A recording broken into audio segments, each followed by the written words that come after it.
where the defense system was taken out. Today also, I don't know in which city, because we haven't been given those details, those operational details, but we have done pretty much the same in Pakistan, leaving Pakistan's biggest cities now exposed. But it is important to remember that Operation Sindoor on May 7 was not the finale. It was a prelude, the beginning of a long overdue doctrine of dominance.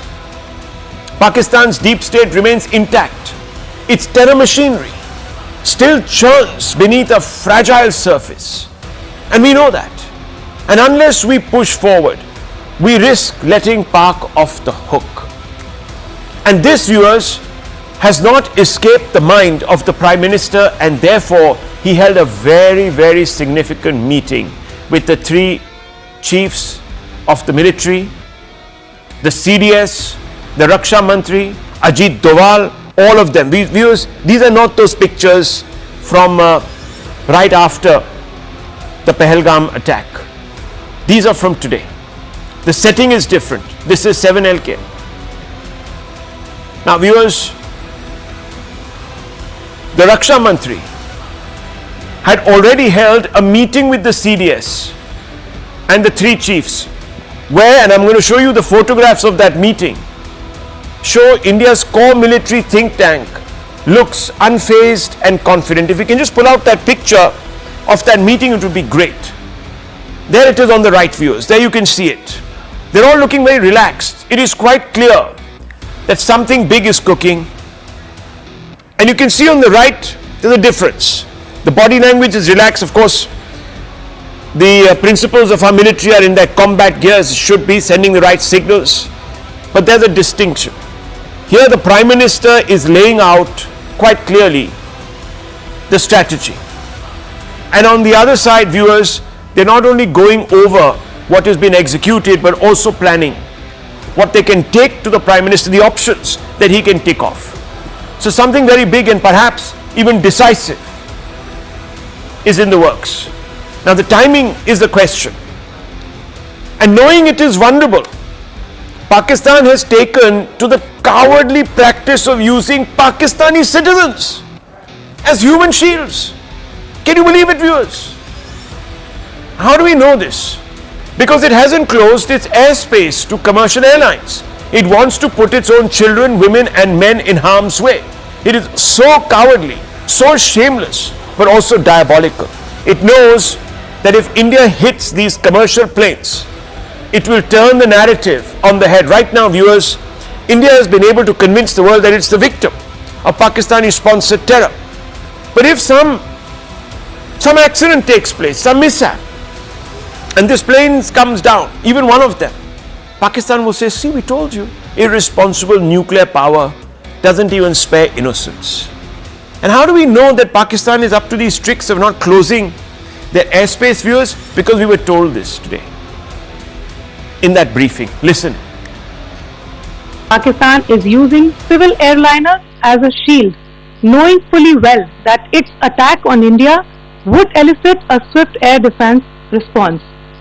This is not safe for the unsuspecting civil airliners, including the international flights which were flying near IB between India and Pakistan. But if the Pakistan establishment, viewers, if the Pakistan establishment thinks it can hide its incompetence behind its own citizens, it is mistaken. MPs in the Pakistan parliament are frothing at the mouth, breaking down and cursing their own government. Watch these pictures. दुनिया में जहां भी देखें शायद हमारी कमी है, हम मजबूर हैं, हम गुनाहगार हैं, लेकिन रब ने कहा हम तेरे हबीब की उम्मती है, खुदा का वास्ता हमसे रहम का भला फरमा। आप चले जाएं, उधर फिलिस्तीन भी चले जाएं, कश्मीर में चले जाएं, जहां भी जाएंगे मुसलमानों के साथ वो ऐसे रो रहा है जो हम सोच भी नहीं सकते हैं। इनका पता नहीं कौन सा कायद, वो इंडिया के इन मामलात के ऊपर एक स्टेटमेंट नहीं आई।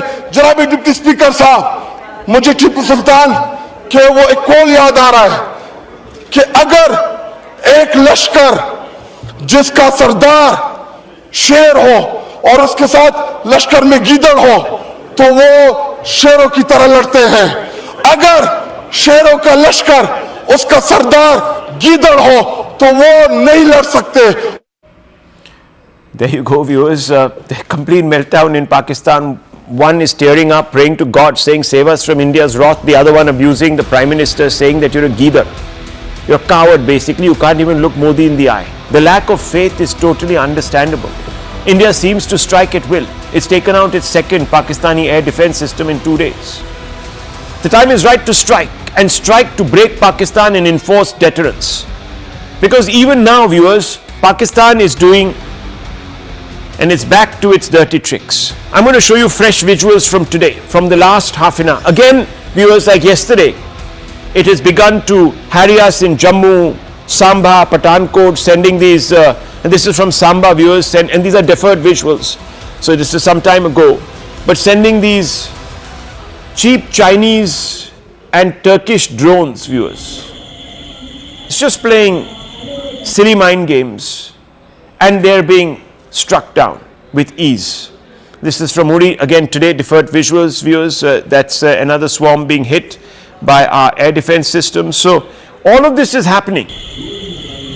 But the point is, viewers, is full spectrum retaliation the only language Pakistan will understand? And let's open this up, because we need to ask these questions tonight. Are we going to let them run away because we want to occupy some moral high ground? Viewers, no. We've got to pay them back in their own coin. And I'm going to open this up, and I'm going to begin with some of our guests, our panelists this evening. And I'm going to try and go across also to some reporters to just get a quick update, but that's a little later in the show, viewers, if things escalate. But let me first begin with Harimohan Iyer, General Iyer, as well as Tilak Devasher, and also, of course, viewers, Wing Commander Sudhakaran. So, Wing Commander, what do you make of India's response thus far? And are we dithering on employing or deploying the full spectrum retaliation? Because I get the sense, and please correct me if I'm wrong, that that's the only language Pakistan understands.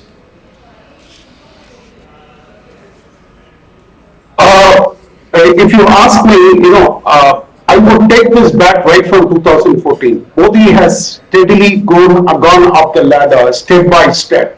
Today we have reached a stage wherein we are looking at Operation Sindoor in isolation, but I want to look at in tandem with the IWT treaty that has been held in abeyance. Even if Operation Sindoor stands paused for a week, 2 or 3, or a month, 2 or 3, the water will bring these dogs back to the battlefield. Because they are, the tap on, tap off, the kind of philosophy that Modi has been adopting. It is beyond the ability for these people to think. That is one point that I want to make.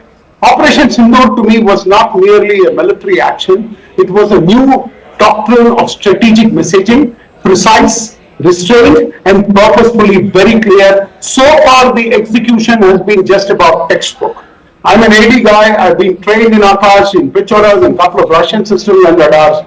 The way that we handled the Pakistan attack yesterday was, commendable. It's actually a dream. It was actually, we could never imagine such a level of handling 5-10 years back. But I've seen these things growing, evolving, and yesterday these things were put to test for the first time. And boy, they didn't. They were just so perfect. World clouded by noise and confusion. India spoke not through words, but through calibrated action. Today we talk, when the world listens to our briefings, they find a lot of sense in what we are talking. We are not like the Pakistani defense minister who doesn't even know, what to do with the drones. In fact, for God's sake, he came to the parliament and he said that we deliberately didn't engage the drone. How hilarious! What kind of a mockery would he have made out of himself? And the Prime Minister, no less. No, but look, hang on. I know, we know what has transpired. We know the defense that we've put up, etc. But I'm actually talking about the language of retaliation. Have we gone that far? Brahmachaleni, should we be actually now seizing the moment? Because there are many people who say seize the moment. There are others who say, no, hang on, we can play the waiting game. What should we be doing? Because as of now, it appears that India hasn't chosen the full spectrum response till now. Some say that India cannot afford a conflict. It has more to lose. Some people say India shouldn't sacrifice its moral high ground by choosing escalation. Where do you stand on this? I agree with you. There is hesitancy on India's part. For example, it is hesitant to employ its naval power to inflict costs on Pakistan. What we are seeing are rival aerial campaigns and artillery duels. There are no reports of movements of large number of troops or of heavy weaponry to the border. Contrast this with the situation during Operation Pahalgam in 2002 after the terrorist attack on Indian Parliament, when as many as 8 lakh troops were on either side of this India-Pakistan border. India's economy is 11 times larger than Pakistan's, and India's military spending is nearly 8 times bigger than Pakistan's. Yet, see how we're responding. According to our own language, we are saying that we are responding in equal measure to Pakistan's military provocations. India is responding in similar domain, in similar fashion, in a responsible manner. Today's briefing said by the MEA that Indian armed forces have responded, quote unquote, proportionately, adequately, and responsibly to Pakistan's aerial attacks. Now, this amounts to allowing Pakistan to control escalation dominance. We are responding to what Pakistan is doing. Why don't we up the ante? Shouldn't India bring its superior military power to bear on Pakistan in a way to impose high punitive costs? Okay. What is India's end objective in Operation Sindoor? The end objective should be to humiliate Pakistan's military so that they are left licking their wounds. Yeah, but we don't seem to be doing that. We are going from one TV interview to the other saying, no, you see, we are not trying to target the military. We are trying to target the terrorists. Tilak Devashir, I'm getting that sense. I don't know, we are so stuck on trying to draw this distinction between the two when there isn't. And then we sort of contradict ourselves to say, no, but the state also stands with these terrorists. So if that is the case, and the Prime Minister has said, I'm not only going to come after those who have carried out, the perpetrators that is, carried out the dastardly act in Pahalgam, but also their backers. Now, are we doing that? Or should we already have been doing that? Or should we be reacting? And if we are reacting, why are we reacting? Why aren't we taking the initiative? Those are the questions that come. If you're saying let's respond proportionately, then sending 4 drones across is not a proportionate response. These chaps yesterday kept us awake all night till about 4 in the morning, harrying us from Leh to Sir Creek. I agree with what you're saying. You see, Pakistan is a country that does not exercise restraint or responsibility or proportionate response. They are the ones who commenced this round by killing our people in Pahalgam.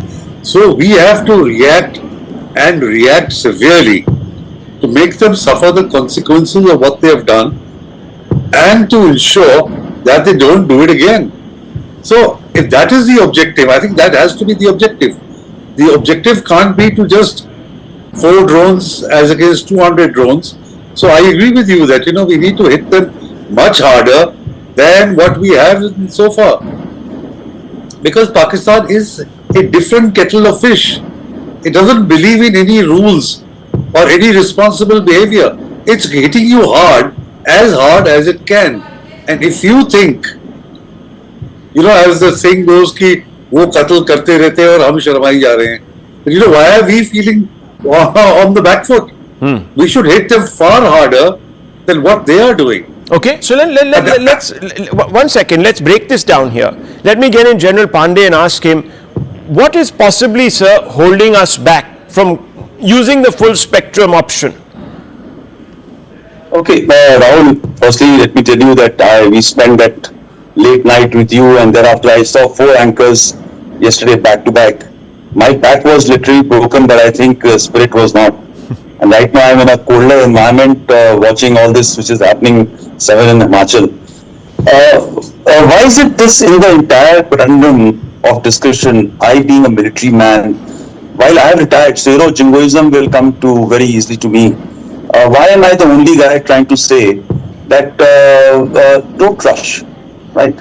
So while we are talking that we have got power, might, we are controlling escalatory, again, please understand, who's controlling the escalatory ladder?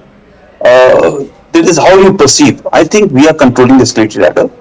I'm not on the behalf of the government. I've not spoken to anybody. What I can make the sense of the entire thing, that there are 5 basic tools of your state tools, element of power, which are now being utilized. Military is being utilized in a graduated manner. Today, we are not in the time of an Parakram mindset that we need to, you remember the Cold Start doctrine. We deployed forward for a very quick walk-in environment. But the circumstances today have changed, right? We need to, I feel, like, I want to just break down very simply that if economic might is in our power, let's not rush into it headlong.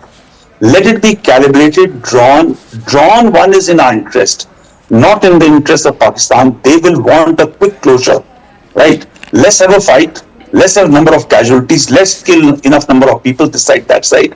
And let's thereafter drop our arms and say, now we are tired. Where is everybody? Let's come back. So while we may be still economically powerful, there is a whole back end thing which has to now gear up and ginger up and go up to support for a longer time. We may have a staying power for 20-25 years, maybe a year worth. Pakistan may have just about 4.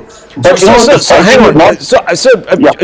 Saab, look, this afternoon I do a show called Take 3 with 2 other of my colleagues, and I was having this debate, and ironically I was the one who was saying we shouldn't rush in, that we should take a step back. Yes, we need to take decisive action which will lead to a certain degree of the reimposition of deterrence, but we can wait it out. My colleague was arguing that no, we should do a short, sharp, quick one because we're the bigger economy, we have much more to lose. What does Pakistan have to lose? So that's why I'm asking you. Hold. Let me just quickly go back to Israel, Hamas, and Ukraine, Russia. Ukraine backed up with NATO, the power and everything, money. Whose economy is rising? The Russians, right? Look at Israel and Hamas. Whose economy is rising? Let's not jump into this thing in which this guy will still come out up in a stronger. Okay. We have got him strangulated. Look at the naval power now is getting deployed. When you start choking him on that side, when you're choking him from the Western Front, when the routes from the Chinese are not going to be limited, right now, who is going to invest in this radical rabbit guy?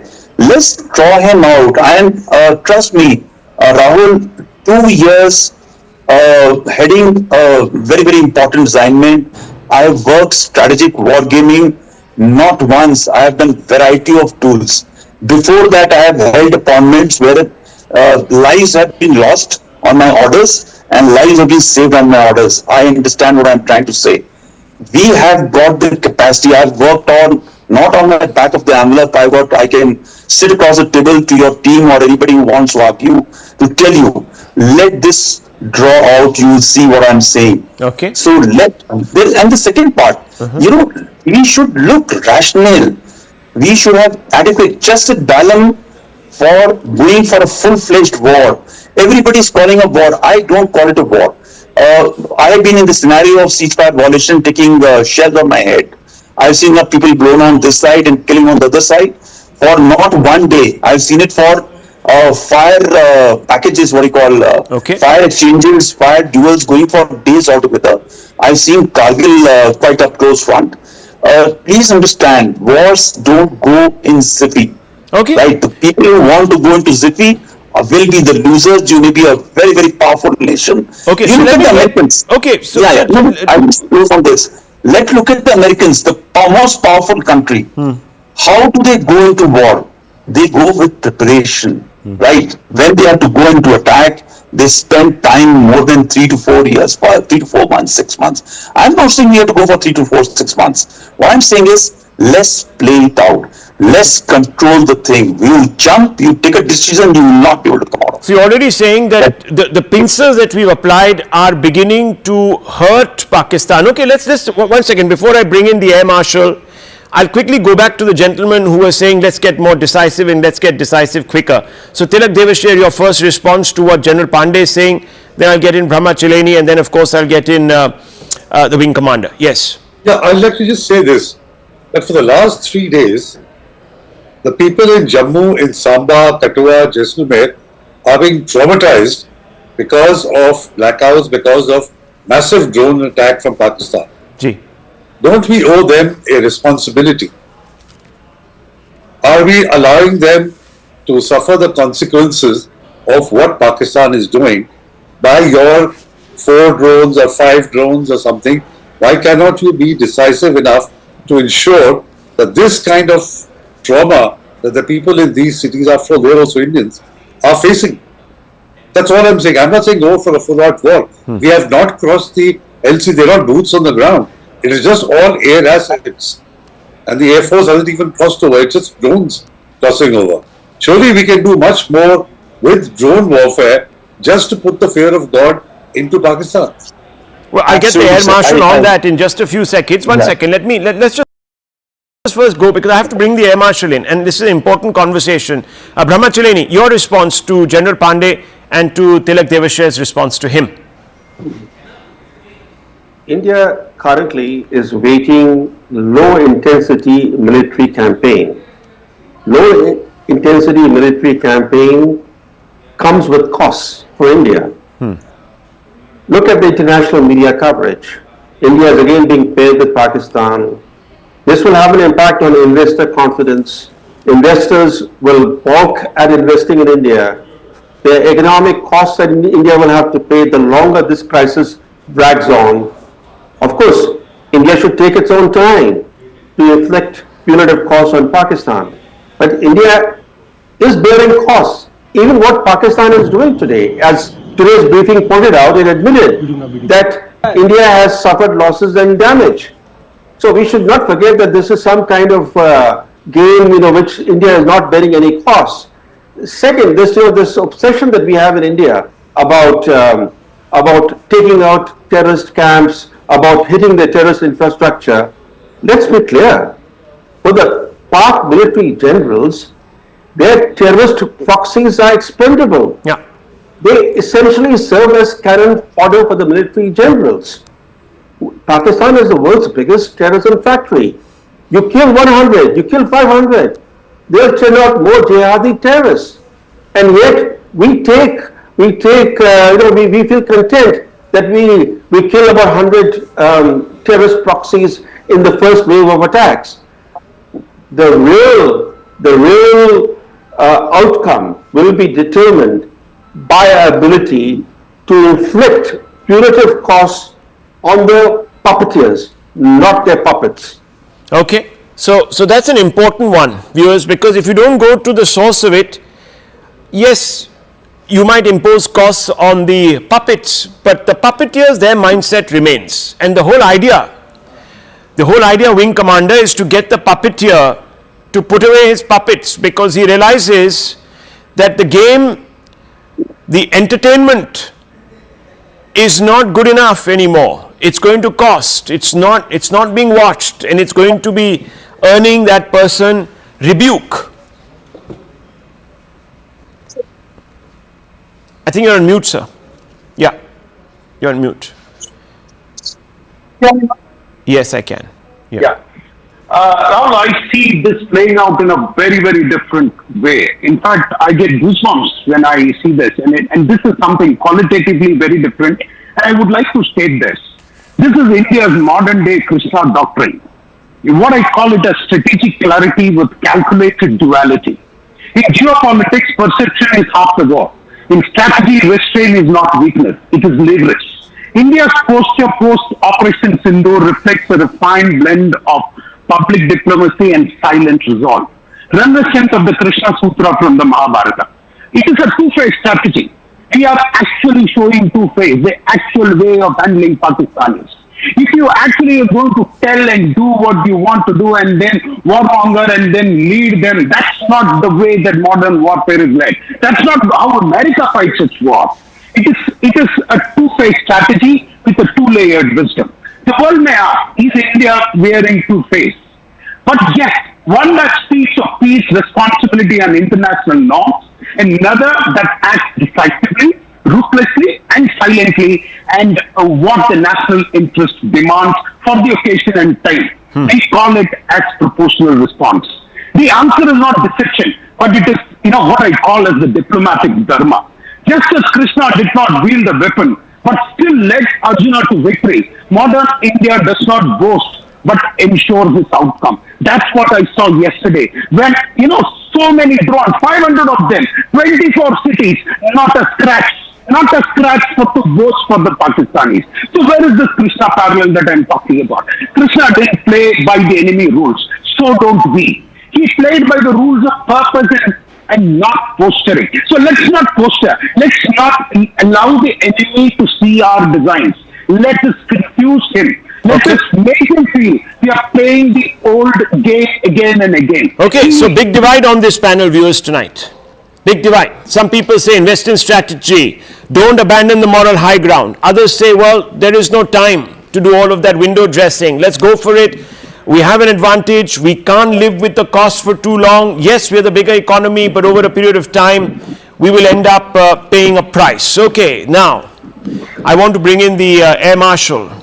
Air Marshal, sir, sorry to have kept you waiting, but you've got a good sense now of this particular debate, and we've got roughly two people on either side, and you're the one who has to break the tie. So I have to ask you, which way are you leaning? Because, look, there are compelling arguments. If India sacrifices the moral high ground by choosing escalation, by being the more, straight-on power that is not reacting, but actually prospectively targeting, being preemptive, etc., people will say that, look, like Israel, you are the ones who are the bloodthirsty ones, you're the ones who want the war, the other ones are trying to find a diplomatic solution, etc. So, where do you come in on this?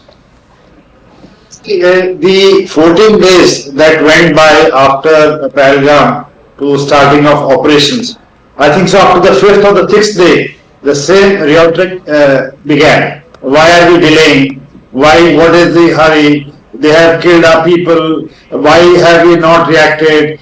We are a weak state. We are falling into the eyes of the global people that the fourth largest economy cannot take out a rogue country. All that thing went on.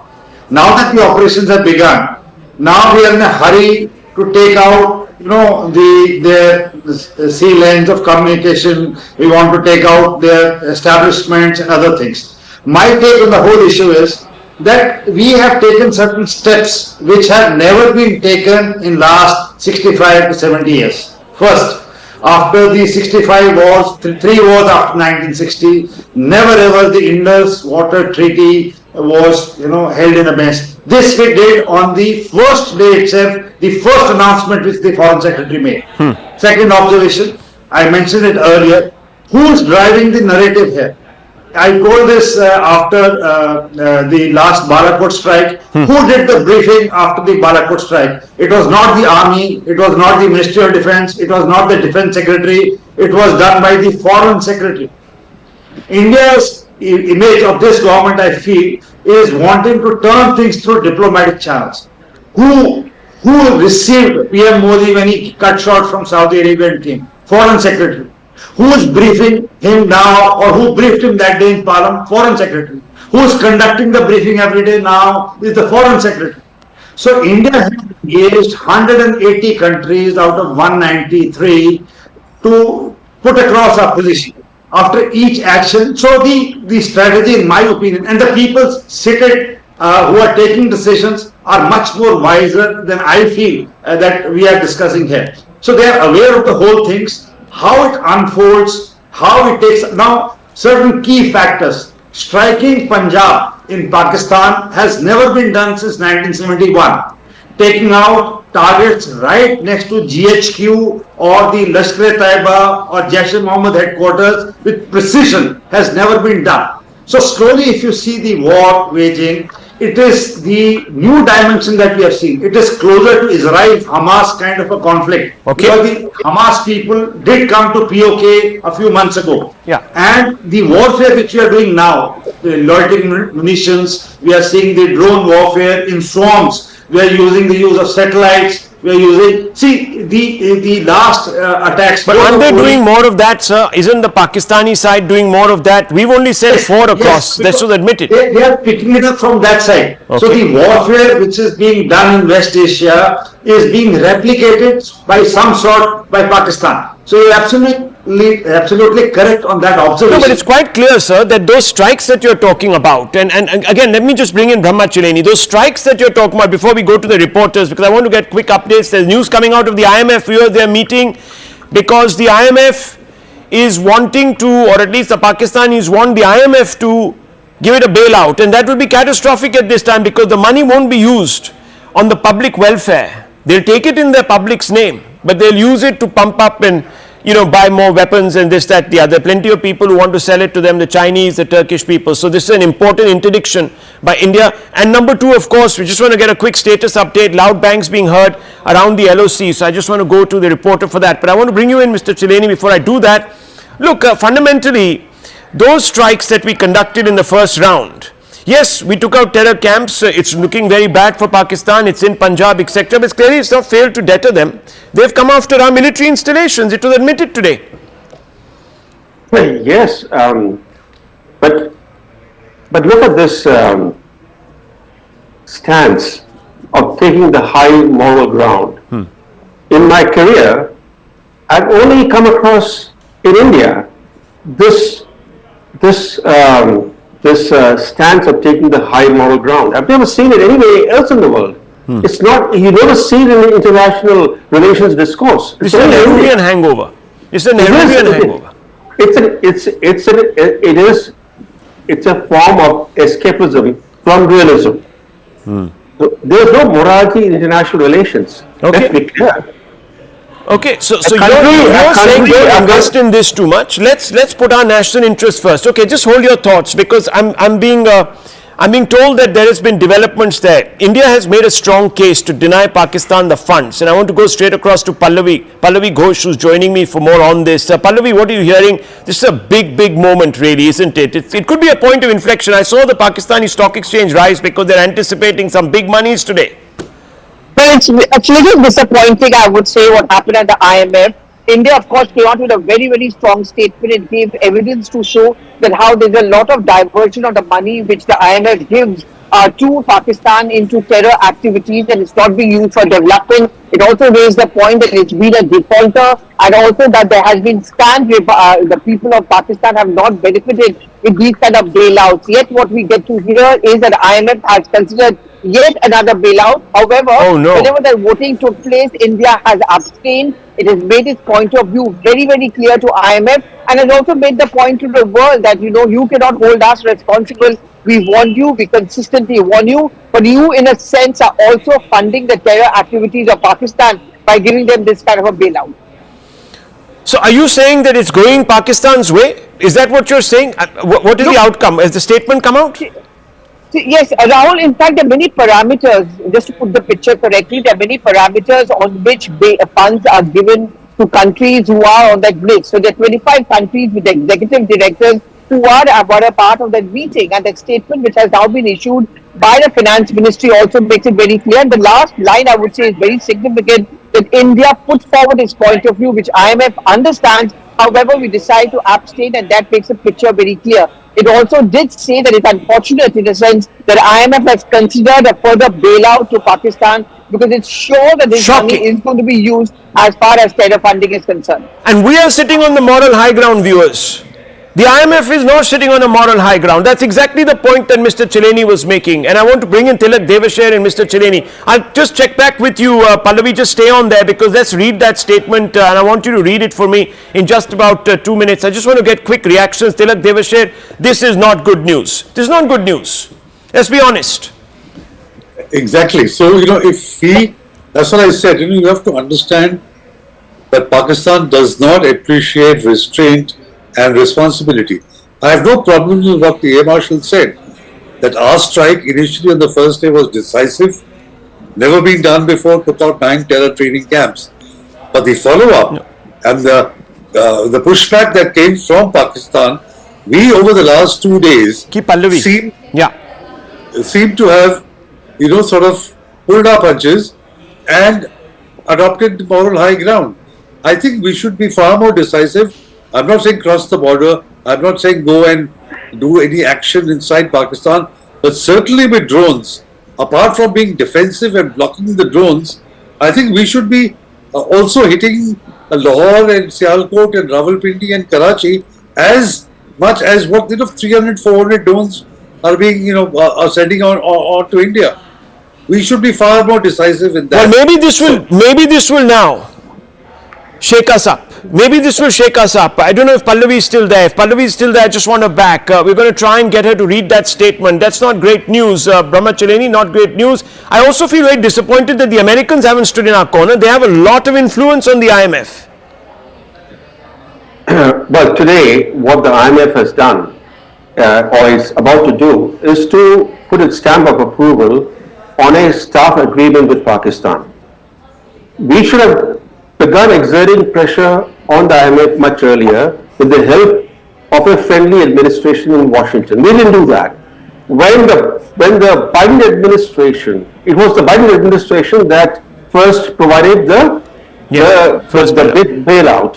So now this is the second bailout. The second bailout of which today the IMF is going to release immediately a $1 billion payment to Pakistan and trigger a new $1.3 billion loan to Pakistan. But when Joe Biden initiated this bailout business for Pakistan, we didn't protest. We didn't say it should be contingent on Pakistan taking concrete counterterrorism action.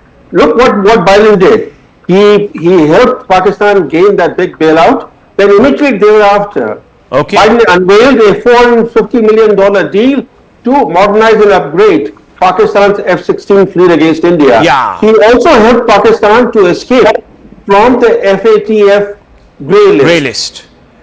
Well, viewers, look, this is not going down too well. You can keep doing all your diplomacy and all that, but when it comes to putting deterrence back, you have to take immediate kinetic steps, and they have to happen in a reasonable period. I'm not saying let's rush in today, let's rush in tomorrow. Take your time for all you want, but make sure that when you hit, you're going to hit hard this time. None of this namby-pamby sending 4 drones this way, that way, sniffing around and coming back. That won't work now, viewers. That won't work.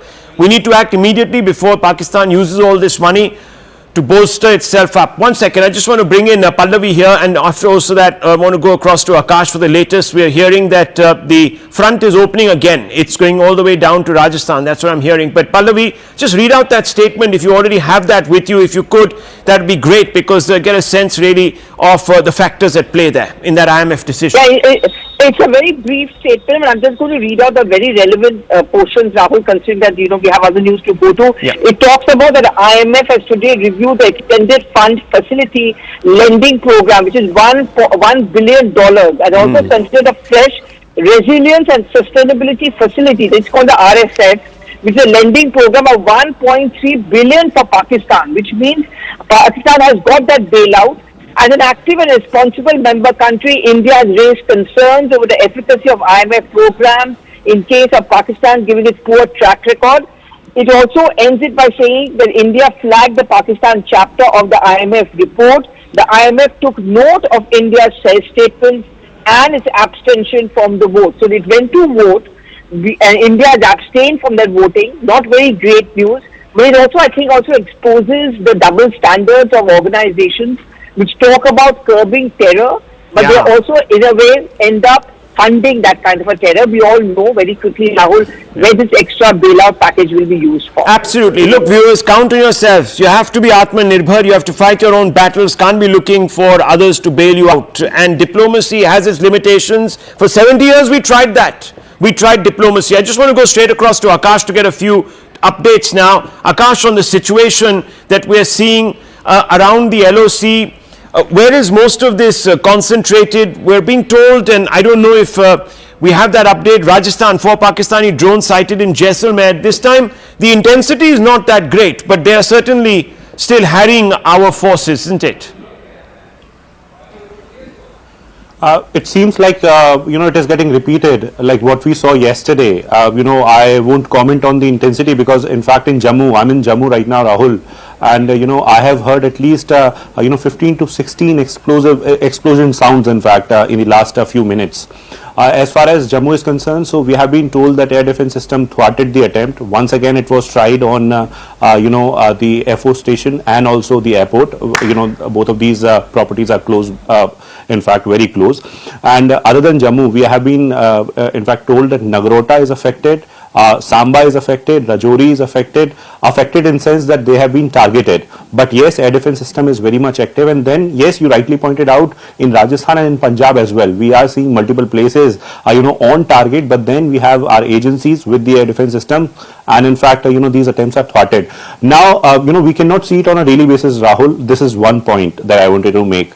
We have seen the press conference today where, it was categorically mentioned that how several sites were targeted, in fact, yesterday. But as far as our operation or our reply is concerned, our retaliation is concerned, so nothing much was said in the press conference. And this is the reason why now, in fact, I was listening to you, in fact, and you have been saying that there should be a strong retaliation. It cannot be go like, daily, on a daily basis, drones are coming, we have got air sirens and, our AD system working, and then, we are destroying their radars and systems. Yeah, definitely there's a toll, there's a price being paid. As Tilak Deveshwar said, that there's a price being paid, and you're there, you're in Jammu, and you know where the citizens are. They're sort of, some of them have moved out of their homes to safer areas.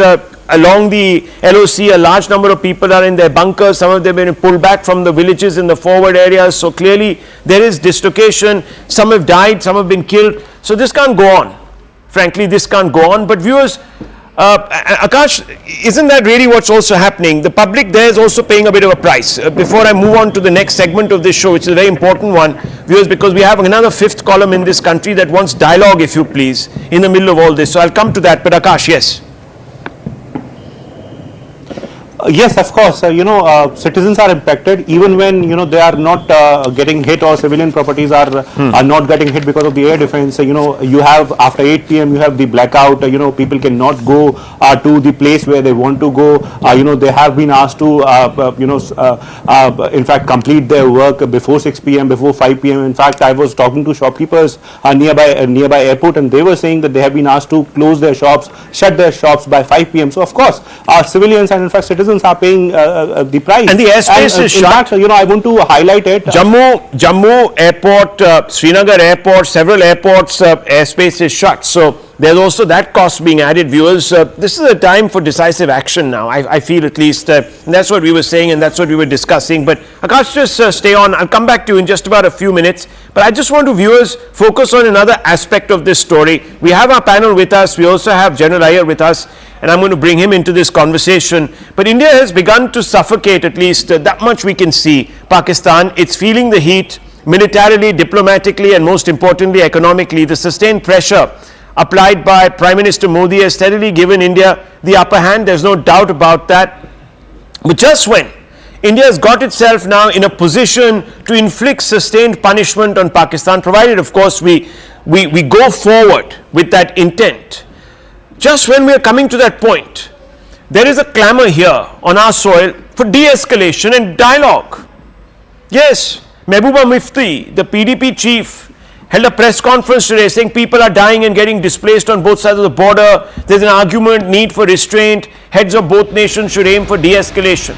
Then there's the All India Muslim Personal Law Board that's come out and said both nations should resolve matters via dialogue. War is not a solution, especially with nuclear weapons. India and Pakistan cannot afford a war. Now, it all sounds very rational. No one wants a war. But we certainly want some cost to be inflicted upon Pakistan so it doesn't constantly harry us. And the AMPLB goes on to say that conflict could plunge millions into suffering. Then there's John Brittus, the CPIM MP, who says as a mature democracy, we should try to de-escalate the situation. hapless civilians in Jammu and Kashmir should be protected.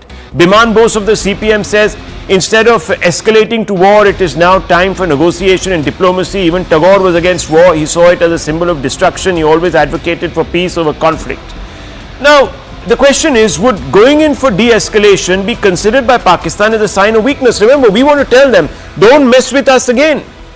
Don't try this again. Now, if you go and suddenly say, no, let's have talks, let's open the back channel, let's sit across from each other, book a conference room, let's do a, bilateralism as it's called, let's bury the hatchet, and let's work to a solution where both of us decide that we can be better neighbors, etc., etc. Pakistan will say, well, we tested them.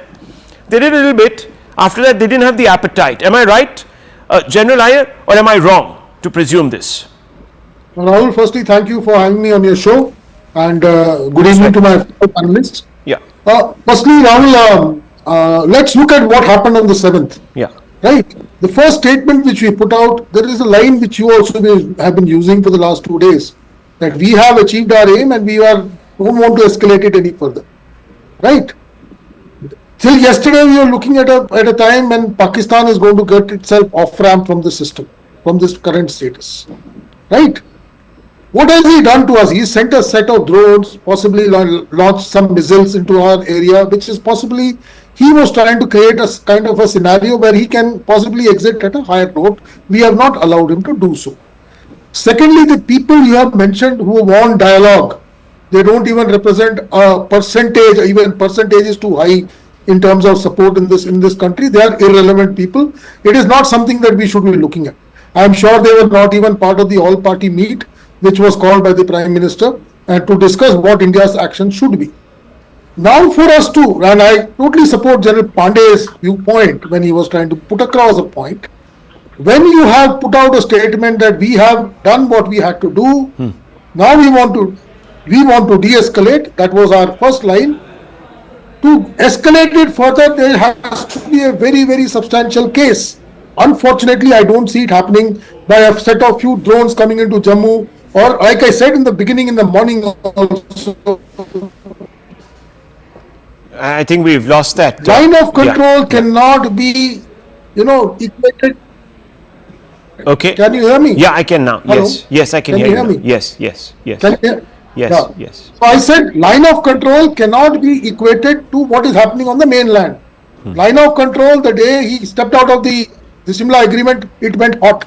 And it has just escalated one level when he started opening heavy equipment. We are responding in the same lines. So please keep that aside. And there is multiple amount of things you can do on the line of control to give him a bloody nose. So that I'm sure our army and our armed forces are doing in due course of time in that area. And General Pandey has been the corps commander and he knows how things are to be, escalated. No, but this whole business of coming and saying that let's now call it off, let's have a conversation, let's have dialogue. Are you in favor of that?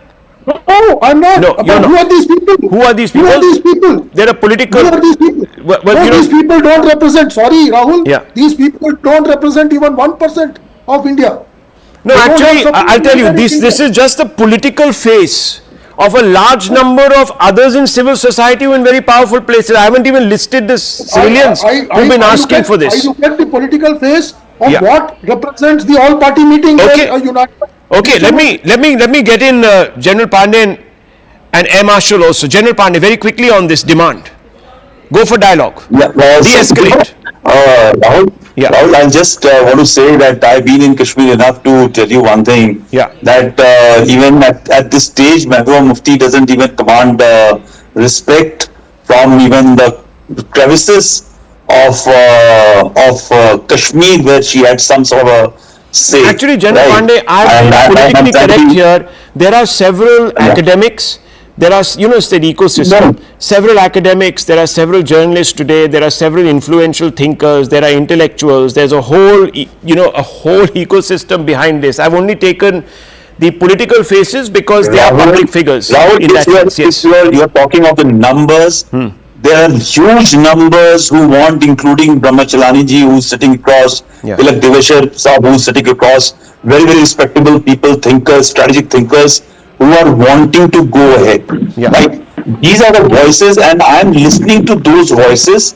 My timelines are being pushed across with these approaches also. So by no means, when you take the spectrum of population of 1.4 billion, okay, there will be not even a fraction to fraction of people who will be thinking on the lines. Even those people who are in Jammu taking the hits, right? They will be thinking that please stop this. Okay. I can assure you that they are the ones who will be coming up and say, please let's go and finish this thing once for all. I just want to diverse a little bit.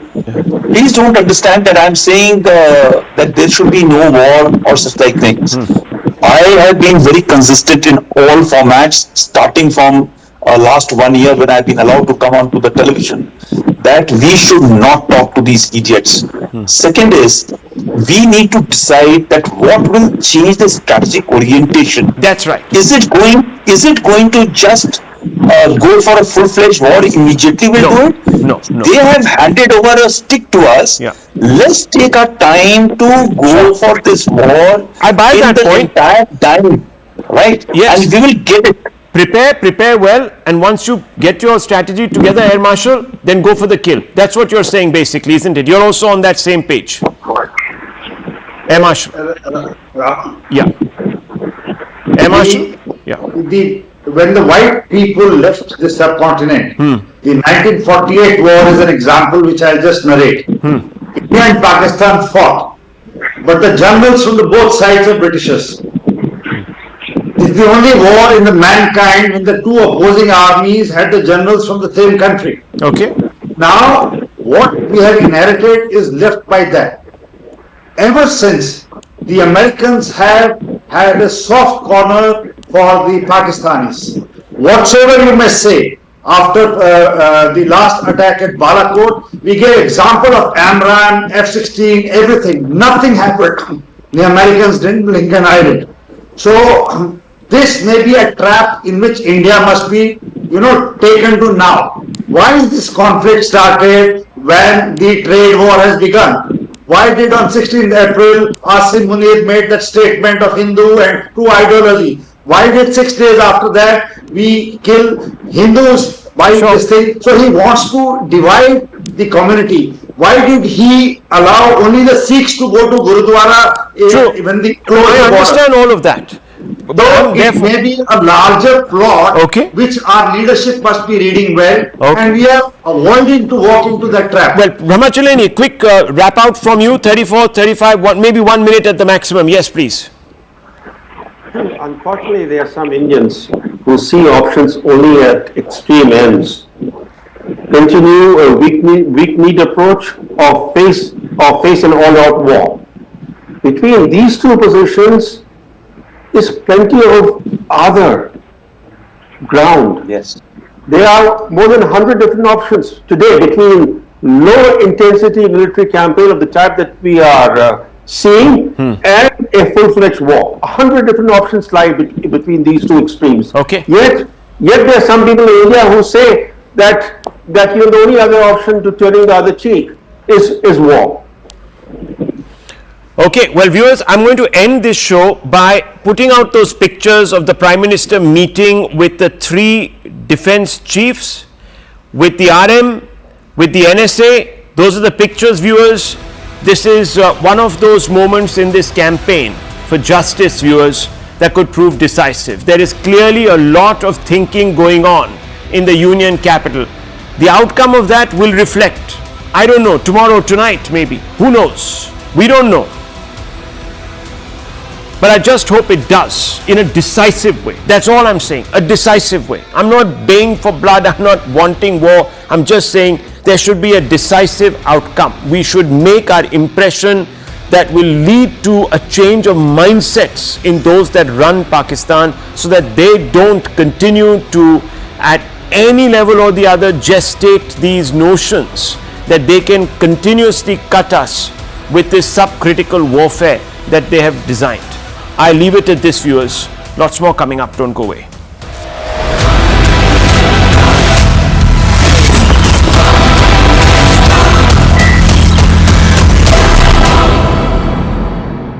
Presented by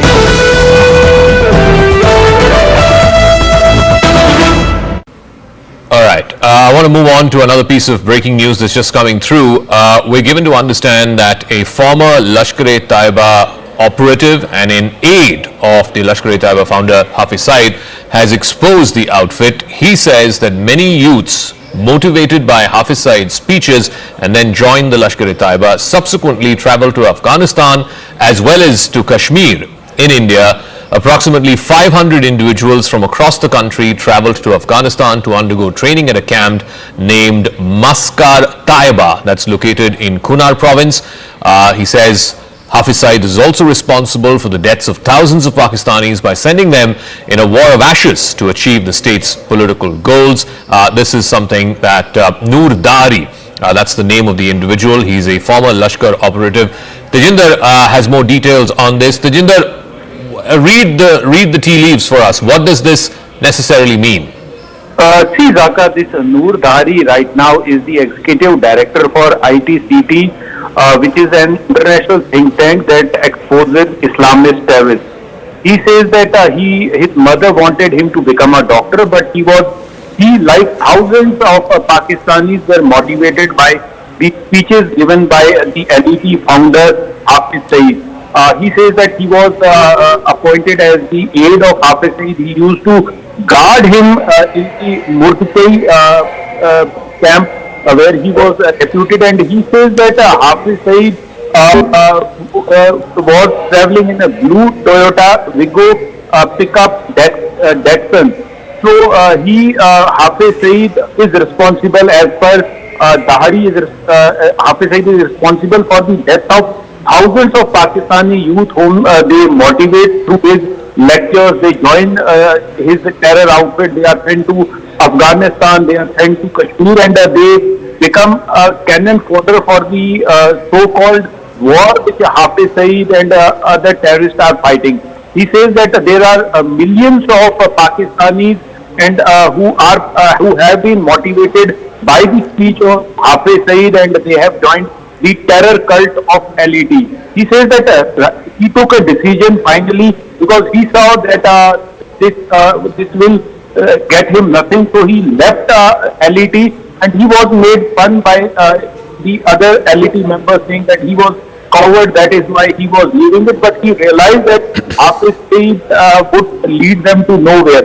So finally he right now in UK settled there and is working with one of the international think tanks as an executive director. So this person has exposed Hafiz Saeed and how this terror factory is radicalizing the youth of Pakistan, the youth who could have taken a pen, who could have taken a stethoscope to become a doctor or an engineer, but Hafiz Saeed and his ilk is making these people the cannon fodder for their so-called jihad, training them in several terror training camps across Pakistan, in borders with Afghanistan, and then sending them to fight and get killed in Kashmir.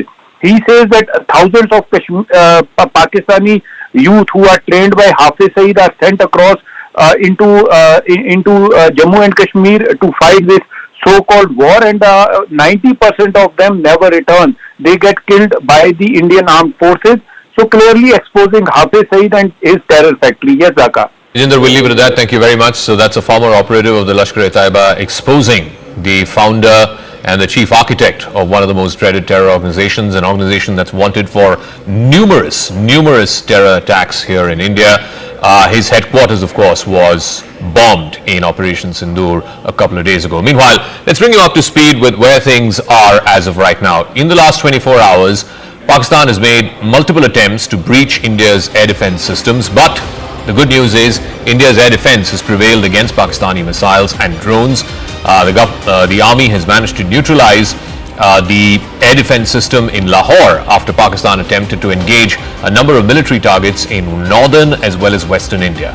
When Pakistan made failed attempts to send a swarm of drones across at least half a dozen, if not a dozen places along the line of control and the international border, over 40 to 50 drones, and this is what the Indian Army statement said earlier today, over 40 to 50 drones were successfully neutralized in a 3-4 hour period from about 8:30 in the evening yesterday all the way up to about midnight. The engagement involved extensive use of the L-70 guns, the Zu-23 Shilkas, and of course other advanced counter-UAS equipment, including, of course, the S-400s and the indigenously built Akash surface-to-air missiles. It also showed the Army's capability to counter these aerial threats. So what are these weapon systems, these air defense systems, which were activated yesterday and managed to avert what could have been a big sort of barrage of attacks by the enemy on Indian soil? The L-70, it's developed by Bofors, it's produced under the license here in India. It's a 40mm gun, modernized with radars, electro-optical sensors, and also auto-tracking systems. It can fire anywhere between 250 to 300 rounds per minute.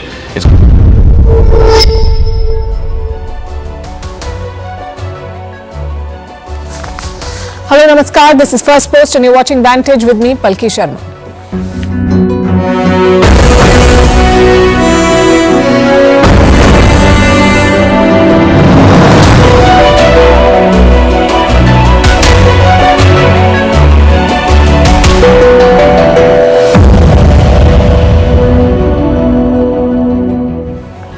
Day 3 of Operation Sindoor, the fighting is intensifying. Pakistan has fired 300 to 400 drones into India. Most of them have been neutralized, no damage reported. India fired back and has stepped up its war preparedness. But here's the million-dollar question. Are we at war with Pakistan? The answer officially is no, and we'll tell you why. Meanwhile, there's a third party in this conflict. Pakistan is using Chinese weapons to strike at India. A special report on India's stellar air defense. We tell you how the Indian forces blocked drones and downed missiles from Pakistan.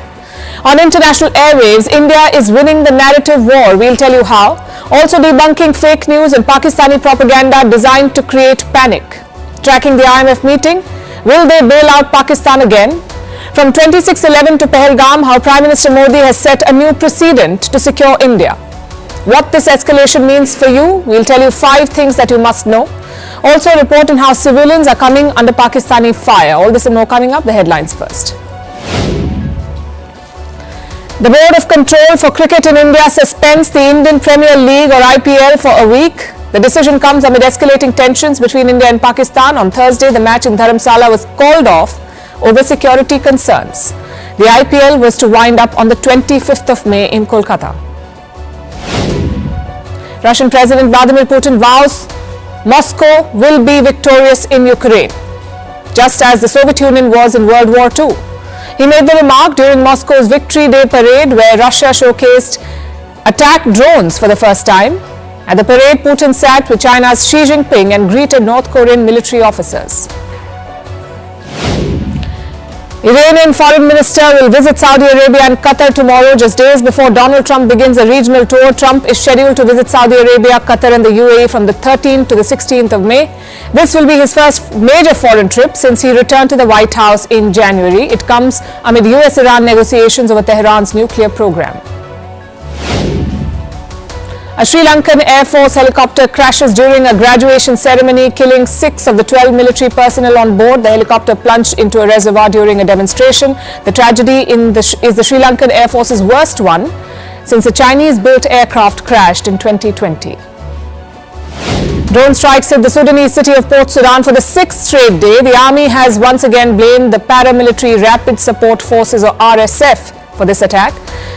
Since last Sunday, the port city has been hit by daily drone strikes. Port Sudan is the main entry point for humanitarian aid into the Sudan.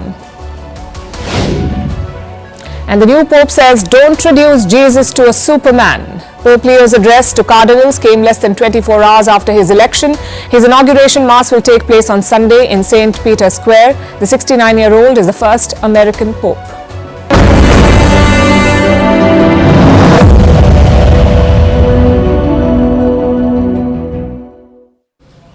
Different night, same story. Jammu has once again plunged into darkness. We are getting videos from different parts of the region. They show complete blackout in parts of Jammu.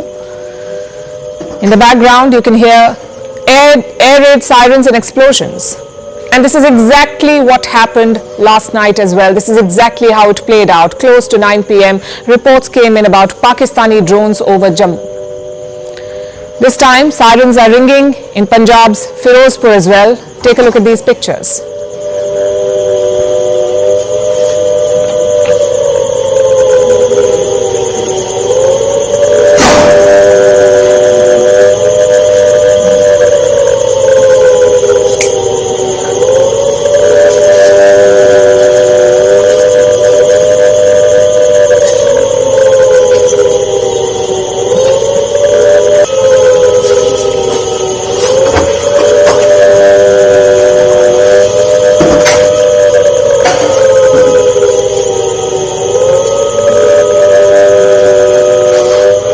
The Jammu and Kashmir Chief Minister is himself posting updates. He has confirmed sounds of explosions in Jammu, most likely from heavy artillery. That's what he said. He's also issued an appeal to the people living in this area. Stay off the streets and stay at home. That's what the Chief Minister is asking people to do.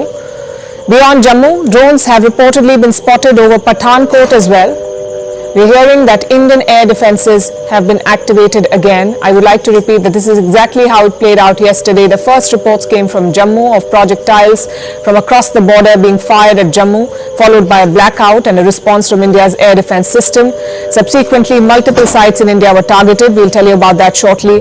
But this is playing out yet again for the second time in 2 days. The first reports again coming from Jammu. These are pictures from Firozpur, as you can see, and similar reports coming from Pathankot as well. The Chief Minister of Jammu and Kashmir making an appeal, asking people to stay indoors. And a blackout, as you can see, is very much in place. Sirens ringing loud across these cities.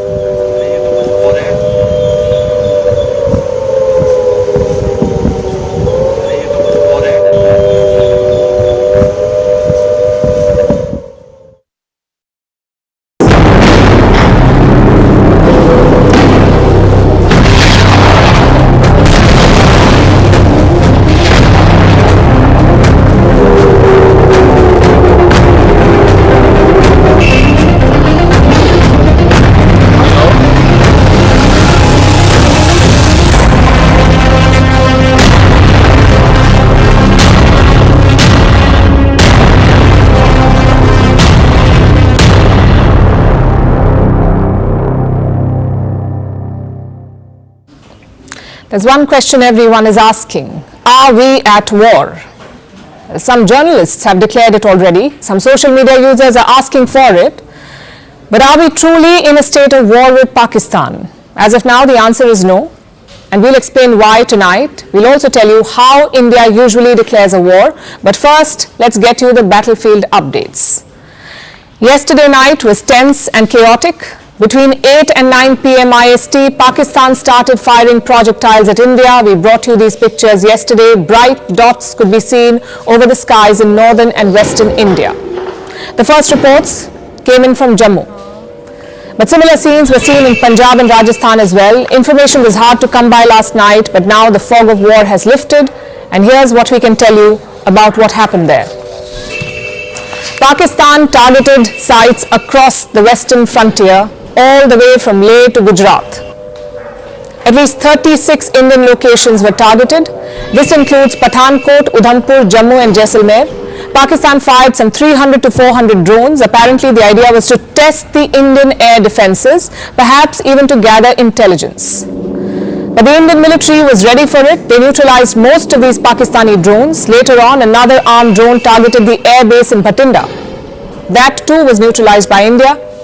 But the army admitted some losses and injuries, though the extent is not clear. I'm sure you've all seen pictures of these Pakistani attacks. Despite that, despite all of these videos circulating, Islamabad has denied responsibility. They claim that no attack was launched on India by them. Today, New Delhi slammed that narrative. The Foreign Secretary of India called it another example of Pakistani duplicity. The official and blatantly farcical denial of these attacks that Pakistan carried out by the Pakistani state machinery is yet another example of their duplicity and the new depths that they are plumbing in their quest for disinformation. This is nothing but a desperate attempt by Pakistan to disown its acts of aggression, but it is also true to type in its effort to deceive and mislead the world. It will not succeed.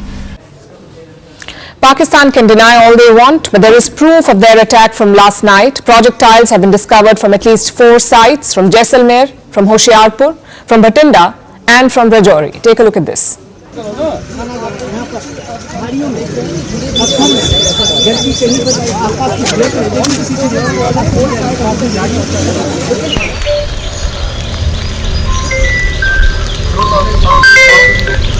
Hello.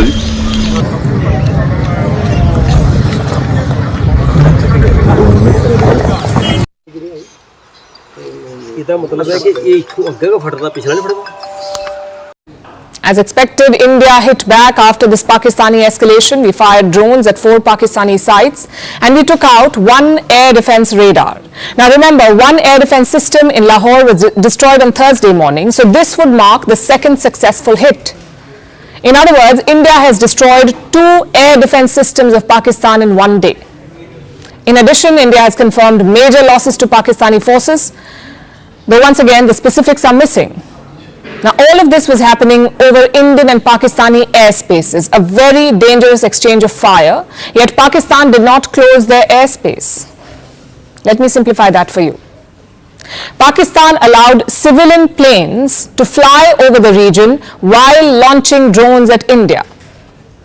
Basically, they used civilian planes as shields. It is the definition of a rogue terrorist state. Indian officials pointed that out today. They highlighted that 1 civilian passenger plane was flying overhead during the attack. Take a look at this. The screenshot we just showed and we shall share with you. It shows the data of the application Flight Radar 24 during a high air defense alert situation in the Punjab sector. As you have seen, the airspace on the Indian side is absolutely devoid of civil air traffic due to our declared closure. However, there are civil airlines flying the air route between Karachi and Lahore. Amongst the other civil aircraft that you can see, we have highlighted an aircraft which is Airbus 320 of Flynas Aviation, which was originated from Dammam at 1750 hours and landed later at Lahore at 2110 hours in the night. That sums up the updates from the skies. On the ground too, Pakistan was escalating. Around 11 p.m. last night, there was an infiltration attempt. It happened in the Samba sector of Jammu. A group of terrorists tried to enter Indian territory and Pakistani rangers were giving them cover fire. But India's border security force or BSF was quick to respond. They killed at least 7 of these terrorists. They also inflicted damage on the Pakistani post on the other side. Have a look.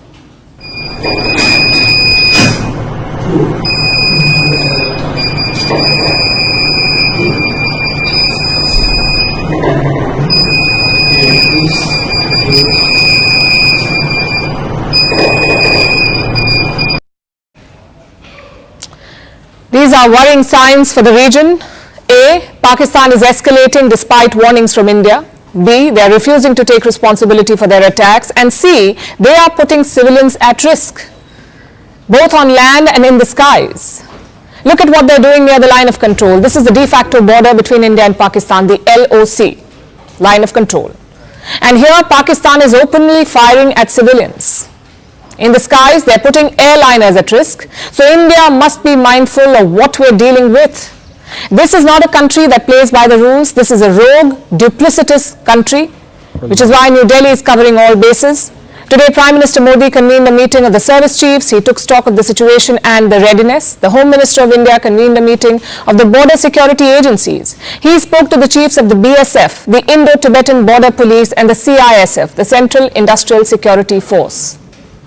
So clearly India is ready for everything, which brings me back to the original question. Are we at war with Pakistan? The answer is no, and I'll tell you why. War refers to a sustained state of conflict. Both sides will look to keep escalating.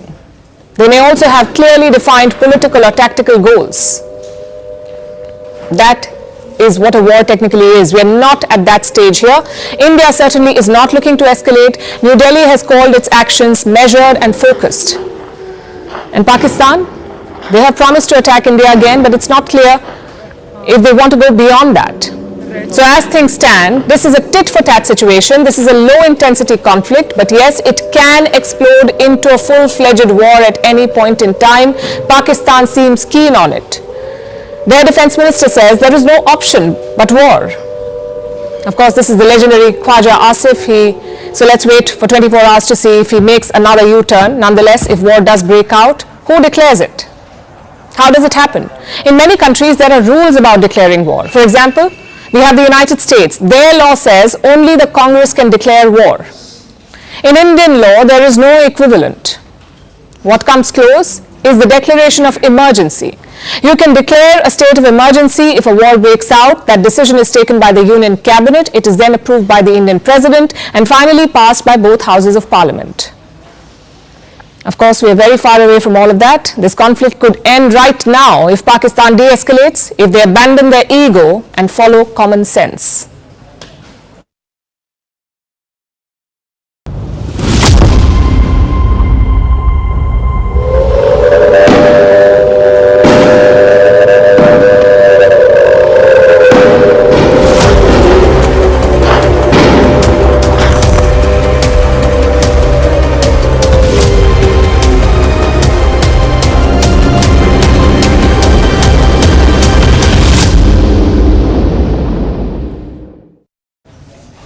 Pakistan strikes have exposed one more country, and that is China, their iron brother, ATM, an arms supplier.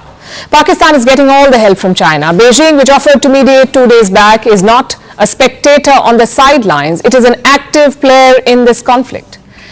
And I'll show you how with the video.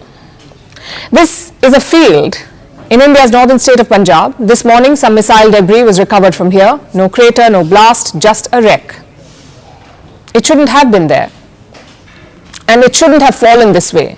Security teams have cordoned off the site, and some early but unconfirmed assessments are in. They say that this could be a Chinese PL-15 missile, China's so-called next-generation air-to-air missile. It is meant to be precise, fast and lethal.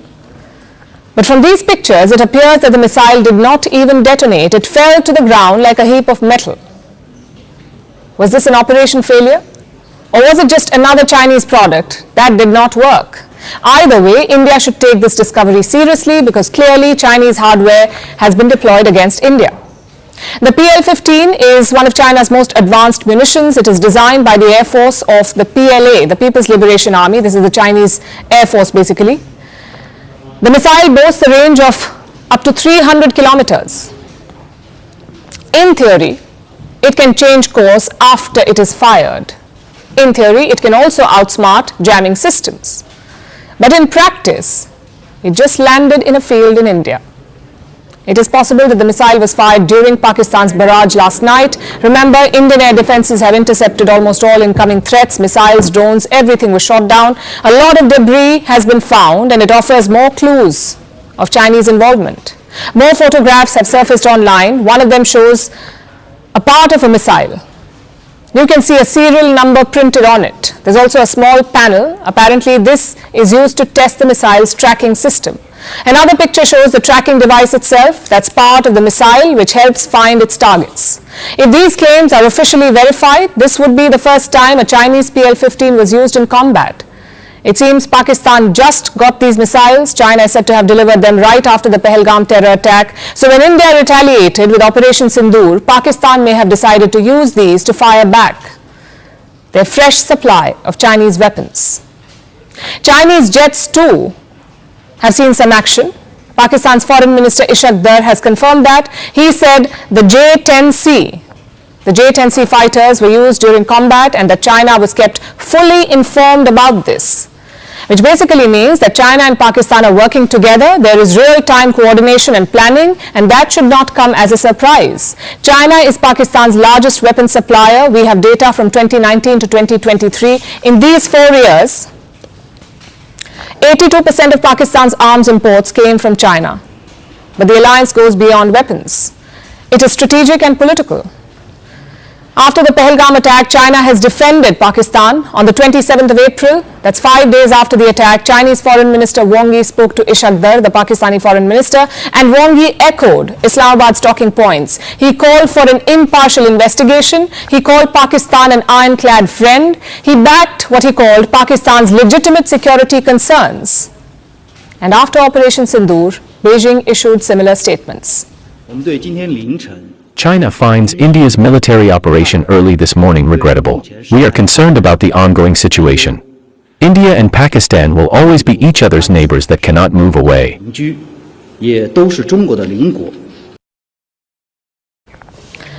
Clearly, China has picked a side. It may claim neutrality, but its actions say otherwise. It is arming Pakistan, it is advising Pakistan, it is defending Pakistan. China is a third party in this conflict. And it presents a broader threat to India, a threat that we cannot afford to ignore. Vantage continues after a short break.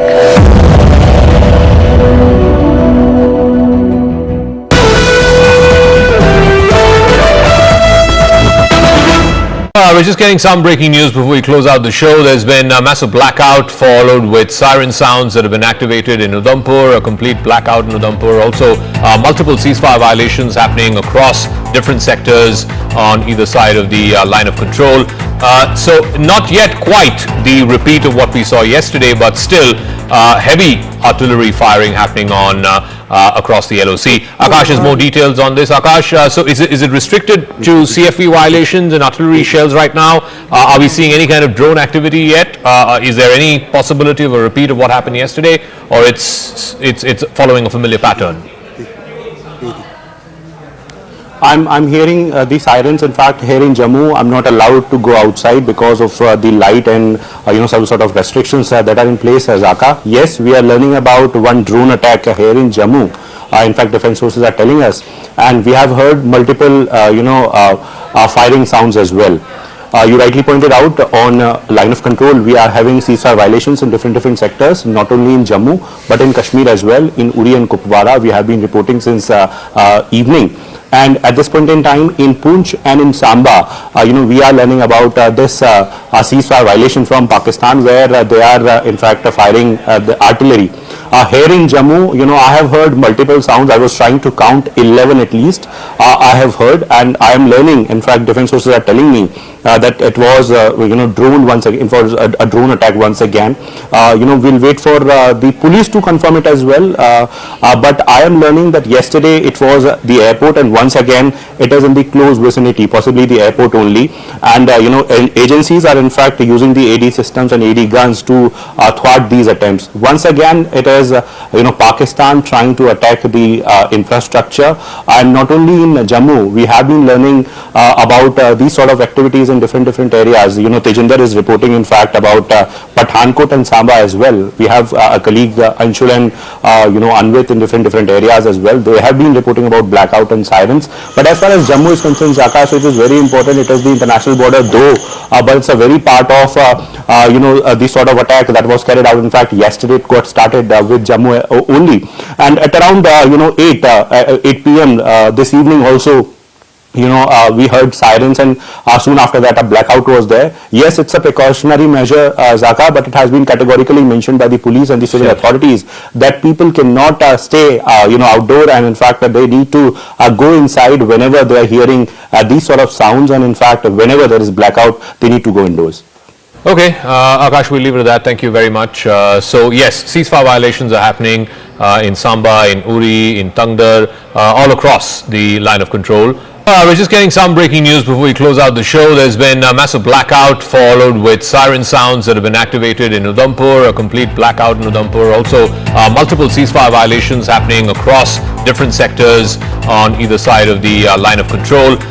So not yet quite the repeat of what we saw yesterday, but still heavy artillery firing happening on across the LOC. Akash has more details on this. Akash, so is it restricted to CFV violations and artillery shells right now? Are we seeing any kind of drone activity yet? Is there any possibility of a repeat of what happened yesterday, or it's following a familiar pattern?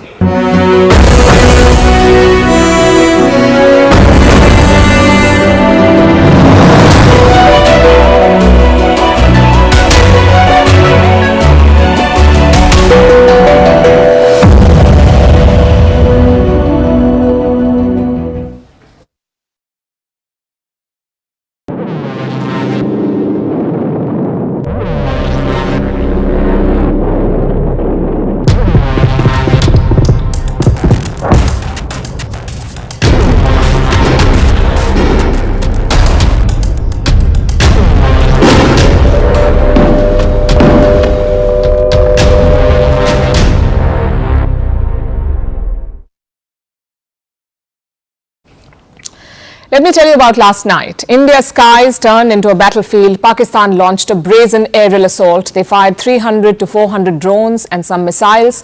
36 locations were targeted. Military sites and civilian areas came under attack. This was across northern and western India. Pakistan's intentions were pretty clear. They wanted to escalate tensions, but the Indian armed forces stood tall. They shot down all incoming projectiles. No casualties, no damage, just debris of the projectiles scattered everywhere. Pakistan's aggression became an embarrassment. Let me tell you how last night unfolded. Visuals of the Pakistani attack came in after 8 in the night, post 8 p.m. The first city to report the aerial intrusion was Jammu. It is 60 kilometers away from Pakistan. Air raid sirens went off in Jammu. Then there was a blackout. Within minutes, Pakistani drones and missiles were seen over the city. Indian armed forces countered the attack. The incoming threats were taken out in less than an hour. At least 8 missiles were shot down over Jammu. A few drones were taken out over Udhampur and Srinagar. 2 Pakistani armed drones were destroyed in Nowshera. These are all places in Jammu and Kashmir. Turkish armed drones were used by Pakistan, and they were the ones neutralized here. Turkish armed drones. Pakistan attempted to target military stations in Punjab. Their drones over Pathankot and Batinda were also shot down. Listen to this. अंतर्राष्ट्रीय सीमा और नियंत्रण रेखा पर लेह से लेकर Sir Creek तक 36 स्थानों पर 300 से 400 लगभग ड्रोनों का इस्तेमाल घुसपैठ का प्रयास करने के लिए किया गया। भारतीय सशस्त्र बलों ने काइनेटिक व नॉन काइनेटिक साधनों का उपयोग करके इनमें से कई ड्रोन्स को मार गिराया। इतने बड़े पैमाने पर हवाई घुसपैठों का संभावित उद्देश्य वायु रक्षा प्रणालियों का परीक्षण करना और खुफिया जानकारी इकट्ठा करना था। ड्रोन के मलबे की फोरेंसिक जांच की जा रही है। प्रारंभिक रिपोर्ट्स से पता चलता है कि वे तुर्की के असीस गार्ड स्ट्रॉन्गर ड्रोन्स हैं। The Indian Army and Air Force worked together. A range of weapons were used for the defense, both kinetic and non-kinetic. What does that mean? Let me start with the kinetic. Weapons that explode on impact. For example, missiles. The Akash missile system saw action last night. They are operated by the Air Force and the Army. This weapon is completely made in India. It can take out multiple aerial targets at the same time. Last night, it proved its mettle. Let me tell you about some of the other weapons that were used. Like the L-70 anti-aircraft gun. It played a major role in defending Jammu last night. It is operated by the Indian Army. This gun is equipped with an auto-tracking radar. Basically, it automatically fires any aerial threat it detects. And it has an impressive rate of fire. This gun churns out almost 300 rounds per minute. So we've told you about the Akash system and the L-70 guns. But other air defenses were also used. Reports say the S-400 air defense systems were activated. It is India's most advanced air defense system, the S-400. The Modi government bought them from Russia. The deal was signed in 2018. The US threatened India with sanctions over this deal. Despite the pressure, India went ahead with the purchase. And this weapon system has proved to be a game changer. The S-400 can track targets up to 600 kilometers away. Basically, it can see all air activity deep inside Pakistan. Last night, the S-400 may have been activated. As of now, there is no official confirmation on its use. Now let's look at the non-kinetic weapons, weapons that do not rely on impact or force. Weapons like lasers or electronic jammers. So non-kinetic weapons also defended India's skies. This was done using drone jamming systems around the air bases in Jammu and Pathankot. Also projectile locating radars. These were crucial in tracking all the incoming projectiles. They provided real-time information to the air defense units. And this made the interceptions successful. You can see how robust India's air defenses are. There are multiple layers to the shield. But what did Pakistan achieve in these strikes? Well, they tried to test India's readiness. Their intention was to create panic. What they got in return was silence, not the silence of fear, but the silence of interceptions. India's response to Pakistan was clear. You send drones and missiles to attack our cities, we take them out within a few minutes. The successful interceptions reinforced one fact, that India has changed. Its patience has limits, and its response is firm. We're taking you back to the developing situation at the border. Pakistani drones are being reported in the skies over northern and western India yet again for the second time in 2 days. What we saw yesterday is playing out all over again. There's a total blackout in parts of Jammu. These are the latest pictures that we have for you. The Jammu and Kashmir Chief Minister has confirmed explosions in the region, but he said it was most likely artillery firing. Reports say drones have been spotted over Samba, Kathua and Nagrota in Jammu. We're getting multiple videos from these regions. You can hear air raid sirens and explosions in the background. Beyond Jammu, drones have been reported in Punjab's Firozpur and Pathankot, as well as Rajasthan's Jaisalmer. And this is exactly what happened last night as well. Just before 9 p.m, reports came in about Pakistani drones over Jammu. We learnt later that Pakistan had fired more than 400 drones across the western frontier, most of which were neutralized by India. Like yesterday, we are hearing that Indian air defenses have been activated again. This is a developing situation. We'll keep track of it for you. Multiple places in India along the western border, seeing a repeat of what we saw yesterday. Projectiles coming from the Pakistani side being neutralized by the Indian air defenses.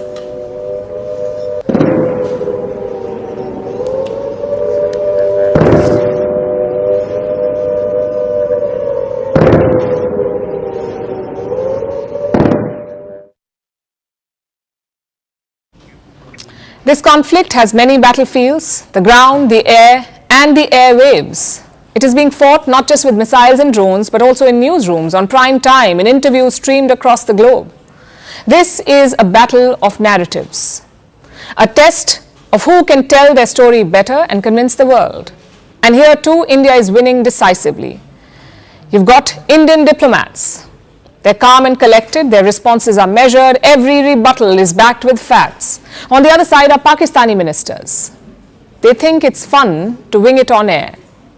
And you've got to hand it to Islamabad. For a country that loves war metaphors, they're shockingly bad at the war of words.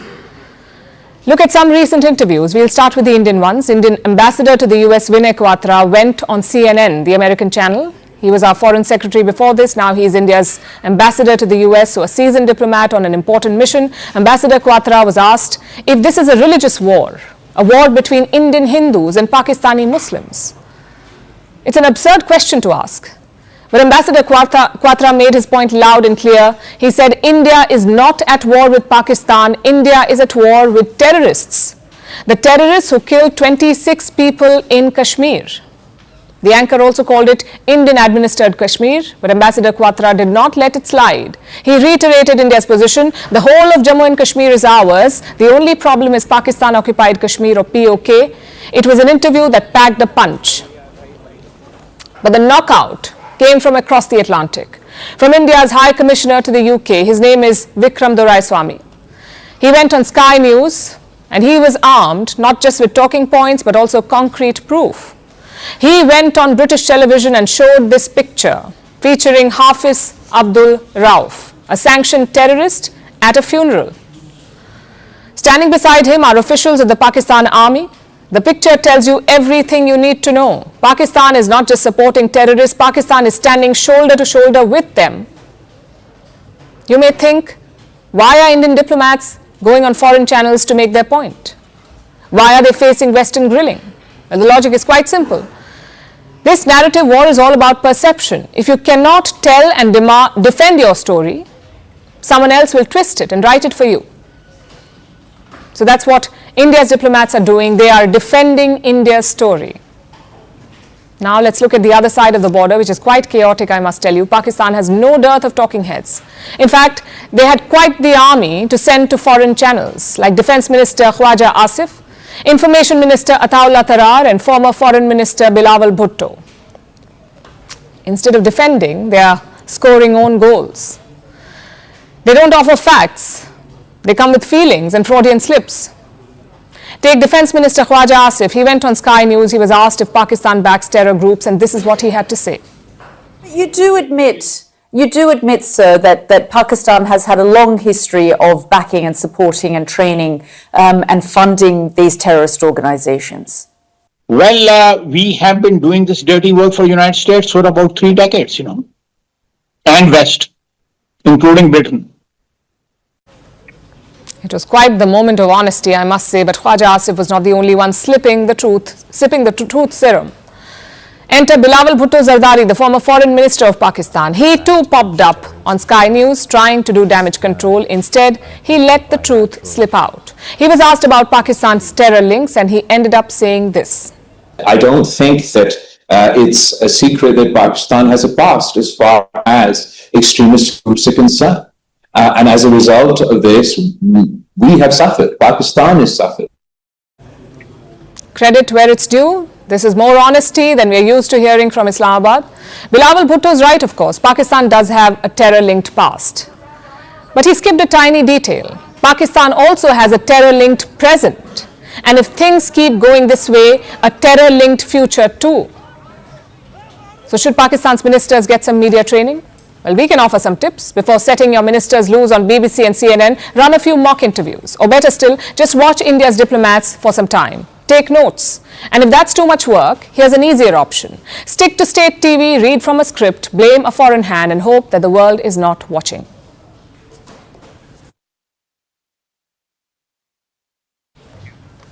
They say truth is the first casualty of war. Yesterday, it died 1 million deaths. If you were watching television or scrolling through social media, you would think this was an all-out war. You see, Pakistan is not just peddling fake narratives, it is also peddling fake news, and we have already been debunking them for the last few days. Tonight, we've come with some more examples, starting with AI-generated videos like this one.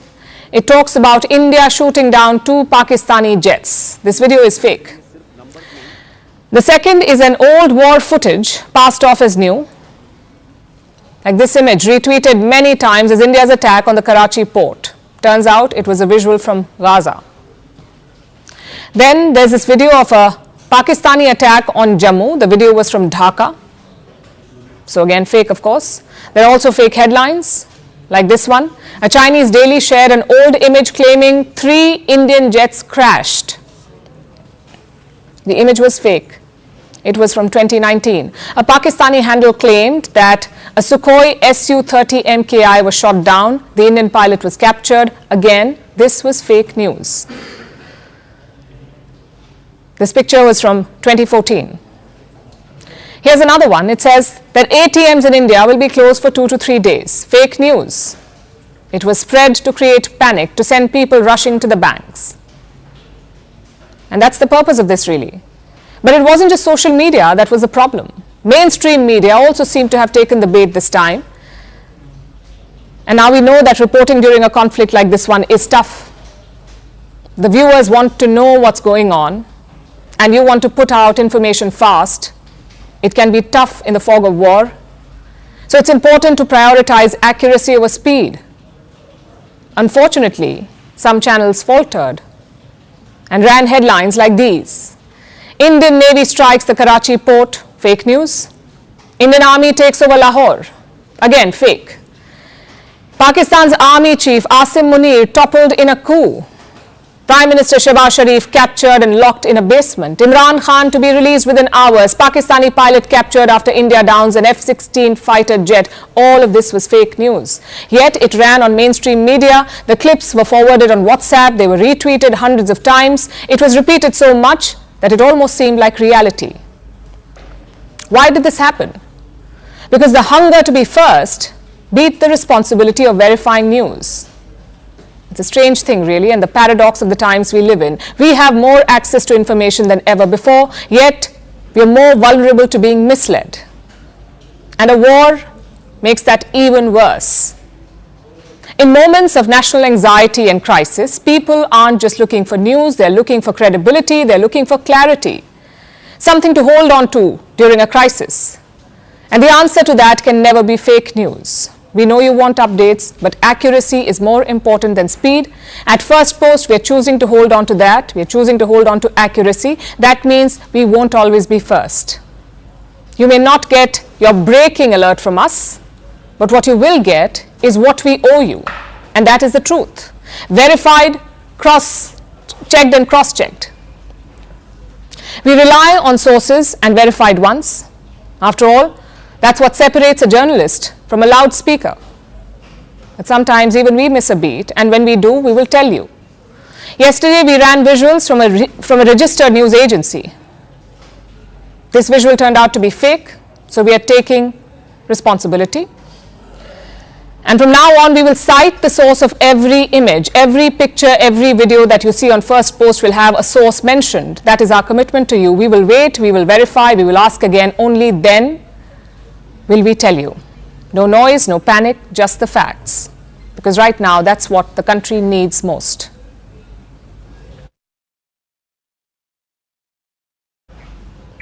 As missiles fly across the border, Pakistan has opened another front, not with weapons, but with a plea. They want more cash. Today, the IMF is holding a crucial meeting. That's the International Monetary Fund. It is Pakistan's last financial lifeline.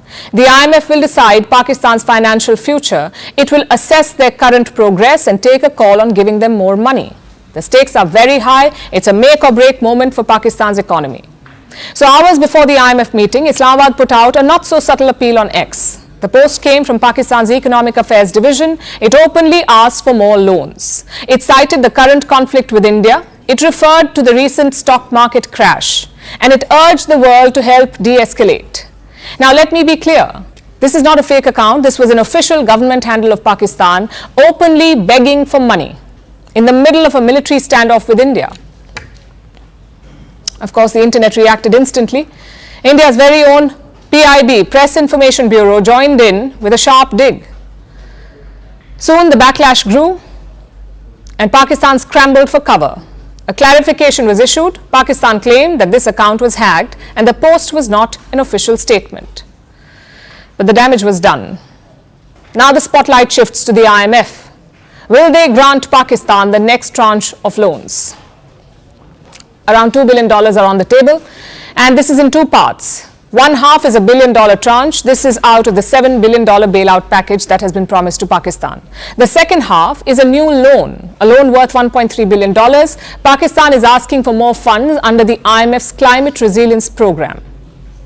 Climate Resilience Loan Program. They want $1.3 billion.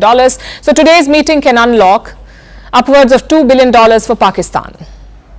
This money is critical for them. Without it, they will plunge deeper into crisis. The country is already sinking under debt. Their external liabilities now exceed $130 billion. Foreign reserves are just about $15 billion, which is barely enough to pay for 3 months of imports. And there are significant payments due. This year, Pakistan has to pay its lenders $22 billion. Nearly $13 billion of that is owed to bilateral partners, and one of them is, of course, China. It is Islamabad's single largest creditor, also its biggest weapons supplier.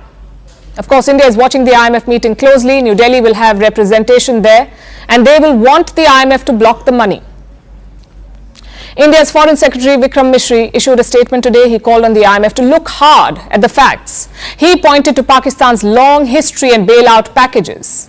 And India has a strong case here.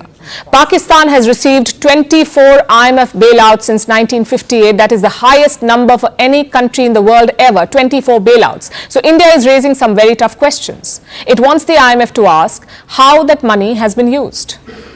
जहां तक IMF bailout का सवाल है, आपको ज्ञान होगा कि IMF की आज मीटिंग हो रही है.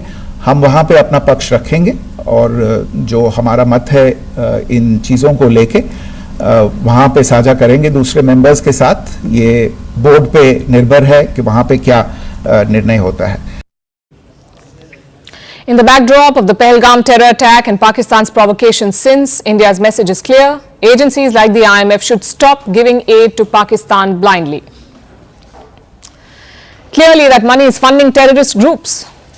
India has impressed the same upon its partners. Yesterday, there was a surprise visitor in New Delhi. Saudi Arabia's junior foreign minister, his name is Abdul Al-Jubair. He met with India's External Affairs Minister S. Jaishankar. Jaishankar discussed the issue of cross-border terrorism with him, and today Al-Jubair is in Islamabad, presumably to share that same message, to try to get Pakistan to behave itself. As for the Americans, they aren't too keen to interfere right now. That is what Vice President J.D. Vance has said. What we can do is try to encourage these folks to de-escalate a little bit, but we're not going to get involved in the middle of war. That's fundamentally none of our business and has nothing to do with America's ability to control it. America is keeping its hands off this conflict. That's the message from J.D. Vance, their vice president. But behind the scenes, their diplomats have been busy. America's acting ambassador in Islamabad called on Pakistan's interior minister today. We'll have to wait for the outcome and for the IMF's decision. India says it will present its case firmly. Pakistan will try to spin the narrative. It says the IMF deal is about ensuring stability. But the thing is, stability cannot come with missiles in the sky and a begging bowl in hand. Let's once again check in on the situation at the border. Pakistani drones are being reported in the skies over northern and western India for the second straight night today. There's a total blackout in sites near the border. These are the latest images that we have. The Jammu and Kashmir Chief Minister has confirmed explosions in Jammu. He said it was most likely artillery firing. Reports say drones have been spotted over Rajouri, Samba, Kathua, Nagrota and Nagrota in Jammu. We're getting multiple videos from these regions. You can hear air raid sirens and explosions in the background. Take a look at this clip from Samba.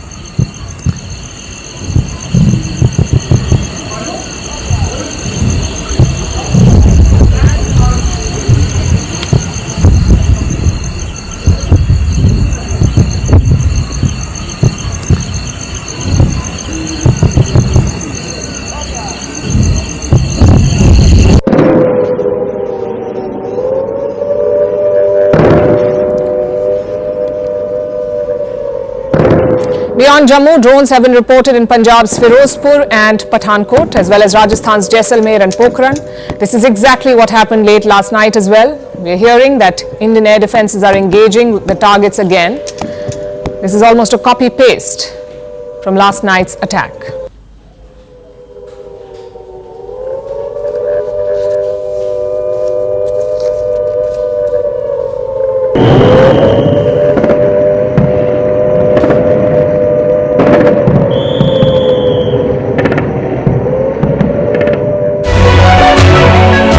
Vantage continues after a short break.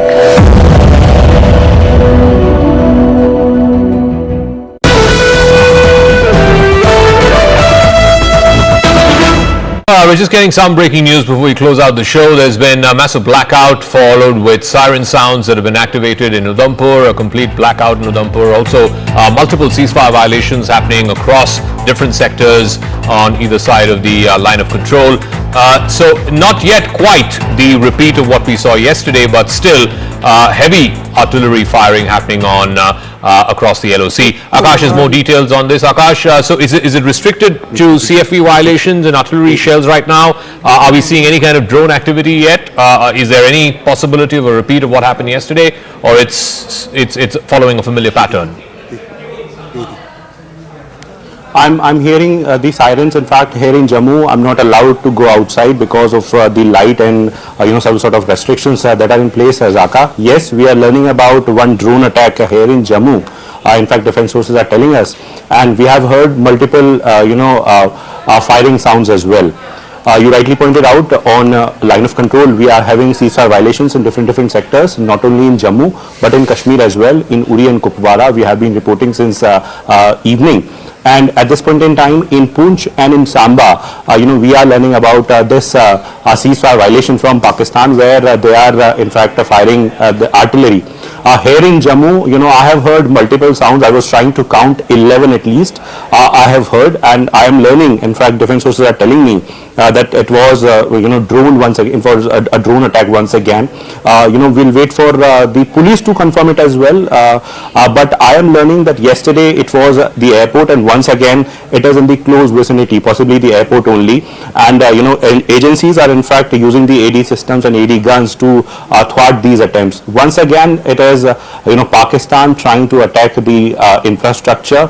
And not only in Jammu, we have been learning about these sort of activities in different areas. You know, Tejinder is reporting, in fact, about Pathankot and Samba as well. We have a colleague, Anshul and, Anvit in different areas as well. They have been reporting about blackout and sirens. But as far as Jammu is concerned, Akash, it is very important. It is the international border, though, but it's a very part of, the sort of attack that was carried out. In fact, yesterday it got started with Jammu only.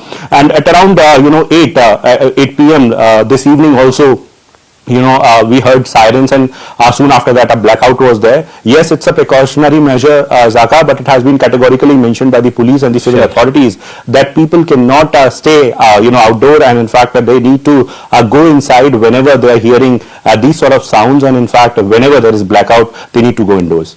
Okay, Akash, we'll leave it at that. Thank you very much. So yes, ceasefire violations are happening in Samba, in Uri, in Tangdar, all across the line of control.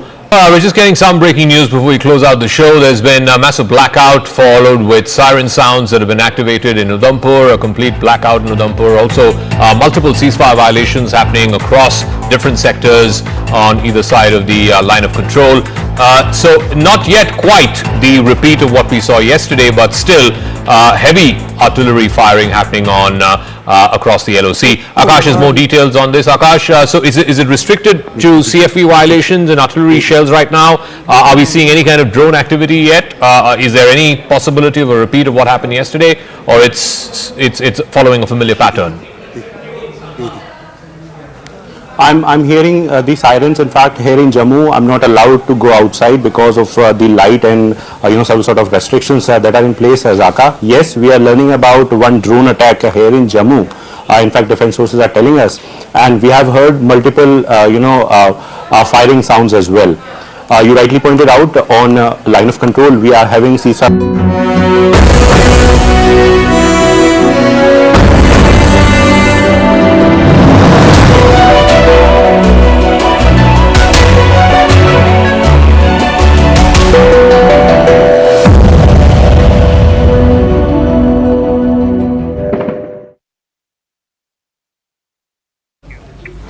This ongoing conflict is a reflection of India's new approach, a new and bold approach.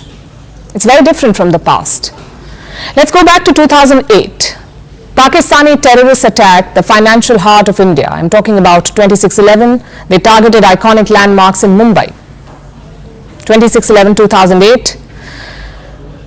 Terrorists from Pakistan killed more than 160 people. It was a deadly and daring attack. It left India grieving and angry. Back then, the world expected India to hit back, to use some sort of military action against Pakistan, but none came. New Delhi chose legal and diplomatic means. The United Nations Security Council condemned the attack. They also put some of the plotters on their sanctions list. 2008. Justice is yet to be served. Those plotters continue to roam free in Pakistan. Now cut to 2016. 4 terrorists attacked an Indian army base in Uri. They killed 19 Indian soldiers. Again, India had 2 options to choose from: diplomatic means or military means. This time, Prime Minister Modi was leading the country. He chose the second option. He ordered a surgical strike across the line of control. Now, this decision was not sudden. Prime Minister Modi gave ample chance to Pakistan. He made a surprise visit to Lahore in 2015, and while there, he attended Nawaz Sharif's granddaughter's wedding. He put his best foot forward. In 2016, he allowed a Pakistani team to visit the Pathankot air base. The goal was to jointly investigate a terror attack. So Prime Minister Modi gave multiple chances to Pakistan, but finally he ran out of patience. After the Uri attack, he set a new strategic precedent. If you attack, we will hit you back. No more free passes. That precedent was upheld in 2019 as well. After the Pulwama attack, Indian jets bombed Pakistani terror camps. Same in 2025. After Pahalgam, India struck 9 terror camps. Each attack has been more daring than the last one. At the same time, India has not abandoned the diplomatic route. We have kept up pressure on global forums. In 2019, we got the United Nations Security Council to sanction Masood Azhar. He is the chief of the Jaish-e-Mohammed. It took us more than 10 years to get him blacklisted. In 2023, we scored another victory. The United Nations Security Council blacklisted Lashkar terrorist Abdul Rahman Makki. So the diplomatic campaign is very much alive. The military campaign is about added pressure. It's about imposing a cost on such terror attacks. And the logic is simple. Pakistan must realize that every attack will be responded to. Every death will be avenged. The hope is that this will eventually deter Islamabad. There are critics to this approach. They say the surgical strike did not prevent Pulwama and Balakot did not prevent Pahalgam. So why would Operation Sindoor be any different? Well, the thing is, no policy is guaranteed to succeed. But there is a sound logic here. Eventually, these reprisals will begin to take a toll because the cost is rising every time. The surgical strike was a limited ground operation. Balakot was an airstrike, and Sindoor was an expansive anti-terror campaign. Even the headquarters of the Lashkar and the Jaish-e-Mohammed were hit this time. So like I said, the cost is rising every time. Perhaps eventually it will establish deterrence. But this policy requires boldness and a risk-taking appetite, and Prime Minister Modi has displayed both. Pakistan has always used the nuclear card to deter India. If you attack, things could go nuclear. That's been their threat. That was always the threat from Islamabad. We'll use nuclear bombs. But Prime Minister Modi called their bluff.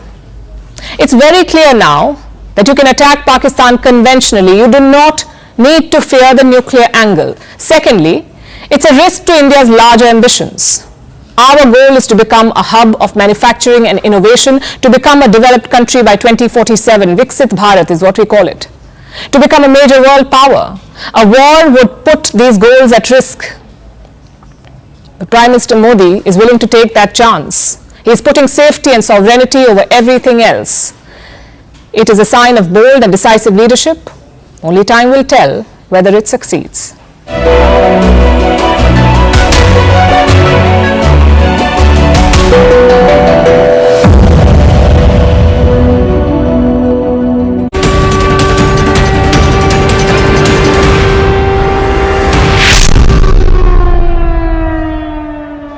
Hello and welcome to the continuous coverage of the border tensions between India and Pakistan as Bharat gives a befitting reply to Pakistan's misadventures and even displays its technological edge. Pakistan continues its drone strikes along the border, targeting several spots in Indian territory. Pakistani forces have unleashed drones in Jaisalmer, Rajouri, Amritsar, Firozpur, Riyasi, Kathua, Samba, Nagrota and Uri. Ceasefire violations continue along the line of control and in the international border, while India continues to raise the cost for Pakistan. That is the action being taken by the Indian state. In the recent IMF meeting, India has objected to the bailout for Pakistan, saying the funds are being used for. India has also abstained from the vote, and the IMF has taken note of the entire proceedings and the stand that India has taken on the international stage. We're getting a big piece of breaking news where top intelligence sources have told CNN News 18 that Pakistan is using long-range drones from Jammu and Kashmir all the way to Punjab. Sources say the attack was aimed at testing India's defense capabilities. India also engaged in drone strikes in different parts of Pakistan. So India continues to give a befitting reply to Pakistan's misadventures along the border. India also responded with heavy firing at the line of control as well as the international border.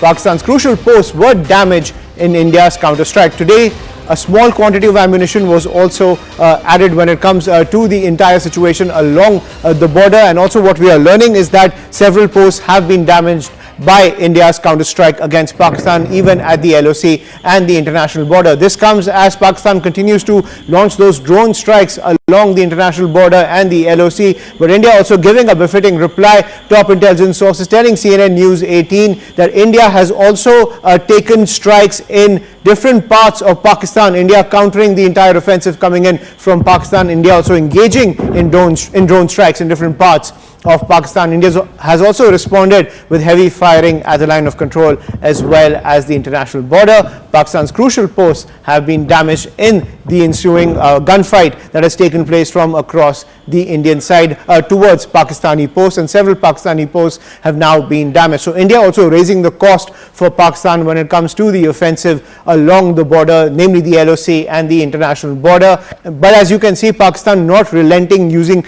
these drone strikes in sensitive areas like Rajouri, Uri, as well as in Rajasthan and Punjab to counter India. But India also countering Pakistan with drone strikes as well as firing at the LOC as well as the international border. India is also raising the cost at the international stage with actions at the IMF, and India is also its air defense system is also taking action by preventing the damage being caused by these drones coming in from Pakistan, making sure that there is 100% repulsion of these drones that are coming in from Pakistan. To get more details on Pakistan's strategy going forward and India's counter-offensive, I'm joined by my colleague Akash Sharma on the broadcast. Akash, give us the details.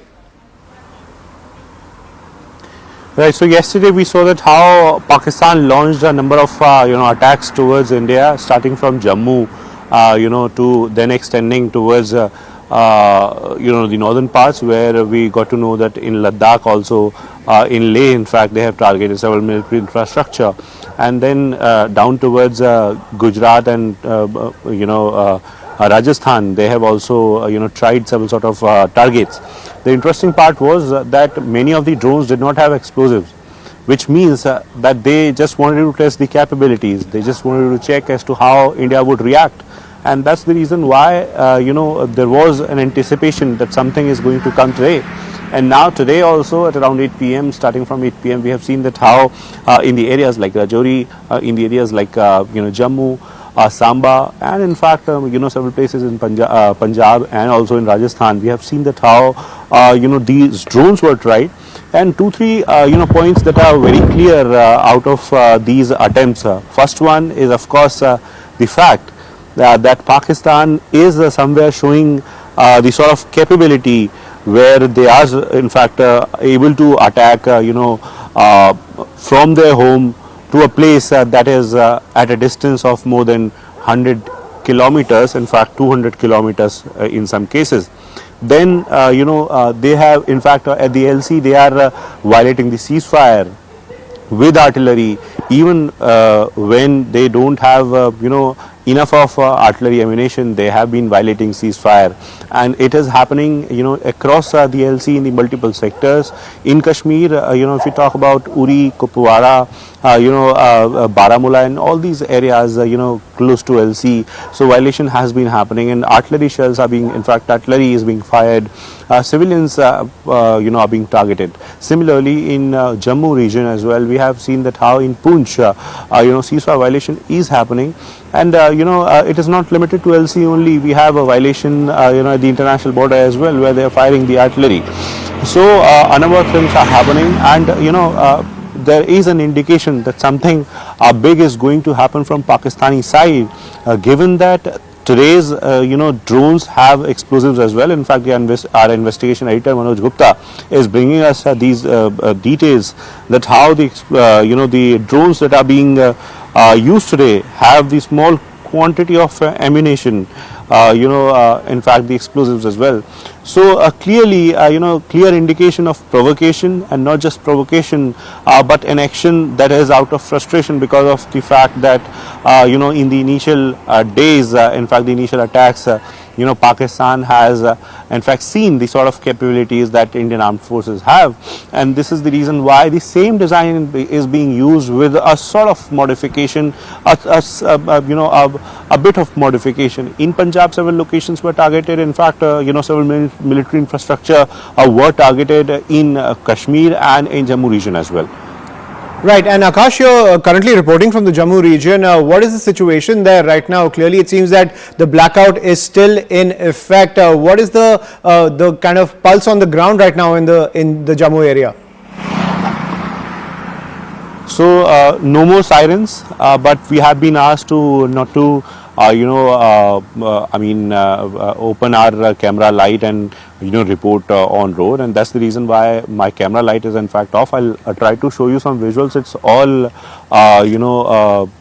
all silent here on the road. People are not at the road, also because it's the night time, but in general in routine days you used to see a lot of chatter, a lot of people on this particular road. This is road close to the railway station, where we earlier had a lot of people on a daily basis, but now since these are not the routine times, normal days, that's the reason why we don't have people. In fact, blackout is no more there in Jammu, because we have got electricity back in the park there. Rajesh Bhardwaj is showing you the visuals, but since some police personnel were there, and they saw us reporting live, so they asked us to switch off our camera light for the safety, and that's why we have not in fact switched on our camera light. But yes, as far as Jammu is concerned, so in the both days, not just today but yesterday as well, we have noticed that how it is starting from here. We heard several sort of sounds. It was AD gun possibly. It was a constant sound. In fact, at one point in time, where we heard that sound, we were told that drones are being engaged and aerial threats are being engaged, and all of these aerial threats we have been given to understand were engaged. And it is not limited to Jammu area. We have some nearby areas. Nagrota is one area where we have one important military establishment. Yesterday it was attacked in the morning, in fact, and today once again drones were sent to that particular location. In Udhampur also we got to know that drones were sent in Samba, in Rajouri, and in several other areas nearby Jammu. It was tried. In Akhnur also we have been told, though I have no confirmation of Akhnur, but yes, in Akhnur also there were attempts. LC violation is happening, constantly happening, but other than that, in the hinterland as well, Pakistan is trying to attack India using drones. Right. Thank you, Akash, for getting us the latest. That's the update coming in from Jammu. I'm also joined by Ishan Wani, who's reporting from Srinagar. Ishan, given the fact that Pakistan is unrelenting in its offensive with a second wave of drone strikes today, what is the latest from Srinagar now? Well, for the first time, we have drone strikes and attempts to actually strike the Srinagar airport, which is also an air station of the Indian Air Force, and also the air base in Avantipur, which is a full-fledged air base of the Indian Air Force. The attempt was made there to target them, to dislodge and to ensure that they inflict damage on these crucial assets of the defense personnel in Jammu and Kashmir. Look, they are very crucial for the defense forces. We don't want to give out operation details, but very essential for the forces. So that's why there was an attempt being made to take drones there and possibly target some areas, some crucial areas in the airport in Srinagar and as well as airbase in Avantipur. But what we have been given to understand by sources in the security establishment is that both of these drones and both of the threats have been neutralized. Now, apart from Srinagar and Avantipur, we have been hearing reports about drone threat being there in Baramulla. A lot of videos emerged. Our colleague Tejinder is also stationed in Baramulla. He also reported that there was a shake of their houses when the anti-drone system was launched to counter these drones and to bring them down effectively. But we have been given to understand that 6 to 8 is the number by the sources telling us that where the drones in Srinagar, Avantipur and Baramulla, which were brought down, it is still blackout, no lights outside, and the curtains are on. Everything for the first time is on action mode. The administration, the officials are in their offices as a precautionary measure. We are told that the highest level of alertness is being maintained to ensure that if there is any challenge that can arise through the use of these drones, that is immediately eliminated. There are reports that multiple places in Baramulla have also had drone sightings. There can be a possibility of them not being present there and then people suspecting that it's a drone. But the establishment has readied its air defense system, that whenever in their radar there is any drone which flies in the important and crucial zones, that they are completely destroyed and decimated. We saw that yesterday the government of India, the MHA, the defense ministry said that none of the drones was allowed to actually come down or attack any place whatsoever to inflict any damage or casualties. Whether it's Pakistan testing India's waters, whether they are trying to play tricky games, that is something that the government and the police and the security agencies are keeping a very close, tight eye on. But on the line of control, Aishman, the ceasefire violation is continuing relentlessly. But we have been given to understand that even before the sunset today, they opened indiscriminate fire. There was massive mortar shelling that was seen and witnessed in Uri sector, in Kupwara as well. Artillery being used, and which has actually resulted in many families being uprooted.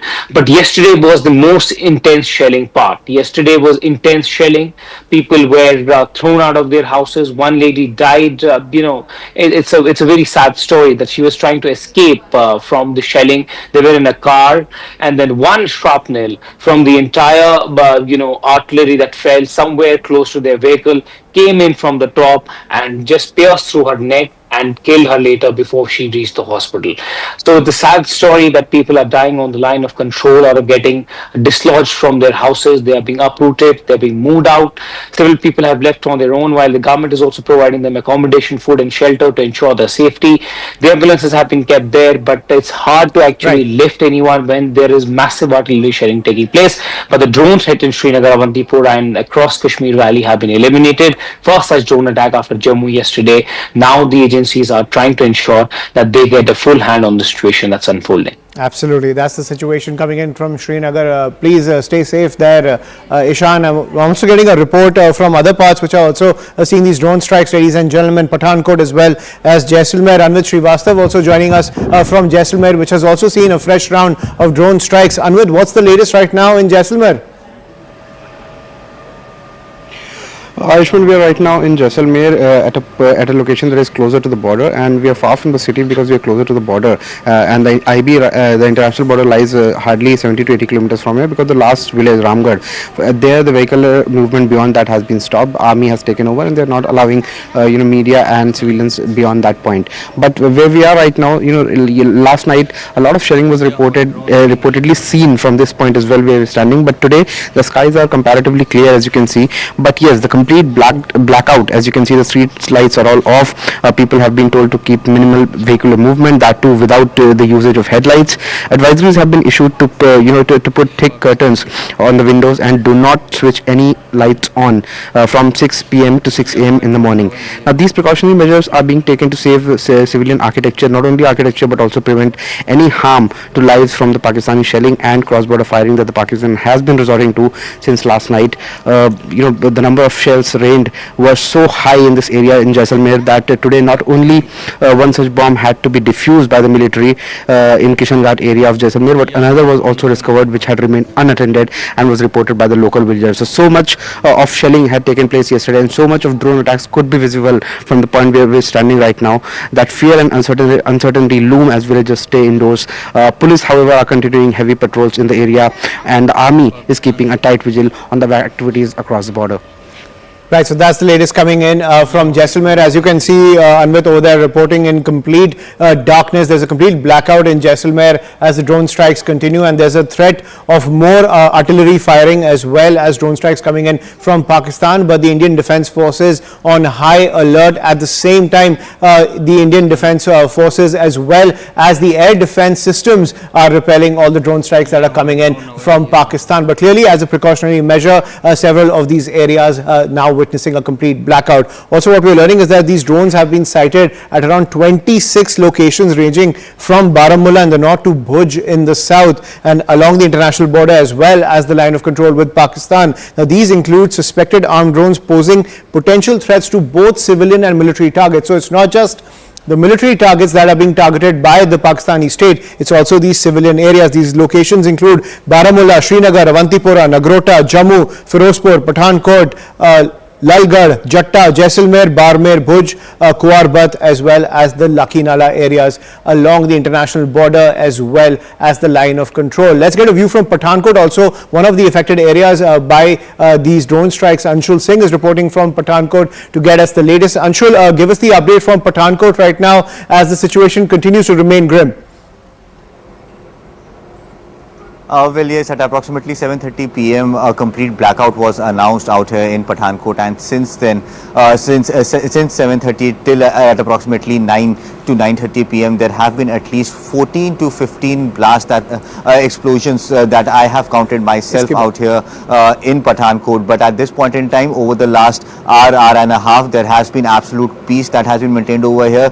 Sirens went out over here at the Pathankot Air Base at approximately 8 p.m.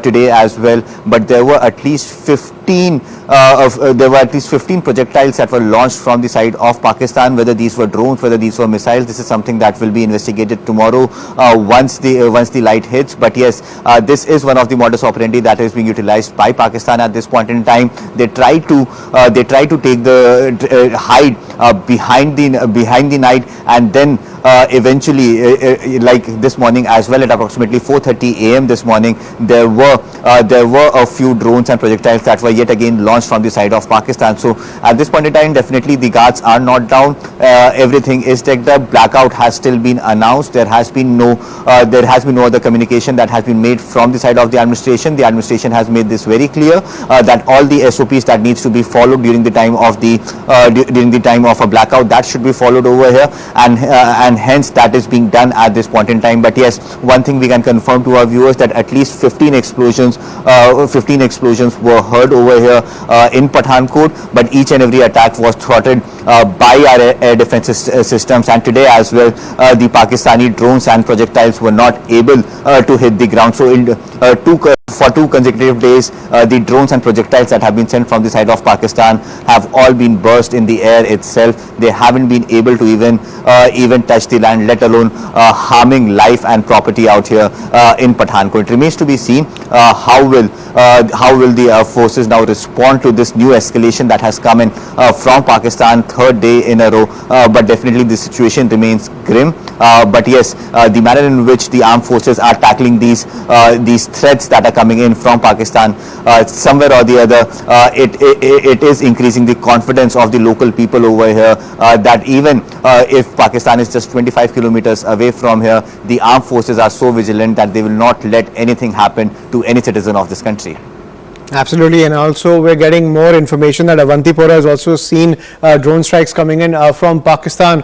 Also, we're getting an update as well that, as we were saying, the drones have been sighted at around 26 locations ranging from both Baramulla in the north to Bhuj in the south, along the international border as well as the line of control with Pakistan. This is new information coming in. Now, these include suspected armed drones posing potential threats to civilian as well as military targets, ladies and gentlemen. Now, regrettably, what also we're learning is that an armed drone targeted a civilian area in Firozpur, resulting in severe injuries to members of a local family.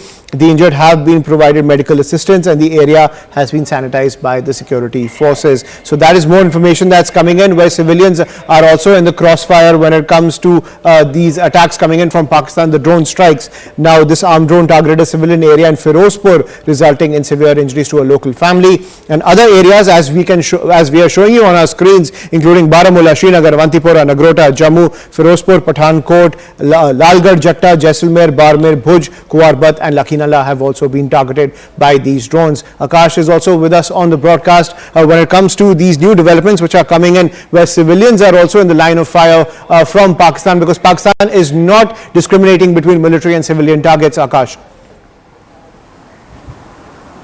Yes, and in fact, these 26 locations, you rightly pointed out, these 26 locations have seen the drone attacks in the last 2 hours, specifically starting from 8 p.m. last evening.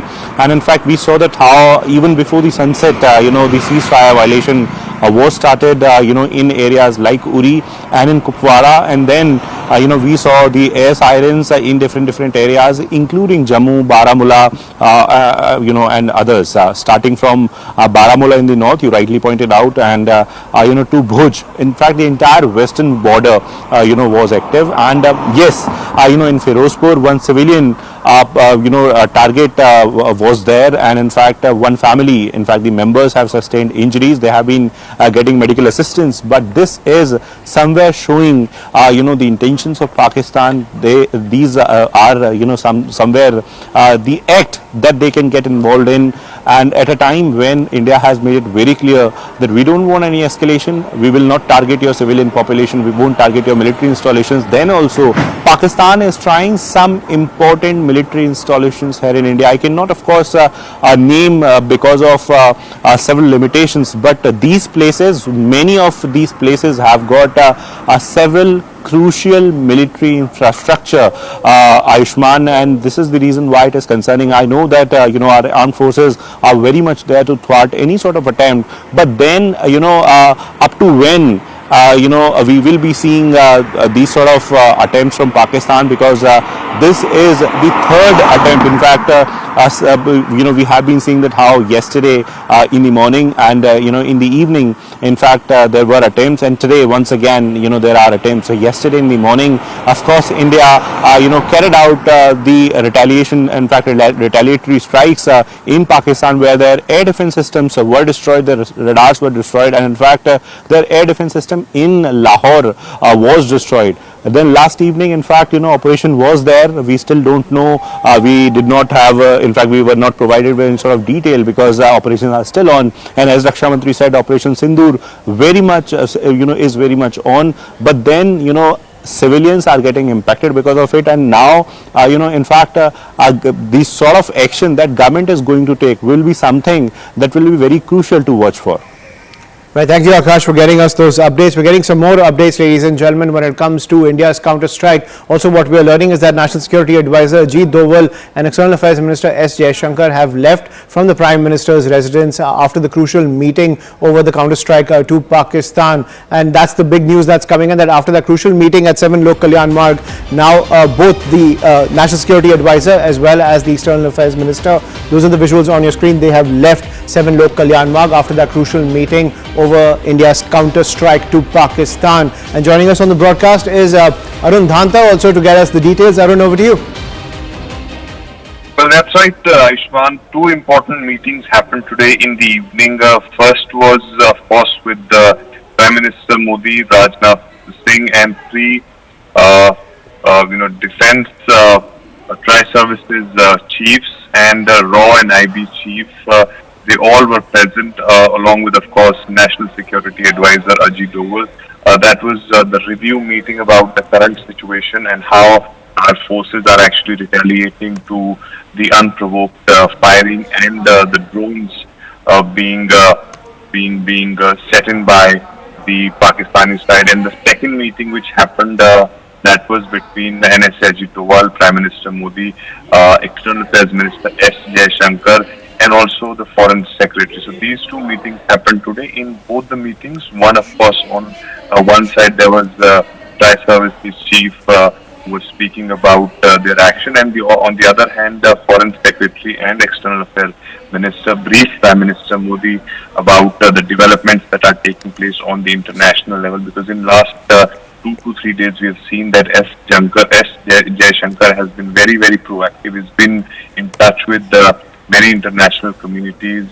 In fact, yesterday we saw that he met Saudi Minister of State for External Affairs and also the External Minister of the Iran. So on every front, India is monitoring the situation. On one side, if they are retaliating to the Pakistan's unprovoked attack on India, but also how to counter it on international level, how you can expose Pakistan on international level. So all these things are discussed, and also, of course, the expected attack from the India side, because right now we are seeing that it is Pakistan who's in fact sending in those swarms of drones in India. But of course, we know that our air defense system and our forces have been very much alert, and therefore they've been thwarted there before they deliver any payload or disturb any area or destruct any area in the borders of our country. So I think this has been a strategy meet which has been going on ever since Pakistan resorted to those drone attacks and the ceasefire violation along the borders. Right. Thank you, Arun, for getting us the latest information that's coming in when it comes to the huddle of the central government. But getting some more breaking news on the international front, this from the White House, when it comes to the tensions between India and Pakistan. US President wants to see the situation de-escalate as early as possible. Marco Rubio has been actively involved and is in constant contact with leaders from both countries. He's leading efforts to help bring the conflict to an end. That is the pitch that's coming in from the White House to de-escalate tensions between India and Pakistan. Let's listen in to the White House Press Secretary. Thanks very much, Caroline. Two questions. First, can you give us an update on U.S. efforts to mediate or have an impact on the conflict between India and Pakistan? Sure, I absolutely can. This is something that the Secretary of State and, of course, now our National Security Advisor as well, Marco Rubio, has been very much involved in. The President has expressed he wants to see this de-escalate as quickly as possible. He understands these are two countries that have been at odds with one another for decades, long before President Trump was here in the Oval Office. However, he has good relationships with the leaders of both countries, and the Secretary of State, Marco Rubio, I spoke to him just yesterday. He has been in constant communication with the leaders of both countries trying to bring this conflict to an end. One other question. Yesterday, we saw the news of the new Pope. Before Pope Leo became Pope Leo, there were some... So that's the pitch that's coming in from the United States, saying that there has to be a de-escalation between the two sides. But remember, the United States has also made it very clear that India has the right to defend itself and take action against the terror infrastructure emanating from Pakistan. So that is the pitch that's coming in from the Trump administration. Let's get to our guests, ladies and gentlemen. Lieutenant General S. Harimohan Iyer, former Chief of Staff of the Northern Command, is with us on the broadcast, as well as NND Dubey, former DIG of the NIA, and Major General Rajan Kochar, defense expert. Thank you so much for joining us, gentlemen, when it comes to the situation between India and Pakistan and the escalation of tensions, as we are seeing on our screens the second wave of drone strikes coming in from Pakistan. Now, General Iyer, how do you see these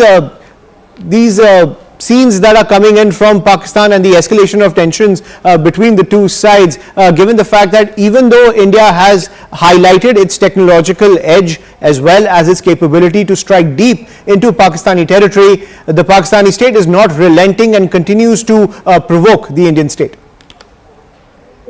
Good evening, Ayushman. Firstly, a word of caution. You know, there is a difference between drone sighting and drone attack. What is happening is drone sightings. So when they say 26 drone sighting, doesn't mean 26 drones are attacking you. So I will exercise a word of caution, because what happens is it unnecessarily creates, you know, a little confusion and a kind of tempers flare on this. So this is one thing which I will request through you to your correspondents, that they should differentiate between different drone sightings and drone attacks. When you mean drone attack, means it's a drone which is coming with the intention of attacking, the way we did on the terrorist basis on 7th of May. So that's the first thing. Secondly, you know what has happened now, we have had 2 days since we targeted those 9 sites. We have given him a bloody nose. And you all know that in Pakistan, it's the country owned by the army. So when you are striking him so hard, when you have given him a hard nose, to expect him to buckle down just on that, when he's got such a large standing army, such a well-equipped air force and a very decently equipped navy, he controls the economy, he controls the politics. So for him to cow down just because you hit 9 sites and, you know, come to a negotiating table without, you know, doing something, is asking for the moon. So that is first thing. We should be assured, you know, you see our AD is doing a fantastic job. We are knocking down everything that is coming from his side, right? And just be assured, you know, most of these drones have been taken out by our, you know, AD guns, which are vintage guns. We have been able to make them counter drone capable because of our Atmanirbhar capacities, and that is something we should be very proud of. These guns, by and large, should have been in museums by now, but we have made it so good that we have ensured that not a single aerial thing that the enemy is sent across has been able to achieve its targets. So that is the first thing we must assure our citizens, that the Indian Army is abreast with the situation. We are in full control of what is happening. All these drones, and another thing which I think I mentioned yesterday also. So when you see this, you know, flares going down in the night sky, when the AD gun fires, it fires after every 5 or 6 rounds, it fires a tracer to generally tell you where the rounds are going, because you can't see the shells. And all these shells are timed to burst in the sky, because otherwise it will come and damage something on the ground. So you will hear a lot of noise, you will hear a lot of explosions, you will see a lot of flashes in the sky, but that does not need anybody to get, you know, worried about, because we are taking care of ensuring that the enemy is not able to achieve any of his aims. Now coming on to the third part as to how should we respond to him. We struck at 9 places and thereafter we gave an offer that we have done our job. It was not against the enemy military installations, it was against terror sites. We had told very clearly we don't want to escalate any further. We had given him an offer to de-escalate. Obviously, in the last 2 days, he has tried to, put it back onto us. The options are very much that there could be a revisit. There are another 13 sites. As you know, there were 22 sites which were briefed by the Foreign Secretary the other day. We have only struck 9. There are still 13 of them available to us. For all you know, there may be a case when we will revisit.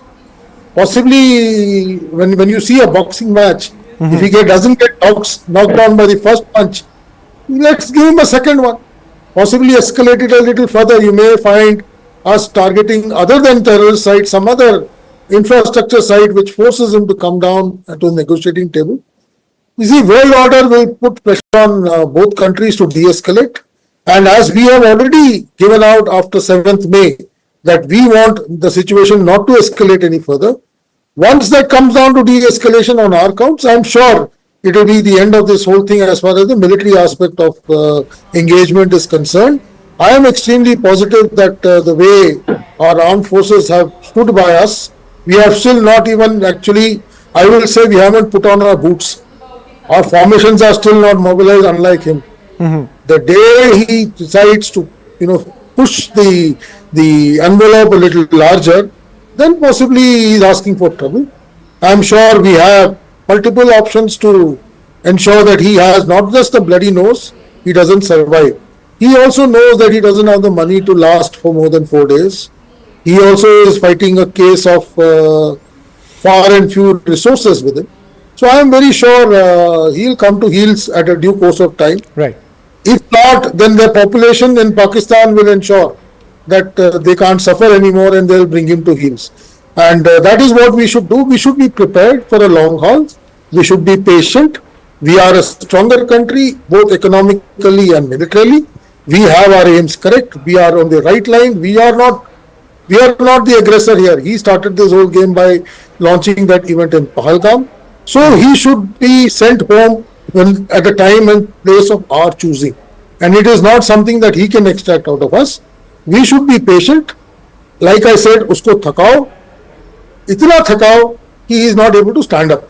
Right. But jis din wo uthega nahi, the day he is so badly exhausted, I am sure he will be more than willing to accept the terms that we laid out.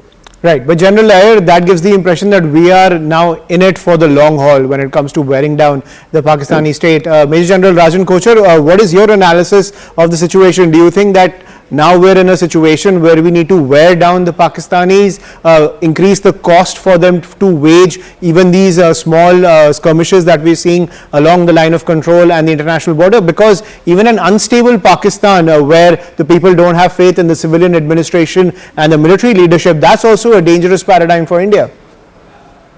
Yeah. Thank you for getting me into the discussion. I think the present level of action from our part is, the deterrence is not enough as of now. And that's why he is attempting to do this again and again. He is tending to escalate, and don't be surprised if the next action will be a bigger one. And what is he trying to do? Let us try to understand. He's trying to test and overwhelm our air defenses. He's deploying hundreds of drones, and he's trying to saturate our own systems. He's also trying to identify the gaps wherever he can and gather intelligence. See, it's a drone is a double-edged weapon. It is not only you are arming the drone to carry out a strike, it's also used for intelligence gathering and reconnaissance. So what we are actually allowing him to do is that once his drones get inside our own positions, our defense layouts do get exposed, and that is one danger you know it is available. then there is a psychological pressure on the civil population. You see, we are trained in the army. We can withstand these kind of attacks, but not the civil population, because every night they have a fear something will come on their head. And let me tell you, no air defense system is invincible. If we are stating that हमने 100% drones मार दिए, it's not possible. Some of the drones will get inside and will cause casualties, as we are. You brought out, I think in Firozpur it has happened. Right. Some people have got injured. Then what happens is now he is in the process of collecting information. He is now, the initiative is in his hands, because each time we are reacting to a situation. Because every time he carries out an attack, we get into a huddle. The Prime Minister and the Raksha Mantri, External Affairs Minister, let's say, all then start meeting each other in the middle of the night and try to work out some kind of a tit for tat mechanism. So this is my personal opinion. It's this is the way I take it, and I sort of feel it, that our cost which we have to give it to him has to increase. The deterrence has to be felt by him, because unless how are we wearing him out? He is only launching the drones. He is not doing anything. His army, our army is also being there, and his force is also there. Both of them are equally deployed. So as much as he is wearing out, we are also wearing out. Right. So we need to understand this aspect, because, and I think I feel the Prime Minister is very much aware of the situation, and I'm sure some hard decisions will be taken. Today we saw the Naval Chief being called twice by the Prime Minister, and once in the morning and once in the evening. And I'm quite certain that something is on the cards, and I'm sure with our leadership of the army, they are the best people to take the call, because they have the complete information of the battlefield. Right. They know what kind of movements are taking place on the Pakistani side.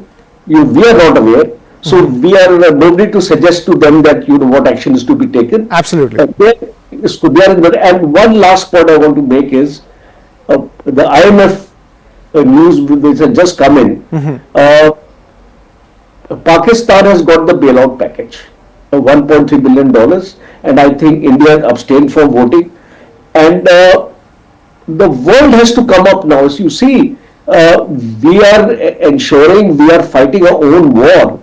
But in case we want to expose Pakistan as a state, we require support from other nations, especially the USA. And we were quite positive that something will happen and this money will not be given to Pakistan, because at this point of time and at this juncture, if he gets that money, he is going to use it against us. We keep on saying that, he can last for 4 days, 5 days. China is there to support him. So something has to be done, blockading his entire Karachi harbor and things like that. Some strong decision like that has to be taken, so that the cost has to be felt to him, because unless we give him that cost, I think he is not going to come on the table. Thank you, General Kochhar, as well as General Iyer, for giving us your perspective on this entire situation that is escalating between India and Pakistan, where India continues to give a befitting reply to the Pakistani state, which continues to provoke India when it comes to the situation at both the line of control as well as the international border. You can see those visuals on your screen. The provocation continues to come in from Pakistan, but India's air defense systems are up, ready and active, and are countering each and every threat. We will continue to track all the developments coming in. For now, a quick break. More news and updates on the other side.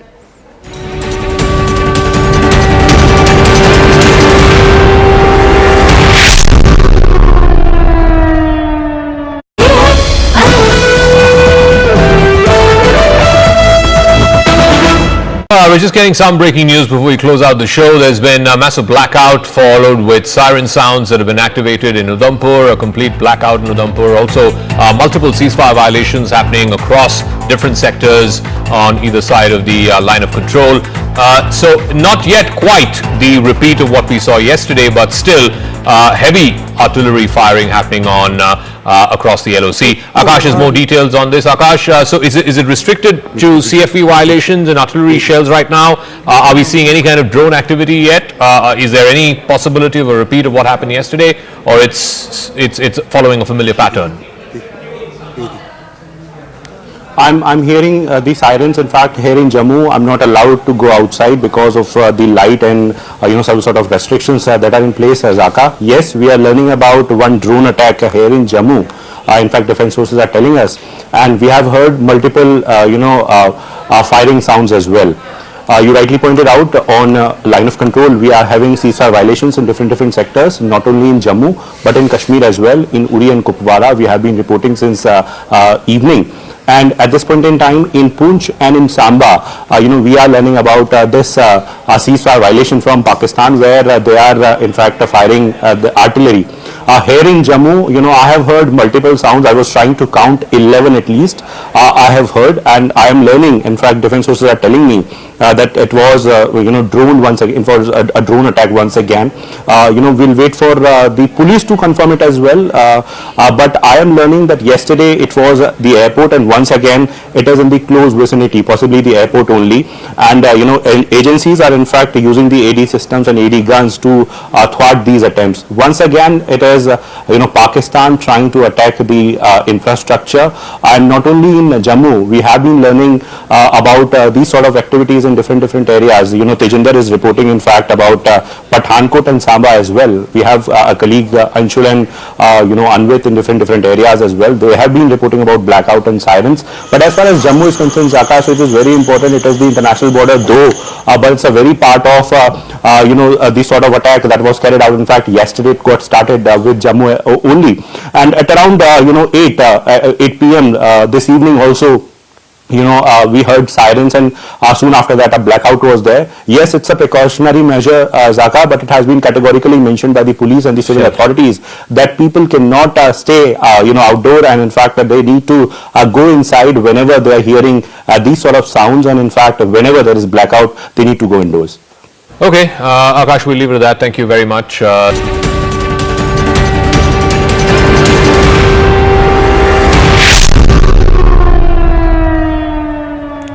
And amid the strikes coming in from Pakistan, we're getting a piece of breaking news where an armed drone targeted a civilian area in Firozpur, resulting in severe injuries to members of a local family. The injured have been provided medical assistance, and the area is currently being sanitized by the security forces. We have a reaction from the local police in Firozpur. Let's listen in.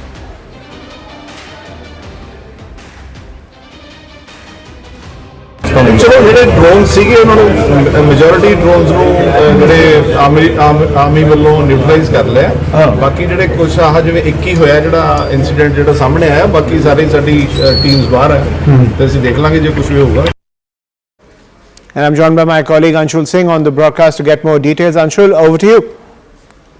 So yes, this incident happened at approximately 8:30 p.m. this evening in Firozpur district. This entire incident happened in the village, in a village in this entire district, and it is being said that the manner in which Pakistan has yet again attacked and targeted civilians, because remember this was a village that was targeted. 3 members of the family have been badly injured. The woman of the family is actually in critical condition at this point in time, whereas the 2 others are injured. The entire house is in shambles. The vehicle that was parked outside the house, that has also been burned absolutely completely. In fact, this was a poor farming family, who was surviving over there, and their cattle have also sustained injuries in this entire incident that has been done by Pakistan. Now remember, this is the 3rd such incident in as many days, where yet again Pakistan has gone ahead and targeted civilians and made sure that civilians of India who have no way to defend themselves, they are targeted in some way or the other. So definitely the manner in which this coward nation of Pakistan is actually is actually trying to fight with India. This is absolutely shameful, and Pakistan has yet again decided to go ahead and target civilian locations in the country. This was just one drone that was not tackled by our air defense systems, and this is the kind of damage that has happened. But definitely at this point in time, what we have been told that 3 out of the 2 people are out of danger, whereas the woman of the family is still critically injured. So that's a good piece of news that 3 out of the 2 people who have been hit by this drone are out of danger, and the rest are receiving medical attention. Thank you, Anshul, for getting us that piece of breaking news. We will continue to track all the developments coming in. For now, quick break. More news and updates on the other side.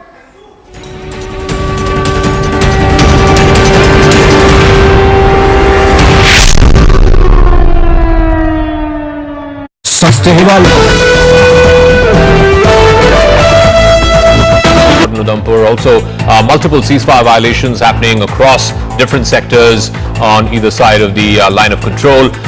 So not yet quite the repeat of what we saw yesterday, but still heavy artillery firing happening on across the LOC. Akash has more details on this. Akash, so is it restricted to CFV violations and artillery shells right now? Are we seeing any kind of drone activity yet?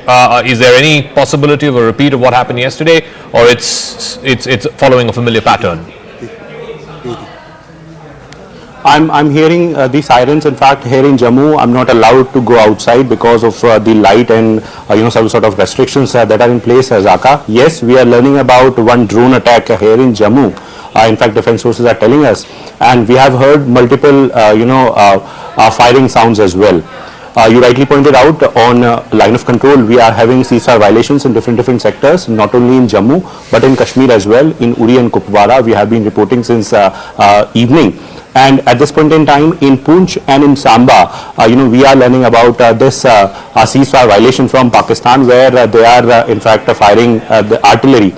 Here in Jammu, I have heard multiple sounds. I was trying to count 11 at least.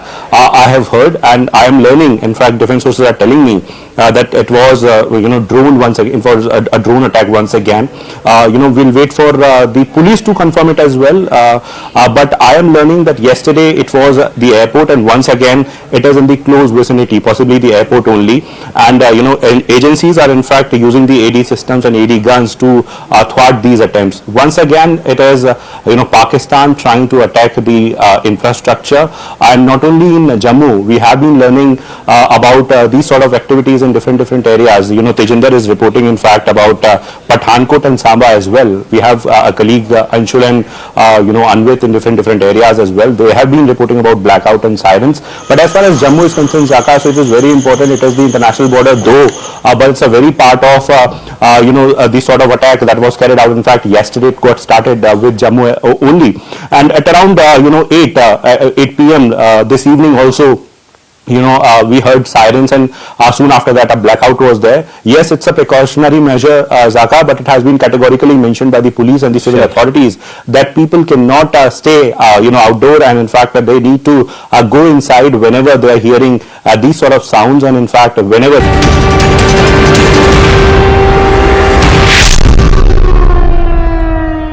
Welcome back, ladies and gentlemen. As tensions continue to escalate between India and Pakistan, let's get a view from a lawmaker from a country that has faced off against terror since its very inception. I'm joined by Moshe Turpaz, a member of parliament from Israel. Thank you, Mr. Turpaz, for joining us on CNN News 18 and giving us your perspective. Israel has been a crucial ally and on the front lines in the war on terror. How do you see these developments of the escalating tensions between India and Pakistan as we dismantle the terror infrastructure inside Pakistan?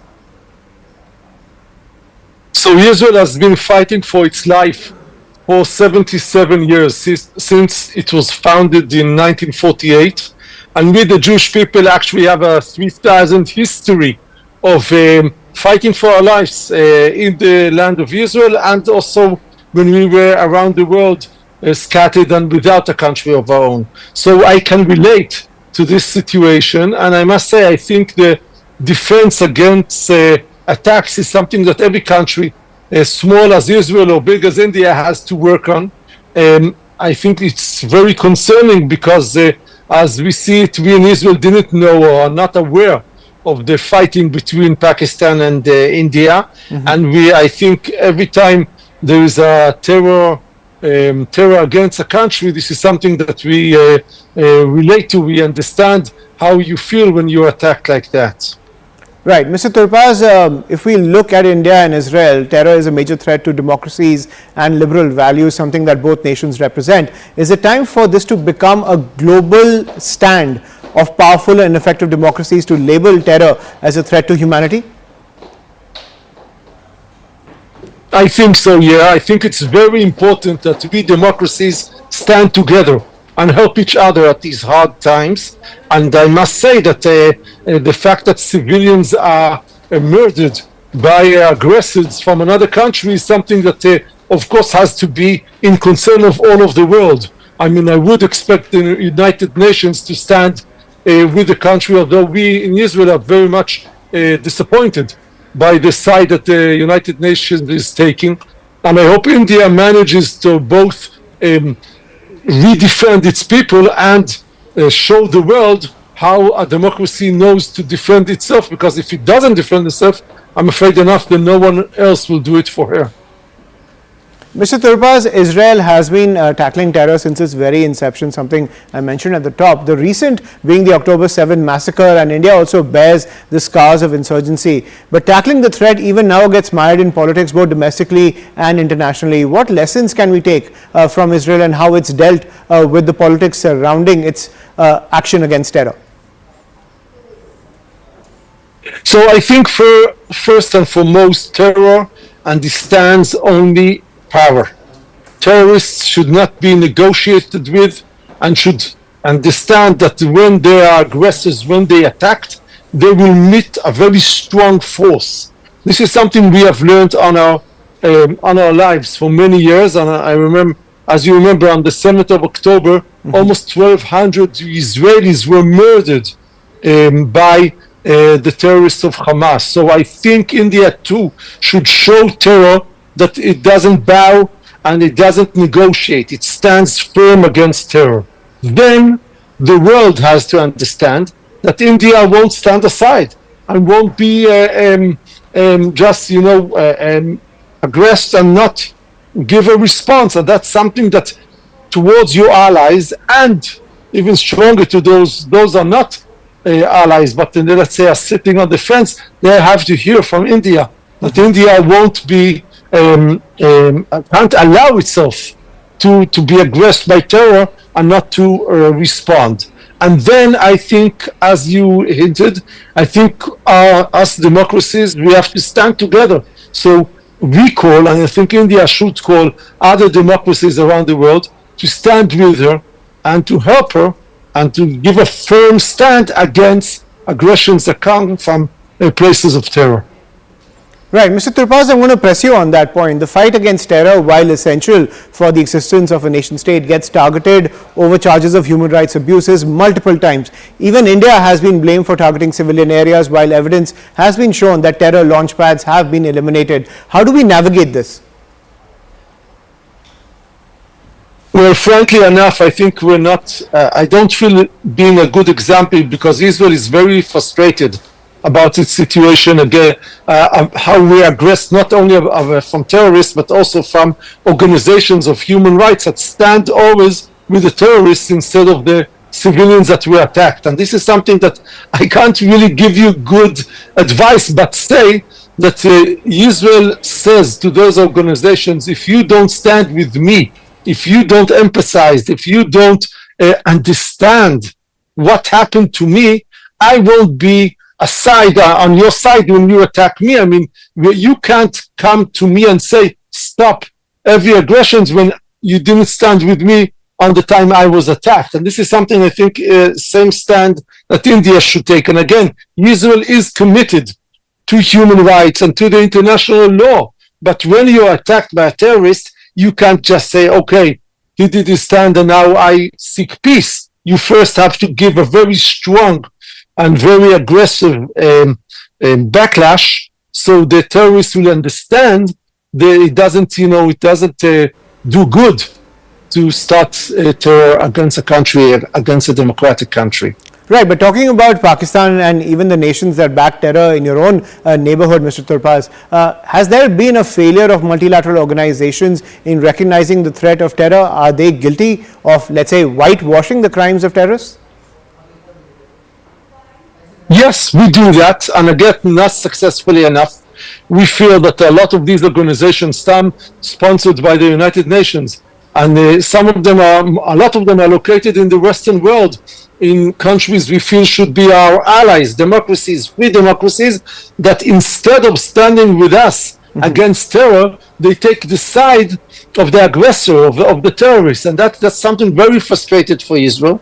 And I think India also should demand these organizations to stand with Israel and with India, and to understand our side, because it's not, I mean, on the 7th of October, and same goes for India, we didn't start anything. People were living in their homes, in the villages, and suddenly attacked, killed, slaughtered, raped. And this is something that can't be a double-sided, because there are no two sides to terror. It's only a terror against democracy. And that's a very firm stand Israel has, and I think India should also have. Right, and Mr. Turpaz, my final question, with India and Israel also achieving diplomatic success in gaining support for actions against terrorists and terror sponsors, do you sense a shift in the narrative surrounding this threat to humanity? With the fingerprints of terror all over the world, have we achieved a shift in the global outlook? So I think it's a complex time. These are very complex times for democracies and for liberal values. And yet I'll tell you one thing. I used to be a fighter myself, and I served many years in the reserves of our army in Israel. And I always said we fight terrorists by force, but we don't turn ourselves to be terrorists. So we are doing the best to fight for democracy, for liberal values, for humanity, against brutal terror, without turning to be them. And that's something very vital for us liberal democracies to understand. We want to stay with our liberal values, even if we fight brutal people that are not like that. And that's, I think, something essential for a message to the world. Right, thank you, Mr. Turpaz, for sharing your perspective, as well as the fact that how India and Israel are in the same boat when it comes to the fight against terror. We're going to take a quick break now. More news and updates on the other side.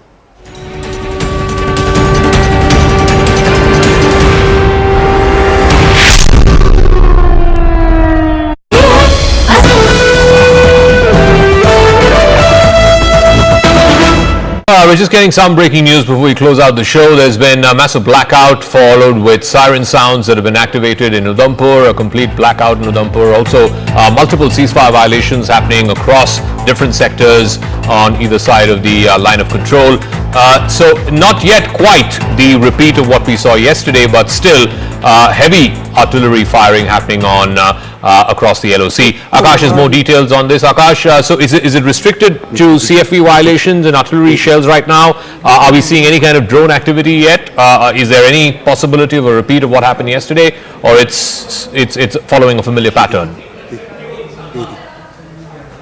I'm hearing the sirens. In fact, here in Jammu, I'm not allowed to go outside because of the light and some sort of restrictions that are in place. Zaka, yes, we are learning about one drone attack here in Jammu. In fact, defense sources are telling us, and we have heard multiple firing sounds as well. You rightly pointed out, on line of control, we are having ceasefire violations in different sectors, not only in Jammu but in Kashmir as well. In Uri and Kupwara, we have been reporting since evening. And at this point in time, in Poonch and in Samba, we are learning about this ceasefire violation from Pakistan, where they are in fact firing the artillery. Here in Jammu, I have heard multiple sounds. I was trying to count 11 at least. I have heard, and I am learning. In fact, defense sources are telling me that it was drone once again. It was a drone attack once again. We'll wait for the police to confirm it as well. But I am learning that yesterday it was the airport, and once again it is in the close vicinity, possibly the airport only. And agencies are in fact using the AD systems and AD guns to thwart these attempts. Once again, it is Pakistan trying to attack the infrastructure. And not only in Jammu, we have been learning about these sort of activities activities in different areas. Tejinder is reporting, in fact, about Pathankot and Samba as well. We have a colleague, Anshul and, Anvit in different areas as well. They have been reporting about blackout and sirens. But as far as Jammu is concerned, Akash, it is very important. It is the international border, though, but it's a very part of, the sort of attack that was carried out in...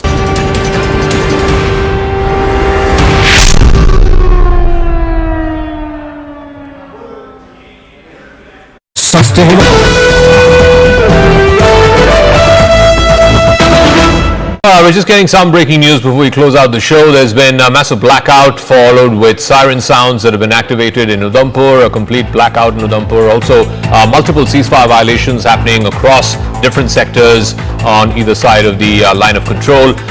So not yet quite the repeat of what we saw yesterday, but still heavy artillery firing happening on across the LOC. Akash has more details on this. Akash, so is it restricted to CFV violations and artillery shells right now? Are we seeing any kind of drone activity yet? Is there any possibility of a repeat of what happened yesterday, or it's following a familiar pattern? I'm hearing the sirens. In fact, here in Jammu, I'm not allowed to go outside because of the light and some sort of restrictions that are in place as Aka. Yes, we are learning about one drone attack here in Jammu. In fact, defense sources are telling us, and we have heard multiple firing sounds as well. You rightly pointed out, on line of control, we are having ceasefire violations in different sectors, not only in Jammu but in Kashmir as well. In Uri and Kupwara, we have been reporting since evening. And at this point in time in Amba, we are learning about this ceasefire violation from Pakistan, where they are in fact firing the artillery. Here in Jammu, I have heard multiple sounds. I was trying to count 11 at least. I have heard, and I am learning. In fact, defense sources are telling me that it was drone once again, for a drone attack once again. We'll wait for the police to confirm it as well. But I am learning that yesterday it was the airport, and once again it is in the close vicinity, possibly the airport only. And agencies are in fact using the AD systems and AD guns to thwart these attempts. Once again, it is Pakistan trying to attack the infrastructure, and not only in Jammu. We have been learning about these sort of activities in different areas. Tejinder is reporting, in fact, about Pathankot and Samba as well. We have a colleague, Anshul and Anvit in different areas as well. They have been reporting about blackout and sirens. But as far as Jammu is concerned, Akash, it is very important. It is the international border, though, but it's a very part of the sort of attack that was carried out. In fact, yesterday it got started with Jammu only, and at around 8 p.m. This evening also, we heard sirens, and soon after that.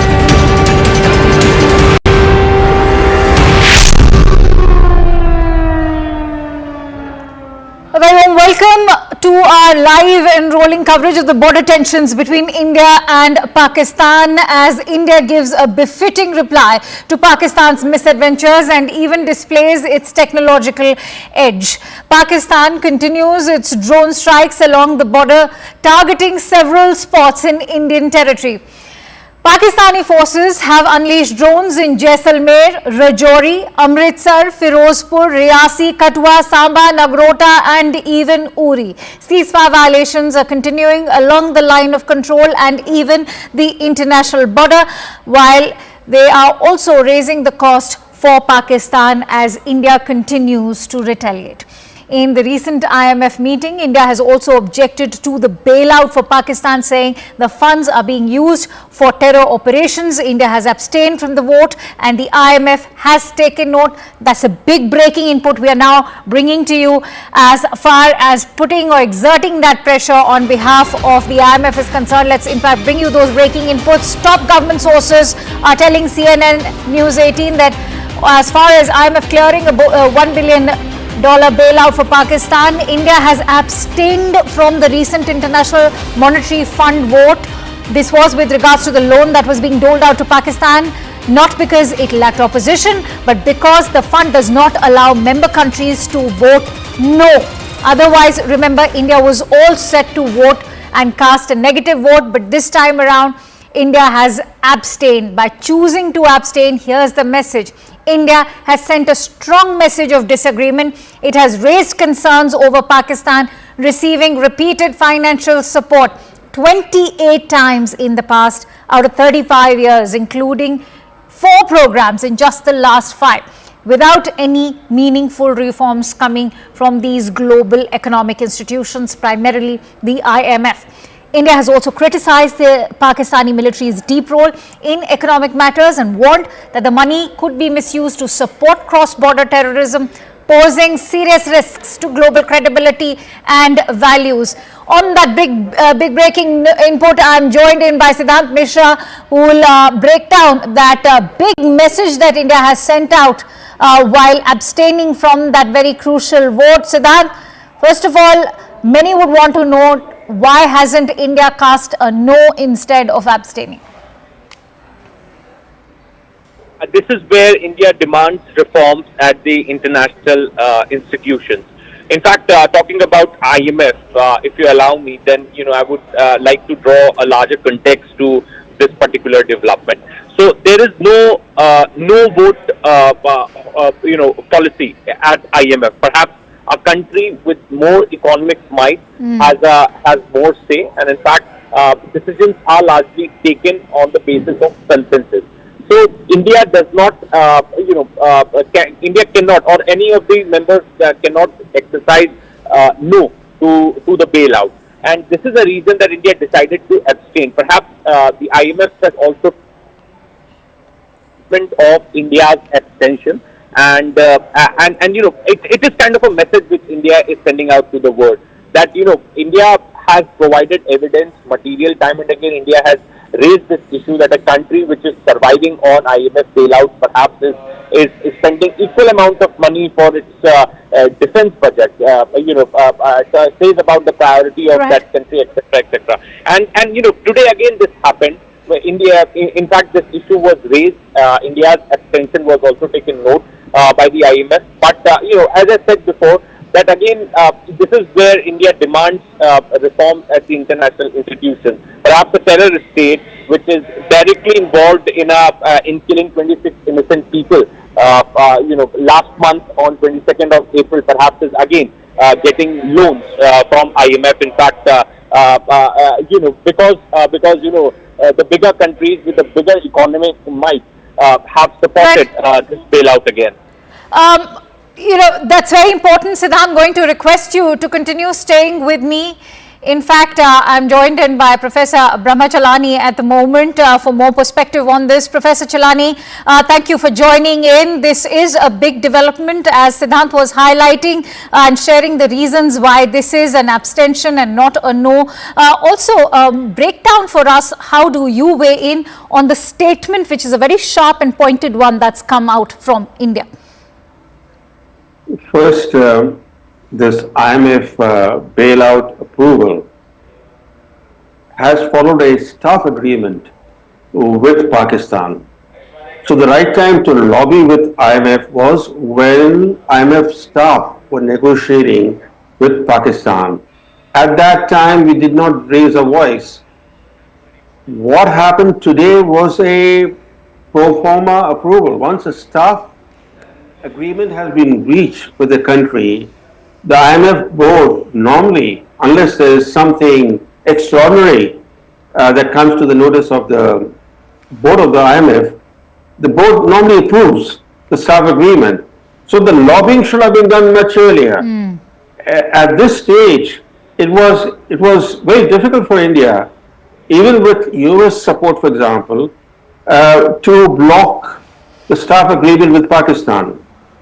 The US administration, the present one, is quite India friendly. They know that Pakistan is deeply involved in terrorism. The right thing to do would have been to lobby in January, in January or February, to prevent such a staff agreement from being reached. But actually it goes back to the Biden era. When Joe Biden was the president, he began this bailout process for Pakistan.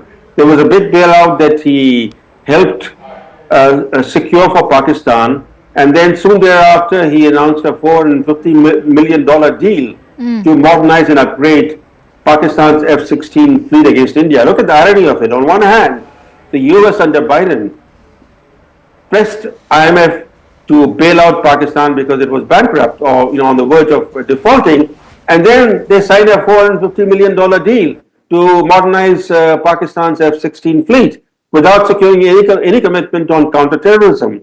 And even at that time, the Indian government did not raise its voice. So, we have a record of only raising a voice when there is a crisis that is facing India. So today, because of this military conflict, we spoke up, but it was too late. Thank you for making that very critical point, Professor Chelani. And I want to, also ask you about the entire statement that has come in. Do you think that that statement is hard-hitting? Even though it is hard-hitting, as you said, that we seem to have already missed the bus at a time when there's a lot of chatter about how we can exert pressure on Pakistan through these monetary institutions, whether it is the IMF or even make efforts to bring Pakistan back on the FATF grey list. How is this move in your point of view? I think India needs to mount a sustained international campaign to spotlight Pakistan's nexus with terror groups. This tendency in India to speak up when there is an act of Pakistani-sponsored terrorism or the tensions along the border or the LOC, that's not the right way. You have to do it on a sustained basis. You have to then press each institution. For example, the FATF allowed Pakistan to exit the grey list. At that time, India could have built a coalition. Of course, the Biden administration, along with China, helped Pakistan to exit the FATF grey list. But you have to start building a coalition months ahead. And you can't do it just when FATF is meeting. Similarly, in the case of IMF, you can issue any statements that you wish to make. But to pressure IMF, you have to build a coalition. Because India is only one important country in the IMF. It doesn't have a veto power in the IMF. Okay. But certainly can help build a coalition. That's another very important point that you made, Professor Chelani, and that's the point that I would like to take forward with Lieutenant General Iyer, who's also on the broadcast with us. He's the ex-chief of the staff at Northern Command, and I'm also joined in by Captain M.J. Vinod, who's a defense expert. Many thanks to you, gentlemen, for joining in. But if I could bring in Lieutenant General Iyer. Sir, that's an important point that Professor made, and that's why if you go by the consensus, as they say, that unlike the UN over here, as far as the IMF is concerned, the vote goes by the economic power that each country wields, which means that the United States has a significant sizable vote in the IMF. What is one to make at a time when the United States is maintaining consistent engagement with New Delhi? Should we expect or shelve any hopes from the US to play a critical role over here? Firstly, I will take it, Professor Chelani took it back to January. I'll take it back to August, September of last year. Okay. It was around that time when, they got out of the FATF grey. They were one of the major contributors of ammunition to the Ukraine requirements, which was something which Biden administration was pushing. So they were like Biden's gang at that stage of time. And by the time the elections happened in the US and the new administration came in, and it was too late because this IMF bailout had already passed that staff test. Thereafter also, till the month of April, there was no other significant reason for us to start pushing for putting them on a grey list, as well as, getting this bailout out. So to some extent, we have been trying for the last 2 weeks, but 2 weeks is not an adequate amount of time. And let us have trust in the current American administration. They are well abreast with the kind of activity that is happening in Pakistan. I am personally very sure that next time when it comes up for the FATF relisting, Pakistan will find itself into trouble. My only piece of concern is 2 weeks down the line, though we have accused Pakistan of this Pahalgam incident, we have to back it up with real concrete evidence. Yes. That is somewhere we need to work much harder. We have to connect the links between what happened in Pahalgam to the Pakistani administration, and by the time they come up for the next set of loans, it should be very clear that Pakistan is a country which is fostering terrorism once again, and they deserve to be treated in the manner they were treated last year. And the third thing I would say is $1 billion. In the current scheme of things, we should not get too much worried about. I'm sure it is just maybe another 6-7 days of war stamina if you equate it towards completely being employed towards this war waging efforts. And should this conflict go any further north and we find ourselves into a limited or a long drawn engagement with Pakistan, this $1 billion is not going to last. So let us not get worried about it. Let's stay focused on the current situation. I still agree, and I keep saying this every time whenever I get an opportunity. The I part of the time syndrome, we are not doing so well. We have not been able to communicate our intentions correctly. Whereas we have done very well on the diplomatic side, we have done exceedingly well on the military side, we have done fairly well on the economic side. Because the communication aspects are not good enough, we are not able to get the kind of results that we should have got by now. No, I agree over there. I agree over there. But where I do disagree is that $1 billion funding, as you're saying, may not result or yield too much of war stamina. But the fact is, it's not just this $1 billion bailout that we are looking at, or an additional funding, which is what they are calling it, because there's been a consistent sort of bailout pattern that's been coming out of IMF, and that goes all the way back to 1958. And that's why I want to bring in Captain Vinod on that note. Sir, there's so much chatter about how the global consensus is standing with India in solidarity. And so when you talk about that global consensus, will that yield any results, especially in a body like IMF, which is governed by consensus? And listen, I mean, without, sounding very different from my position, for the sake of viewers, let me explain this particular thing to you. See, a professional, I don't want to use that word, but for want of a better word, I'm using this word. A professional beggar knows exactly how to dress up before he goes begging. So, in FATF, when you go to take the money from IMF and not to get into FATF grey list, Pakistan has done a large amount of work.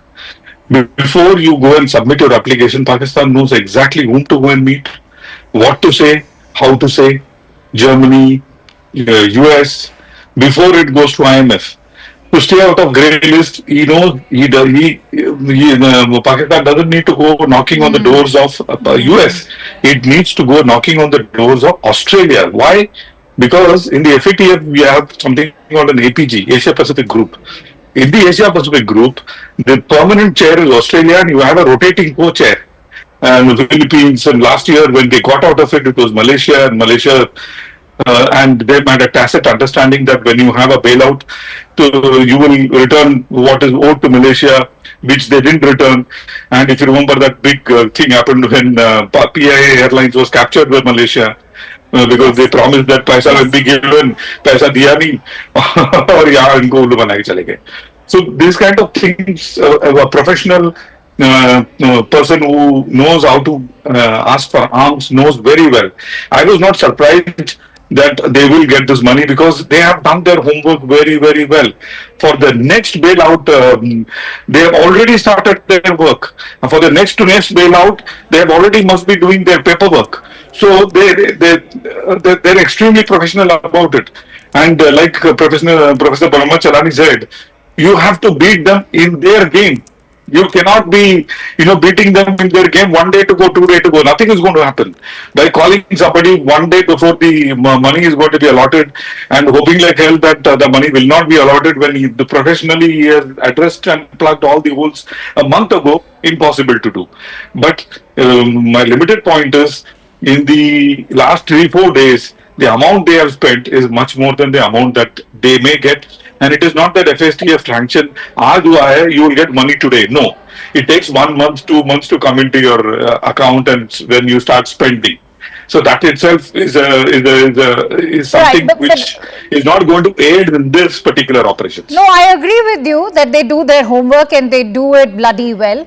But Professor Chalani, I think the example that's been quoted of FATF is living testimony, because remember, they convicted a Sajid Mir or even a Hafiz Saeed only till the time they wanted to get off the grey list of the FATF. Once they did, they were back to their proxy games of terrorism. And that's why I want to bring you in on that point, that why haven't these global monetary institutions like the IMF or the World Bank been able to do much when it comes to addressing terrorism? I can't help but ask that, are they not equally responsible for what we are seeing happen in Kashmir? The thing is that as long as Pakistan does not export terrorism to the West is actually not concerned about Pakistan exporting terrorism to India, because then it becomes a regional issue for them. And in the old India-Pakistan problem, where the two have been at loggerheads for decades now. But they all know that over the years, the footprints of many terrorist attacks in the West were traced to Pakistan. The US found Osama bin Laden living next to the Pakistan Military Academy, and other top terrorist leaders that the US wanted, like Khalid Sheikh Mohammed or Abu Zubaydah, they were found living in Pakistan's heartland. But then under previous US administrations, the Pakistani government, especially the ISI and the army chief, promised to Washington that they have started cleaning up their act, that they will never repeat what happened previously. They pledged that they will not do anything to undermine US or Western security.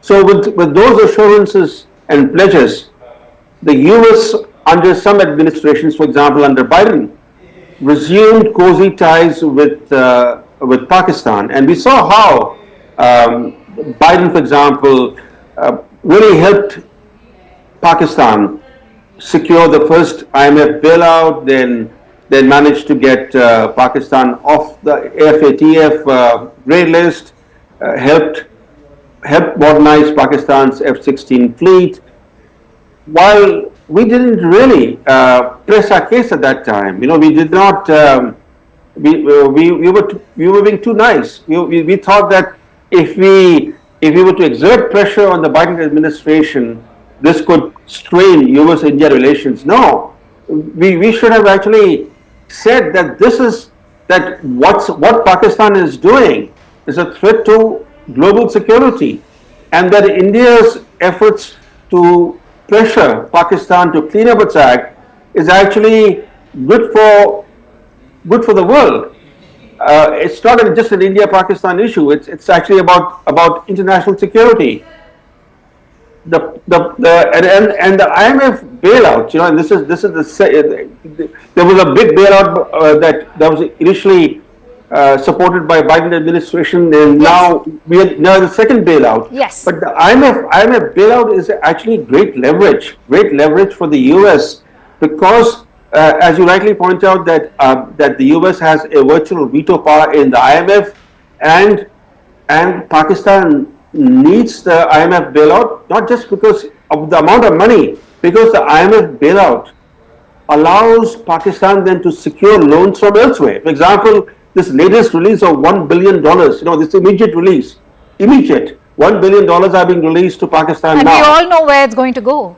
Yes, but more importantly, because of this $1 billion deal, Pakistan now will be able to secure additional billions of dollars from Saudi Arabia and China.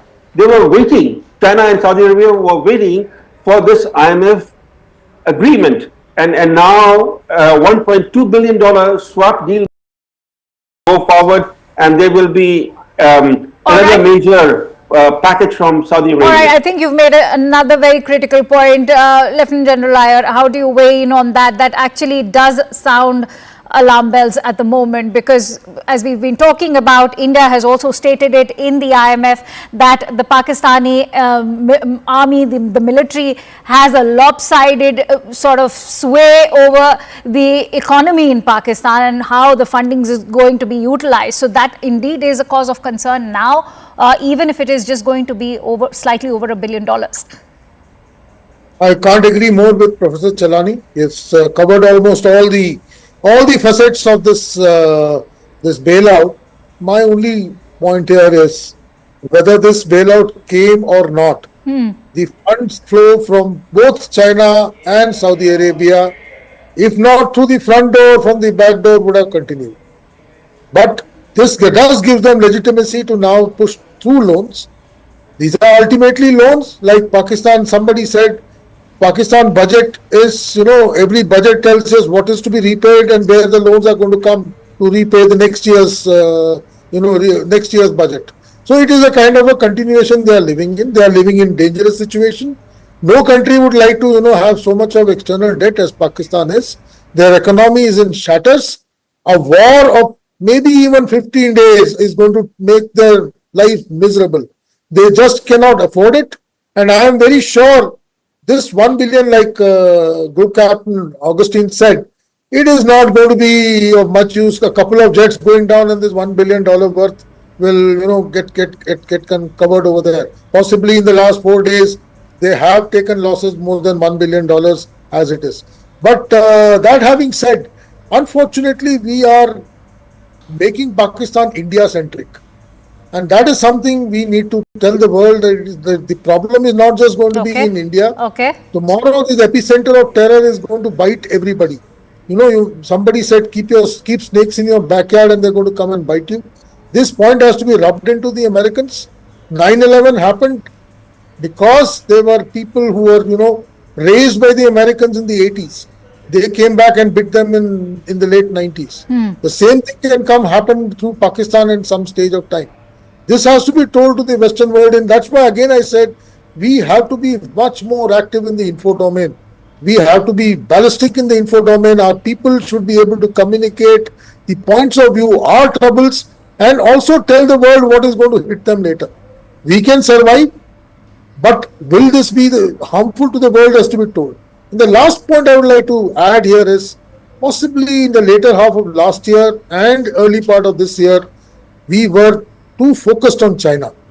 Our entire interest was trying to find a way to de-escalate with China because it was running into the third or fourth year. We were still worried that this is something which, and possibly we neglected Pakistan as possibly something which is not of, importance to us. And I guess, because I remember I've been in service and in an operational command, and we were literally only focused towards the north and we are not looking in the west at all. I guess, Captain Vinod, I want to bring you in. Lieutenant General Iyer and Professor Chalani both have highlighted how India's homework should have begun much earlier, and perhaps we had distractions at the LAC as well, which perhaps kept us more focused on China front. But now that the Biden administration is gone, you have an administration which is more serious about tackling terrorism, something that we can stand by with the arrest or the extradition of Tahawoor Rana. What, in your view, could sort of perhaps expedite the US support when it comes to, tackling or exerting greater pressure via institutions like the IMF? Great question. In fact, just tell the viewers, their foreign office, the Section Affairs office equivalent of ours, has a separate division which is looking at only IMF loan bailouts and the paperwork and everything. There are a whole lot of people working in that particular department who are only looking at this. Now, let me draw a simile because I'm being a military man. You say you stay across Amritsar, they deploy one division or two divisions of force. Will you keep quiet? You will also deploy one or two divisions of force, isn't it? Similarly, in our external affairs ministry, we should, maybe they will learn a lesson. We should have a separate division continuously working to get these buggers into grey or blacklist, all the time. career, officers should be working permanently to get these guys, give the guys what they deserve, which is blacklist. Else, it is going to bite us badly. And like Sir said, a couple of years went by when we lost focus on Pakistan, which is we are paying dearly for it. And I mean, I'm mincing no words. Even today, I think we are not giving it back to them as much as they deserve it. We can and we should, is my feeling. But then there are better brains taking better calls, so I leave it to their judgment. Otherwise, what we are seeing on the screen, we should not be seeing on the second or third day. No, I agree. Why were we waiting for a 22nd of April to for the situation to have arrived to this point? But Professor Chelani, take a moment to weigh in on the reliance that Pakistan has had on the IMF, which goes, I will again say, it's gone over for decades. 1958, I have the entire list of all the bailout fundings that have gone, and it all began in 1958, 8th of December to be precise. And I can't help but say that, if it is about snakes in the backyards, when will they stop, in fact, harboring these snakes in the backyard? You expect better from the Trump administration. Two things stand out. This IMF bailouts for Pakistan began during the Cold War, when Pakistan was a surrogate of Western powers. So it was easy for Pakistan then to secure IMF bailouts. And once you get one bailout and you don't do your reforms, you become more and more dependent on IMF. Let's say, getting IMF money is actually quite slippery for many countries, because IMF imposes conditionalities that are pretty tough. And once you get into the IMF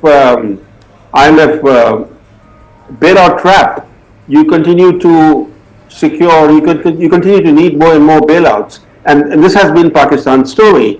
And the second is that over the decades now, since the first coup in Pakistan in the late 1950s, which actually coincided with the first IMF bailout, Pakistan has been ruled formally or informally by the military continuously now. And the military dominates not only the society, it dominates the politics, it dominates the economy. There are very few countries in the world where the military not only calls the shots in politics, but even the shots in the economy. There are very few examples of this kind in the world.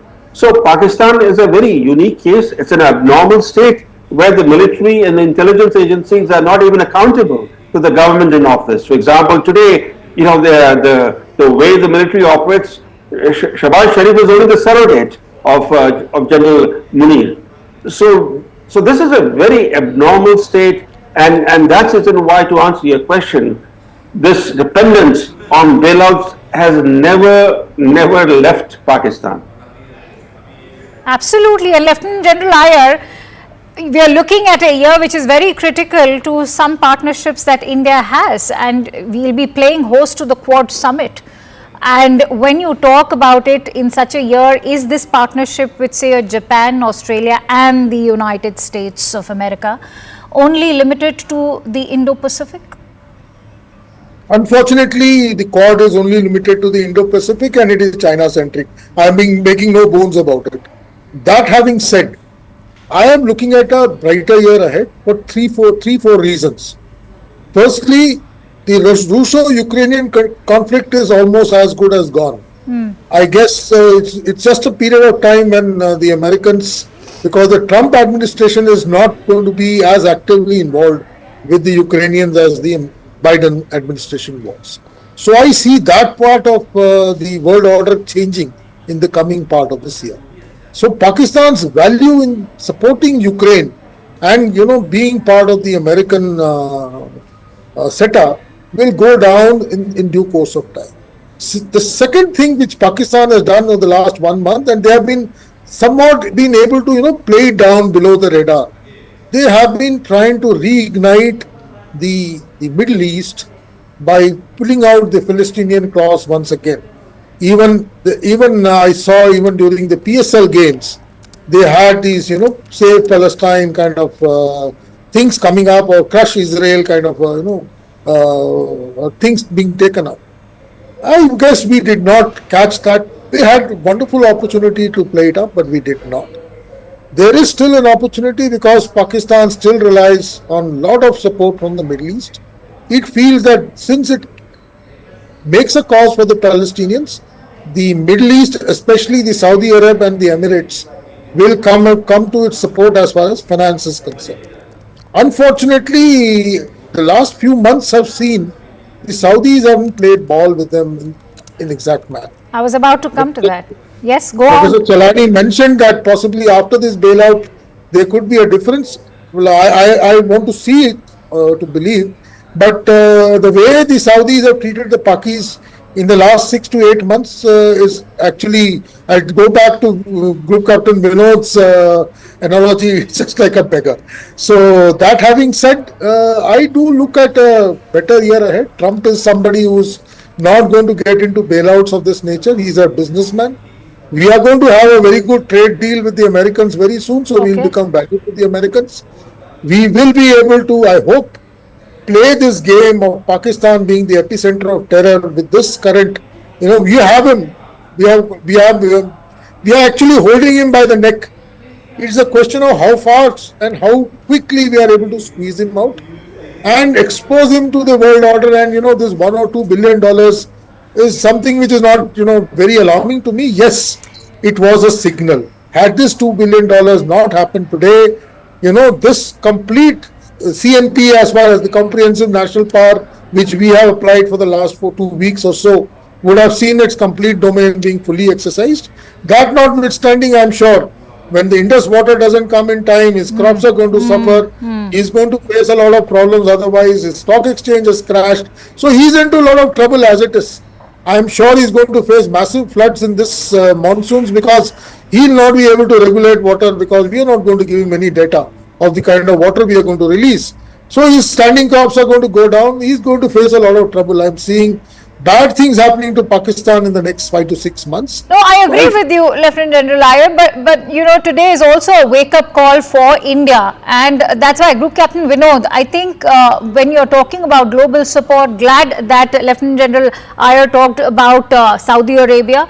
I want to bring you in on the kind of good offices we share with OIC nations. In fact, just a day ago, we had the foreign ministers from Saudi Arabia and Iran very much in New Delhi. So when you talk about our own consistent engagement with OIC nations through our own economic partnerships, whether it is with Qatar, Iran or Saudi Arabia, even UAE, can we not expect them to also come to our aid and rescue when it comes to exerting pressure via these institutions? Absolutely. In fact, if you look at a decade ago or maybe more, OIC willy-nilly was, most of the nations willy-nilly was against India. Today it is not so. In fact, most of them have given awards and such. In fact, Prime Minister was in Jeddah. He was in Jeddah on the 22nd, which happens to be the headquarters of OIC. Oh yeah. So people the world is realizing the strength of A, our leader, B, as a country, us. And C, they are able to see that every time the Sharif comes, he's only coming, I feel sad for him. He's only coming with a begging bowl, and there is not much that he's contributing towards OIC as such, except probably, getting an epithet of being a terror factory. And I'm sitting in DC, speaking to many such people. The moment you say Pakistan, the synonym is terror factory, and everyone understands that, because post 9/11 things have changed. The focus is totally different, and like Professor said, now post Russia's pullout and post the end of Charlie Wilson's war, the use of Pakistan to West, especially to US, is not much, and especially after they pulled out of Afghanistan, it is actually zilch zero. But yesterday when Vance said it is the war between them and we have nothing to do, I knew then that the bailout is coming. that I knew then that Vance has not stopped it. Probably he or his people have given the go-ahead for the money. And like General Iyer said, it is a signal, it's not the money. Had we succeeded in blocking this money in for next couple of days, probably things would have been different. Now, on this high that I got the money, maybe it'll continue for 1 or 2 more days. Over to you. So despite the austerity, inequality, poverty and the debt, Professor Chalani, they continue to fund terrorism. So where have been the failings, if I were to say? I know if we were to begin from our own home with India, you've always maintained how we've lacked a strategy or a policy, a consistent policy towards Pakistan and terrorism sponsored by Pakistan. So where have the failings been, especially from our end? If you look at successive governments in India, you've never had a consistent Pakistan policy or a consistent China policy. Every Prime Minister who takes office seeks to reinvent the foreign policy wheel. I'll give you some examples. Vajpayee, he came to office, he took a bus to Lahore, he thought he could befriend Pakistan.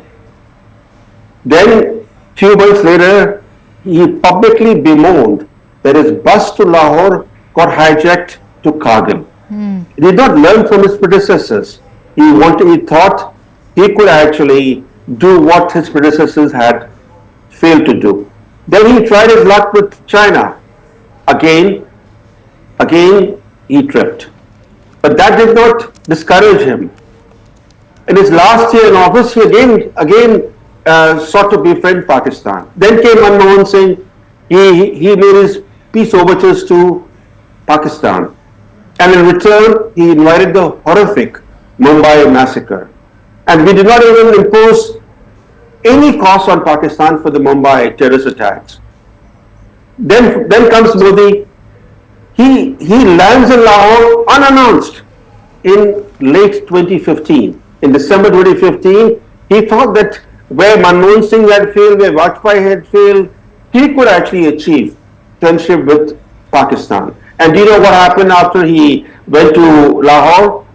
The Pakistani military establishment was enraged that they thought that Modi was conspiring with Nawaz Sharif, the then Prime Minister, and so in response they staged a series of major attacks in India, starting with Pathankot.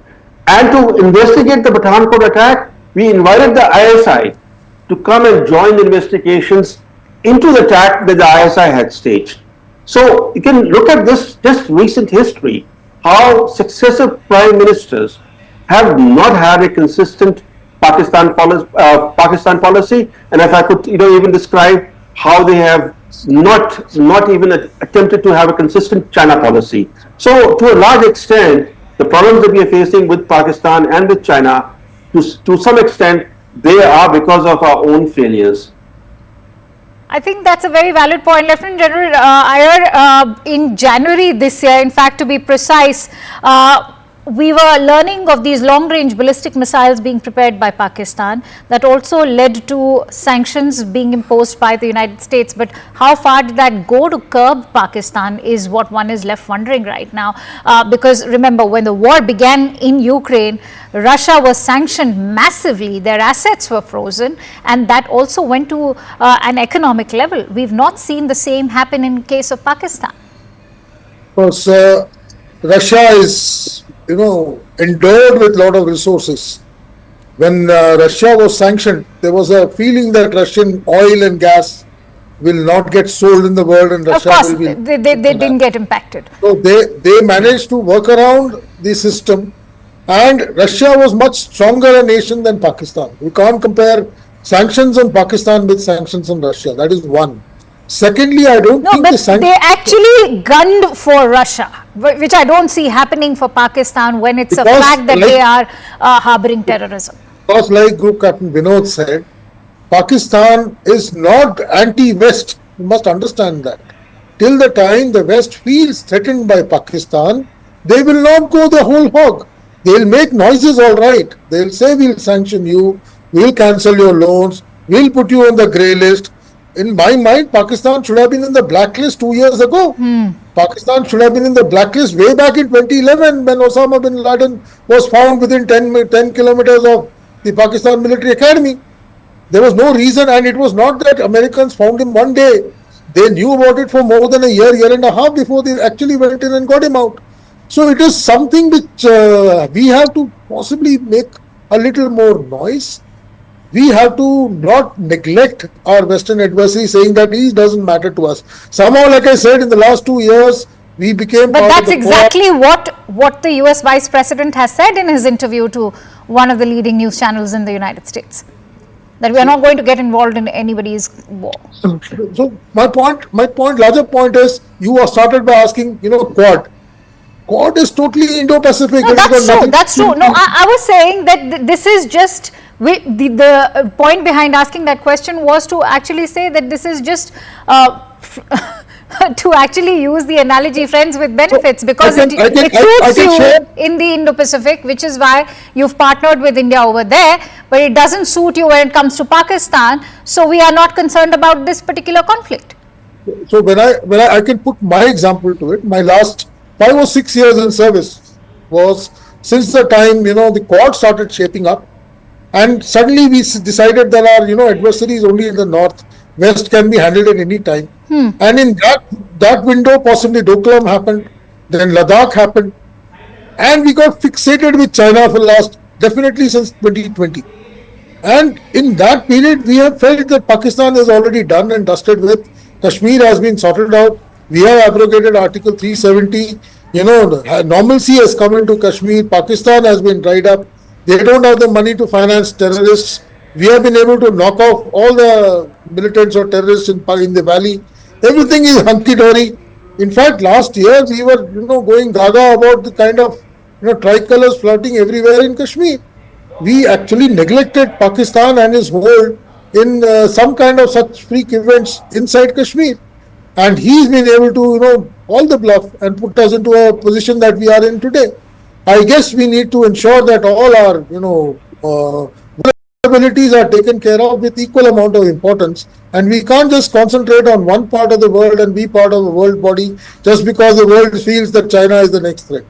I feel, yeah. I think you expanded it well.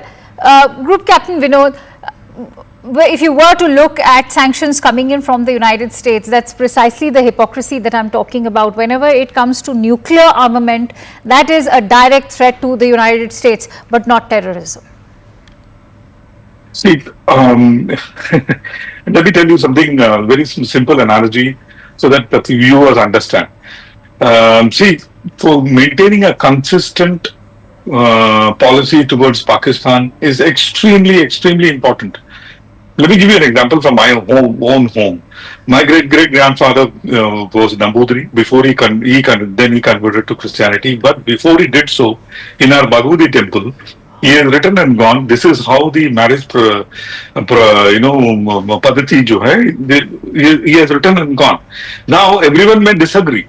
But down the generation, we had to get married in that mandir, in the procedure that he had written and gone 500, 600 years ago. So that is how it should be. Your presidents and prime ministers can come and go. Your policy has to be consistent, because everything else now stems from that particular, selection and maintenance of aim. That is point number one. Point number two, and very important issue is that we need to understand ये जो peace का चूरन जो है ना, ये पाकिस्तान के साथ बिकता नहीं है. They have shown it to us umpteen number of times. You can be peaceniks and go them and tell Babar, go back 8 times, the 9th time he'll come back and make a Babari Masjid. And that we have seen. And if we have not learned from that lesson, I think there is something seriously wrong in our psyche. We have to, change our thought process that the peaceniks and peace ka churan does not work with Pakistan. Pakistan, understand, Gadwali mein मारे थे Gadwal में कहावत है. थोड़ा मारे बहुत रोए, बहुत मारे चुप. तो इनको ना बहुत मार के चुप कराना पड़ेगा. That's the only way they will learn. There is no other way they will learn. Clearly, because, the financial sort of investments are just a mirage for the global community, and that's why I think I just want to have closing thoughts now. And that's why, Lieutenant General Iyer, I want to ask you, what will end this cyclical nature to the IMF bailouts which we've seen happen for over 7 decades? Before that, I just want to add one thing to what Group Captain said. You know, when Pakistan lost the 71 war, they never accepted that loss. You know, they have been trying to find at least one small occasion when they can, redeem it. Unfortunately, whatever they tried, whether it was Zia or thereafter it was Musharraf or now this gentleman, they never forget it. It's something I equate it with India beating Pakistan in ICC cricket matches and always beating them in all wars that they have fought with us. They can never win. As far as the IMF bailout is concerned, I felt had this bailout not happened today, he would have had to off-ramp it in a day or two. He had no other choice but to get off the horse. At this state, he could not survive. This particular, victory of sorts which he will claim, yes, I am sure DG ISPR is going to go gaga about it. All his briefings will be talking about, how the world order does not see Pakistan as a terrorist state, that he's been able to get, vindicated by getting the bailout. And that's why I was highlighting that it's beyond just $1 billion, There are ramifications to it. The only good thing that happened is we didn't vote against it, we abstained. That was one way of, registering our protest, but not, because otherwise you would have given even more scope to try and tell people that look who voted against us. Abstaining a vote does not mean that you're necessarily against. I feel next 2 days he's going to have the upper hand and we should be prepared for it. We have to find ways and means to put him down again. It's like a wrestling match. I'll have to leave it at that since I'm running short of time. But many thanks to you, Lieutenant General Iyer and Group Captain Vinod, and also Professor Chalani. It has been a pleasure to have you on this discussion. And before I call it a wrap, CNN News 18's Zaka Jacob spoke to India's former envoy to Pakistan, Satish Chandra, on the internal turmoil inside Pakistan amid the escalating tensions at the border. Can Pakistan afford a war with India? Listen in. I'm now joined by former diplomat and former Deputy National Security Advisor, former High Commissioner, Mr. Satish Chandra. Ambassador Satish Chandra, thank you very much. You speak very rarely to television channels, so thank you very much for joining us here on CNN News 18. I just laid out the context of what has happened over the last 2 weeks and where we stand as of today. What is your best assessment of what the situation is right now, and more importantly, where do you see it moving over the next 24-48 hours? Good to be with you, Zaka, on your channel. It's a pleasure to interact with you. Well, actually, what's been happening is a repetition of the playbook over the decades. India has always been extremely restrained, to a fault often, in terms of retaliatory steps. I think all of us are very well aware that we have been targets of terrorist actions by Pakistan, and in most cases we have not retaliated, and I think that's been a fault and perhaps has encouraged Pakistan in the belief that they can literally get away with murder. So what has happened, I think there's been a change since with the Modi government in terms of the actions that it had taken in 2016 and 2019. First the surgical strikes and then Blackout. And this has gone a notch higher in terms of depth at which we have struck across Pakistan in retaliation for the Pahalgam attacks.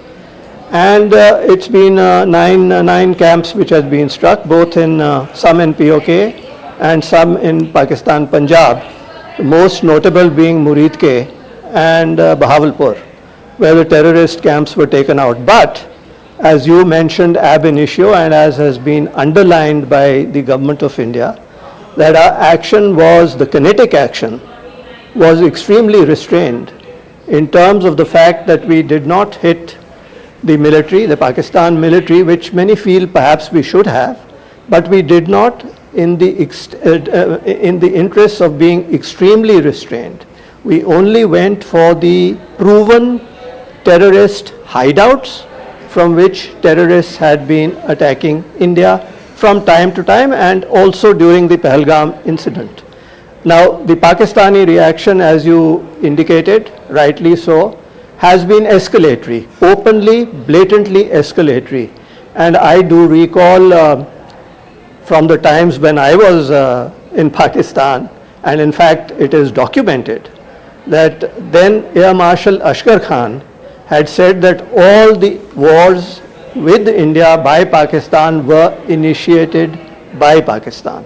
So let's be very clear, I am not surprised, because I have dealt with Pakistan for much of my life, that this is the standard playbook of Pakistan. They will escalate, they will lie, they will try and say that India is escalating, whereas the contrary is correct. Just like they keep saying that they are really had nothing to do with terror, and I think everyone knows the score on that, not only India but the rest of the world. So I don't need to say anything more on that score. But the escalation towards what end? Now, when India did the operation and it said, look, we're taking a non-escalatory step, and underlined, the army statement underlined, we're not targeting any military installations, we're not targeting civilians. I thought that was an exit option or an off-ramp for the Pakistani army. But by doing what they did last night, and clearly, as you said, it's an escalatory step, what are they trying to achieve? I think you must understand two things that are happening in terms of dynamics in Pakistan as I read it. Number one is that the army has lost face in terms of what happened because of our strikes, and they want to prove a point. The army is also very badly divided. In fact, the whole country is divided. So they are trying to somehow, in some way, establish that they are one up on India. That is the endeavor, and they are not going to succeed. And the second point, which is more intrinsic, and I am sorry to say that unfortunately many of us in India have failed to read Pakistan right. I mean, there is a whole army of people in India saying we must engage dialogue with Pakistan. Yes, that's correct, if Pakistan were a normal country. And again, I will merely relate a conversation or some conversations that I had during my stint in Pakistan as High Commissioner in the 90s. And when I spoke to some people whom I knew rather well within the system, and I said, look, by creating these terror camps, you are actually going to end up hurting yourselves. And in fact, Hillary Clinton also said later on, much later on, something to similar effect. Well, what was the reaction I got? And that's what made me absolutely very, very pessimistic about the future of our relationship. The response was, we don't care as long as it hurts India. So that's the game that they are playing. But, you know, clearly they are not going to, in quotes, win this. Because what we have seen in the last 3-4 days is that they are getting and continuing to get a lot of egg on their face. And if I may go off script a little bit from your query, I think that this could be very easily sorted out if the international community appropriately pressurized Pakistan. You know, they are going around the world with a begging bowl. Correct. And if assistance was stopped, this Pakistani foolishness would also stop. It would be temporary, because this is the use of terror against India is a default option as far as Pakistan is concerned. And Zaka, I'll be prepared to discuss with you on a much longer show as to what really we should be doing over long term with Pakistan. I just want you, since you mentioned international community and the leverage that the international community has on Pakistan, tonight there is the IMF meeting which will decide whether Pakistan gets a tranche of, I think, about a little over $1 billion from the IMF. That is straight up leverage. Why is the international community not saying that, look, we're not going to give you this money until you correct your behavior? You are absolutely right. If this is the 25th time, I believe, that Pakistan has gone to the IMF for bailout. They are living from barely hand to mouth. And it's not only the IMF. It is our friends in the Middle East as well, the Saudis, UAE, and you name it, who are, I'm not going to talk to the Chinese because they have another ball game at play. But the rest of the world, yes. If they were to tell Pakistan, you continue this and you're not going to get $1 more, you'll see this stopping. And, but this is the reality with the international community. That's how they are playing it. It's unfortunate, but this is a reality. And I have always believed that at the end of the day, it is up to India which will have to sort this out with Pakistan itself.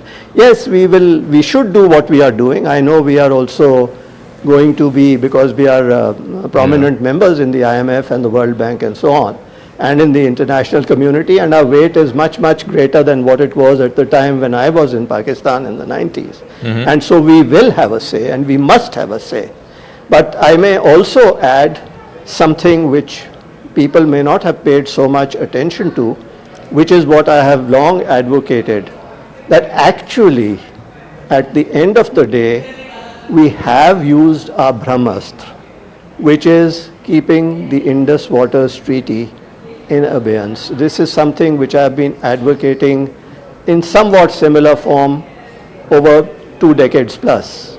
And I think that is what will ultimately make Pakistan, in the longer term, even the medium term, bend. They will have to do that because otherwise that country can be destroyed. All right, and just one final word again on the international community and the IMF meeting, because the United States is the single biggest country which has most weightage at the IMF. They have 17%. Anything above 15% means that they have a veto power. Yes. And today you must have heard what the US Vice President J.D. Vance said. This is not our fight. We're not going to intervene. It's up to India and Pakistan to sort it out. Why do you think the US is taking a sort of hands-off approach? Well, frankly, I didn't see that statement, but what you say, you can interpret it in many ways, which means that we are not going to intervene either against you. And in the past, pressures have been brought on India as well. So I'm not terribly unhappy, frankly. This is my personal view about it. And they have said this, but behind the scenes, it remains to be seen whether they can and they should. In fact, I think they must.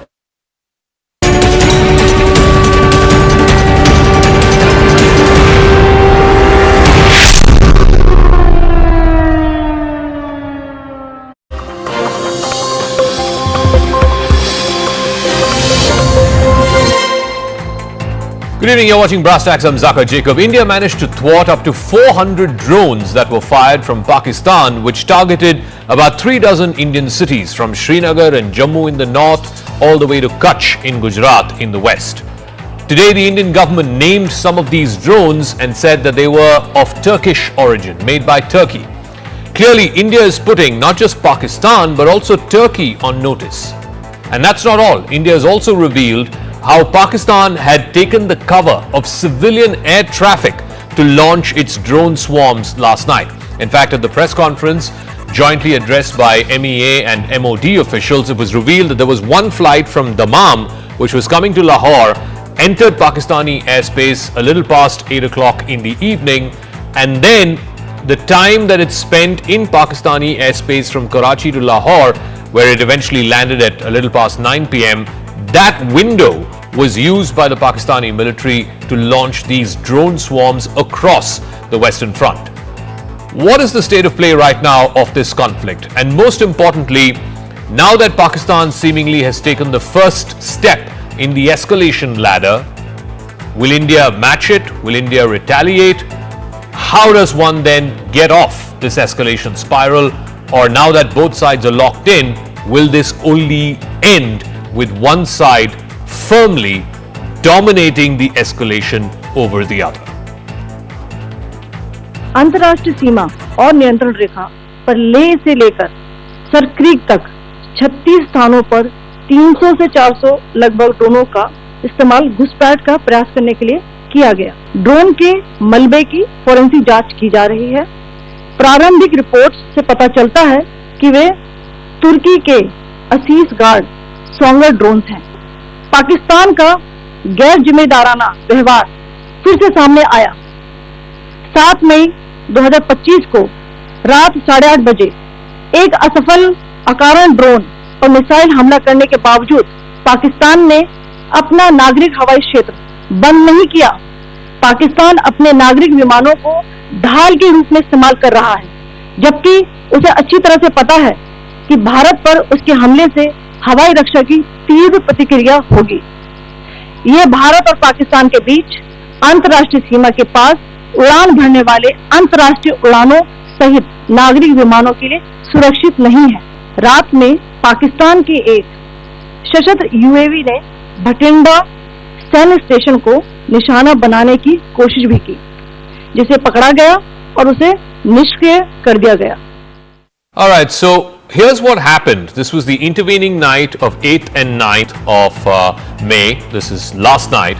The Pakistani army resorted to artillery shelling in multiple locations. Then, using that cover and the cover of civilian aircraft, they used drones and projectiles much across the Western Front, all the way from Jammu and Kashmir, Punjab, Rajasthan, going all the way up to Gujarat.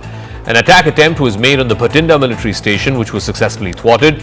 In fact, shelling was reported at the line of control in Tangdar, Uri, Poonch, Mendhar, and of course on the other side in the international border, on either side of the international border in Rajouri, Aknoor, Udhampur, Samba and Pathankot.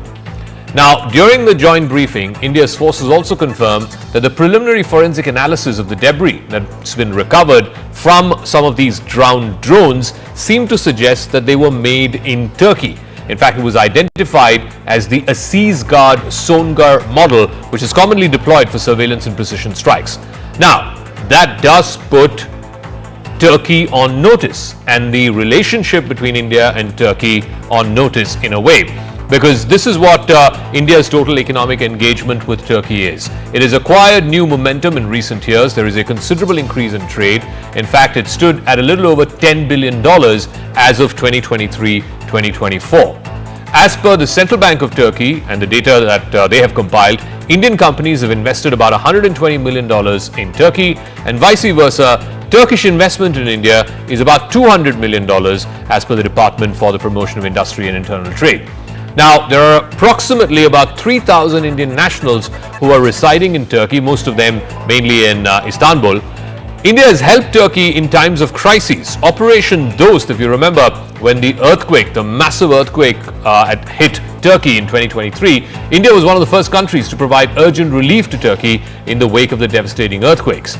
Now, 3 NDRF teams were sent. There was a 99-member medical team that was deployed, over 250 trained personnel along with specialized equipment, vehicles and relief material was also sent. But Operation Dost, in return, what India seemed to have got is Dhoka. Operation Dhoka, because India being one of the first early responders in Turkey, medical equipment and relief material worth about 8 tons was sent to Turkey. But unfortunately, in return, all we seem to have got is Turkish drones being used by the Pakistani military to target Indian military and civilian installations. Pakistan made the preposterous and outrageous claim that it was the Indian Armed Forces and the Indian Air Force that was targeting cities like Amritsar and trying to put the blame on Pakistan.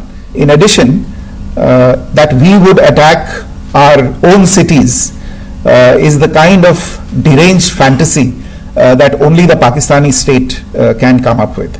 As we saw in the Pahalgam attack, Pakistan is again trying desperately to impart a communal hue to the situation with an intention to create discord. in view of the existing security scenario, the services of the Kartarpur Sahib corridor have been suspended till further directions. All right, let's try and make sense of what happened last night, this drone swarm, what was the attempt, and what happens here on, what next? Lieutenant General retired D.S. Huda is former Army Commander of the Northern Command of the Indian Army. Thank you very much, sir, for speaking with us. First things first, I want you to make sense for our viewers of what was Pakistan attempting to do last night. The swarm of drones, now we know 400 of them were employed over 30 plus Indian cities from Srinagar all the way to Kutch in Gujarat. Could this be characterized as, Pakistan climbing the first rung of the escalation ladder? So, my own sense is, Dhaka, from a purely professional point of view, is this was a probing kind of an attempt to try and see where the vulnerabilities are, because they have attempted this at more than 30 places.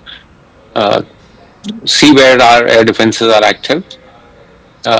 See whether they can find some vulnerabilities that they could attack.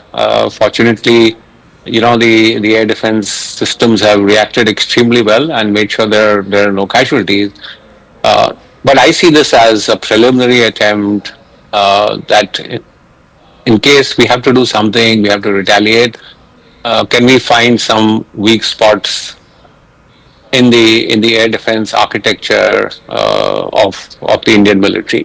I would say this is how they have done this attempt at so many places, starting right from Leh, as was explained in the briefing, right down to Kutch, is to try and expose weak spots in our defensive architecture.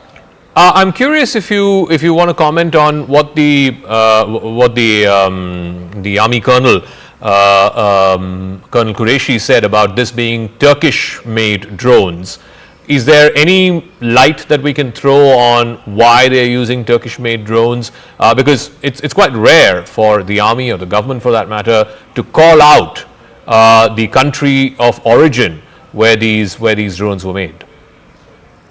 No, so I think the calling out the country has been with a purpose. So we know that much of the drones that Pakistan military possesses are of Turkish origin. And I think if you look at the statements that have come out, after Pahalgam and after India carried out Operation Sindoor, two countries stand out for their sort of unequivocal support to Pakistan. One is China, which I think has still been measured in their statements. But Turkey has come out very, very openly in support of Pakistan. This is not the first time. So I think for India to call out Turkey for the kind of support they are giving to Pakistan, both military support as well as diplomatic support, I think it's a deliberate sort of step by the Indian government to call out the Turkish government. I was also curious, I don't know if you felt the same way. It was only Turkey that was mentioned. China was not mentioned, even though you did say that, the two biggest supporters seem to be China and Turkey. Despite the fact that both yesterday, I think in Amritsar, today in Hoshiarpur, some of the remnants of the wreckage that we had from these drones and some of these projectiles that came over clearly seem to have Chinese letters on it. I think some of them have been identified as, I think, the P-15. Any thoughts on why, why the briefing did not mention about Chinese weaponry, even though we know that almost 80% of Pakistani arms currently have either a Chinese origin or jointly made with China? So yes, spot on. Over the last 15 years or so, about 80% of what Pakistan is getting from equipment that they're getting is from China. Why did the government not sort of call out the Chinese government for this? Perhaps given the nature of relations and how the situation at the LAC has just got calmed down, we are trying to improve our diplomatic relations. The Kailash Mansarovar Yatra is about to start. Perhaps, those are the reasons. But as I said, Turkey has come out very strongly, very openly in support of Pakistan, and I think it's right for the government to call out the Turkish government on that. So General Huda, I want to know what your thoughts are on what happens next. Now, yesterday was this drone swarm, like you said, it was some kind of a probing mission, some kind of an expedition to see, if there are any weaknesses in India's air defenses. Clearly, Pakistan got a bloody nose for that. But these were all drones or projectiles without any explosives, without any kind of, warheads attached to them or explosives attached to them. Is the next step going to be that they will have projectiles or drones with explosives, and then what happens after that? I mean, do we progressively go up the ladder? You have, short-range rockets and missiles, and then eventually start scrambling fighter jets and so on. Is that the trajectory? See, I see that as the trajectory. If we think that, what Pakistan has done last night and the fact that we've countered them is an attempt to sort of de-escalate the situation, I would sort of be cautious about, making that assessment. I do see, and we should be prepared for further action from the Pakistan military. Now, what form and shape it takes, whether armed drones are used, and they could well be used in a standoff role, or Pakistan attempts to use aerial power. We are already seeing extremely heavy firing that's happening on the line of control. So my own sense, and I could be proved wrong, is that it's going to heat up a little more before it cools down. So how far up the chain can they go? I mean, I stopped at scrambling jets, but what after that? I mean, do they start moving your mechanized divisions, your armored divisions? Eventually, do they start moving infantry? I mean, at what point of this ladder do both sides get off? And what does it take for Pakistan to get off? Because I think it's clear that, at least from whatever publicly the Indian government officials are saying, we are only responding to what they are doing. Absolutely. We've said that we do not wish to escalate this. However, the Pakistan military would be under tremendous pressure to show some success. I mean, they have been struck in their heartland, which is Punjab, and they would be under tremendous pressure that how are you going to respond to that? Having said that, I also think they'll be cautious about, look, we don't want this to escalate to such an extent, which could lead to what is an absolute ruinous war for them.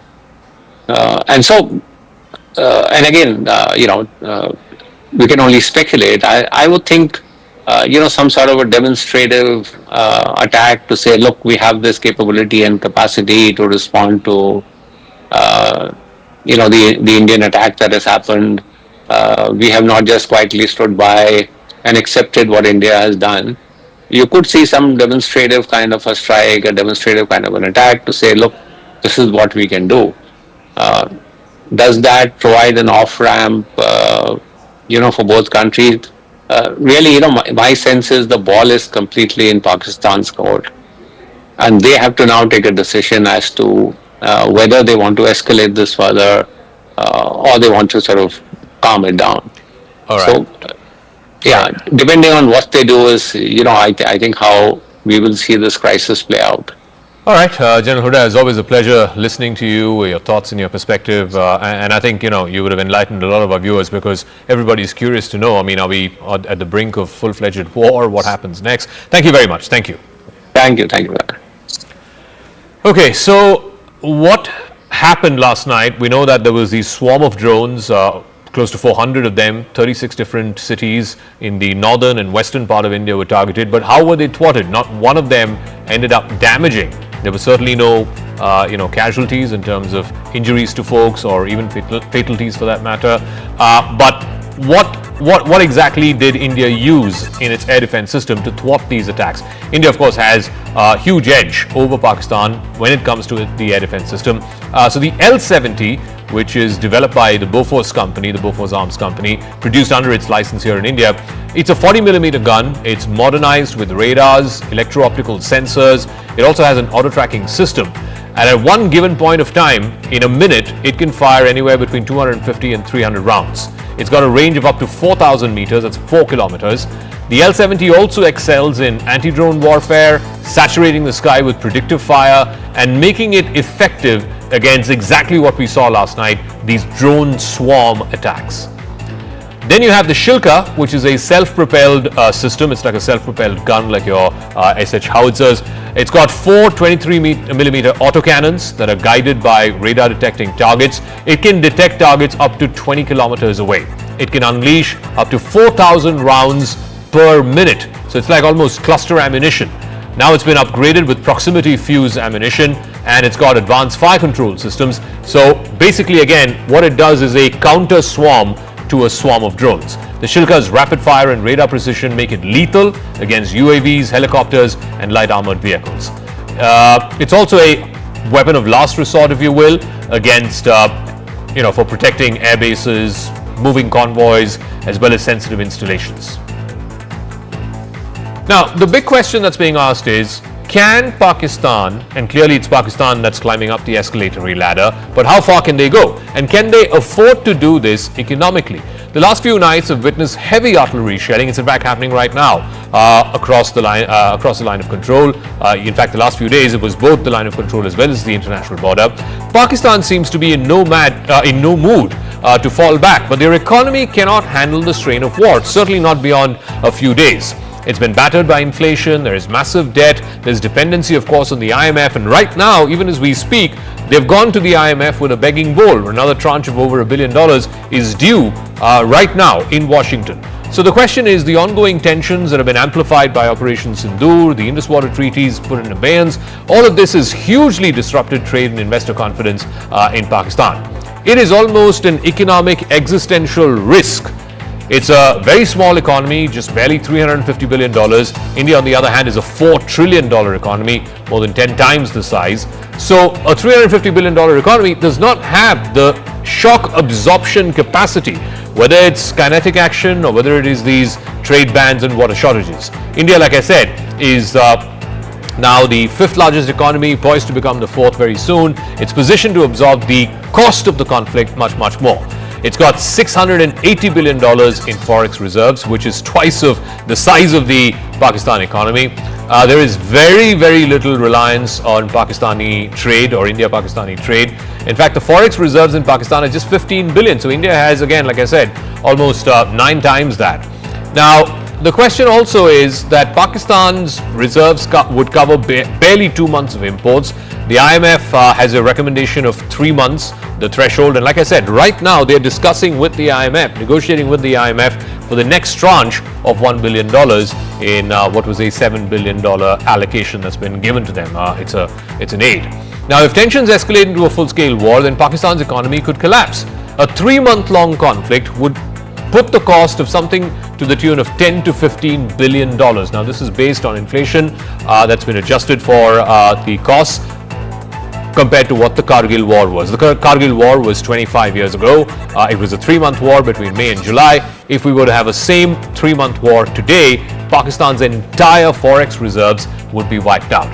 Pakistan would necessitate emergency loans from either allies like China, which is not interested in turning over these loans. In fact, China has refused to change the terms of repayment of these loans. The IMF, of course, like I said, right now they're having a meeting for the next tranche of money. Also, a naval blockade, for example, of Karachi. There was a lot of fake news doing the rounds yesterday that the Indian Navy has hit the Karachi port and that there is a blockade of the Karachi port, etc. But if that were to happen, then that would choke again Pakistan's $30 billion of export, particularly textiles. And textiles make up for about 60% of Pakistani exports. Currently, the Indus water treaties is in abeyance, so if there's a full suspension, that could slash agricultural output by 40%. It would push 15 million rural workers into poverty and drive up food prices by 50%, and that is something that ordinary Pakistanis cannot afford. Foreign direct investment, up to 20% of the $1.8 billion in the first half of FY25 would completely vanish. A war could also displace, and this is the human cost, anywhere between 5 to 10 million people, particularly those in the border regions, and that would strain Pakistan's annual $10 billion social welfare budget. And yet, we have Pakistan's defense minister resorting to blatant warmongering. अगर table पे बात नहीं होती तो क्या अगली बात बंदूक पे होगी, बंदूक के जरिए होगी? जी बिल्कुल, that is the only option left to us. We do not have the luxury of waiting for days. मैंने plural इस्तेमाल किया. We do not have the luxury to wait. This patience will cost us. So we have to stop them right now in the tracks. कि ये चीज जो acceptable नहीं है. All right, let me go across to Mr. Mukesh Aghi. He's the founder, of course, of the US-India Strategic Partnership Forum. Thank you very much, Mr. Aghi, for joining us. The US seems to be watching from the sidelines right now. We had comments from President Trump, a few days back saying this is between India and Pakistan. They've been fighting for 1,000 years. J.D. Vance yesterday, in his latest remarks, said this is none of America's business. How do you view that? Why is America taking this sort of hands-off-ish approach? Well, you have to understand that when you have a cross-border terrorism, there has to be a zero tolerance by any nation. And we saw that in the October 7th happened between Gaza and Israel itself. And India has every right to respond and protect his civilian population. Now, as far as the current situation goes, we believe that India has given a response to that terror aggression. And it's up to Pakistan now to have some kind of an exit ramp to be able to manage the current situation. Because a long-term war is not sustainable for Pakistan economy, whereas India, yes, can sustain this up to certain length itself. And the view in the Washington DC is this is not our dog in the fight between India and Pakistan. They should be able to manage this. And that's where the position the U.S. government is taking for time being. I'm curious about that because this position that America has taken that America does not have a dog in this fight. But if you look at past conflicts, Kargil, even 2019 Balakot, America played a very, very important mediatory kind of role, if not an intervenery kind of role to try and diffuse the situation. This time around, it's a bit hands-off-ish. I talked about what President Trump said, what Vice President Vance said. It's basically the message that seems to be coming out of Washington is their fight, let them figure it out. No, I don't think so. I think you have to understand, earlier it was the US which would intervene and bail out Pakistan. At this stage, I think India is, I call, fed up with cross-border terrorism. And, earlier it should be okay. India would punch, Pakistan would punch back.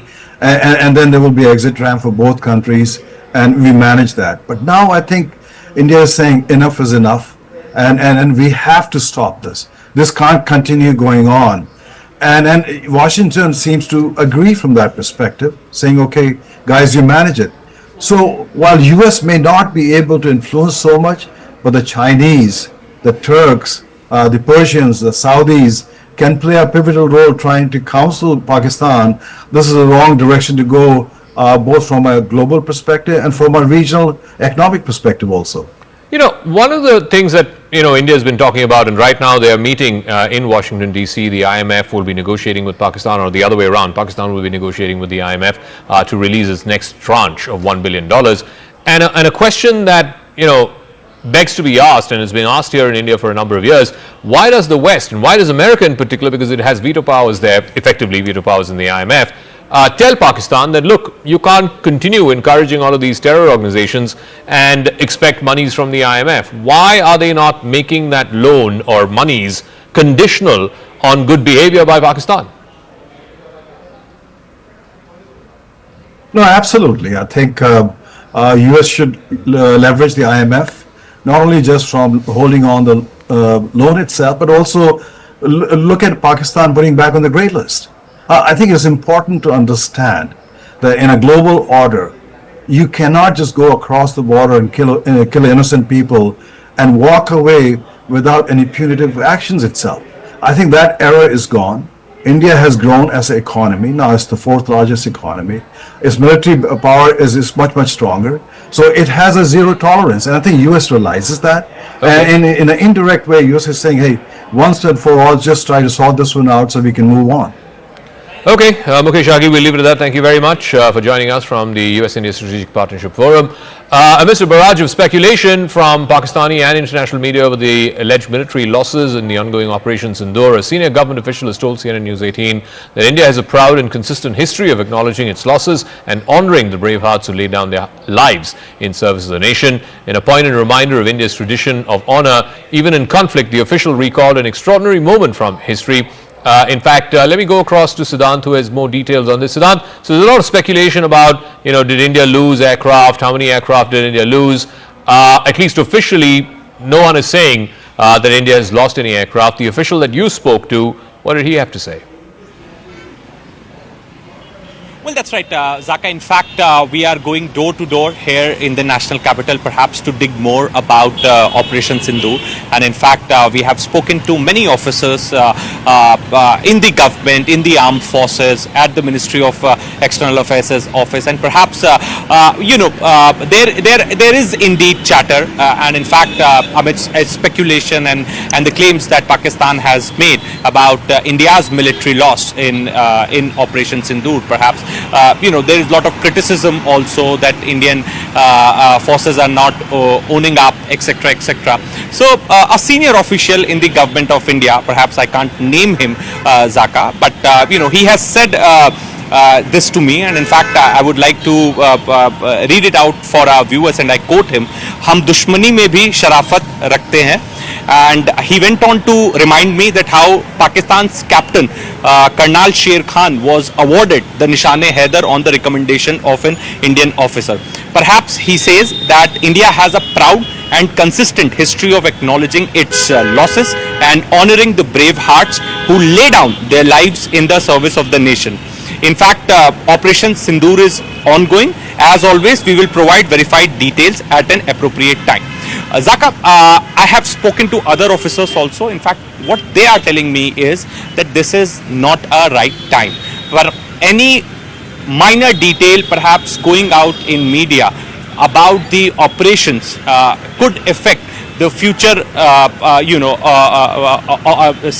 future success of operations, and this is the reason that there is a blanket silence as far as these chatter and claims that Pakistan is making, and the speculative stories that are getting published in the foreign media. So the message is very clear that Indian Army, Indian forces are known for their professional conduct, and perhaps this time around they are also doing in a very professional manner. It's just a matter of a time since Operation Sindoor is going on. So before divulging details or perhaps putting out details in public domain, the armed forces are very cautious. The government is very cautious, so that Pakistan should not take a mileage of slightest detail being put out in public domain. All right, Siddhant, we'll leave it at that. Thank you very much.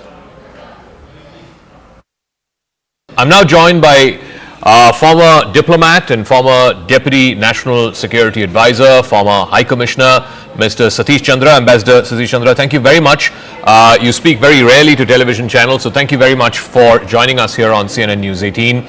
I just laid out the context of what has happened over the last 2 weeks and where we stand as of today. What is your best assessment of what the situation is right now, and more importantly, where do you see it moving over the next 24, 48 hours? Good to be with you, Zaka, on your channel. It's a pleasure to interact with you. Well, actually, what's been happening is a repetition of the playbook over the decades.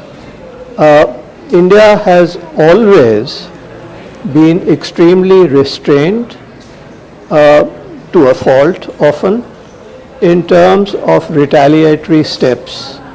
I think all of us are very well aware that we have been targets of terrorist actions by Pakistan, and in most cases we have not retaliated, and I think that's been a fault and perhaps has encouraged Pakistan in the belief that they can literally get away with murder. So what has happened, I think there's been a change since with the Modi government, in terms of the actions that it had taken in 2016 and 2019. First the surgical strikes and then Blackout. And this has gone a notch higher in terms of depth at which we have struck across Pakistan in retaliation for the Pahalgam attacks. And it's been nine camps which have been struck, both in some in POK and some in Pakistan, Punjab, the most notable being Muridke and Bahawalpur, where the terrorist camps were taken out. But as you mentioned ab initio, and as has been underlined by the Government of India, that our action was, the kinetic action, was extremely restrained in terms of the fact that we did not hit the military, the Pakistan military, which many feel perhaps we should have. All right, sorry for interrupting that interview, but we've got these pictures from the Prime Minister's residence, the Prime Minister having a meeting earlier today with the Defence Minister, the three service chiefs, the National Security Advisor, the service chiefs, of course, of the Army, Navy and Air Force. There seems to be, of course, the body language, of course, everyone seems to be in a slightly more relaxed frame of mind. It was very different from the images that we had a couple of days ago, which the Prime Minister had met with the service chiefs as well as the National Security Advisor and the Defence Minister. I want to go across to our political editor Aman Sharma, who has more on this. Aman, so this is from the meeting that the Prime Minister had earlier. Visible difference in the body language from the first meeting that we had, pictures of which a few days ago. Clearly, there seems to be a degree of comfort in what India has achieved through Operation Sindoor and a degree of surety that India can handle whatever it is that Pakistan is trying to achieve.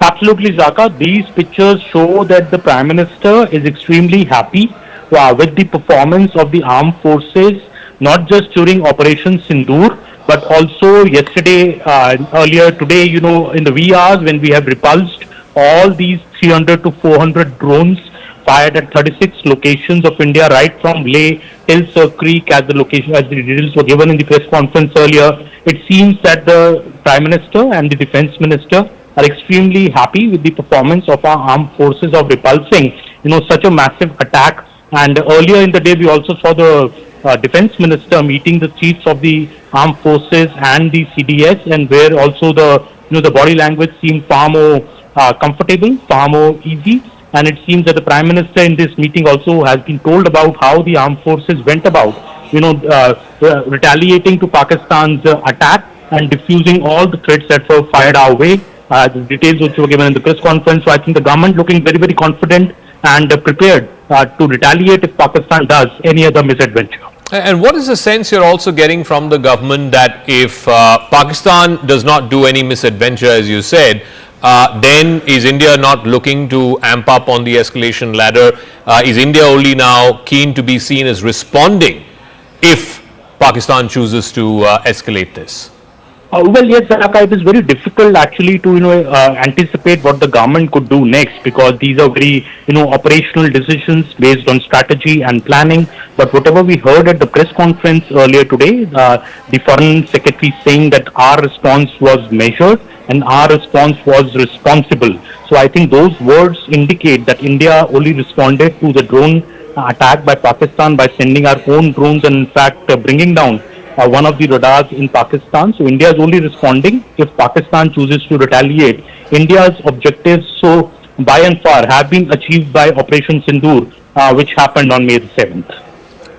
Any more further, information that you're picking up in terms of, obviously the guard is up, flight traffic across the northern and western, particularly in the northwestern corridor, the western front, as it were, has been disrupted. The NOTAMs have been issued. What is the outlook, at least for the next few days? Clearly, like I said, the guard is up, but what does India anticipate in terms of escalatory action from Pakistan? See, Zaka, I think India is on high alert, and especially the statement which was made at the press conference yesterday by the Foreign Secretary that this drone attack which happened yesterday was also for the purpose of intelligence gathering and to know the readiness of our defense system. So clearly India does anticipate that Pakistan could replicate such an attack again. this may not be the end from Pakistan, because Pakistan is very, very desperate also, the Pakistani army, to show to its population that it has effectively retaliated against India. But what happened last night was not as per what the Pakistan army had desired to achieve. All its attacks were repulsed by India. So of course India is on high alert. India still feels that Pakistan will not give up on such attempts. But given the success which we have seen through Operation Sindoor and also the action last night, India is very confident that it will be able to thwart any such attacks made by Pakistan, because our weaponry and our resolve is far, far bigger than that of Pakistan. And just one final word, just going back to the press conference earlier today, where I think it was a concerned decision that was taken to name the fact that some of these drones were Turkish made, and also at the same time not mention any Chinese made weapons, even though from the ground we seem to get reports from our reporters and pictures of these weapons, these debris, which seem to suggest that some of these drones or missiles were Chinese made. What do you make of that? The involvement of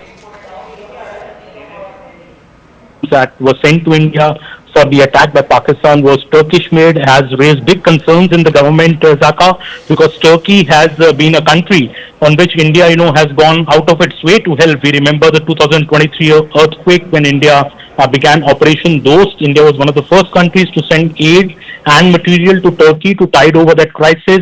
But Turkey clearly in this whole conflict between India and Pakistan seems to have chosen the Pakistan camp. In fact, there are big doubts now that this plane from Turkey, which landed in Karachi on April 28th, and subsequent high-level military delegation of Turkey, which paid visit to Islamabad, on April the 30th and had met the Pakistan air chief, does that have a connection with this huge number of 300 to 400 drones of Turkish origin which have attacked India? India is very concerned about that, and I think that is why India has named that Turkey today in its press conference to say that Turkey, it seems to be siding clearly with Pakistan in this whole conflict.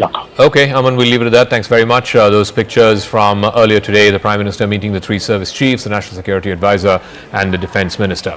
Now, I want to go back to that press conference that was addressed by Foreign Secretary Vikram Misri and the two armed forces personnel from the Army and the Indian Air Force. One of the things that the Foreign Secretary mentioned was the attack on Bahawalpur, which is the headquarters of the Jaish-e-Mohammed. There's a lot of speculation around whether Rauf Azhar, who was one of the key members of the Jaish-e-Mohammed, the brother of the founder of the Jaish-e-Mohammed, Masood Azhar, whether he was eliminated, whether he was killed in that attack that happened a couple of nights ago on Operation Sindoor. Now, Rauf Azhar was the person who was responsible for luring American journalist, the Wall Street Journal reporter Daniel Pearl, and taking him to Omar Sheikh, who then killed him. This was, of course, a case from many, many years ago. I want to first play out what the Foreign Secretary said.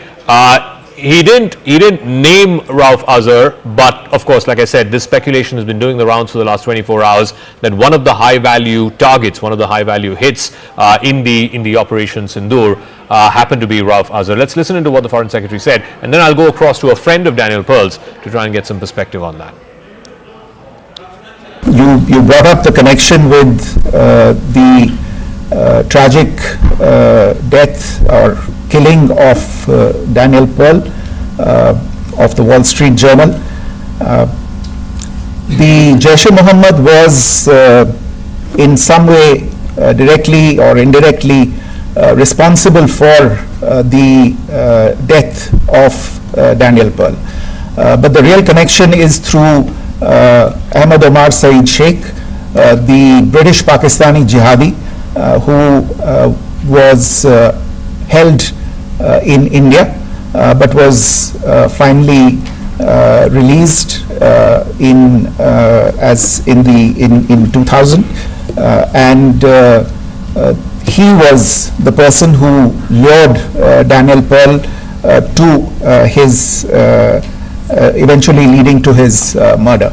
So these are all obviously connected figures, connected individuals, connected institutions, and the attack on Bahawalpur, on that facility of the Jaish-e-Mohammed in Bahawalpur is, I would imagine, a fitting part of this unfortunate incident. I stand corrected. It was Omar Sheikh who lured Daniel Pearl and eventually, of course, to his tragic killing. Asra Nomani is an Indian-American journalist and a former colleague of Daniel Pearl's. She now joins us. Asra, thank you very much for speaking with us.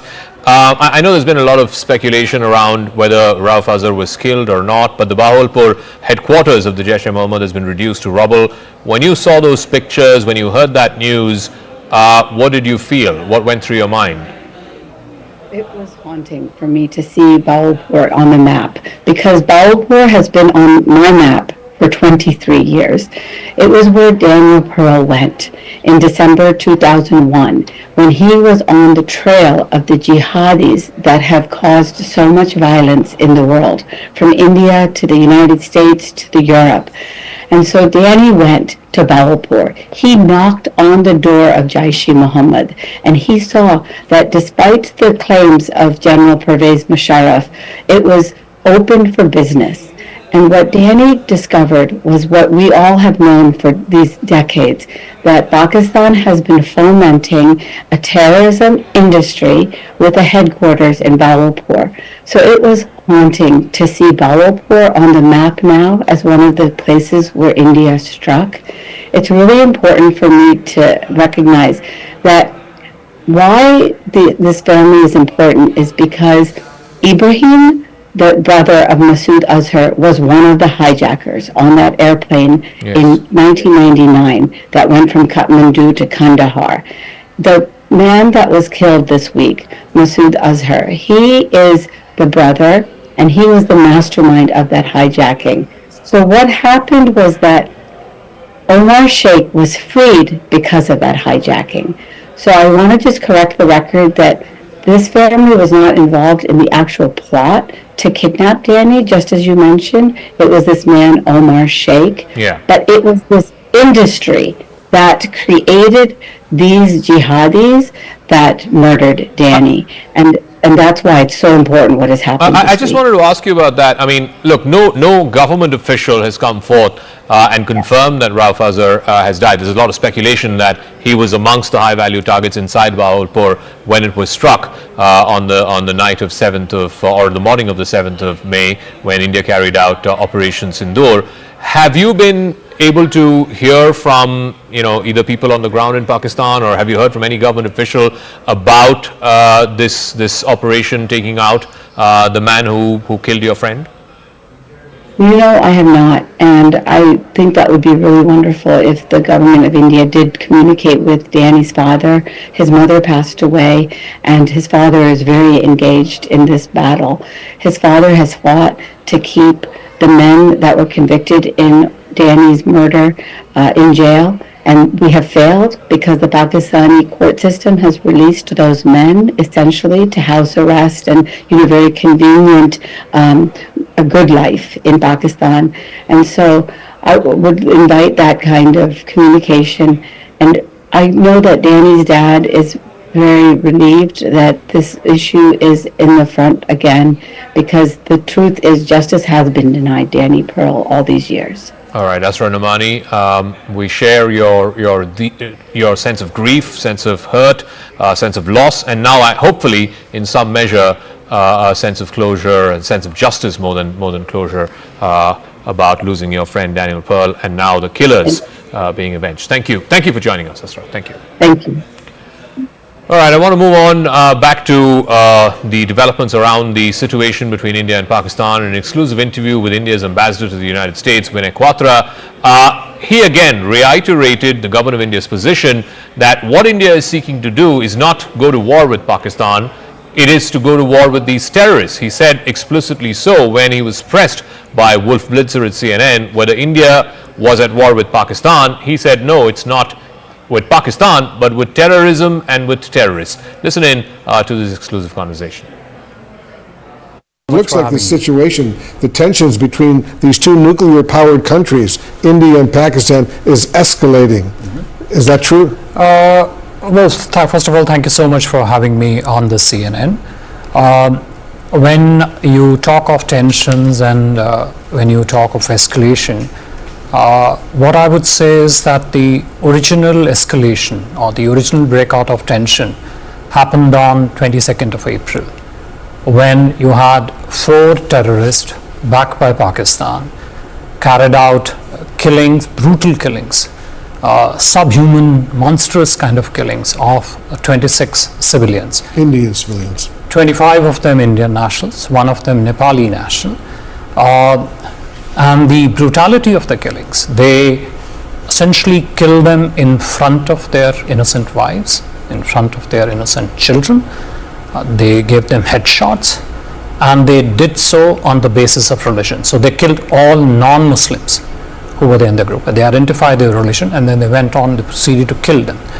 So what we did day before yesterday was essentially our response to terror, our response to these subhuman... when you say what you did yesterday, meaning the escalation and the military response. As I said, the original escalation was on 22nd of April, and when that happened, we had clearly said that, we are a responsible country, we will have a very measured, calibrated, proportionate, responsible response. And that's what we did day before yesterday. What we did was we took out the terror factories at 9 locations in Pakistan and in Pakistan-occupied Kashmir. Took them out where they trained them, they cooked them, they armed them, they organized them. Those are the facilities which we took out.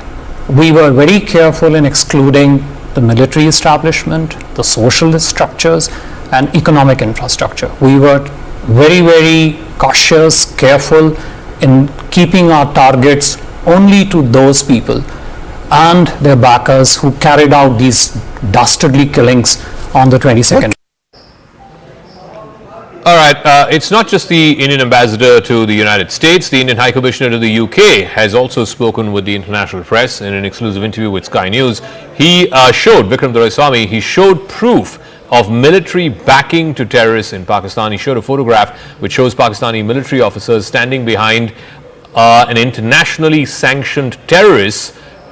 Let's play out what that interview was all about, and who is this internationally sanctioned terrorist that Vikram Doraiswamy was alluding to. High Commissioner, I just have a minute left, but I've spoken to a retired general who, in Pakistan, who referenced India funding and backing the Baluch Liberation Army. They've said that they have done that for years, and when I asked him about Masood Azhar, he said, well, their family members were targeted. Should we be doing the same to, the high-level militants from the BLA, the Baluch Liberation Army, that are seen and operate within Delhi? Well, look, let me show you this photograph of yesterday, I believe it is, to your viewers. This person here is a sanctioned terrorist under the American sanctions regime. His name is Hafiz Abdur Rauf. He's a brother of the founder of the terrorist groups that you're mentioning. Look who's behind him, Pakistani military. Look at the coffins there. They have the Pakistani national flag. If you're going to be giving terrorists state funerals, what does that make of your system? And everybody knows that for the last 30 years, Pakistan has used this as a means of subcritical warfare against India. If the international community really wants to be able to look at this and worry about it, the simple solution is to tell Pakistan it has an opportunity for an off-ramp. These are things that the world should have compelled Pakistan to do 30 years ago, to compel them to implement their promises about taking down this infrastructure. It has not done so. There is an information warfare that's taking place, and independent journalists can't seem to get access to either side. Well, look, it is a fluid situation out there. I don't know how helpful it would be to have independent journalists or any kind of journalists wandering around in an area where there is active military operations happening. The logical solution would be, as we've said repeatedly, for Pakistan to take the opportunity of an off-ramp, which we have made abundantly clear, including this morning, that if Pakistan stops attacking our military facilities, the matter ends there. But it is for them to decide. We're just getting some breaking news before we close out the show. There's been a massive blackout followed with siren sounds that have been activated in Udhampur, a complete blackout in Udhampur. Also, multiple ceasefire violations happening across different sectors on either side of the line of control. So not yet quite the repeat of what we saw yesterday, but still heavy artillery firing happening on across the LOC. Akash has more details on this. Akash, so is it restricted to CFE violations and artillery shells right now? Are we seeing any kind of drone activity yet? Is there any possibility of a repeat of what happened yesterday, or it's following a familiar pattern? I'm hearing the sirens. In fact, here in Jammu, I'm not allowed to go outside because of the light and some sort of restrictions that are in place, Zaka. Yes, we are learning about one drone attack here in Jammu. In fact, defense sources are telling us, and we have heard multiple firing sounds as well. You rightly pointed out on line of control, we are having ceasefire violations in different sectors, not only in Jammu but in Kashmir as well. In Uri and Kupwara, we have been reporting since evening. And at this point in time, in Poonch and in Samba, we are learning about this ceasefire violation from Pakistan, where they are in fact firing the artillery. Here in Jammu, I have heard multiple sounds. I was trying to count 11 at least. I have heard, and I am learning. In fact, defense sources are telling me that it was, drone once again. It was a drone attack once again. We'll wait for the police to confirm it as well.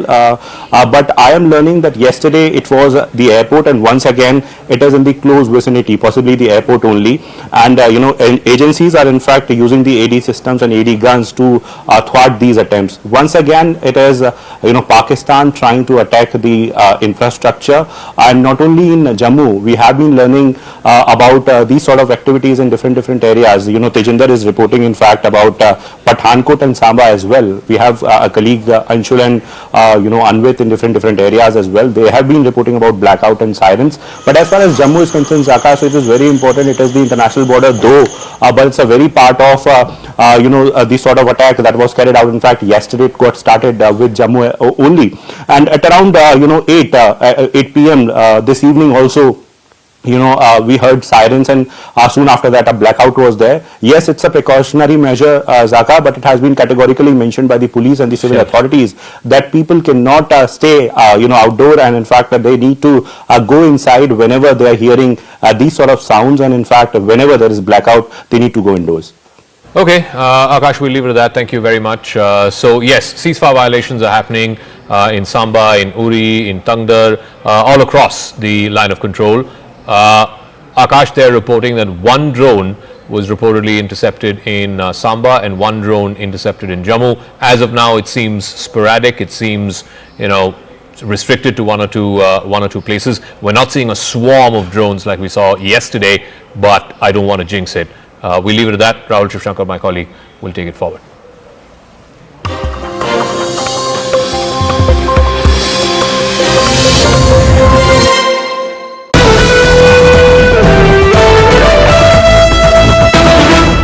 We're just getting some breaking news before we close out the show. There's been a massive blackout followed with siren sounds that have been...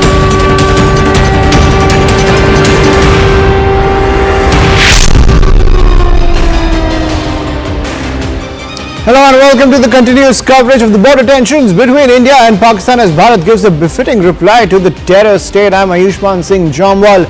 Now, Pakistan launched drone strikes along the border targeting Jaisalmer, Rajouri, Amritsar, Firozpur, Riasi, Kathua, Samba, Nagrota and Uri. India has successfully brought down the drones to deter Pakistan's design. Ceasefire violations continue along the line of control and the international border, while India continues to raise the cost for Pakistan, hitting back at Pakistani forces and striking deep into Pakistani territory, even taking our crucial air defense systems. Now, in a significant move in the recent IMF meeting, India has objected to the $1 billion bailout for Pakistan, saying the funds are being used for terror operations. India has abstained from the vote and the IMF has taken note of that. So India is saying that all the funds that are going to Pakistan from the IMF are only funding the terror operations. Case in point, the Pahalgam terror attack and Pakistan's offensive against civilian areas inside India. Now, joining us on the broadcast to get a global perspective on this entire matter, I'm joined by Lisa Curtis, strategic expert and senior fellow and director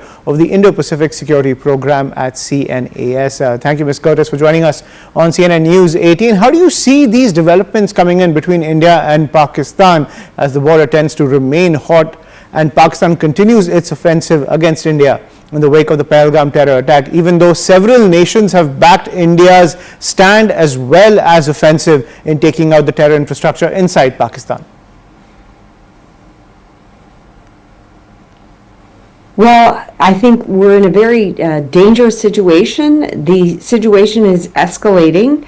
And, on Wednesday, the hope was that after we saw the Indian retaliation for the April 22nd terrorist attack against the terrorist infrastructure inside Pakistan, and Pakistan claimed that it had downed 5 Indian aircraft.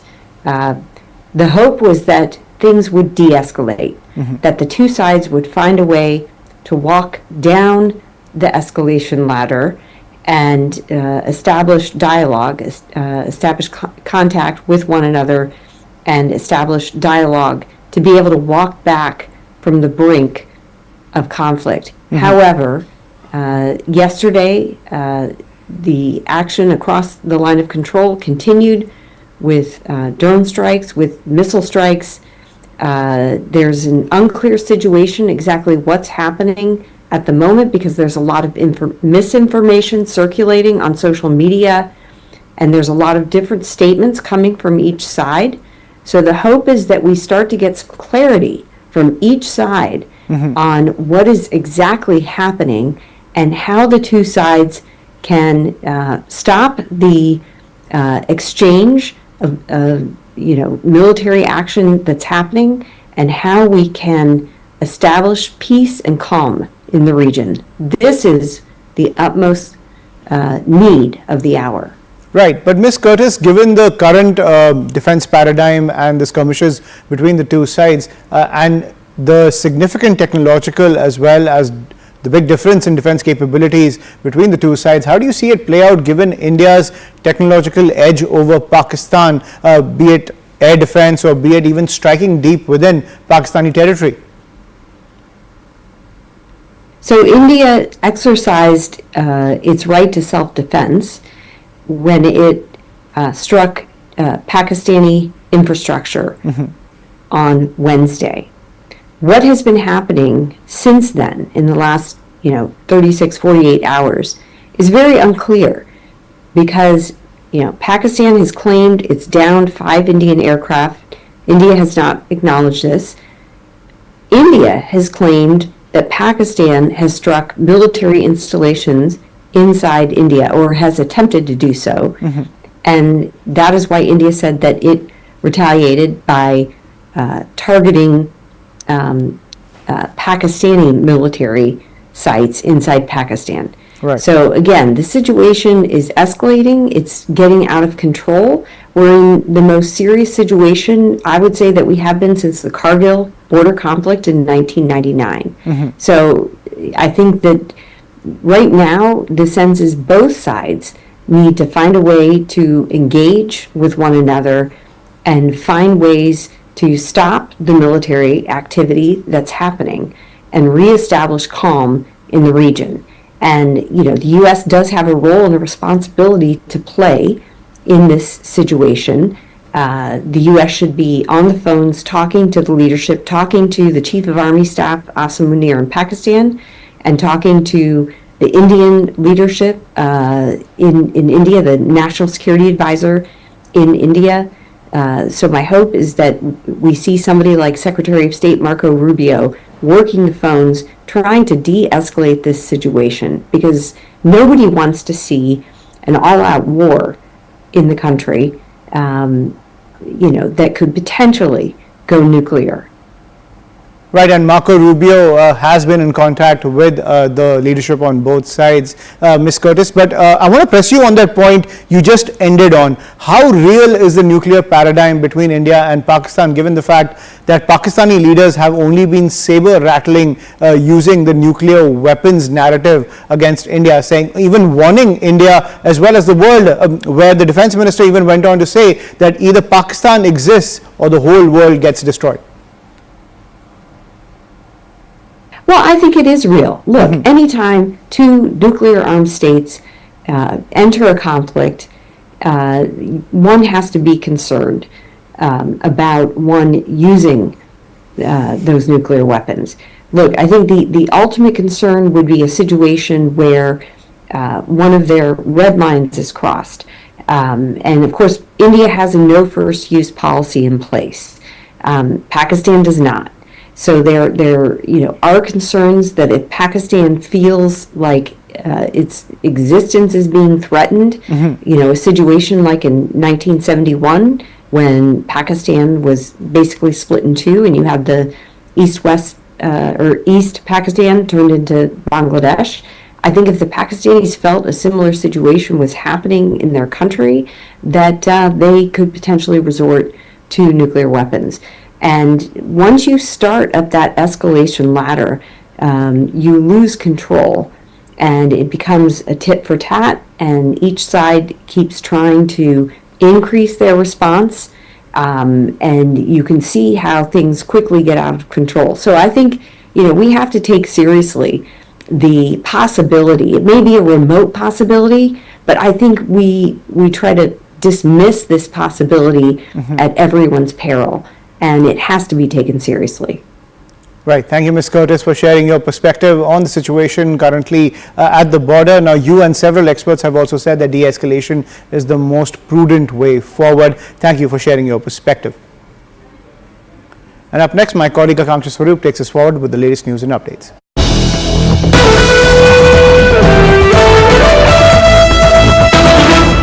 We're just getting some breaking news before we close out the show. There's been a massive blackout followed with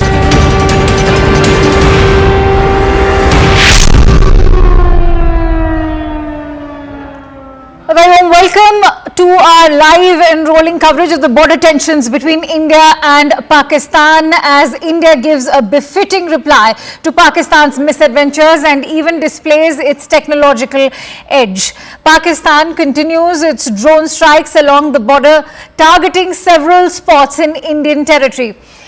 Pakistani forces have unleashed drones in Jaisalmer, Rajouri, Amritsar, Firozpur, Riyasi, Katwa, Samba, Nagrota and even Uri. Ceasefire violations are continuing along the line of control and even the international border, while they are also raising the cost for Pakistan as India continues to retaliate.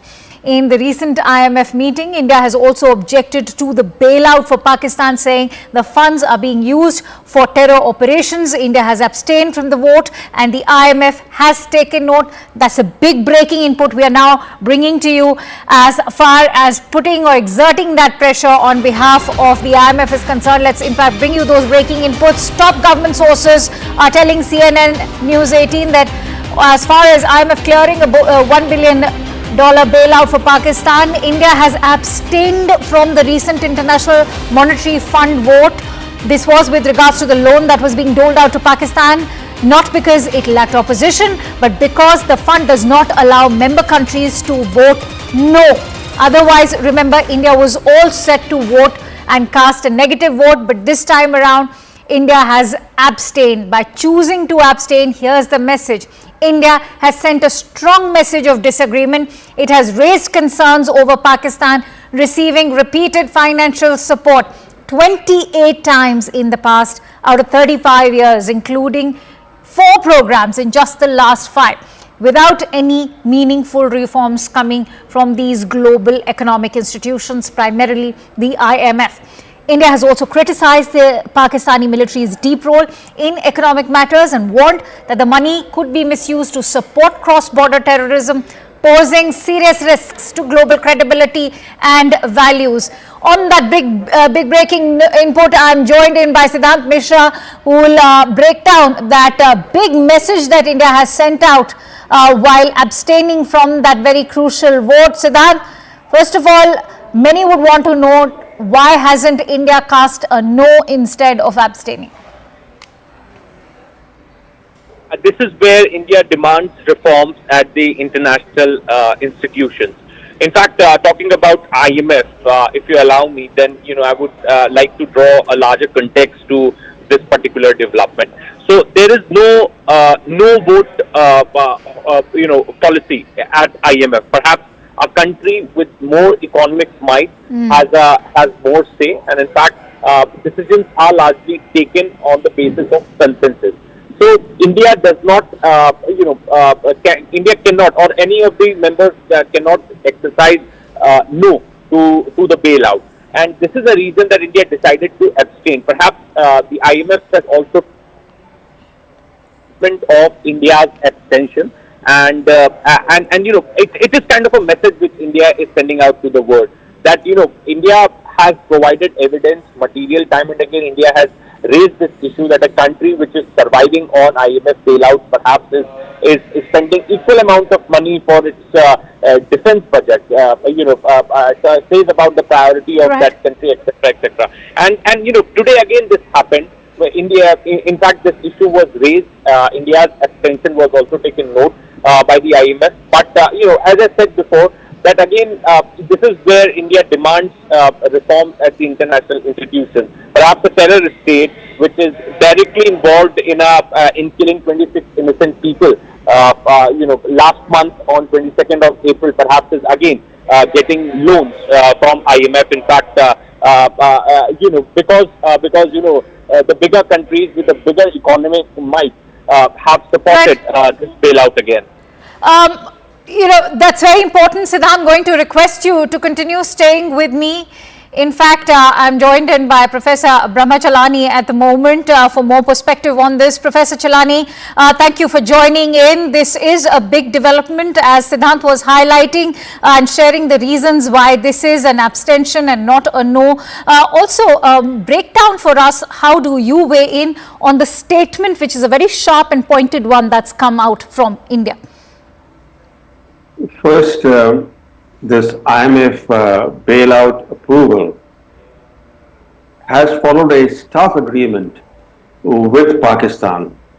So the right time to lobby with IMF was when IMF staff were negotiating with Pakistan. At that time, we did not raise a voice.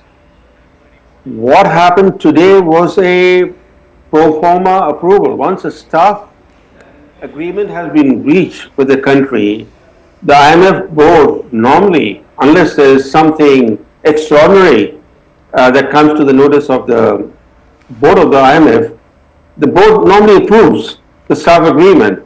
So the lobbying should have been done much earlier. At this stage, it was very difficult for India, even with US support, for example, to block the staff agreement with Pakistan. The US administration, the present one, is quite India friendly. They know that Pakistan is deeply involved in terrorism. The right thing to do would have been to lobby in January, in January or February, to prevent such a staff agreement from being reached. But actually it goes back to the Biden era. When Joe Biden was the president, he began this bailout process for Pakistan. There was a big bailout that he helped secure for Pakistan, and then soon thereafter he announced a $450 million deal to modernize and upgrade Pakistan's F-16 fleet against India. Look at the irony of it. On one hand, the US under Biden pressed IMF to bail out Pakistan because it was bankrupt or on the verge of defaulting, and then they signed a $450 million deal to modernize Pakistan's F-16 fleet without securing any commitment on counterterrorism.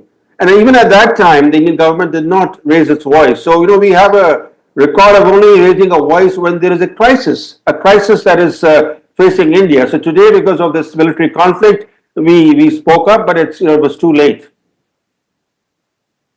Thank you for making that very critical point, Professor Chalani. And I want to, also ask you about the entire statement that has come in. Do you think that statement is hard-hitting? Even though it is hard-hitting, as you said, that we seem to have already missed the bus at a time when there's a lot of chatter about how we can exert pressure on Pakistan through these monetary institutions, whether it is the IMF or even make efforts to bring Pakistan back on the FATF grey list. How is this move in your point of view?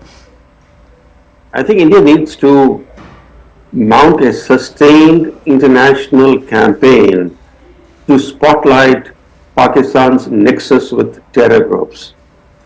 This tendency in India to speak up when there is an act of Pakistani-sponsored terrorism or their tensions along the border or the LOC, that's not the right way. You have to do it on a sustained basis. You have to then stress each institution. For example, the FATF allowed Pakistan to exit the grey list. At that time, India could have built a coalition.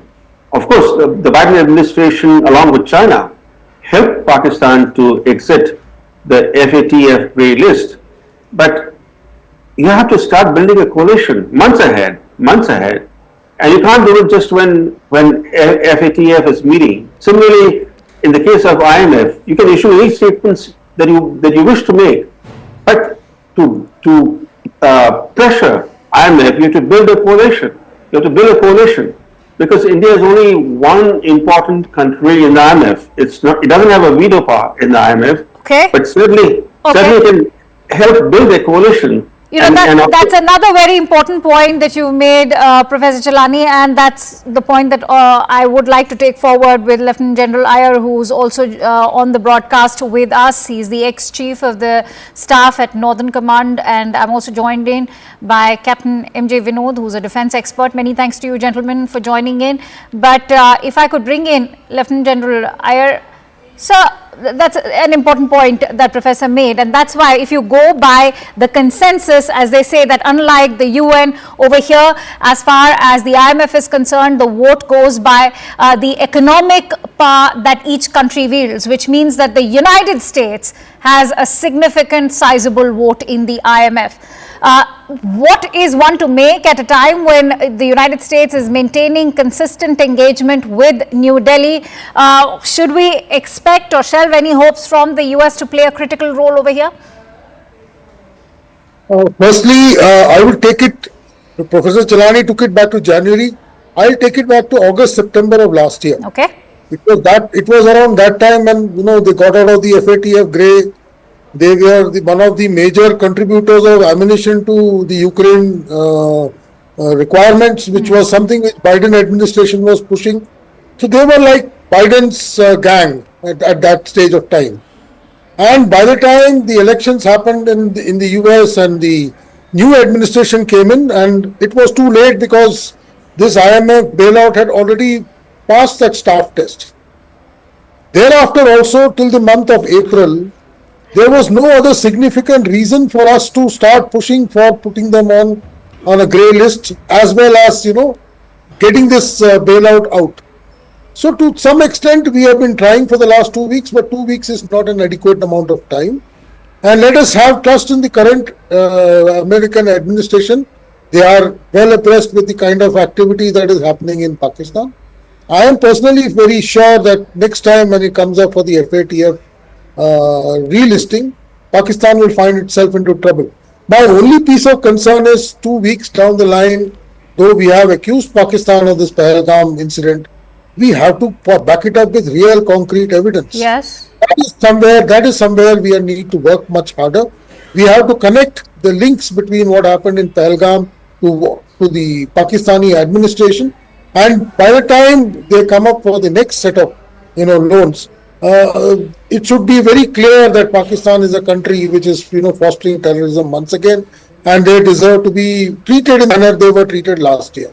And the third thing I would say is $1 billion in the current scheme of things, we should not get too much worried about. I'm sure it is just maybe another 6-7 days of war stamina if you equate it towards completely being employed towards this war waging efforts. And should this conflict go any further north, and we find ourselves into a limited or a long-drawn engagement with Pakistan, this $1 billion is not going to last it. So let us not get worried about it. Let's stay focused on the current situation. I still agree, and I keep saying this every time whenever I get an opportunity, the I part of the time syndrome, we have not doing so well. We have not been able to communicate our intentions correctly.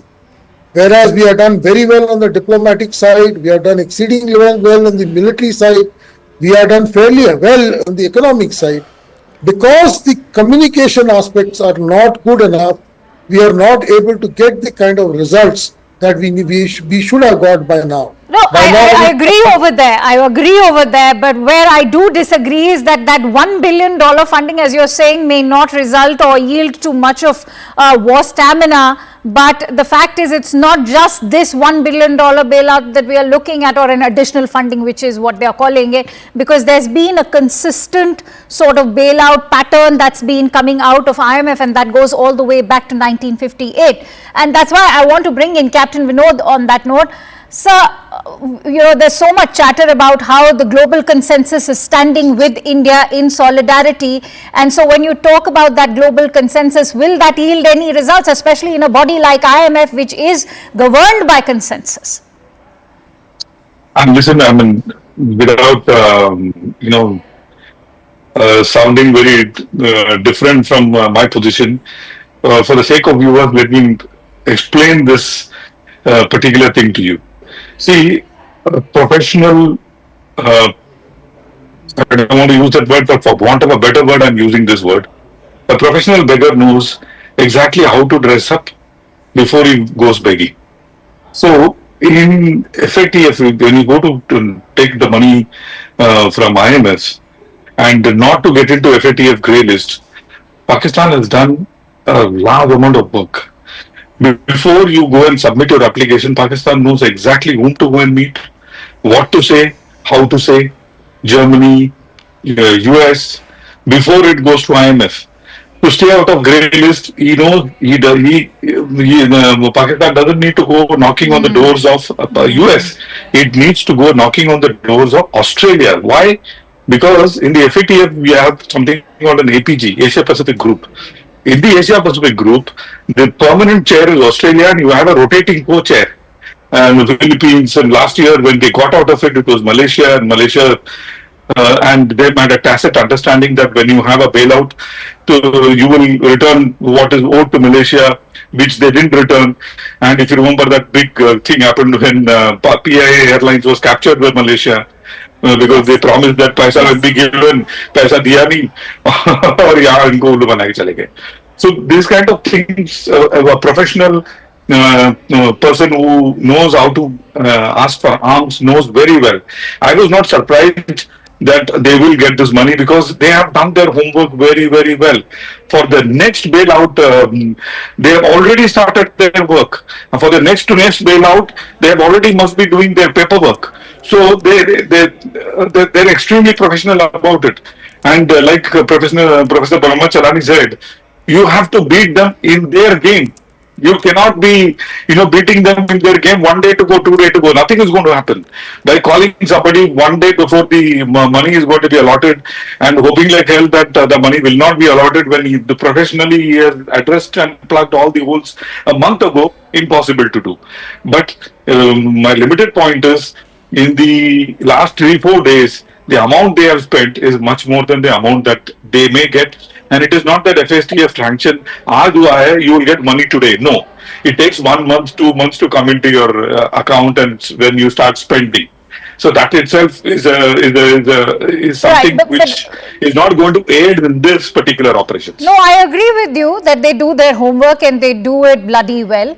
But Professor Chalani, I think the example that's been quoted of FATF is living testimony, because remember, they convicted a Sajid Mir or even a Hafiz Saeed only till the time they wanted to get off the grey list of the FATF. Once they did, they were back to their proxy games of terrorism. And that's why I want to bring you in on that point, that why haven't these global monetary institutions like the IMF or the World Bank been able to do much when it comes to addressing terrorism? I can't help but ask that, are they not equally responsible for what we are seeing happen in Kashmir?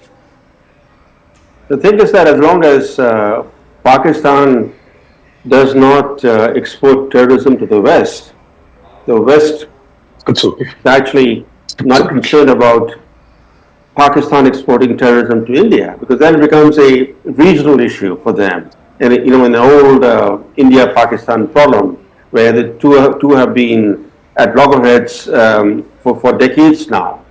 But they all know that over the years, the footprints of many terrorist attacks in the West were traced to Pakistan. The US found Osama bin Laden living next to the Pakistan Military Academy, and other top terrorist leaders that the US wanted, like Khalid Sheikh Mohammed or Abu Zubaydah, they were found living in Pakistan's heartland. But then under previous US administrations, the Pakistani government, especially the ISI and the army chief, promised to Washington that they have started cleaning up their act, that they will never repeat what happened previously. They pledged that they will not do anything to undermine US or Western security. So with those assurances and pledges, the US under some administrations, for example under Biden, resumed cozy ties with Pakistan, and we saw how Biden, for example, really helped Pakistan secure the first IMF bailout, then managed to get Pakistan off the FATF grey list, helped modernize Pakistan's F-16 fleet, while we didn't really press our case at that time. We did not. We were being too nice. We thought that if we were to exert pressure on the Biden administration, this could strain US-India relations. No, we should have actually said that what Pakistan is doing is a threat to global security, and that India's efforts to pressure Pakistan to clean up its act is actually good for the world. It's not just an India-Pakistan issue. It's actually about international security. The IMF bailout, and this is there was a big bailout that was initially supported by Biden administration, and now now the second bailout. Yes. But the IMF bailout is actually great leverage for the US, because as you rightly point out that the US has a virtual veto power in the IMF, and Pakistan needs the IMF bailout, not just because of the amount of money, because the IMF bailout allows Pakistan then to secure loans from elsewhere. For example, this latest release of $1 billion, this immediate release, $1 billion are being released to Pakistan and now. we all know where it's going to go. Yes, but more importantly, because of this $1 billion deal, Pakistan now will be able to secure additional billions of dollars from Saudi Arabia and China.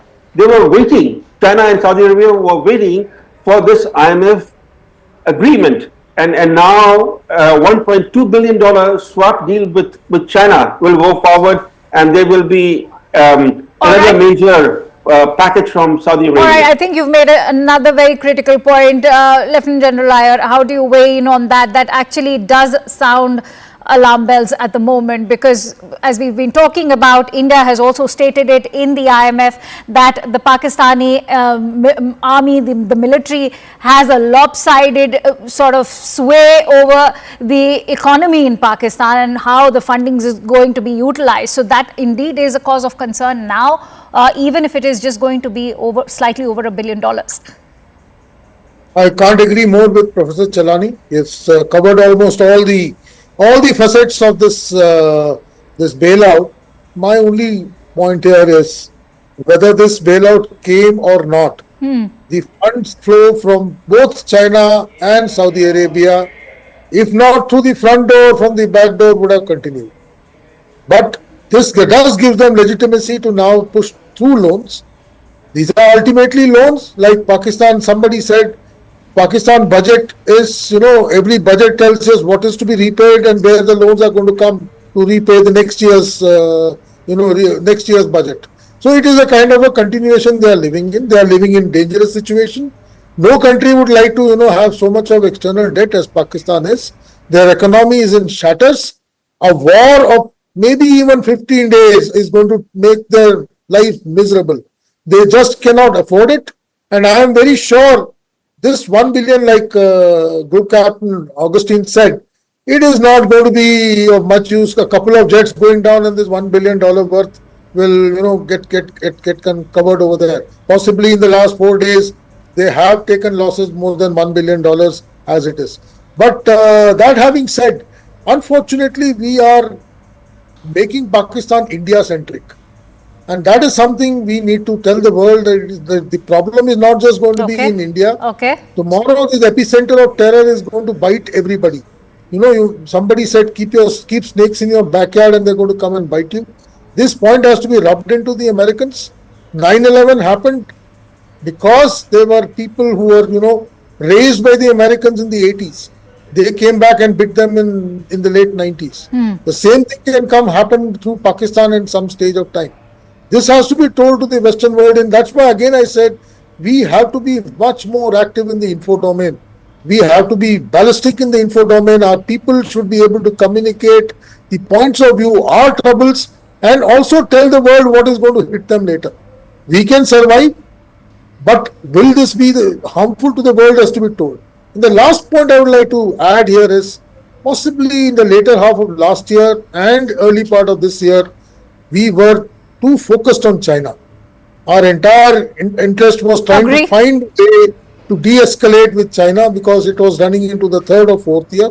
We were still worried that this is something which, and possibly we neglected Pakistan as possibly something which is not of importance to us. And I guess because I remember I've been in service and in an operational command, and we were literally only focused towards the north, and we're not looking in the west at all.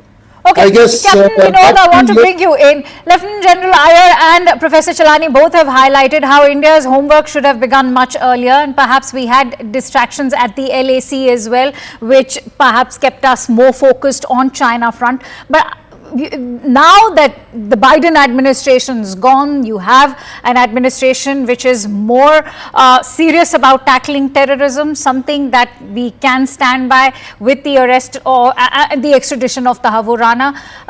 What, in your view, could sort of perhaps expedite the US support when it comes to, tackling or exerting greater pressure via institutions like the IMF? Great question. In fact, just tell the viewers, their foreign office, the Section Affairs office equivalent of ours, has a separate division which is looking at only IMF loan bailouts and the paperwork and everything. There are a whole lot of people working in that particular department who are only looking at this. Now, let me draw a simile because being a military man, you say you stay across Amritsar, they deploy one division or two divisions of force. Will you keep quiet? You will also deploy one or two divisions of force, isn't it? Similarly, in our External Affairs Ministry, we should, maybe they will learn a lesson.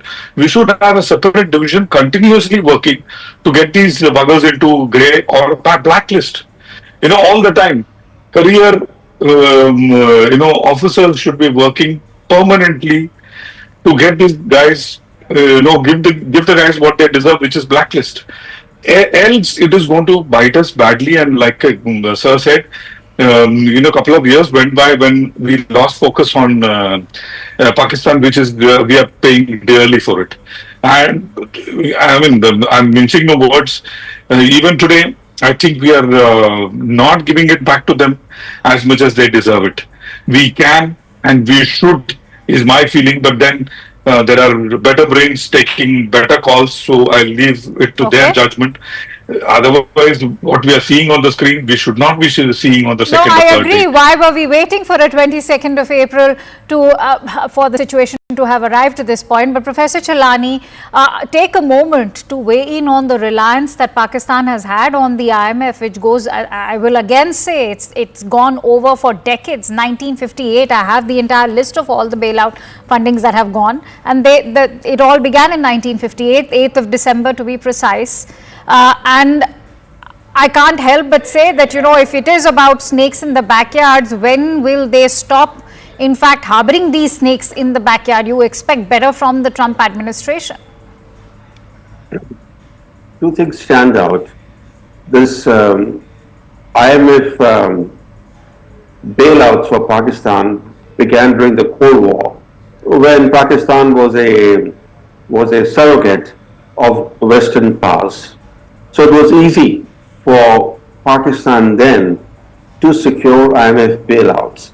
And once you get one bailout, and you don't do your reforms, you become more and more dependent on IMF. Let's say, getting IMF money is actually quite slippery for many countries because IMF imposes conditionalities that are pretty tough. And once you get into the IMF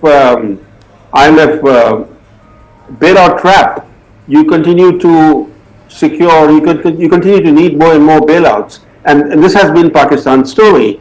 And the second is that over the decades now, since the first coup in Pakistan in the late 1950s, which actually coincided with the first IMF bailout, Pakistan has been ruled formally or informally by the military continuously now.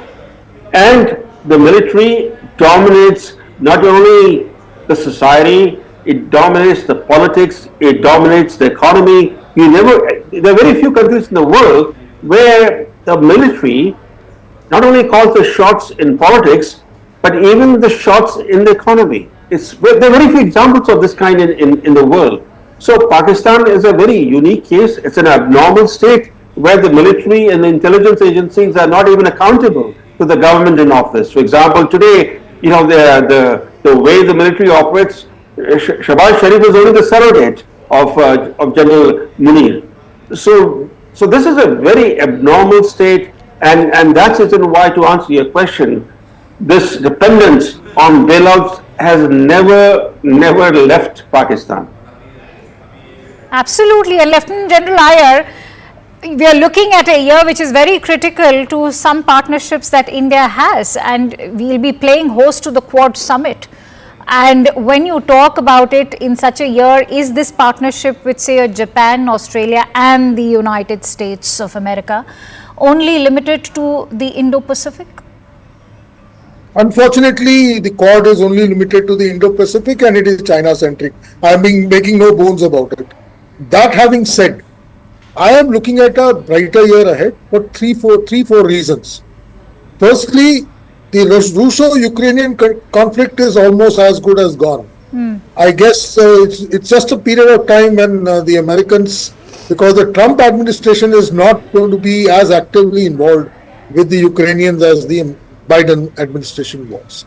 So I see that part of the world order changing in the coming part of this year. So Pakistan's value in supporting Ukraine and being part of the American setup will go down in due course of time.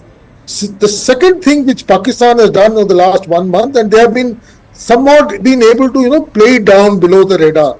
They have been trying to reignite the Middle East by pulling out the Palestinian clause once again. Even I saw even during the PSL games, they had these save Palestine kind of things coming up, or crush Israel kind of things being taken up. I guess we did not catch that. They had wonderful opportunity to play it up, but we did not. There is still an opportunity because Pakistan still relies on a lot of support from the Middle East. It feels that since it makes a cause for the Palestinians, the Middle East, especially the Saudi Arab and the Emirates, will come to its support as far as finance is concerned. Unfortunately, the last few months have seen the Saudis haven't played ball with them in exact manner. I was about to come to that. Yes, go on. Professor Chalani mentioned that possibly after this bailout, there could be a difference. Well, I want to see it to believe, but the way the Saudis have treated the Pakis in the last 6 to 8 months is actually, I'll go back to Group Captain Vinod's analogy, it's just like a beggar. So that having said, I do look at a better year ahead. Trump is somebody who's not going to get into bailouts of this nature. He's a businessman. We are going to have a very good trade deal with the Americans very soon, so we'll become valuable to the Americans. We will be able to, I hope, play this game of Pakistan being the epicenter of terror with this current, we have him. We are actually holding him by the neck. It's a question of how fast and how quickly we are able to squeeze him out and expose him to the world order. And this $1 or $2 billion is something which is not very alarming to me. Yes, it was a signal. Had this $2 billion not happened today, this complete CNP, as far as the Comprehensive National Park, which we have applied for the last 2 weeks or so, would have seen its complete domain being fully exercised. That notwithstanding, I'm sure, when the Indus water doesn't come in time, his crops are going to suffer. He's going to face a lot of problems otherwise. His stock exchange has crashed. So he's into a lot of trouble as it is. I'm sure he's going to face massive floods in this monsoons, because he'll not be able to regulate water, because we are not going to give him any data of the kind of water we are going to release. So his standing crops are going to go down. He's going to face a lot of trouble. I'm seeing bad things happening to Pakistan in the next 5 to 6 months. No, I agree with you, Lieutenant General Iyer, but today is also a wake-up call for India, and that's why Group Captain Vinod, I think when you're talking about global support, glad that Lieutenant General Iyer talked about Saudi Arabia. I want to bring you in on the kind of good offices we share with OIC nations. In fact, just a day ago, we had the foreign ministers from Saudi Arabia and Iran very much in New Delhi. So when you talk about our own consistent engagement with OIC nations through our own economic partnerships, whether it is with Qatar, Iran or Saudi Arabia, even UAE, can we not expect them to also come to our aid and rescue when it comes to exerting pressure via these institutions? Absolutely. In fact, if you look at a decade ago or maybe more, OIC willy-nilly was, most of the nations willy-nilly was against India. Today it is not so. In fact, most of them have given awards and such. In fact, Prime Minister was in Jeddah. He was in Jeddah on the 22nd, which happens to be the headquarters of OIC. Oh, yeah. So people the world is realizing the strength of A, our leader, B, as a country, us, and C, they are able to see that every time the Sharif comes, he's only coming, I feel sad for him, he's only coming with a begging bowl, and there is not much that he's contributing towards OIC as such, except probably, getting an epithet of being a terror factory. And I'm sitting in DC, speaking to many such people. The moment you say Pakistan, the synonym is terror factory, and everyone understands that, because post 9/11 things have changed. The focus is totally different, and like Professor said, now post Russia's pullout and post the end of Charlie Wilson's war, the use of Pakistan to West, especially to US, is not much, and especially after they pulled out of Afghanistan, it is actually zilch zero. But yesterday when Vance said it is the war between them and we have nothing to do, I knew then that the bailout is coming. That I knew then that Vance has not stopped it. Probably he or his people have given the go-ahead for the money. And like General Iyer said, it is a signal, it's not the money. Had we succeeded in blocking this money for next couple of days, probably things would have been different. Now, on this high that I got the money, maybe it'll continue for 1 or 2 more days. Over to you. So, despite the austerity, inequality, poverty and the debt, Professor Chalani, they continue to fund terrorism. So, where have been the failings, if I were to say? I know if we were to begin from our own home with India, you've always maintained how we've lacked a strategy or a policy, a consistent policy towards Pakistan and terrorism sponsored by Pakistan. So, where have the failings been, especially from our end? If you look at successive governments in India, you've never had a consistent Pakistan policy or a consistent China policy.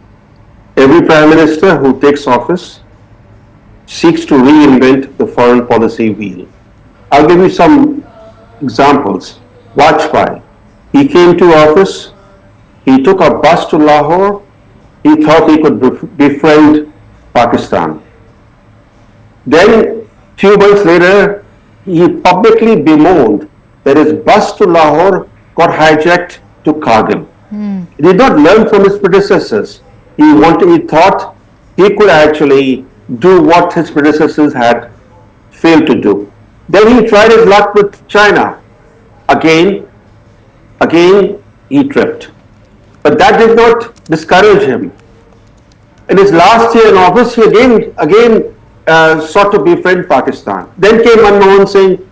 He made his peace overtures to Pakistan. And in return, he invited the horrific Mumbai massacre. And we did not even impose any cost on Pakistan for the Mumbai terrorist attacks. Then comes Modi. He lands in Lahore unannounced in late 2015. In December 2015, he thought that where Manmohan Singh had failed, where Vajpayee had failed, he could actually achieve friendship with Pakistan. And do you know what happened after he went to Lahore? The Pakistani military establishment was enraged that they thought that Modi was conspiring with Nawaz Sharif, the then Prime Minister. And so in response, they staged a series of major attacks in India, starting with Pathankot. And to investigate the Pathankot attack, we invited the ISI to come and join the investigations into the attack that the ISI had staged. So you can look at this just recent history, how successive prime ministers have not had a consistent Pakistan policy, and if I could even describe how they have not even attempted to have a consistent China policy. So to a large extent, the problems that we are facing with Pakistan and with China, to some extent, they are because of our own failures. I think that's a very valid point. Lieutenant General Iyer, in January this year, in fact, to be precise, we were learning of these long-range ballistic missiles being prepared by Pakistan. That also led to sanctions being imposed by the United States. But how far did that go to curb Pakistan is what one is left wondering right now. Because remember, when the war began in Ukraine, Russia was sanctioned massively. Their assets were frozen, and that also went to an economic level. We've not seen the same happen in case of Pakistan. Because Russia is endowed with a lot of resources. When Russia was sanctioned, there was a feeling that Russian oil and gas will not get sold in the world, and Russia of course, will be. they didn't get impacted. So they managed to work around the system, and Russia was much stronger a nation than Pakistan. We can't compare sanctions on Pakistan with sanctions on Russia. That is one. Secondly, I don't think they actually gunned for Russia, which I don't see happening for Pakistan when it's a fact that they are harboring terrorism. Because like Group Captain Vinod said, Pakistan is not anti-West. You must understand that. Till the time the West feels threatened by Pakistan, they will not go the whole hog. They'll make noises, all right. They'll say, we'll sanction you, we'll cancel your loans, we'll put you on the grey list. In my mind, Pakistan should have been in the blacklist 2 years ago. Pakistan should have been in the blacklist way back in 2011 when Osama bin Laden was found within 10 kilometers of the Pakistan military academy. There was no reason, and it was not that Americans found him one day. They knew about it for more than a year and a half before they actually went in and got him out. So it is something which we have to possibly make a little more noise. We have to not neglect our Western adversary, saying that he doesn't matter to us. Somehow, like I said, in the last 2 years, we became. But that's exactly what the US Vice President has said in his interview to one of the leading news channels in the United States, that we are not going to get involved in anybody's war. So my larger point is, you are started by asking, Quad. Quad is totally Indo-Pacific. No, that's true. No, I was saying that this is just. The point behind asking that question was to actually say that this is just to actually use the analogy friends with benefits, because it suits you in the Indo-Pacific, which is why you've partnered with India over there, but it doesn't suit you when it comes to Pakistan. So we are not concerned about this particular conflict. So when I can put my example to it, my last 5 or 6 years in service was since the time the Quad started shaping up. And suddenly we decided that our adversary is only in the north. West can be handled at any time. And in that window, possibly Doklam happened, then Ladakh happened, and we got fixated with China for definitely since 2020. And in that period, we have felt that Pakistan is already done and dusted with. Kashmir has been sorted out. We have abrogated Article 370. Normalcy has come into Kashmir. Pakistan has been dried up. They don't have the money to finance terrorists. We have been able to knock off all the militants or terrorists in the valley. Everything is hunky-dory. In fact, last year we were, going gaga about the kind of, tricolors floating everywhere in Kashmir. We actually neglected Pakistan and his hold in some kind of such freak events inside Kashmir. And he's been able to, all the bluff and put us into a position that we are in today. I guess we need to ensure that all our, vulnerabilities are taken care of with equal amount of importance. And we can't just concentrate on one part of the world and be part of a world body just because the world feels that China is the next threat. I feel, yeah. I think you expanded it well. Group Captain Vinod, if you were to look at sanctions coming in from the United States, that's precisely the hypocrisy that I'm talking about. Whenever it comes to nuclear armament, that is a direct threat to the United States, but not terrorism. See, let me tell you something, very simple analogy so that the viewers understand. See, for maintaining a consistent policy towards Pakistan is extremely, extremely important. Let me give you an example from my own home. My great-great-grandfather was Nambudri before he converted to Christianity. But before he did so, in our Bhagwati temple, he has written and gone, this is how the marriage, padati jo hai, he has written and gone. Now, everyone may disagree. But down the generation, we had to get married in that mandir, in the procedure that he had written and gone 500, 600 years ago. So that is how it should be. Your presidents and prime ministers can come and go. Your policy has to be consistent because everything else now stems from that particular, selection and maintenance of aim. That is point number one. Point number two, and very important issue is that we need to understand ये जो, peace का चूरन जो है ना, ये पाकिस्तान के साथ बिकता नहीं है. They have shown it to us umpteen number of times. You can be peaceniks and go them and tell Babar, go back 8 times. The 9th time he'll come back and make a Babari Masjid. And that we have seen. And if we have not learned from that lesson, I think there is something seriously wrong in our psyche. We have to, change our thought process that the peaceniks and peace ka churan does not work with Pakistan.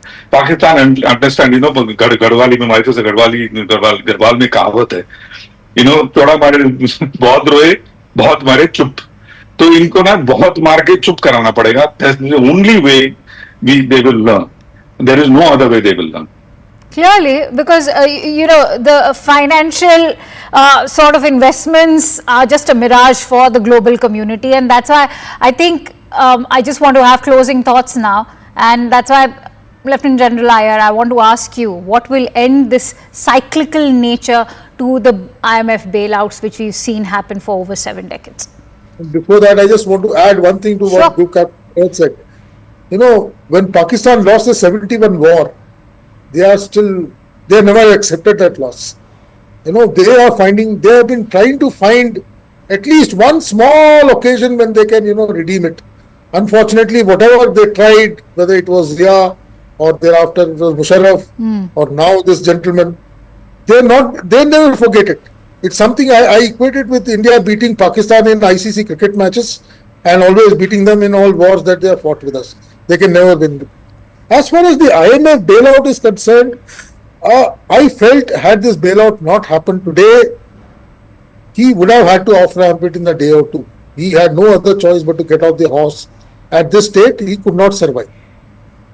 This particular, victory of sorts which he will claim, yes, I am sure DGISPR is going to go gaga about it. All his briefings will be talking about, how the world order does not see Pakistan as a terrorist state, that he's been able to get, vindicated by getting the bailout. And that's why I was highlighting that it's beyond just $1 billion, There are ramifications to it. The only good thing that happened is we didn't vote against it, we abstained. That was one way of, registering our protest, but not, because otherwise you would have given even more scope to try and tell people that look who voted against us. Abstaining a vote does not mean that you're necessarily against. Okay. I feel next 2 days he's going to have the upper hand and we should be prepared for it. We have to find ways and means to put him down again. It's like a wrestling match. I'll have to leave it at that since I'm running short of time. But many thanks to you, Lieutenant General Iyer and Group Captain Vinod, and also Professor Chalani. It has been a pleasure to have you on this discussion. And before I call it a wrap, CNN News 18's Zaka Jacob spoke to India's former envoy to Pakistan, Satish Chandra, on the internal turmoil inside Pakistan amid the escalating tensions at the border. Can Pakistan afford a war with India? Listen in. I'm now joined by former diplomat and former Deputy National Security Advisor, former High Commissioner, Mr. Satish Chandra. Ambassador Satish Chandra, thank you very much. You speak very rarely to television channels, so thank you very much for joining us here on CNN News 18. I just laid out the context of what has happened over the last 2 weeks and where we stand as of today. What is your best assessment of what the situation is right now, and more importantly, where do you see it moving over the next 24, 48 hours? Good to be with you, Zaka, on your channel. It's a pleasure to interact with you. Well, actually, what's been happening is a repetition of the playbook over the decades. India has always been extremely restrained, to a fault often, in terms of retaliatory steps.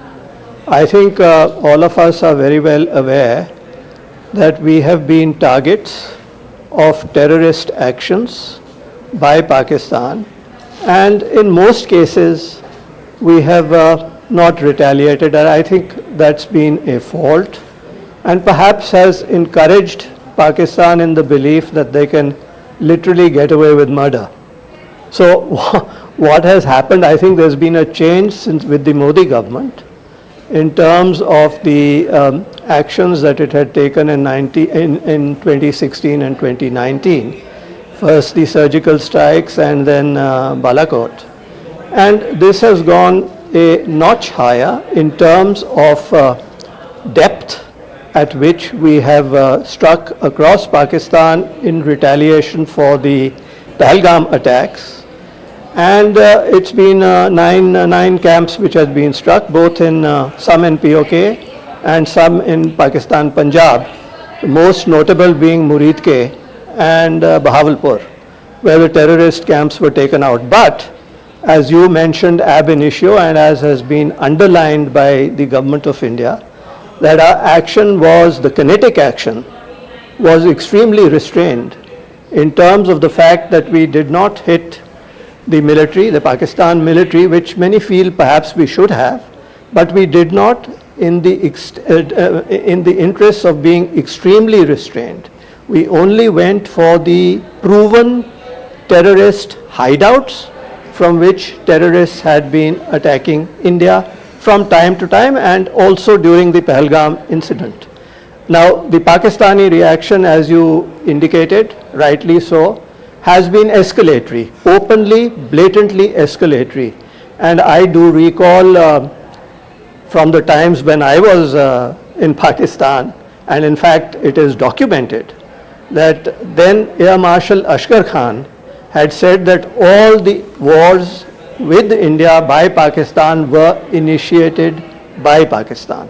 So let's be very clear, I am not surprised, because I have dealt with Pakistan for much of my life, that this is the standard playbook of Pakistan. They will escalate, they will lie, they will try and say that India is escalating, whereas the contrary is correct. Just like they keep saying that they are really had nothing to do with terror, and I think everyone knows the score on that, not only India but the rest of the world. So I don't need to say anything more on that score. But the escalation towards what end? Now, when India did the operation and it said, look, we're taking a non-escalatory step, and underlined, the army statement underlined, we're not targeting any military installations, we're not targeting civilians, I thought that was an exit option or an off-ramp for the Pakistani army. But by doing what they did last night, and clearly, as you said, it's an escalatory step, what are they trying to achieve?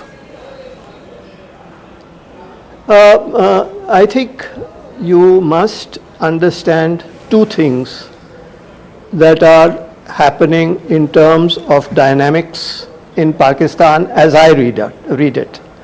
Number one is that the army has lost face in terms of what happened because of our strikes, and they want to prove a point. The army is also very badly divided. In fact, the whole country is divided.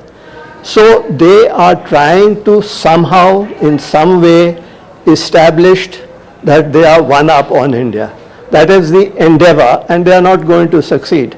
And the second point, which is more intrinsic, and I am sorry to say that unfortunately, many of us in India have failed to read Pakistan right.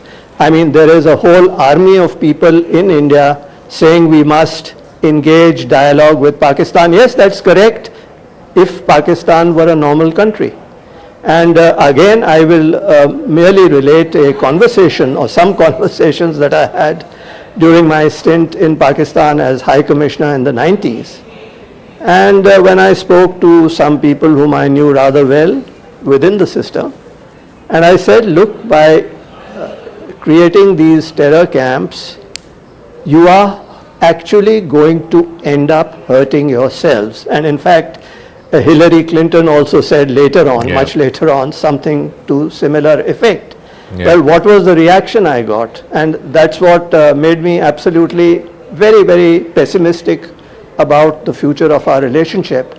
The response was, we don't care as long as it hurts India. So that's the game that they are playing. But, you know, clearly they are not going to, in quotes, win this.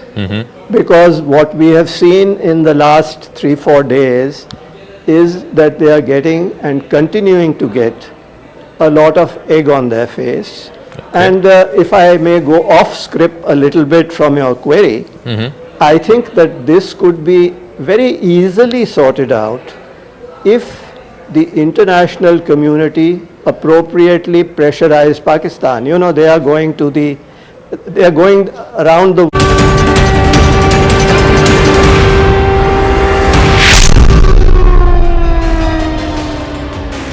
Staying with the live and continuous coverage on India and Pakistan, we're getting in breaking inputs. In fact, what we are learning is that India has fired multiple drones at Pakistan in their Punjab province, and a big blast was also reported in Pakistan's Rawalpindi, and Indian drones have been spotted in Lahore, even Sheikhupura. Meanwhile, defense sources are telling CNN News 18 that India has intensified firing at the Sialkot and Narowal border areas after Pakistan violated the ceasefire. These are breaking inputs brought to us by our Security Affairs Editor, Mr. Manoj Gupta. And what we are right now learning is that India has fired multiple drones at Pakistan in the Punjab province, to be specific. In fact, a massive blast has also been reported in Rawalpindi. Indian drones have been spotted in Lahore and Sheikhupura. Meanwhile, defense sources are also telling us that India has also intensified its firing at Sialkot, even the Narowal area as far as the border areas are concerned. Remember, Pakistan began to violate the ceasefire, has been doing so for quite a few days now, but as far as the shelling is concerned, it began yet again in the evening, and it spiked on Friday evening as Pakistan resumed heavy shelling and unprovoked line of control. We've seen that is continuing to happen in various sectors, whether it is Pathankot, even Uri, Poonch. The latest escalation comes after there was a lull for over 11 hours, marking another day of relentless ceasefire violations by Pakistan. Sirens have been blazing in several border areas, but as far as Pakistan is concerned, what we can tell you in the latest big breaking inputs that we are learning is that India has sent its own set of drones to Pakistan's Punjab province. And remember, as far as drones are concerned, they are seen as a double-edged sword, because not only are they meant as weaponry, they are also meant to carry on reconnaissance operations as well. It may perhaps help India in picking up crucial information. It may also help India to get a sense of in fact, some satellite insights also may be provided by those drones. Ayushman Jamwal joins me live from the newsroom on those breaking inputs. Ayushman, what is the information that you can share with us as far as the Indian side retaliating this time around?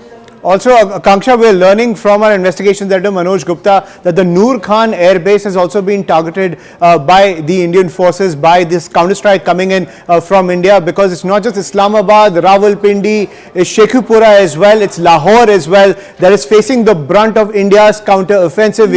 We're getting you these visuals from Narwal as well as Rawalpindi, where you can see the explosions on your screen. India now hitting back at Pakistan in the wake of the initial drone strikes which took place earlier today, just a few hours back, where all those border areas along the LOC and the international border were targeted, and now India paying back Pakistan, hitting deep into Pakistani territory. Rawalpindi, Lahore, Islamabad, Narwal and the Noor air base has also been targeted by the Indian forces. India using drones, and also what we are learning is that Indian drones have been spotted in several big cities in Pakistan as well.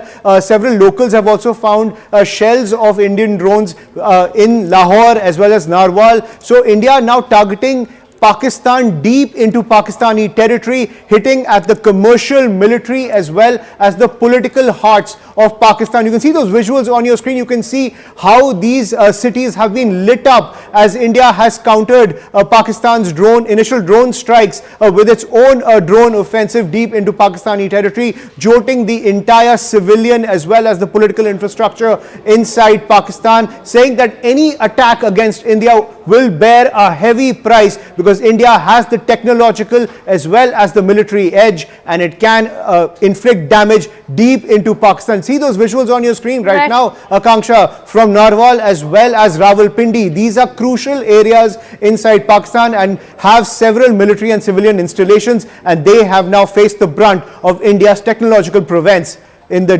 defense sector. In fact, those visuals speaking 1,000 words, as you rightly highlighted. Rawalpindi, Narwal, those footages that we are playing out to you are the latest visuals coming in from both these locations, as Ayushman was highlighting. That's the kind of havoc that India is wreaking on Pakistan, making Pakistan pay for what it did to India on 22nd of April. Those visuals, in fact, speaking of India's retaliatory efforts, and as Ayushman was highlighting, we've already sent out our drones over there. But Ayushman, if I could bring you in on the ceasefire violations that have started again on Friday evening after a lull of over 11 hours.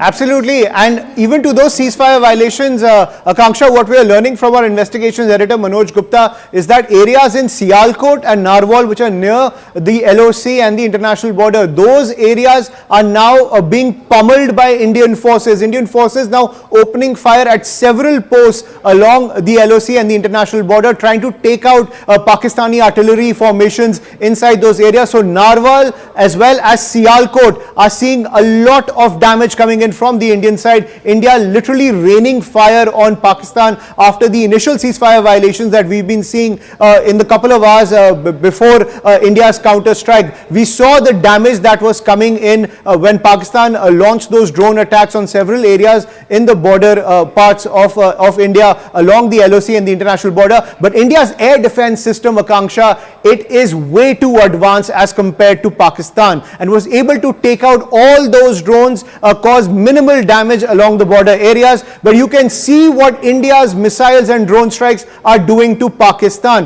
While we were able to intercept them using the S-400 system, using the Akash system, using several air defense personnel as well as technology, Pakistan stood no chance. See those visuals on your screen where we are raining havoc when it comes to the counter-offensive, to their attempt to disrupt the peace and tranquility inside India, and also to punish India for our initial strike through Operation Sindoor, and now they are paying the price. So that has been India's strategy. We are upping the cost, upping the ante against Pakistan. Narwal, Rawalpindi, Akanksha, the center of Pakistan's military, and you can see those visuals on your screen where Rawalpindi is now facing the brunt of India's military fury. Oh, absolutely. Let me quickly, in fact, bring in our guest. I'm joined in by Group Captain Vinod over there as well, who's joining me live on the broadcast. Group Captain, thank you for coming back to our broadcast. But this is big breaking input as those visuals are coming in from Rawalpindi and Narowal. What we are learning is that Noor Khan base has also been attacked. What do you make of these strategic retaliatory attacks from India? Akansha, you've been up the whole night and it is wee hours of the morning. A day before, I told Munir via tweet that Munir, don't go this drone warfare way. Probably that's the biggest mistake you will ever make. And Munir didn't listen to me and he's made this mistake. Now Pindi is exploding. See, it is not tit for tat anymore, Akansha. कि आपने एक मारा तो मैं एक मारूंगा नहीं. बहुत मारे चुप. I told you the previous time. We are here to give them such a big reply that Hindi में कहते हैं पुश्ते याद रखेंगी. In the years to come, it will be found in your textbooks that we went against India and India did this to us. And I'm not saying, as a jingoism or some kind of a, chest thumping kind of a thing. No, it is just go by the effect. One drone with some 100 kilo or 100 grams of bomb that came over, say, Jaisalmer or wherever, as opposed to 100 kgs and 250 kgs and 2,000 pounder Spice 2000 is what we are putting over them. The 2,000 pounder bomb, that is what we are seeing on the screen. It's huge. It's not some pav kilo ka bomb. And if this does not send the shivers down Munir's spine and other people's spine, I don't know what will. Which, if he doesn't come on the table tomorrow, I think he's really making a big mistake and probably he's not paying the price. Someone else is paying the price for him. And those are people of the Pakistan who are already asking questions. Since you're talking about price, I want to bring you in because there was a drone attack near the Rawalpindi Stadium hours before a Pakistan Super League match. And we all know that the locations for these matches is now being shifted. So that is the cost that they've already started paying. And in fact, new visuals coming in, if I may bring you in, Group Captain, if you can see these visuals, I'm being told that this is fresh footage that's coming in from Pakistan. Clearly, it seems like footage that's coming in from the Punjab province.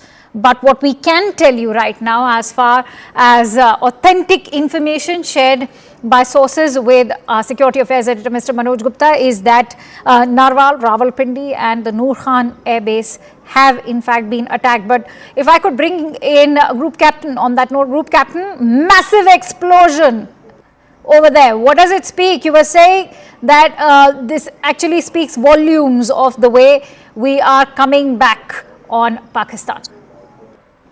See, a couple of things, Akanksha. One is the image that you put out is, within a few frames you can make out that we have done some kind of a strike against a target which was probably a target which had explosives in it. So we have gone against. I can straight away make out this is some kind of a phosphorus burning.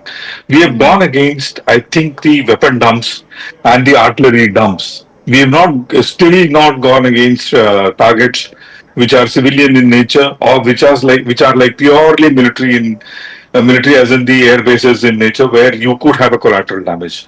We have gone against those targets which is probably adding punch to their existing military. So taking out these targets logically are the first ones we take out so that you don't have explosives left to fight the war. And we know exactly where they are, and as poor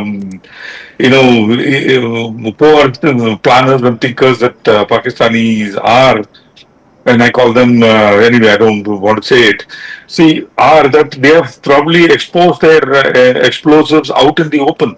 And this is not one stores an explosive, and as you can see it on the screen, this is not something you store. That's a very critical point that you're making, Group Captain Vinod. I want to bring in Ayushman. Ayushman, Group Captain has shared a very critical piece of information. His observation is quite accurate. I must say that explosion, the intensity of that explosion goes on to indicate that this could very well be a dump for the ammo that they were perhaps storing. And if that's the indication, that clearly the Pakistanis and their army has been knocked off their feet.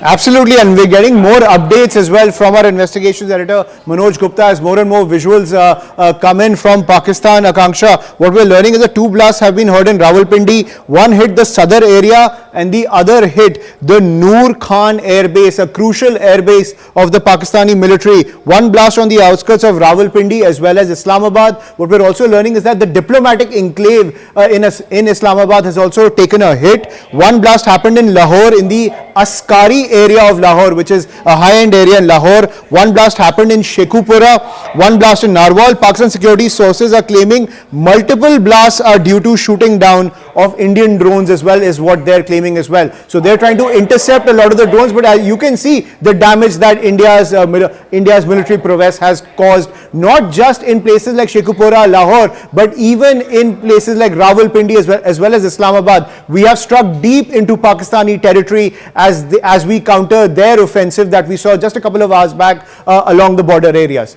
I want to bring in Group Captain. Group Captain, one of the information that's trickling in from the Pakistani side is also that their security forces are claiming multiple blasts are due to shooting down of the Indian drones.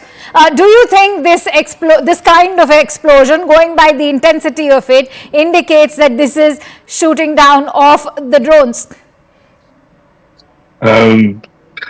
Kancha, if you have a whip, kindly lend it to me. I want to flog myself because I can't listen to this nonsense anymore.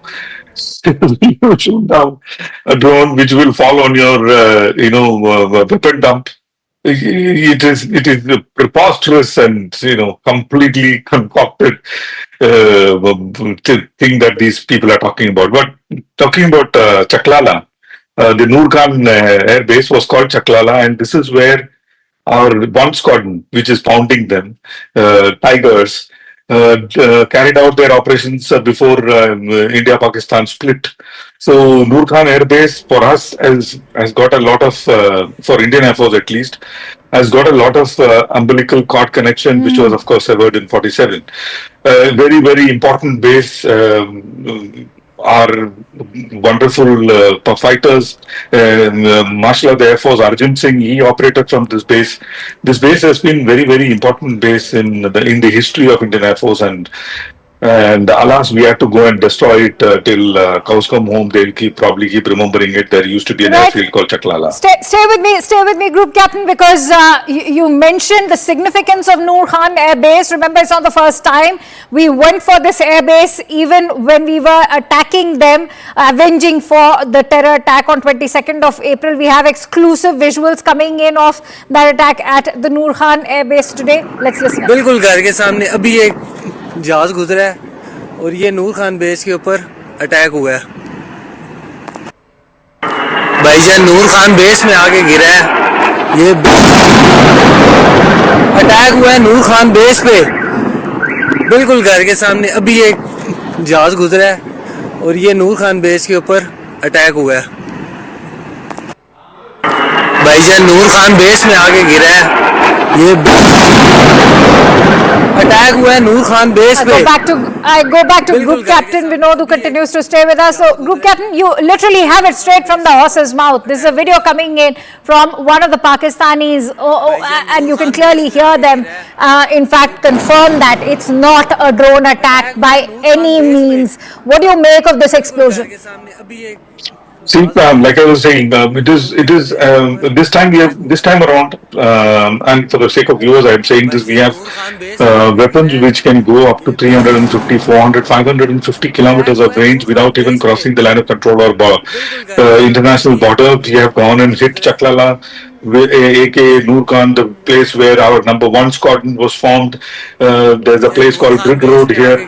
This is where our 1 squadron was formed, and this is where we are going and hitting our original home base of Tigers. And what we see, the orange or brownish flame, is 100% an explosive dump, because it is the mix of phosphorus and C4 burning. See that explosion, and I was expecting this explosion, because this is the secondary Captain, would you call this a missile strike?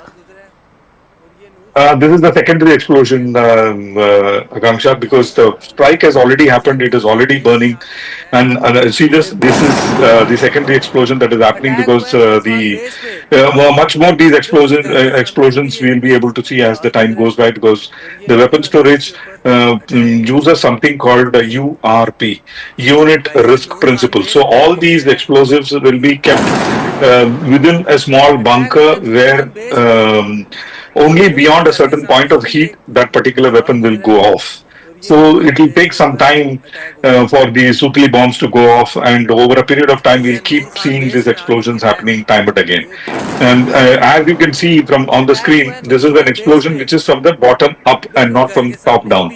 So no doubt it is a secondary explosion that is happening because of the fire and the explosion that we caused with the original attack, and that was the aim, and that is how we carry out surgical precision air-to-ground targeting.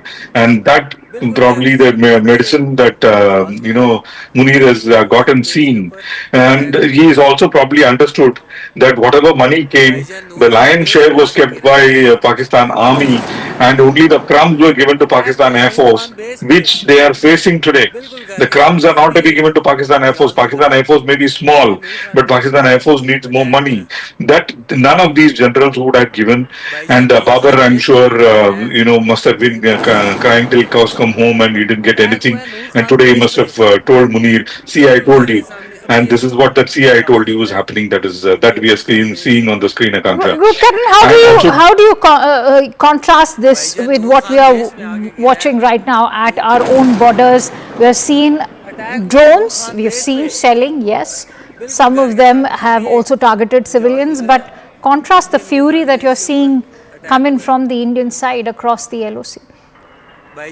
I was just, great question, Akanksha, that you asked. I was just looking at a video of 2 people. One is in the in the Amritsar area, where when our AK guns are firing at incoming drones and missiles, our people on the road are cheering and shouting slogans and stuff like that, and they are absolutely not afraid, and probably having a party time. I don't know whether it is whether they don't know the effect of it, or whatever could be the reason. Another video that I saw was of a girl from Badmer saying that even if everything is falling around you, what should not come to you is, and if it comes to you, I'll come and kick you, is your fear. Don't be fearful, and be hold your ground and stay steady.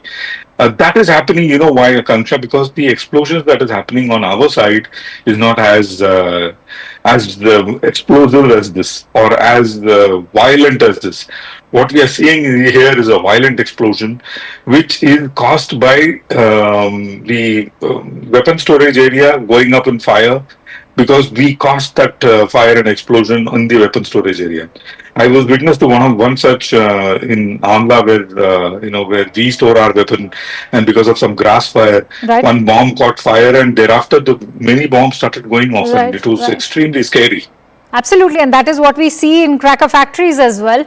And this kind of explosion actually reminds me of one of those deadly fatal ones. I'm going to request you pause and just hold on to those thoughts. I'm going to quickly bring in Ayushman, who's back from the newsroom. Ayushman, I believe you have some breaking update coming in. Please share with us. There's another update that we have, Akanksha, as the group captain there was pointing out that these particular positions were identified by the intelligence agencies to target through these strikes to cause maximum damage, and he's absolutely right about that. We're also learning is that the diplomatic enclave in Islamabad has not been spared when it comes to the counter-offensive. The Serena Hotel near the diplomatic enclave, one of the most posh areas of Islamabad has also been hit by one of these strikes. So as I was pointing out, India striking extremely deep within Pakistan territory, be it the military, the commercial or the political areas or the political hotspots inside Pakistan. Even the diplomatic enclave in Islamabad, the capital of Pakistan, has now been hit by one of these strikes, are the reports that we are getting. So India punishing all levels of Pakistan society, from the military to the commercial establishment to even the political class. Oh, absolutely. I want to bring in Group Captain on that note. Group Captain, if going by the information that's been shared by our Security Affairs Editor, Mr. Manoj Gupta, there's other explosion taking place. In fact, the attack that's taking place in Serena Hotel near the diplomatic enclave in Islamabad. What does it speak? It's a very high-profile area you're talking about. Absolutely. In fact, I want to introduce our viewers to a concept called vertical envelopment. In a ground offensive, traditionally, all thousands of years that ground offensives have happened before the air came as one of the aspects of the offensive, is that you attack the fielded military force first. Then you came onto the walls of the fort where there was a ditch, and you tackled the crocodile and went into the used probably a horse or a Trojan horse or something, and you went inside the fort, and then the fort fell, and sometimes it could take years for the forts to fall. That is the traditional way of attack. Whereas in air, we do something called a vertical envelopment. We don't go from outside to in. We go for the effect straight away, which is what we call the EBO, the effects-based operations. And what we do is we bypass the field of military force. We bypass all other protective covers, and we straight away go for effect. If you remember, Akanksha, the last straw that broke the camel's back in East Pakistan's operation, do you remember that? It was attack on governor's palace when governor and all the people gathered there. One MiG-21, there is squadron that I belong to, 4 Squadron Uriel. We went and hit the governor's house with one rocket, and that was it. Governor said, "Bhai, bhago tum Niazi, jaake sign karo." So this is what the vertical envelopment does to you, and that is what I think we are going for now. If we have gone into the area that you are saying, the residential area, I'm sure there is a viable target there, which we would have hit. I hope it is not Munir or any of his chelas, but if that has happened, then I hope and pray that they are on the table tomorrow morning. I hope and pray again. If not, then it is going to be another bad night and another bad night and another bad night. Do not compare this with Ukraine-Russia war, people, and especially the that's Western. True. I totally agree with you. And if only the Pakistanis had a clear conscience, they would have perhaps not even started this entire conflict, given that the Indian External Affairs Ministry has made it amply clear that it was Pakistan that escalated the situation. But I'm sure all our viewers who are tuning in right now will also have one moot question: what is this going to lead to in terms of an escalation? And should we expect similar kind of attacks coming from Pakistan? Maybe. I mean, because they have such weapons, Kanksha. They have cruise missiles which are quite capable. Whether they'll be able to launch them is a very big question, but they have... why do you say that that's a question, if they can launch it or not? Why do you doubt the capability? Very good question again, Akanksha. I was coming to that. Some of these cruise missiles is tipped with something called tactical nuclear warhead. Will they use it or not is a very big question. Tactical nuclear warhead has got a very limited fallout range. It still is a nuke, mind you. 10 to 20 kilometers of fallout range. But, Akanksha, that 20 kilometers, you can never use it till at least our great-great-grandchildren come up. Because that full area is going to be full of nuclear fallout for many years. Will they use it or not, I don't know. But they have missiles like Rad, and they have missiles which they have got from China. Will they press that button? Remains a very big question.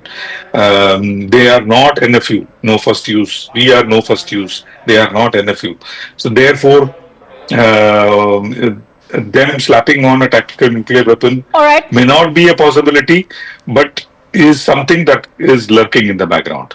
And if it's a Chinese make, I seriously have my doubts. But going to request you, Group Captain, to continue staying with me. Ayushman, I believe, is bringing us some more breaking inputs right now. Ayushman, what's the latest that you are learning? Is there any confirmation coming in from the Pak Army? More updates coming in on this counter-strike coming in from India, Akanksha. What we're learning is that top Indian government sources have said that no less, no more, only custom match attack is the strategy that's going forward, which means you target us, we target you. That is the message coming in from top government sources. The Noor Khan Air Base has been targeted after Pakistan targeted the Pathankot Air Base. So it's a tit-for-tat action that India is taking, but clearly India giving a lot more damage to Pakistan. Also, what we are learning from the Pakistan government, top sources in the Pakistan government also confirming that these attacks have taken place. They have admitted to the fact that India has targeted their assets deep into Pakistan territory. So that admission also coming in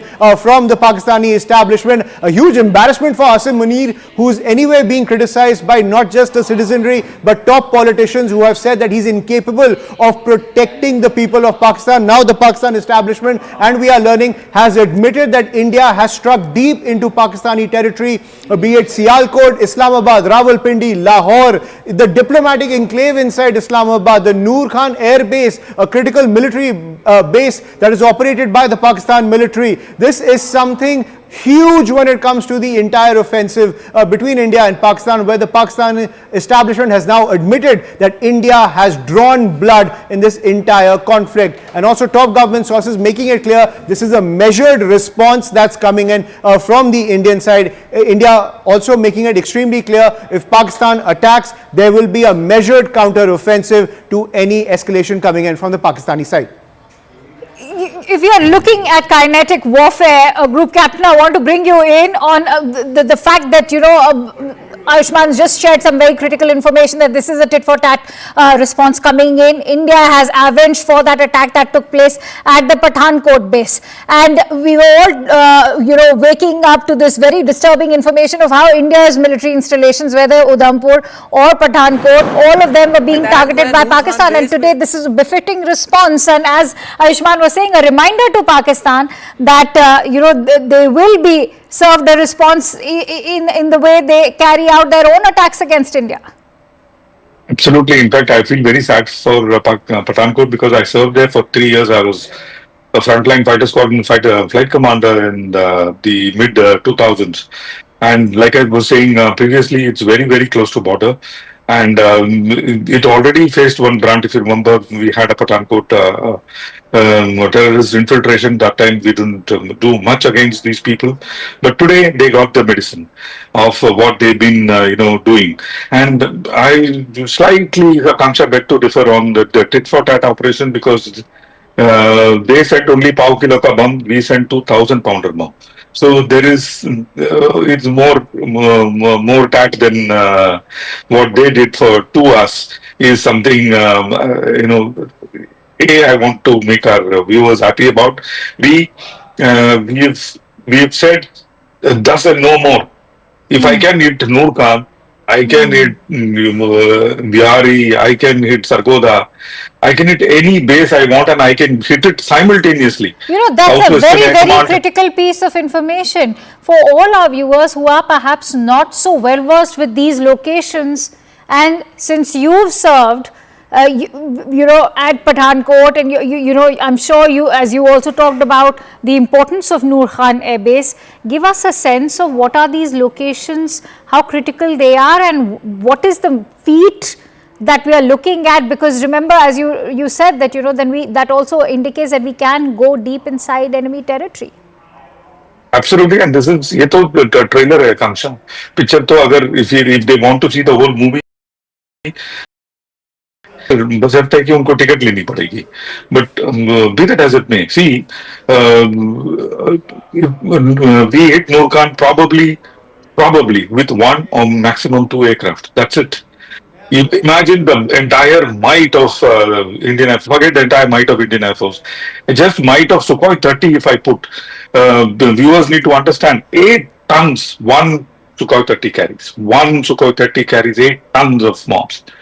If one Sukhoi 30 can probably 2 or 3 Sukhoi 30 can completely raise the Lahore-like town to the ground.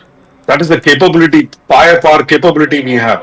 Compare that with any artillery. Artillery launches 25-pounder shells or 50-pounder shells. 50-pounder khan, 2,000-pounder khan, and 2,000 pound into as many numbers you put to reach 8 tons. You look at, and they are all precision-guided weapons, Kanksha, and multi-spectral. Let me explain multi-spectral to the viewers. We take a dumb bomb, matlab, which does not have any kind of directional control. We slap on a kit on top in the front and the rear and make it smart. The rear kit is the one which controls, and the front kit is the one which seeks and gives some kind of stability. What it seeks is what I put, and what I put is what I already have in intelligence. Suppose the intelligence changes in flight, I can change it. If he does some kind of a decoy measure, I can switch to a different head. I want to pack this conversation further because, Group Captain, this is also the information that we are learning, that a missile was used to hit the Noor Khan Air Base. And when you're talking about the missile, are we looking at the ATGMs? Because what we are learning is that the Indian Army has been actively using these anti-tank guided missiles. No, this Noor Khan is way far for ATGMs to be used. Noor Khan is probably hit by a precision-guided weapon like Spice 2000 or SCALP NG or those kind of Popeye version of a Popeye that we have is the one which we have used. It could even be BrahMos. You never know, because BrahMos is an interceptable weapon and it comes down at 3 times the speed of sound. There is no way, no weapon in the world has the capability to intercept a BrahMos. BrahMos is Brahmastra. There is no two ways about it. It could well have been BrahMos, and we make it, and we make it in 1,000. Not like Pakistan, who go with the begging ball. Okay. I want to bring in a second guest who's joining us right now, Major General K.K. Sinha. Thank you, sir, for joining in. It does seem like a day of hope for India right now, and this is going to be, we've hit them, and we've hit them really hard. Major General Sinha, if you can see that explosion that's taken place at Noor Khan Air Base, what is your assessment of this explosion? Good morning and Jai Hind. I think it is a very good note on which I think I just got up after a very late sleep. Very good because 6 air bases and places starting from Sadar, that is Islamabad, up to Nurwal. It is quite deep. These are the heart of Pakistan. We are actually attributed on this. They tried to hit our military installation at Udhampur and Pathankot. Yes. It is on, it is actually in response to that. And the response is, I think, it is, in my judgment, more than 100 times what they tried to do it. They were trying to hit our areas, thinking that, they are just trying to provoke us. What happened on 7th and what happened today, these are something on 7th when it started, 9 places hitting in just 25 minutes, unprecedented in the complete I have seen in the global history of military, strike on anywhere. A very precious in 25 minutes. And today, if I've just tried to understand and seen the spread and going exactly pinpoint and also trying to, we have taken the photographs. I think it is a great, it is not a part of escalations, but I think we are just giving it back if they want to climb the ladder and try to escalate from that side. We waited for 2 days. If you see the night of 7th, 8th and 8th of 9th, I was there throughout monitoring what they did it. It was also very surprising. They have used their drones, which they got it somewhere from, I think, from Turkey. Yes. 1,400 kilometers starting from, if you say from the Leh, it was at the base of, also of, I think, Siachen Glacier was hit right up to the run of Kutch. So I think it's a very, very befitting reply, and we are just giving it back to them because we told them it is non-escalatory strikes earlier, which we did it on 7th, but they wanted to just increase it, misadventure, trying to probe in our areas with absolutely non-lethal type of drones, but we had casualties. They were using also the artillery fire in the area of Uri, Punch. I think there's a revenge, not as a revenge, but we are taking the escalatory ladder up. Let them try something else. They will, if they force us, we have to do something that, then the complete Pakistan will not only be devastated, but Pakistan will be broken, and balkanization of Pakistan is very, very near. And we can think even that taking POK back, Gilgit-Baltistan back, if they are giving us or forcing us to do that, we will able to do that. But Major Sinha, I want to bring you in on that explosion, that massive explosion that's taken place at the Noor Khan Air Base. For that, I will request you to just stay with me. For our viewers, we are going to play it out again. And as Group Captain Vinod has been highlighting that this is no ordinary explosion. It also indicates that there was perhaps a dump of ammunition which has now been completely wiped out, destroyed and left to a rubble by India. Let's quickly listen in and have a look at those visuals. भाईजान नूर Khan base में आके गिरा है ये attack हुआ है नूर Khan base पे बिल्कुल घर के सामने अभी एक जहाज गुजरा है और ये नूर खान बेस के ऊपर अटैक हुआ है भाईजान नूर खान बेस में आके गिरा है ये अटैक हुआ है नूर खान बेस पे बिल्कुल घर के सामने अभी एक जहाज गुजरा है और ये नूर खान बेस के ऊपर अटैक हुआ है भाईजान नूर खान बेस में आके गिरा है ये अटैक हुआ है नूर खान बेस पे बिल्कुल घर के सामने अभी एक जहाज गुजरा है और ये नूर खान बेस के ऊपर अटैक हुआ है So, Major Sinha, two key takeaways from those visuals. First, Pakistan cannot deny this explosion because you have it straight from the horse's mouth. A Pakistani making that video confirming that that strike has taken place. What we are learning from our government sources that a missile was used to strike the Noor Khan Air Base. And what do you make of that intensity of that explosion? Noor Khan, what I can make it out because I have seen a certain similar type of explosion in Kargil during the Kargil war. Okay. The day I was on the air, just going to the headquarters, there was a strike in an ammunition dump by Pakistanis into the Kargil ammunition dump. It was just behind the headquarters. It is something like that. I think it is bigger than that because I can see the flames coming into that area. The flames can be of two types. Either there is a dump which is having your aircraft turbine fuels or the ammunition dump. Noor Khan Air Base is a very, very important, because basically what they, this strategic area divides the area of POK when we talk it and then the complete Punjab, if you're down below, because there are 4 corps which are generally located in this area, and namely these corps, when you say Gujranwala, which is somewhere nearby, one corps Mangla area, one corps. Then Gujranwala is there 30 corps, and when we say Lahore, I believe Lahore Askai Air Base has been hit. Pekpura, if you come down before coming to the Norwal, just Multan 2 corps. So this is a massive. These are massive. These are the core locations and core headquarters. Udhampur is our Northern Command headquarter. Pathankot is a brigade. There is I think, Air Force. We have got a strategic location of Air Force also.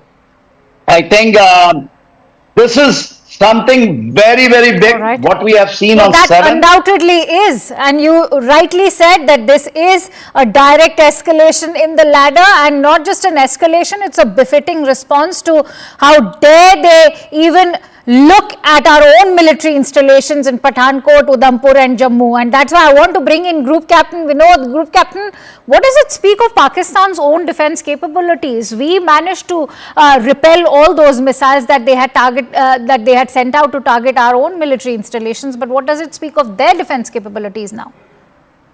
Yeah, so I was just going through my information sent out by some people. Noor Khan houses a squadron called number 6 squadron, okay, which is air-to-air refueler. Oh. So it could be an air-to-air refueler, and that is a strategic target. And you have very few of them. We'll have to wait till we get more information, because the way the thing is spread out, have we taken out certain air-to-air refueler on ground? Is something needs to be seen, and it also houses another very strategic squadron called 12 composite squadron, and a 10 squadron which is your electronic intelligence squadron. Oh. They operate an aeroplane called Phenom 100, and if I'm not mistaken, the Gulfstream 4. So these aeroplanes that we see flying all along the border, gathering intelligence and swooping into Indian territory with cameras and electronic intelligence equipment, are the ones operating out of Noor Khan. And like I said, the 10 squadron, which is MRTT, which is the tanker transport squadron, also called the Bulls. So these squadrons are established in Noor Khan. So very, very strategic base. If we have got the air-to-air refueler, I will be extremely, extremely elated, because then the F-16s and other aeroplanes have no extended stay and no extended range. That severely, severely limits them. The counterattack could be in one of our bases in Chandigarh, Agra, or somewhere else. Okay. So that we need to be worried about. And that's exactly what I'm going to be Noor Khan discussing. is really big. Right. Can I ask one question from Group Captain Vinod, please? Sure. In fact, I have to quickly sir. go across to Ayushman, who's joining me live from the newsroom. But before I do that, Major Sinha, perhaps you can pose your question to Group Captain. Yeah. Good morning, Vinod. Good morning, sir. Very good morning and very good. We are meeting on, of course, on a TV channel when something very spectacular has been done by our brave Indian Air Force. Because I heard, a passerby or someone who's there, he said that some aircraft came. He is saying he can see an aircraft coming in that area. Is it, we have sent our aircraft over there, or it is just a BrahMos? We have, tried to stick them with the cruise missile. Just before you joined, sir, I was telling Akanksha, just before you joined, it could be BrahMos, because that is the one which has a jet engine, and rest of them does not have a jet engine. It has a boost phase, and thereafter it only glides down. And Major Sinha, information that we have received is that this is a missile attack. Okay. So MRTT is, I'm putting my money on MRTT, sir. MRTT may have been on ground, the tanker transport aircraft, and I pray and hope MRTT is gone. And that is severe blow on Pakistan. All right. So we have not included the airspace of Pakistan. So your judgment is that we have not crossed the airspace of Pakistan. Absolutely not. Okay, I believe Ayushman has some more optimistic updates for us. Let's quickly go back to Ayushman. Ayushman, please go ahead. Akanksha, we're getting more information. It's not just the Noor Khan airbase that's been targeted by the Indian forces. The Shorkot Rafiki airbase is also under attack inside Pakistan. So Indian projectiles are also taking out those capabilities of the Pakistan military. But the Indian government also making it extremely clear when it comes to this counter-offensive that's coming in from the Indian side. Top government sources are telling CNN News 18 that initially the Pahalgam attack was an attack against innocent civilians. But when India launched Operation Sindoor, we didn't attack Pakistani military installations or any civilian areas. Pakistan attempts since yesterday, this is what top government sources are telling CNN News 18, were criminal acts. since Operation Sindoor. They also attacked Indian civilian areas. Their crime list is very big, and Indian government sources making it very clear India is making only a custom match attack. If you attack us, we will respond in kind, is the pitch that is coming in from top Indian government sources. They're saying that while initially they were targeting only the terror launch pads, Pakistan has escalated this entire offensive into targeting military bases as well as certain civilian areas attached to those military bases. So India making it extremely clear, if Pakistan moves up the escalation ladder, India will respond in kind. What they are using, and the term that top Indian government sources are using very frequently, is custom match attacks. Yes. And that actually, is the big differentiation if you were to compare it with the whole analogy of calling it a tit-for-tat one, which is something Group Captain Vinod was also saying. And Group Captain, I want to bring you in on that note. The messaging behind these attacks, before I get into the significance of the Shorecourt Rafiki Air Base, I want you to shed light on the greater messaging as has been shared by Ayushman. Inputs coming in from our Security Affairs Editor, Mr. Manoj Gupta, who's gone on to bring us this confirmation from government sources who have said that terror dens were attacked by India, but they chose to attack our military installations and our civilians and civilian infrastructure. Absolutely. In that morning, in fact, I was with Zaka, Rahul and Anand. I was saying the same thing. What is the matching target on Indian side for them to attack to save face? There is none. There is none, Akanksha. We have gone and hit 9 terror targets. मुंह छुपाने के लिए कौन से target पे attack करेंगे वो? And that is where I think Fauj has made a mistake. They should have gone for like last time in the Operation Swift Retort, some forest area and called it a day. And I think that time's general probably had a little bit of brain reverted to inside his head, but this time's general is not, because they have gone for a target which I opened completely. In fact, I was with General the other day, completely a new can of worms, because now I have the upper hand. And it is not like the word we are using, tit for tat attack. It is a matching attack. That means you hit my base, I will hit your base. And what I will hit your base, to what extent I will punish you, is now up to me. And exactly that is what we have done in Noor Khan. And you said we'll come to Rafiki. And Rafiki itself is another beautiful, it's news to me because, Akanksha, while I say this, I have goosebumps. In Pathankot, Rafiki was one of my target, and I know Rafiki like the back of my hand. If you put me blindfolded in Rafiki, I know exactly where is what and how I can. Go ahead. Shed light on why this has been such a critical target, and what is the significance behind targeting the Rafiki Air Base.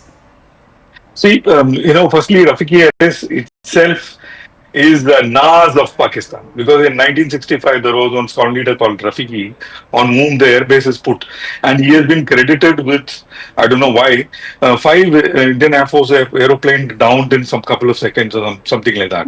So this particular base has been named against on his name, Rafiki, and it, like he said, he had Hilale Pakistan and Sitare Zurrat. They are 2 very high, it's like Mahavir Chakra and Paramvir Chakra.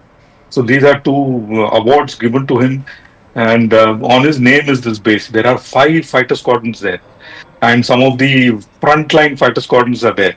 If we have hit Rafiki, I'm sure we have hit all those assets that are there in the Sikhi, at least a majority of those assets. I'm sure some of those assets are in blast pen, but some of the assets must be out in the open.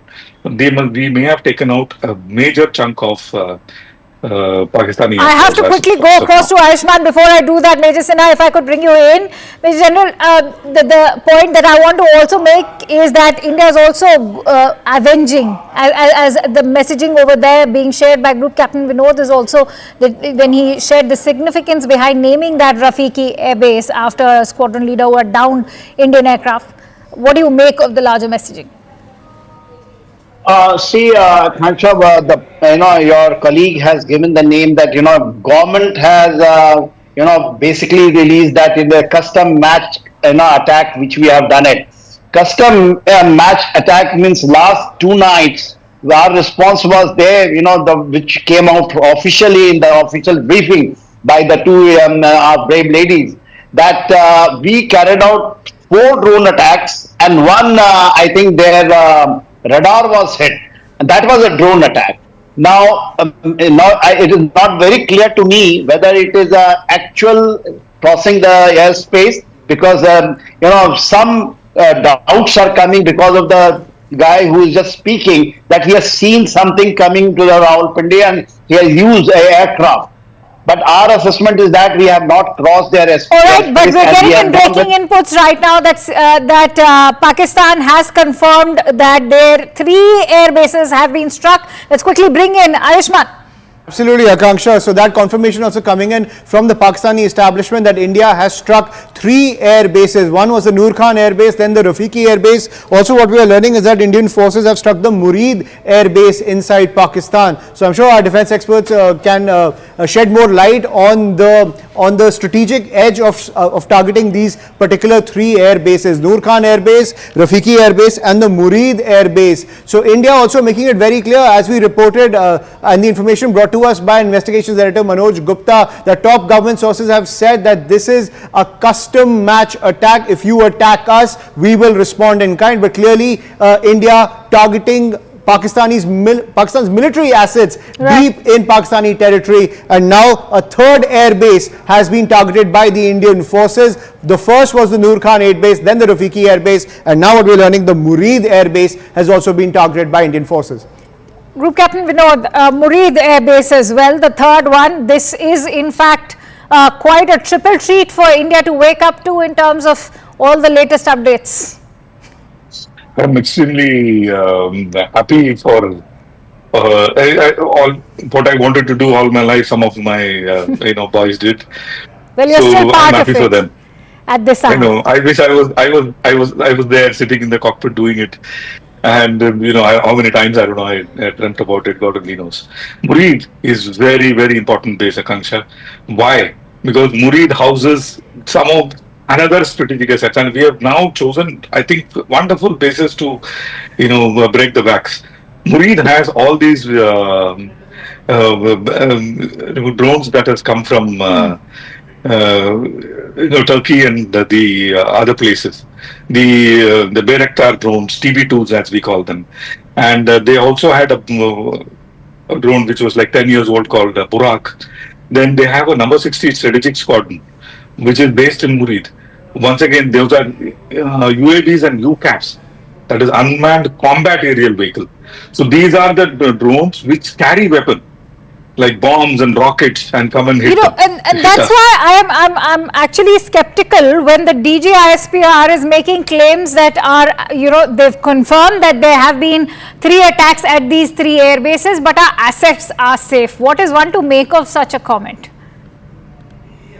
Possibly it is true, because none of these, because they are strategic drones, because of which they may have been parked inside a blast pin individually. Like I was telling you earlier, called URP, unit risk principle, which means one bomb can take out only one target and not take out other targets in the same line. If they are parked together on an open area, one bomb can take out probably 10 targets. But in the unit risk principle, one bomb can take out only one target. Of what the Pakistani ISPR is saying could be true, but what may not be true is that we have not used multiple bombs. Maybe we have used one bomb per drone. So, which means all the drones there are gone. And if all the drones there are strategic drones, there is number 60 strategic squadron, it is called. It has a drone called Shapur, and number 61 strategic squadron, which has a drone called Burak. Burak is a very, very capable drone when it comes to eavesdropping and taking information. So it is like taking out somebody's eyes. So that is the kind of effect it has. I want to bring in Major General Sinha also. Major General Sinha, if you could add to that, because 3 air bases, very critical ones. Noor Khan, you are looking at Murid and Rafiki. What is the messaging, especially when it comes to India's own strategic edge and the statement that's now been made by us? The most important thing is that we are hitting, Punjab. This time the whole concentration is Punjab. And the spread is not only Rawalpindi, Islamabad, down below. We have gone right up to Bahawalpur, now Rafiki and Murid. These areas when you hit, and if they are confirming, DG ISPR is confirming 3 areas, we say, okay, 9 out of 6, which we are saying, even 3 are hit. But he's saying his assets are intact. I think, they will give this type of, but what the visual I can see, it is a massive attack. Yes. Massive attack, it is only single BrahMos or a single missile or is a multiple missile. That has to be seen. And you will see that when you carry out the damage analysis of that area, these are strategic bombing. It is not a strategic, a hitting. It is not a hitting a target which has got tactical. It has a operational and strategic level we have taken the things. See, there are 3 levels on which the things happen. Then Okay, we seem to have lost that audio connect with Major General, but let me quickly go back to Ayushman, who's in the newsroom with some more updates coming in. Ayushman, what is it that you're learning in terms of how this entire attack was carried out? Absolutely, Akanksha. What we're learning is that top government sources are saying that this is simply the second phase of Operation Sindoor, and this is the big piece of information that's coming in, brought to us by our investigations editor Manoj Gupta. Air-to-surface missiles have been used by India for this attack. Air-to-surface missiles, very advanced technology when it comes to missile strikes used by India. The ordinances that are being used by India are extremely advanced. It's an air-to-surface missile that is being used by the forces to target not 1, not 2, 3 crucial air bases inside Pakistan. The Murid Air Base, the Rafiki Air Base and the Noor Khan Air Base. Also damage has been reported in Rawalpindi, Lahore, Islamabad, Shekhipura, Sialkot and Narwal as well. And all of these areas are seeing a lot of damage in crucial military centers as well as near some civilian areas as well. The diplomatic enclave inside Islamabad also taking a hit, but air-to-surface missiles being launched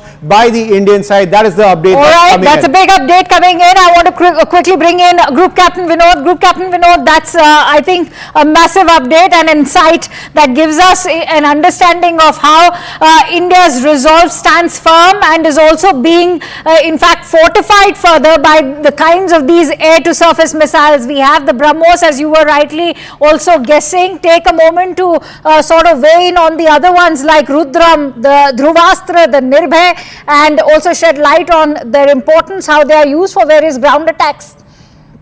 Absolutely. In fact, I'm sure it is one of my squadron who did it, the 7th Squadron Battle Axis. If it is Battle Axis, then there is another beautiful weapon we have called the Crystal Maze. It is, again, a wonderful weapon. I've trained with it a lot. And I mean, as I say it, I'm extremely whatever. So I know it's an emotional moment for you. Yeah, it's an extremely emotional moment for me. So, and as I can, as you were talking to General, I was trying to zoom into the image. I can probably see an aeroplane burning. Tell your team to probably freeze it and have a look at it and do your own forensic analysis. Little off the shelf or off the cuff forensic analysis, back of the envelope forensic analysis that I can see is that it is an aeroplane burning. It could be a C-130 or it could be MR-80. Whatever it is, it's a great asset that is out of Saklala and now called Noor Khan, a place where Indian Air Force has a lot of history in this base. You know, compare this moment with the moments that you have witnessed in your years of service. How far have we come? Have we come far at all? Many are talking about how India has progressed in leaps and bounds after 2014. In the last 10 years, we've really fortified our defense. What do you make of this moment? A very, very long way. Akanksha, in Kargil, the longest vector I had, when we had, was a laser-guided bomb called Matra. It had a range, and those days the range used to be huge, 10 kilometers. We used to say, 10 kilometer ka range hai us bomb ka. And you have to come at very high altitude, and it used to glide down to the target, and you have to continuously illuminate it with a laser. Of course, It had its own, technological disadvantages where the aeroplane had to remain within the target, and at that time risk getting hit by an enemy air defense weapon. Those days. What do you credit the rise of, this kind of Indian warfare, the way it has grown, the kind of modern warfare and technology that we are now observing today through these visuals? Great question, Akanksha. We start the Air Force, not many people know, started with Chanda. Bombay के जो सौकार थे उन्होंने चंदा दिया था, and that is how we started Air Force with 4 aeroplanes called Vapiti. Wow. It was a written off aeroplane which we got from UK, and we started Air Force with 4 aeroplanes. The aeroplane name was Wapiti, but the nickname was Water Pity. So we started with 4 Water Pity, and see where we are today. So this has come about. I would give a lot to polity. I would give a lot to money allocated to get this technology. But this has come about, Akanksha, because of real, farsight of the leaders of Indian Air Force in the yesteryears, the Deputy Chief of Air Staffs, because those are the people who sit down, and mostly Deputy Chief of Air Staffs that we have test pilots who traveled the world, who knew what technology was available, where it is available, and how to get it. So those are the people I would give credit to. The first of the long-range vectors we got were cruise missiles. Then we started developing on our own. And we have such exceptional missiles which can go 600 kilometers, right. which means I can go across Pakistan and hit another country without Pakistan even coming to know of it, and that kind of capability I possess today. Thanks to such great leaders that we who had that kind of vision, and the benefits of it which we are reaping today without even crossing the line of control or international boundary, we are getting the effect that we desired, that otherwise we wouldn't have got by crossing the boundary. Absolutely. So, Major General Sinha is back, as I can see, sir. Thank you for coming back. And Major General, what do you make of these visuals when we were just discussing, Group Captain Vinod and I, the kind of defense preparedness and our own offensive capabilities also? How far have we come today as far as Indian government's own defense preparedness is concerned, if we were to go by the visuals that we are viewing today? Akanksha, the game changer is from 2016. Even in Air Force is concerned. 2016, I think, we have been fighting. Even I think Vinod, I don't know whether he was there. He was there in service, but I was just out from service, and lot of TV debates on which the Rafale, when the Rafale was government to government contact was there. I think, the whole, even in the media, there was a big divide, saying that, we have gone for a wrong thing first, and then saying that it is government to government, there is some hanky-panky, and many people who are from services, they were talking about. Today is a game changer. Rafale, just see how many squads we have added. And the capability which we have got is unimaginable. The second thing which I want to bring it out, that, from in that time onwards, maybe 2012, because I was ADG, infantry, looking after the major assets. And also we were going to the government that time, and on file, it was written in 2012 that there is no money for anything, not bulletproof jacket. Today, can you imagine that we have got integrated 2-layer air defense system, which 3 years back, even the drones were coming and hitting our Jammu air base, and if drones came, we were not able to shoot down. Today, with L-70 air guns, we are shooting them down. You are not even crossing, because I was asking, have we crossed the airspace? Now, Vinod is a very experienced and a very veteran pilot. I know him, and a fighter pilot.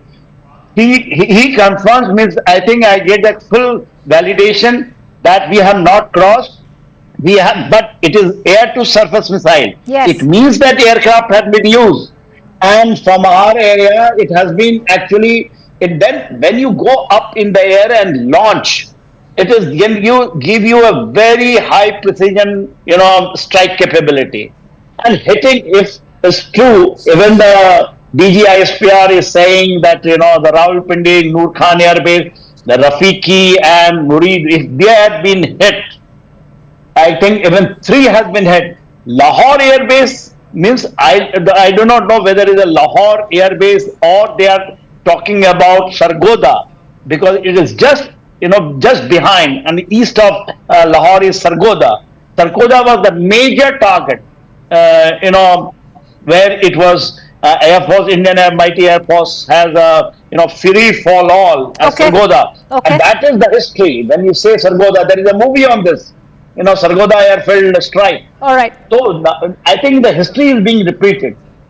Major General, stay with me. I'm also joined in by Major Manik M. Jolly, who is a defense expert. Major Manik, your thoughts first of all on this strategic victory that India has had with the destruction of these 3 air bases.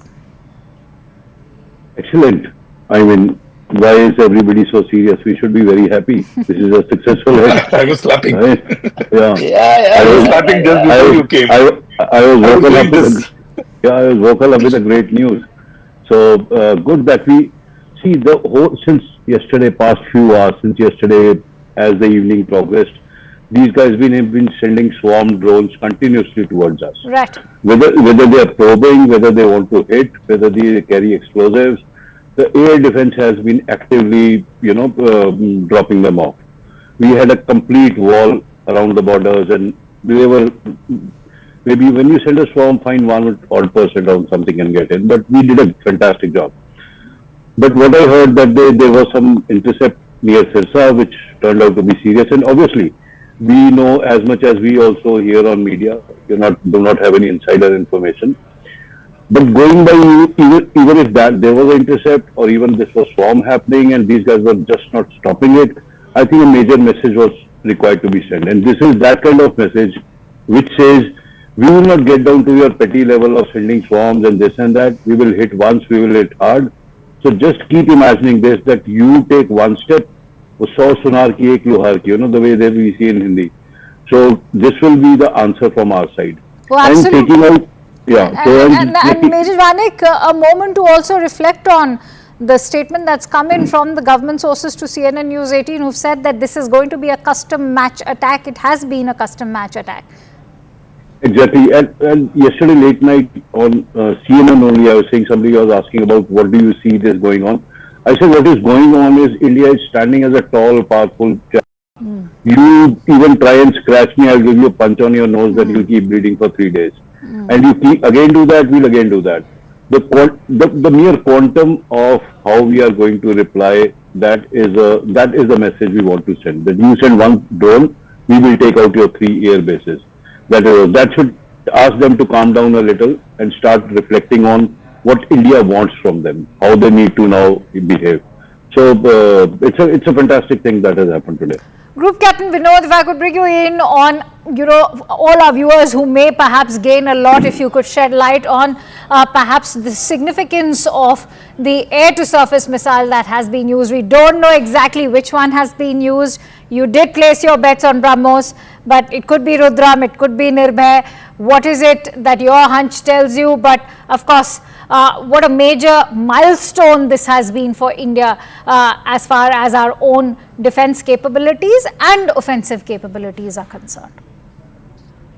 It could even be a weapon called crystal maze, made by a country to which Pakistani cannot go because the Pakistani passport says to all countries except Israel. So it could even be crystal maze, and I am placing my bets actually on crystal maze and my squadron, which is 7th Squadron Battle Axis, who has done this. And if it is so, which we will come to know many weeks down the road, I'm extremely proud of the boys. And like I was saying, Kamsha, I think it is the MRTT that is gone.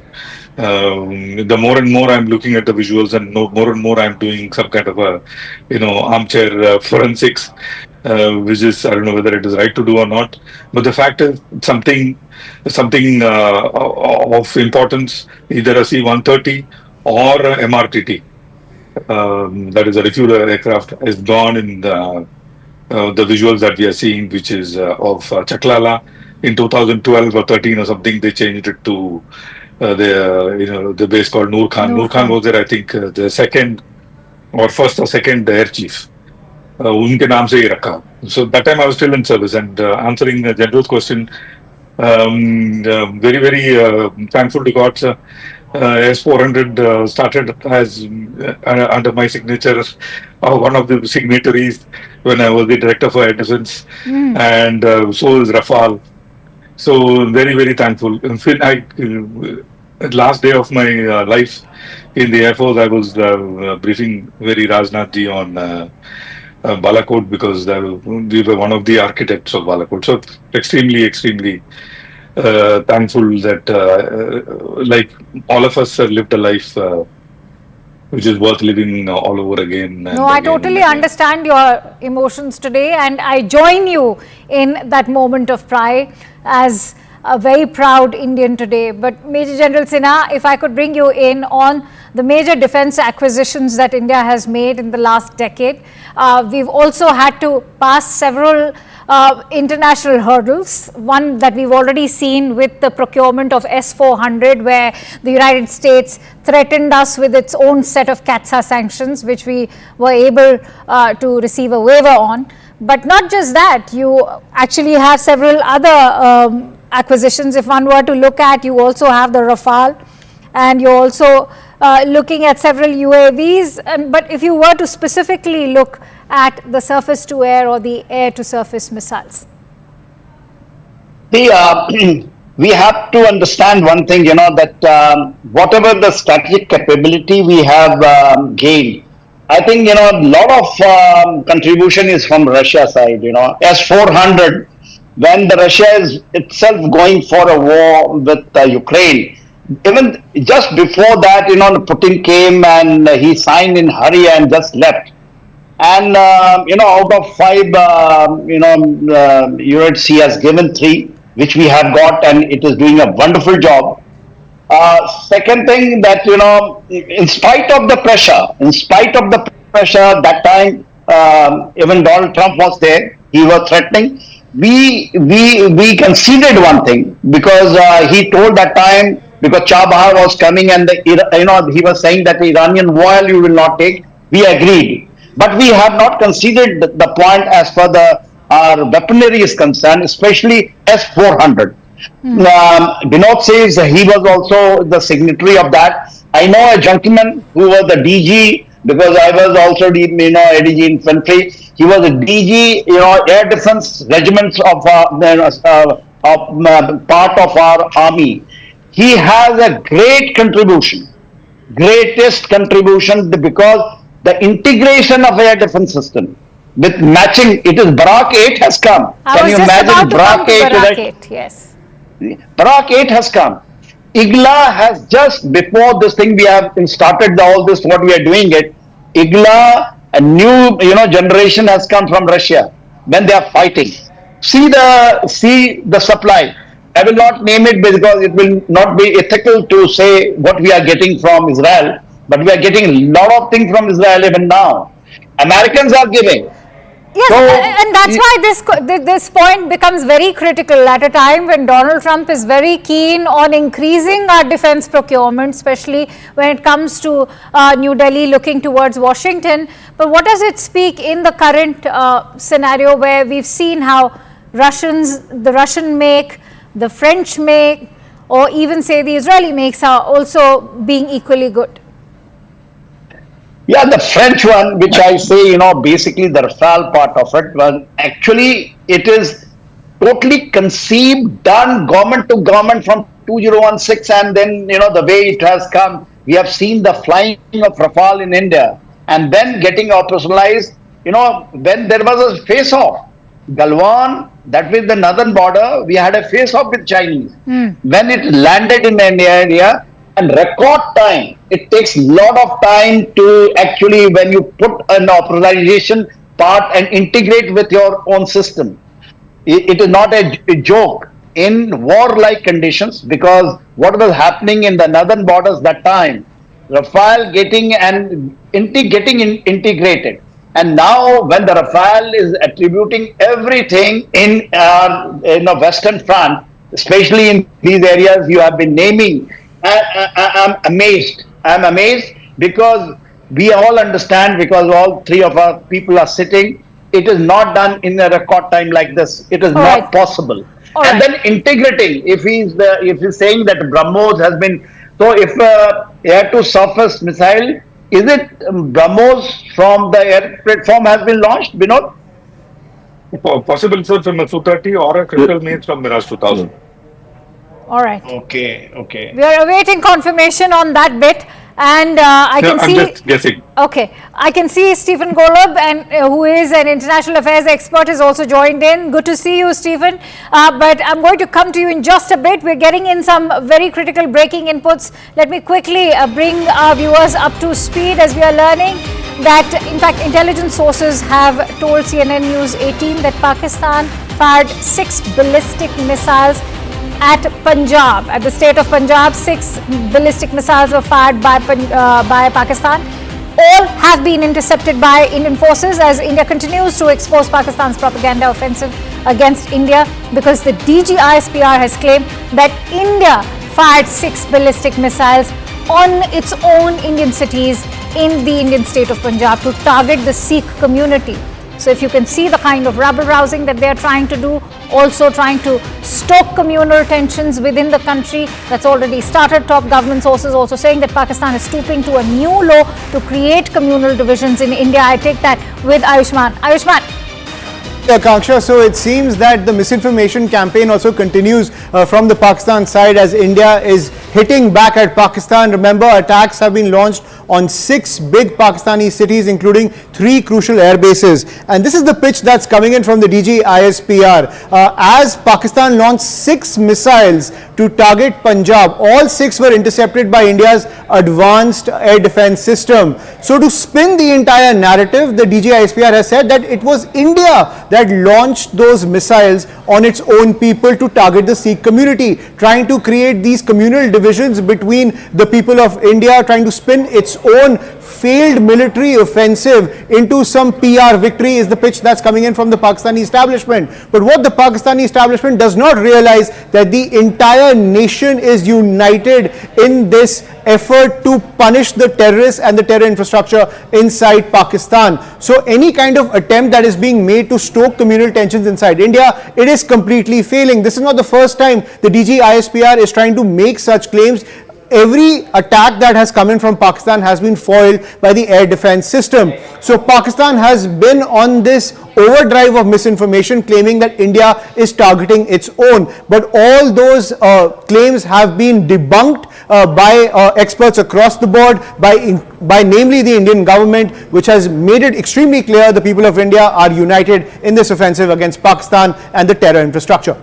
If I could bring in Stephen on that note. Stephen, I want you to weigh in. Is it befitting of the DGISPR of Pakistan to mislead the entire international community by saying that those 6 ballistic missiles that actually came from their territory were fired by us at our own state of Punjab to target the Sikh community? Well, I think there's probably all sorts of information flowing in various forms with various degrees of accuracy can pertain to this conflict. But to directly answer your question, yes, I would certainly find that misleading to assert that India fired upon its own people. And I think it won't stand up in terms of any legitimate scrutiny from abroad, from outside the sphere of this conflict, about what's going on in this conflict.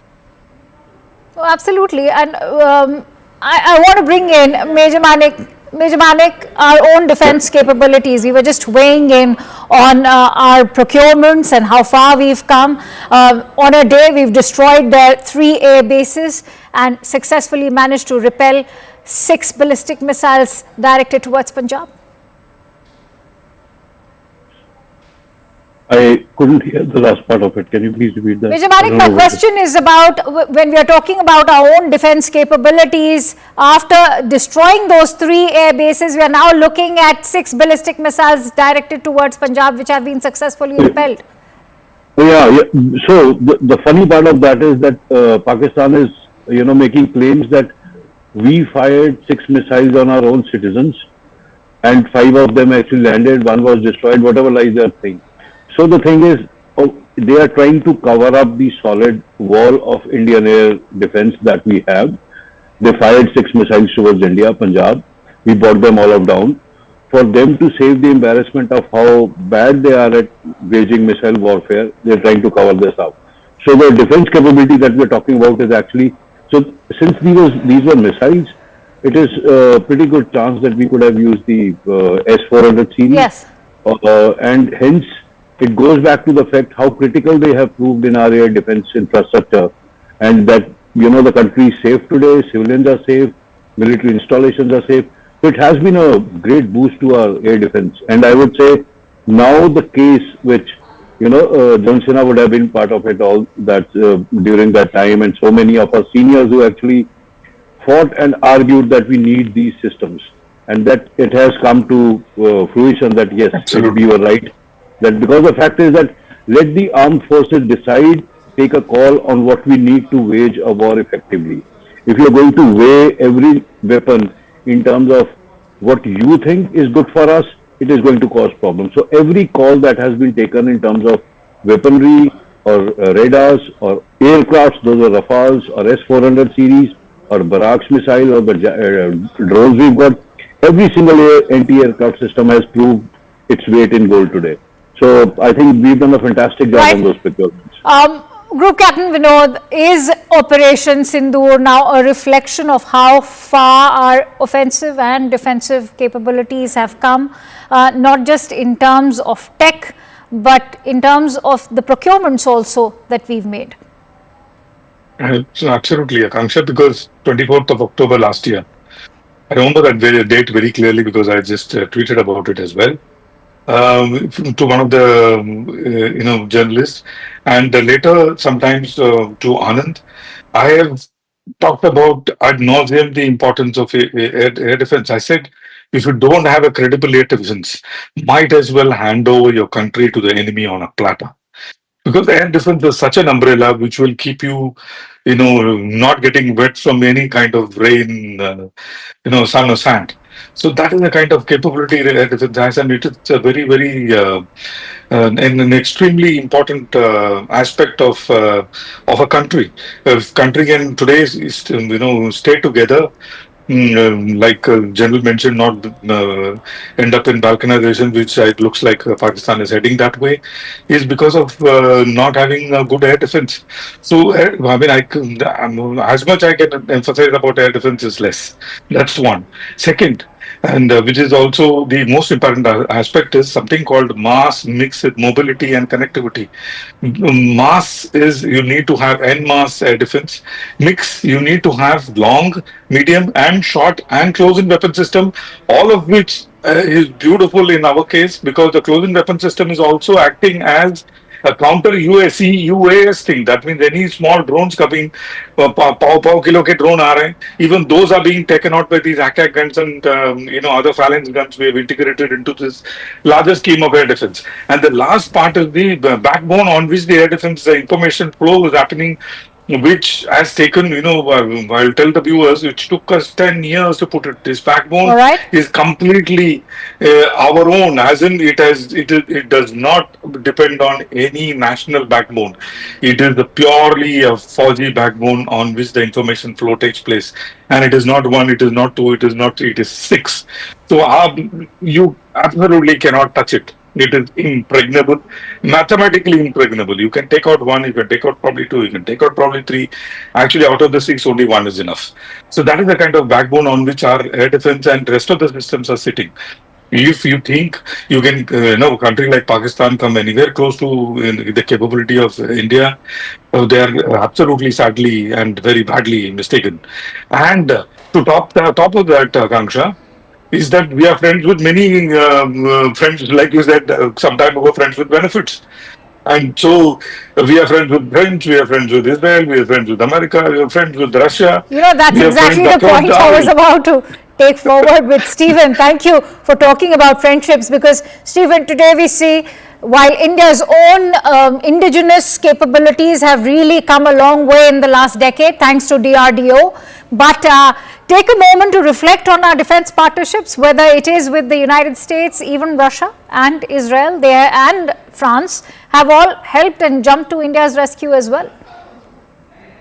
Yeah, I think they've all helped. I would provide just a bit of caution to the discussion when we talk about India's relationship with the U.S., be it military, strategic, political, or other, in that while India is certainly viewed as an ally of the U.S. government, particularly when it comes to the contest with China or the competition with China that both countries have, just bear in mind that you're not dealing with the most knowledgeable leader ever of the U.S. government in Donald Trump. Just a few days ago, he said that the India-Pakistan border tensions go back 1,500 years. No, that's and true. you folks obviously know much more about your country's history than I do, but I think that reflects a level of ignorance that could come through in various ways, not in the very short term perhaps, but in various ways in terms of India's dealings with the U.S. So just know who you're dealing with under this current administration,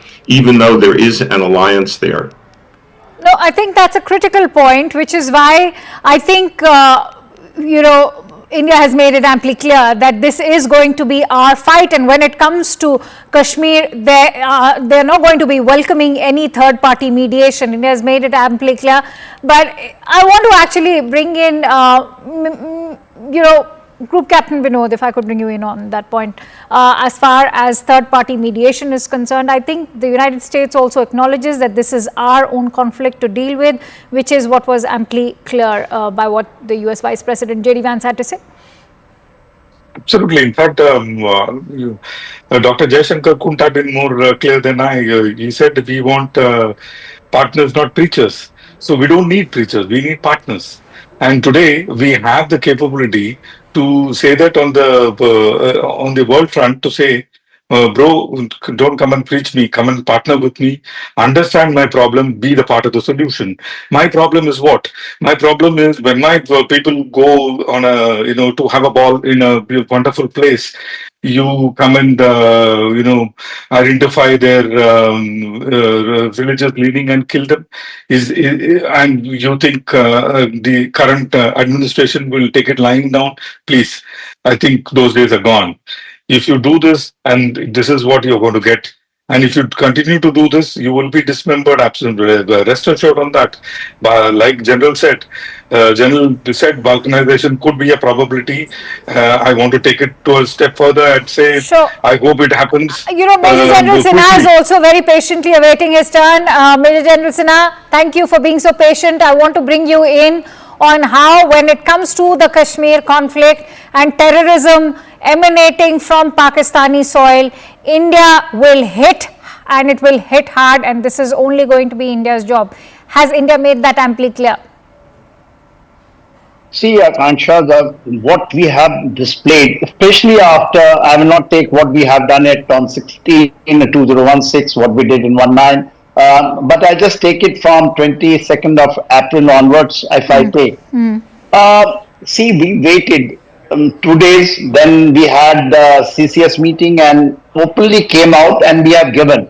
It is very important for my foreign friend to understand that, what we have told, and unprecedented, nowhere in the world has happened. This, suspending the Indus Water Treaty.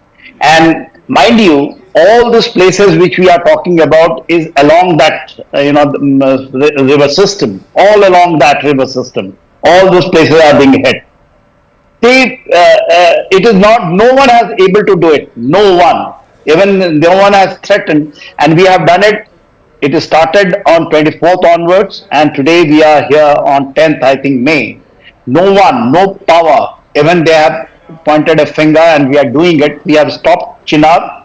We are doing Jhelum. I'm just saying, because you asked certain question, and we have got a foreign guest sitting with us. Yes. Because see, and we didn't get any preaching. When you are talking about the United States of America, I'm not batting for them, but we didn't. J.D. Vance was here when it happened. Yes. And day for yesterday, J.D. Vance has very clearly, has brought it out. that it is we have nothing to do with this thing. And that's what makes it so ironical. That's what makes it so ironical, that the day it happened, he was very much in the country and he was being warmly hosted and welcomed and toured around. And that's why I was particularly taken aback by that statement. Yeah, Akansha, second thing is that, we are displaying to, especially when we call third world used to be, now we say, global south, the strategic autonomy which we have taken, and it is just not because we are just making or preaching someone, we are practicing it with the strategic partnershiping with everyone, even the adversaries who are, with the crossroad. We have got strategic partnership. Russia, proven partnership. United States of America, in spite of that Chabahar, because they had some concern at Chabahar, they wanted that India should leave it. India has done, finally we have got about 99 years commitment over there. And I think it is coming into that way with Iran. Sure. We are able to do it. So basically what we are, exhibiting, and thank God, I say that 22nd April is a bad day for Indian history, but the resolve thereafter, and 9 May onwards, if you see what we are doing it without speaking. Have you seen anyone of our, NSA or Prime Minister or Foreign Minister making and thumping the chest that we have done it this, we have done that? Yes. We are calmly sitting in the glare of the complete world, carrying out a review and integrating. See, the CDS system, if you see, which started in 2016 again, when the Rafale came, with all theater command in operational conditions, in warlike conditions, we are doing it. All meetings, there is a CDS. It was announced in 2016. Ms. I'm going to request you to continue staying with me right now. In fact, I must, for all our viewers who are tuning in, it's roughly 4:30 a.m. Indians are going to be waking up to this very brave news, and a salute to the Indian Armed Forces as we've successfully destroyed and targeted 3 air bases in Pakistan, and as Indian government sources are telling CNN News 18 that this is a custom-made response by Indian Armed Forces. I'm going to continue with that discussion, but before I take this forward with Stephen as well, Stephen, take a moment, have a look at these visuals that have come in from Noor Khan Air Base in Pakistan, which was targeted by India, and that massive explosion that took place, which also indicates that it was an ammunition dump over there that was targeted by our air-to-surface missile. Let's play that out. भाईजान नूर Khan base में आके गिरा है, ये attack हुआ है नूर Khan base पे, बिल्कुल घर के सामने अभी एक जहाज गुजरा है और ये नूर खान बेस के ऊपर अटैक हुआ है। भाईजान नूर खान बेस में आके गिरा है, ये अटैक हुआ है नूर खान बेस पे। Okay, 2 points. Keep in mind, Stephen, it's a Pakistani video made by a Pakistani. So clearly the DGISPR cannot deny that that explosion didn't take place on Pakistani soil, because we have been observing consistently that there's a disinformation campaign being run by the country. But having said that, I want you to also reflect upon what makes this entire conflict and the fight so unique, especially if we were to compare it with Gaza or Ukraine. India doesn't need the kind of support that Ukraine has been begging for from its NATO allies or even the United States. Gaza, as many have said, has only relied for support from its Islamic allies, who also have perhaps not been able to do much. Well, frankly, what makes it unique is that India and Pakistan are nuclear powers. And there's, I think, a great concern in many quarters about this escalating in ways that could prove catastrophic if nuclear weapons are used. I'm not predicting that's going to happen. I'm certainly hoping fervently against it and even betting against it.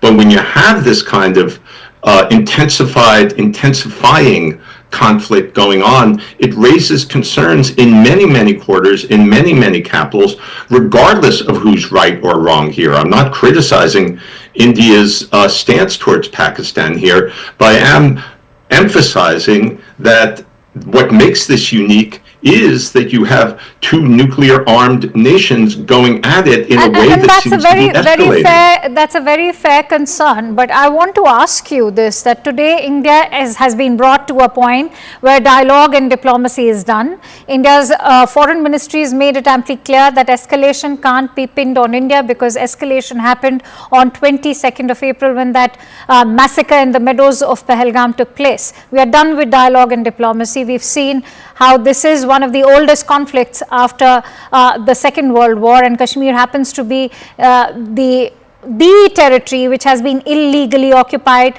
by a rival nation, that's Pakistan. The UN also couldn't come up with a solution. How does one then address the problem of terrorism, Stephen? Well, you address the problem by trying to provide all sorts of disincentives, which is obviously India's aim here. I will beg to differ in the notion that dialogue and diplomacy are permanently done. If they are done, then we're in really a hopeless situation. Sooner or later, India and Pakistan are going to have to get back to talking with each other. Even if the talk is harsh and even if the disagreements are run really deep, the alternative to dialogue and diplomacy is ongoing, escalating war. And I don't know whether you can simply count, even if Pakistan backs down, which I guess is the hope in your quarters and many parts of the world, they'll need some kind of a fig leaf that could be offered by dialogue and diplomacy. So I really, as I said, want to push back against the notion that those avenues are done, because the alternative to their being done is very dangerous. And that's a food for thought as well. Group Captain Vinod, have we reached a point of no return? And as many would say that now, if India has entered this conflict and has resolved to destroy those terror camps, then is it time to go full throttle? Absolutely not. In fact, at every point in time, and just want to disagree with Stephen. Stephen, at every point in time, we gave an exit. We are calling it the off-ramp. At every single operation, including this one, we have the capability to do Noor Khan into 10 on all the bases, air bases as well as the military bases in one wave. That kind of capability we have possessed today. We did not do it. We don't, a broken up or a balkanized Pakistan or with refugee crisis at our back door is not something any country would want. We absolutely do not want that, and that is why our talks have been, our speeches have been measured. Quick point about how mathematically incorrect these generals are. How can I fire a ballistic missile? Is called a ballistic because it takes a ballistic path. That is why it is called a ballistic missile. How can I fire a ballistic missile which will take a ballistic path and come and drop on my own head? It is mathematically impossible, isn't it? How can I do that? They should use some kind of brain, isn't it? For a 1,000-kilometer range missile, the minimum range at which you can hit a target is something like 300 kilometers. Well, anyway. That is, but Stephen, if I want to bring you in on that diplomacy bit, Stephen, I know it's not going to be about settling scores and it can't be brought down to doing the maths, but what is your assessment when India actually embarked on this entire Operation Sindoor? Because India went for the kill as far as 9 terror camps are concerned. Those 9 targets were not military installations. They were not civilian targets. They were 9 terror camps. Pakistan could have just left it at that. So I'm sorry, what's the question? So the question here is, what is Pakistan doing by retaliating now? If it is not concerned with terror camps that are very much bred on their soil, but if it's not concerned with those terror camps, then there's perhaps no need to retaliate. Oh, well, look, I'm not sitting in Islamabad or reading any of its political, or more importantly here, military leaders' minds, because the military in Pakistan are the people who are calling the shots with respect to many things in the country, certainly including this conflict. But I think what I'll speculate about is what's going through those military and political leaders' minds is a degree of saving face, which actually probably influences a lot of conflicts, that they felt they'd lose so much face in the face of India's attack, which again I realize is in response to a horrible terrorist attack, killing many innocent people in Kashmir. The Pakistani leadership I believe feels that it needed to respond for the sake of maintaining its own credibility in the country, its own leadership, maybe it's even its own hold on power, because if it didn't respond in some way, it might be weakened in those regards. Having said that, don't get me wrong, I'm not defending Pakistan for what it's done at all, and I'm not saying that the way it responded was necessarily legitimate or the best way. But you asked me what might they be thinking. I think they're thinking about their own survival, their own credibility, their own strength within their own country, and that's what these counterattacks might be about. Major Manik, I'm going to give you a quick 1 minute. I know, because we have some breaking inputs coming in, but do you think this is just a face-saving attempt by Pakistan, or is this also retaliation to defend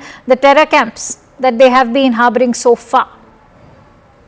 This is retaliation, definitely. Where do they land actually?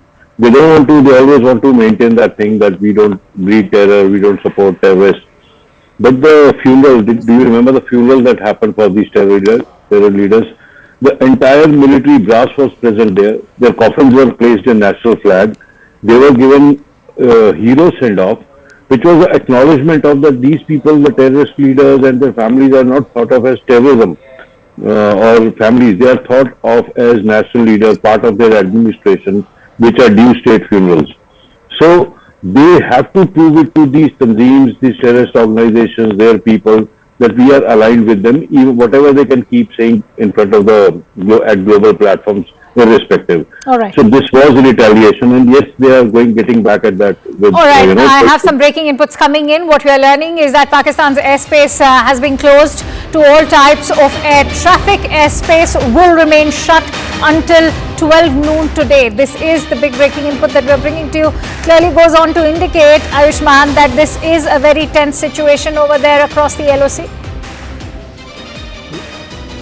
Ayushman, can you hear me? Yeah, Akanksha, I can hear you. So basically the development that's coming in from Pakistan is that in the wake of India's counter-strike, where we have crippled 3 crucial air bases, now Pakistan has closed its airspace to all kinds of air traffic. Airspace will remain closed until 12 noon today is the information that's coming in from the Pakistan Airports Authority, which has now closed the airspace. But remember, Akanksha, also when Pakistan launched its first counter-strike, commercial airliners were still running above the skies in Pakistan.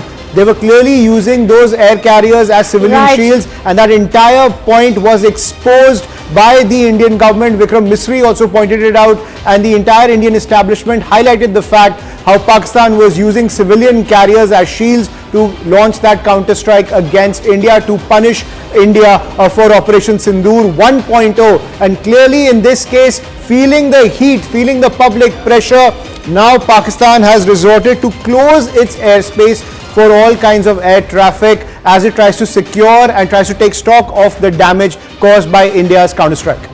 All right, Group Captain Vinod, what do you make of this decision that's been taken? Is that a direct indication of the kind of damage that's been inflicted upon the 3 air bases? Or could be a pressure from international civil aviation.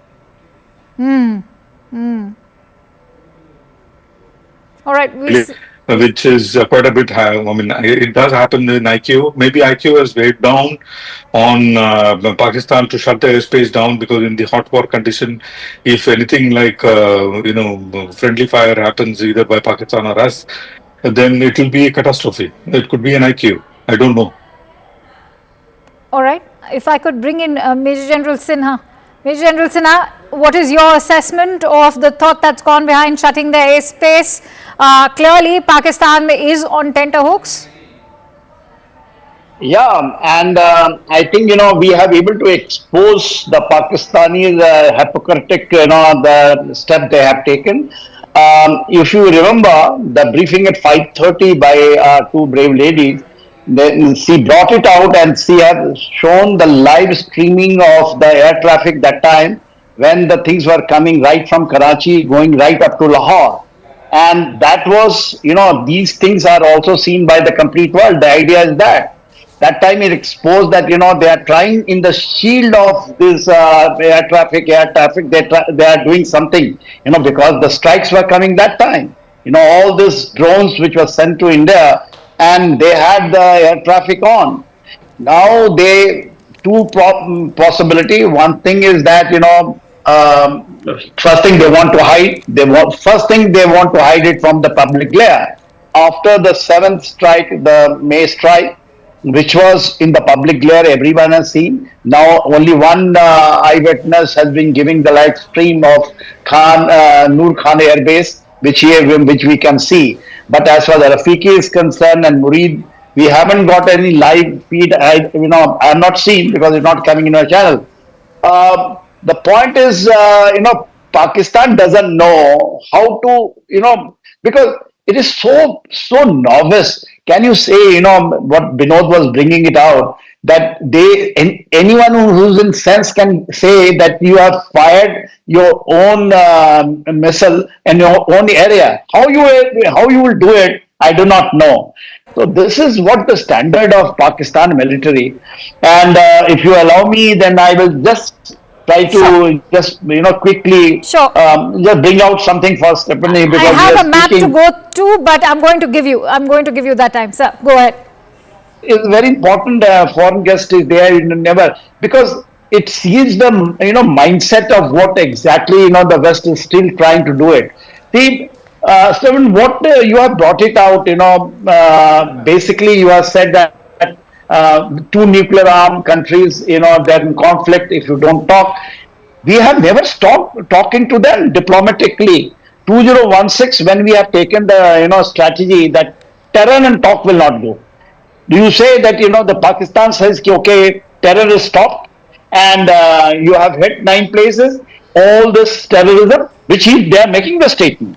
Why can't they we'll start talking to them? This is our pretext that terrorism and talk will not go together. True. So I have not seen any Western power is telling the Pakistan to give up that terrorism and just start talking. We have got a single terms of reference. Stop terror. We are ready to talk. We are ready to do all business with you. Even after that, our borders were open. Atari border, people were coming. How many Pakistanis were they getting visa? They were getting the treatment here. We never stopped. This is the first time it has happened. So it is very good to lecture, a country who are in a very, very, absolutely in operational condition. And second thing is, in the garb of nuclear bogey, if same thing the West is doing it, Russia has got nuclear. In this 35 NATO collision have got the nuclear. 100 of this gravity bombs are deployed all in Europe. That is not a nuclear standoff between the two. Right. And then you say that, just because Pakistan keeps threatening, India has not officially used a single N nuclear in their own statement or anything which we are carrying out operationally in the fair ground. enough. I'm going to in fact bring Stephen in on that note as well, but I'm going to request you people to in fact pause on to those thoughts. Many thanks to you, Major General Sinha, for joining in. Thoroughly appreciate your insights. In fact, we're getting in some breaking inputs right now. Top government sources are telling CNN News 18 that Pakistan has lost major air assets. According to available information, after the attack, they could not even start their machines. That is the big breaking input that we are bringing to you. Remember, contrary to the claims that are being made by the DG ISPR, who's gone on to say that yes, 3 attacks at 3 air bases did take place, but there was not enough damage on any of their assets and that they remain safe. Government sources now coming up with that clarification to CNN News 18 that that's a lie which is being peddled. Ayushman sheds more light. Ayushman. Absolutely. Pakistan has lost those major air assets. 3 crucial air bases have been decimated in this counter-strike coming in from India. And not just these 3 air bases, several key cities also facing the heat as India launches this counter-strike. Air-to-surface missiles, Akanksha, have been deployed by the Indian forces to punish Pakistan for its drone strikes which took place hours before India launched those air-to-surface missiles. We saw that how the entire border got lit up by Pakistan when it launched those drone strikes, but everything was intercepted by India's superior air defense system, our S-400s, our Akash systems. But India used its own air-to-surface arsenal and assets and has wreaked havoc inside Pakistan. 3 major air bases have now been neutralized by Pakistan, by the Indian forces in Pakistan, and top government sources indicating that their air assets have been severely compromised. Let's get you an overview of where all India has struck, ladies and gentlemen, when it comes to this counter-offensive, which many people are calling Operation Sindoor 2.0. Islamabad, the Noor Khan Air Base, one of the key air bases in the military headquarters of Pakistan, that is Rawalpindi. Then is the Muridke Air Base in Chakwal, right next to Rawalpindi, another key air asset that Pakistan controls. These right next to the border with India, crucial for Pakistan's air operations when it comes to taking on India. Then Shekhupura also targeted in these strikes, these air-to-surface missiles that India has been able to launch on Pakistan. Then is the Rafiki Air Base in Shorkot that has also been neutralized by this attack coming in from India using air-to-surface missiles. India wreaking havoc on Pakistan, taking revenge for what it did earlier today when it came to lighting up the border and taking on all those different cities along the border.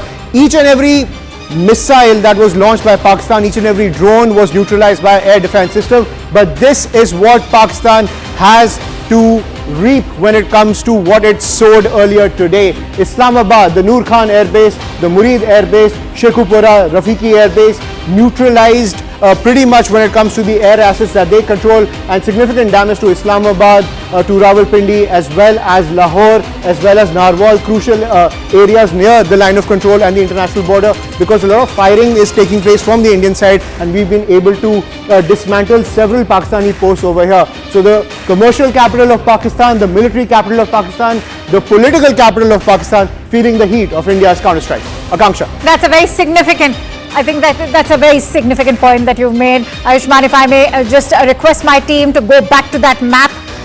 Team, if you could please switch back to that map. I want to keep the focus on that map as far as those locations that have been targeted by India are concerned. As Ayushman was rightly highlighting, Stephen, take a moment to reflect on all of these locations. As Ayushman highlighted, you're looking at the commercial capital, you're also looking at some very critical military installations, the air bases, you're looking at the national capital, which is Islamabad. What do you make of these attacks that have taken place in the interim of 9th to 10th May?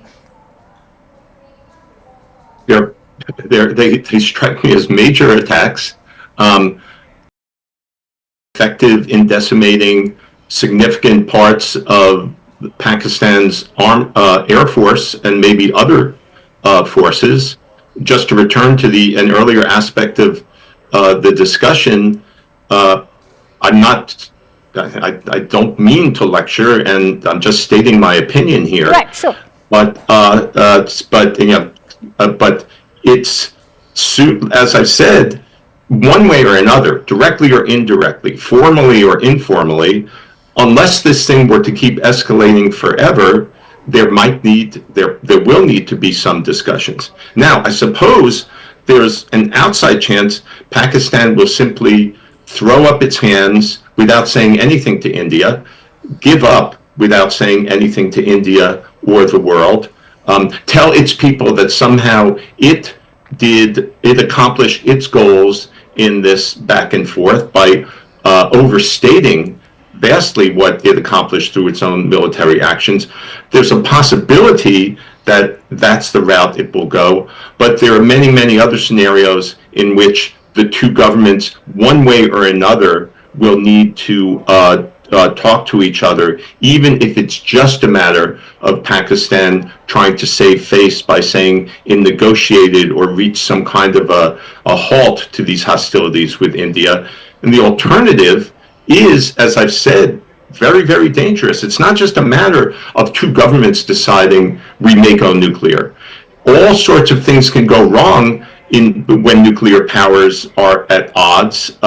Just to pick an example from my own country's history, if not for the wisdom of a Russian colonel years ago, when mistakenly the radar in the Soviet air system indicated falsely a nuclear attack on the way from the US. If that colonel hadn't shown the common sense of saying, no, there's something going wrong with our system here, I'm not going to declare this a nuclear attack. If not for his wisdom, the US and the Soviet Union can decimate each other. So things can go wrong even if neither government wants to escalate. When things are very, very tense, they can go wrong due to a miscalculation by a lower level officer, due to misreadings of radar or other technical information. And that's why it's important to keep avenues of communication open, even if they're not being used right now. Okay. I'm going to now bring in Glenn Carl, who is a former CIA officer, joining me live on the broadcast. Glenn, very good to have you here on CNN News 18 today.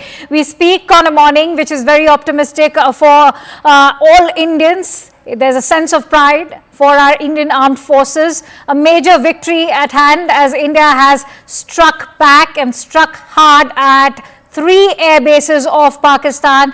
If you can see my screen, all of those locations, one of them also being at the national capital of Pakistan. What do you make of all of these strikes that have taken place? Well, as everyone knows, or is watching, this is the worst or most serious clash in decades.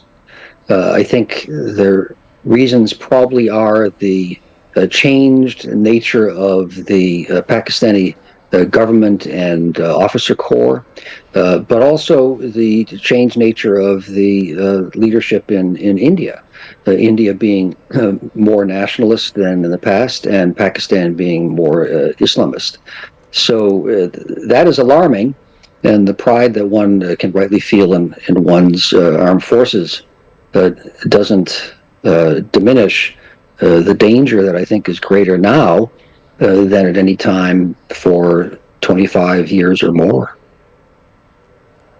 Right, but when we are saying that, India has reached a point where terrorism from Pakistan, and when we are talking about terrorism emanating from Pak soil, you're looking at not just those camps, you're looking at funding, you're looking at training. India has perhaps also had enough, and that is the messaging behind those attacks. I'd like your thoughts. Well, one certainly would understand the sentiment of and wanting to put an end to the endless suffering that the terrorism causes and destabilization. But India is in a dilemma that any state faces confronting a terrorist threat, and in particular has a greater problem in that its neighbor is a dysfunctional government and society. So a conventional military response, whether it's from India or the United States, against a terrorist threat really never solves the problem. And were the war to become even worse and India to be victorious, as I imagine would be the case, that would probably invite greater problems yet, because certainly India doesn't want a state collapsed on its border rather than a troublesome one. So it's a terrible dilemma. What a state is to do about terrorism. The only solution is unsatisfying because it takes many years and should happen out of sight by intelligence services countering and trying to disrupt and break up terrorist cells and organizations, and a longer term, much larger effort to somehow change the conditions that lead to the terrorism. Okay. And no state has succeeded in doing that.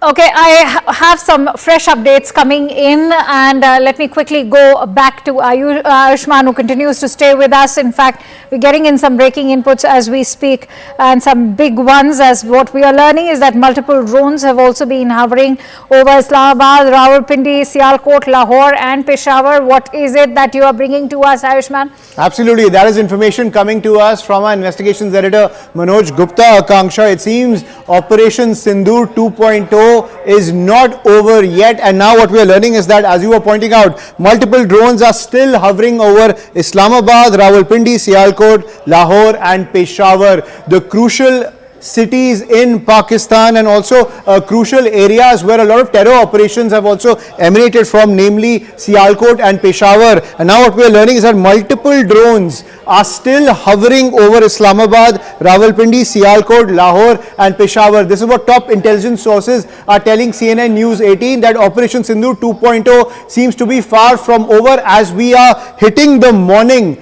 Now what we are learning is that multiple drones are hovering over Islamabad, Rawalpindi, Sialkot, Lahore and Peshawar. So what is the road ahead when it comes to these drones which are hovering over these crucial cities after so much damage has been done by the Indian forces with the launch of the air-to-surface missiles? We'll have to wait and see how that plays out, but it seems the operation is still not over.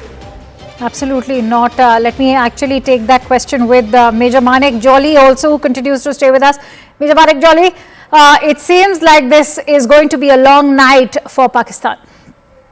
Yeah, it does seem like that, because I was just reading, there's a platform called Bolan News, and they're saying just 20 minutes back, another suspected Indian missile strike has been reported near Kahuta, a high security area close to Rawalpindi. So this was famous because AQ Khan Research Labs, which were critical for the R&D, they are in this area. So what is happening is, I think what we are getting reports right now is the air bases, but there's quite a possibility that Indian missiles have been targeting other locations also, and it didn't happen in one phase, because missile attacks can be actually phased. So maybe we are looking at second, third phase also. So we don't know how long the night is going to be, and so it's going to be a tough night for Pakistan, that's for sure. All right, and in fact, that also means that we are going to be on high alert. What will this, Major Manik, mean for us Indians in the border states, especially if we were to look at Jammu, Punjab, and of course even Rajasthan? Well, definitely high alert, because as the things start to scale up, the kind of operations that countries carry out at successive stages of warfare, they tend to define how serious a country is, how much are they getting sucked up into the war. Till now, like Pakistan was doing drone warfare, probing and sending small drones, these Turkish drones, and trying to hit installation, trying to cause some damage. They fired some missiles. But given the kind of retaliation India has given, and a strong one, and most importantly a justified one, Pakistan has a tendency to take stupid decisions. Like somebody mentioned in debate today, and you were also saying, we gave them enough chance to not escalate this. We had hit their terror camps, they should have just left it at that. So now also they have the capability of not taking it up, and they have the choice to do that. But I hope they take that choice and do not escalate it further, because it's just going to keep getting worse for them as the days go. So in that desperation, if they take the other call that we are going to prove something to our people, to ourselves, without realizing the military capability they are dealing with, in their failed sense of pride and all that, they could go for more missile strikes, they could go for air raids, they could go for these standoff air raids, throwing in missiles, they could try and sneak in more terrorists. There's a lot they can do, and the worst part for border areas is that these are the places that will get affected most, because deep inside India has a huge country, and to get into the depth of it requires a lot of capability from Pakistan's side, which they don't have actually. So people have to follow. I think the best thing they can do is follow government instructions. If you are asked for a blackout, right, do that, stay inside, and just follow whatever advice comes to you officially. Well, absolutely. I want to bring in Stephen on that note. Stephen, we also speak on a day when the IMF has decided to go ahead with that additional funding of over $1 billion for Pakistan. So when one is to weigh in on the role that the international community can play, especially the role that these global lending institutions like the International Monetary Fund could have played, one has been also probing the history of Pakistan's reliance on the IMF. What do you make of how Pakistan continues unabated to divert that funding clearly into terror training? Well, I don't know if they're directing that funding, if they're targeting that funding for terror training. I think that seems to me to be a few steps too far in terms of where no, but India has presented evidence. India has presented evidence. The fact that the military is playing a very significant role when it comes to crucial economic calls for the country, that is something that India has also presented in its statement at the IMF today. And clearly, a debt-ridden country can't be, harboring terrorism to this extent if their economy is in tatters. So there's certainly some amount of funding which is coming to sponsor that kind of terrorism, right?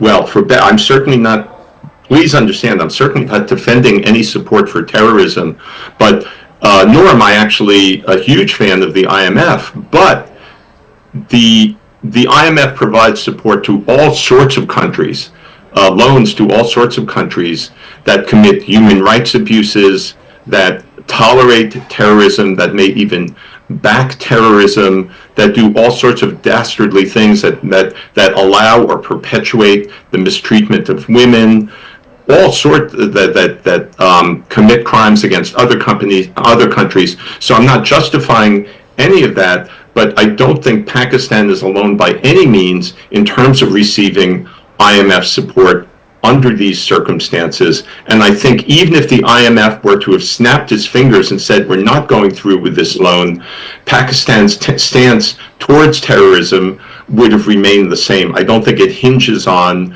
IMF support for other parts of its apparatus. If I may, just one other aspect of what you asked I wanted to address echoes Glenn's point to some extent, in that you are dealing with a very dysfunctional polity in terms of Pakistan, in terms of the military really substantially controlling the government, setting policy, at the same time that it's in some ways ripping off the country through its own businesses, diversion of resources, and the like. And that adds another twist to all this, another complication that makes it even harder to address how dysfunctional the Pakistan government is, not just to the detriment of India in terms of possible support for terrorism or likely support for terrorism, but even more so to the detriment of its own people and the suffering that they've undergone and the lack of relative economic progress that country has experienced over the decades. Well, absolutely, and those decades have borne testimony to how it is impossible for any civilian government to function as long as the upper hand remains with the army and the deep state. I'm going to request you, Stephen and Glenn, to continue staying with us. Major Manik also stays with us, but in fact getting in some more breaking inputs coming in. Now what we are learning from government sources is that after India struck Pakistan, all major cities in India have now been put on high alert, and this is a decision on expected lines. Ayushman Jamwal joins me live from the newsroom with those breaking inputs. Ayushman, Kausha, that's the latest update that is coming in. Remember, India has now set the doctrine of custom match attacks to give a befitting reply to Pakistan. So in the avenue of the fact that Pakistan could launch another counter-strike, all major Indian cities are currently on high alert. The entire defense infrastructure is on high alert. Also, the air defense systems have been activated across the border to ensure that any misadventure from Pakistan is met with a swift response. So because India, by targeting 3 Pakistani air bases, by hitting the heart of Pakistan, Islamabad, Lahore, Rawalpindi, now in the fear of a counter-attack, India is ready to face anything that Pakistan throws at it, and all major cities are currently on high alert with the entire defense apparatus now activated. I want to bring in Major Manoj on that. Major Manoj, what is your response now to the fear of escalation? Everybody is talking about it. We heard Glenn, we heard Stephen, and that's perhaps a valid concern now. But I guess India is prepared. Yeah, we are prepared, obviously, and we are very, this is on expected lines, as you said. I just want to take a moment to reply to what Mr. Stephen said, especially on the fact he has a certain stand on the whole thing. But what I wanted to comment on what he's saying, that irrespective of we give them IMF funding or not, like IMF gives them funding or not, Pakistan's stand on terrorism is not going to change. So here's what I have to say is that you cannot say that a country which has ample resources and some kind of intentions, they logically would want to pursue it and can pursue it successfully. Secondly, you have never denied them funding to know that will they actually stop terrorism if we stop giving them money? Will they use it? And it is a known thing that the infrastructure, the health services, education, everything is defunct in Pakistan. The jungles are exceptionally corrupt. The politicians take all the money. They all settle abroad in US, UK, Europe, Canada, and all that. You know that they take the money, but just because they've been doing the bidding for US since 80s, since the time Russian came in, you have refused to comment on the terror. You knew the terror factories are there. You knew the training camps were established. You knew when Al Qaeda was formed. So you cannot say that, if we don't give them money, they might not change. You never gave this possibility a chance to even experiment with that thought.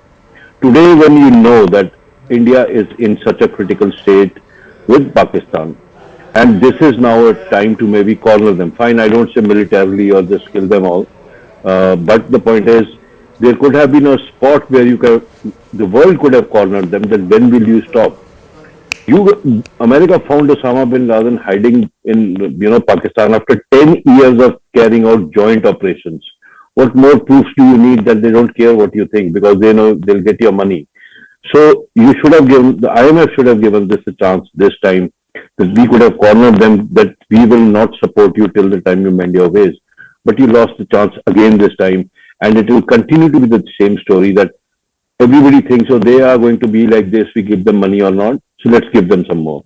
That's not I don't think that's the right way to go. Anyway, coming on the, what originally Akanksha asked, that the high alert in all the cities is as expected on the lines, because the thing is, one, war is a brutal business. While we are celebrating all our successes, there is a possibility an odd missile might make it through and land on our cities also. Pakistan has been hitting our civil areas by drone and artillery since past almost a week now. So everybody has to be ready for that contingency. It's good to shout that go war, fight, kill everybody, but I mean, there's a possibility that we also might get hurt at some stage. Hence, it's a good decision for government to issue this alert right now. Okay. And along with it, the civil administration comes into action and they will issue necessary directions to everyone. Okay, stay with me. Going to request all of you gentlemen to continue staying with me. Also joined in by Sushant Sareen, who's a senior fellow at the ORF. Sushant, what a morning to wake up to. India's made some massive strategic victories today when it came to, in fact, reducing those 3 air bases to rubble. And we've not just targeted Pakistan's commercial capital, we're looking at the national capital as well. I'd like your thoughts. Akanksha, you are being very presumptive that you thought people went off to sleep last night. I tried to, but within half an hour, I was so restless that I got up, and then I would imagine that... You should have joined in much earlier then. I'm going to hold this against you. Yeah, but the thing is that I just came to the thought that if Kargil was the first television war in India, this conflict is the first, I can't call it a war as yet, but this is the first Twitter or X war in this part of the world. But look, something was being expected because yesterday when the Pakistanis had attacked, and they've been attacking us, this is the third night that they attacked us. On the second night after they attacked us, we had the press conference yesterday by the Foreign Secretary, and I would have thought that the Foreign Secretary had given them an off-ramp because he spoke in very measured tones as he normally does, but he said that the Pakistanis had carried out these attacks, and the Indians, we retaliated in 4 places. He didn't say what the scale of retaliation was, but the way he said it, it was that, okay, fine, we've done it. We're not making a big song and dance about it. We're not gloating about it. We're not making a big deal out of it. And this can become an off-ramp for both sides. And that is the impression I got when I was in the evening when I was on your channel. This is exactly what my impression was. And I think Major Jolly was there at that time, if I'm mistaken not. And my impression was that, we've said, okay, fine, let's take this off-ramp. But clearly the Pakistanis have this habit of biting off a lot more than they can chew. And they thought that, obviously some damage must have been done. And just because their attacks have not been successful over the last 3 days, that does not give them a free pass. And the thing is that, so quite clearly, I think the message from the Indian side was that if they are now going to start continuing doing this, then we will also hit back and hit back hard. And I think that is what has happened tonight. A lot of these rumors were actually doing the rounds yesterday, but apparently it's happened today. So I think now we are in a completely different situation, because the kind of retaliation India has done, it's very clear that the Pakistanis are going to try and hit back. How will they hit back? The reports, which if we can make some sense out of them, there is that they are going to use their air power, and they're going to try and strike at targets inside India. And we'll have to see how the rest of the air defenses, which are performed exceedingly well against drone attacks, how they perform against the Pakistani fighting. Stay Number with me. one. All right, finish the point, because I have some breaking inputs coming in. Number 2, are they going to start the use of ballistic missiles? Because then we will also go up. Because so far we have not used any ballistic missile. At least there is no report of that. Even the Pakistanis are saying that all the attacks that we've done is from air to ground missiles. Yes. These are fighters and which have been used. And so if the Pakistanis are now going to scale up, then I think the response from the Indian side will be similar. All right. I'm afraid I'll have to interrupt you there, Sushant, because we have some big breaking inputs coming in. After 3 air bases, India has now hit at the Sukhoi airport in Sindh. This is another massive blast in Rawalpindi that has taken place. We can officially confirm this through sources that have shared information with Network 18's Security Affairs Editor, Mr. Manoj Gupta. Big breaking input coming in. A 4th blast now as India has hit the Sukhoi airport in Sindh. As I must tell you that this is a domestic airport, also known as a Begum Nusrat Bhutto airport. In fact, Ayushman joins me with more breaking information on that. Ayushman, what more details can you share with us?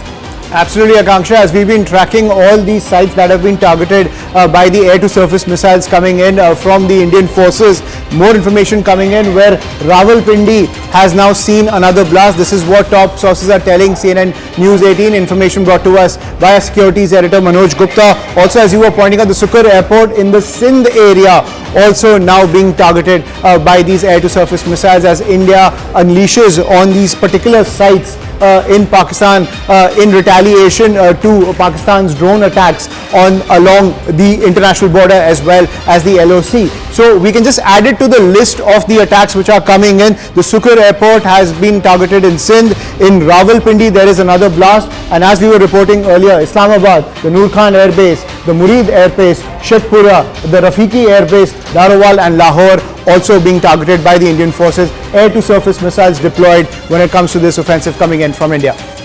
Absolutely. I want to go back to Sushant. In fact, Sushant, before I come to you, let me bring in Major Jolly, who continues to stay with us. Major Jolly, 3 air bases and now a domestic airport. What do you make of the kind of strategic edge that India has displayed today?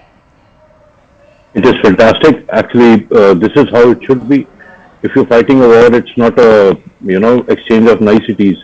You are not expected to it is what India is doing. You take out their bases. Then I just read somewhere that maybe an air battle is. Fine, this can be all misinformation.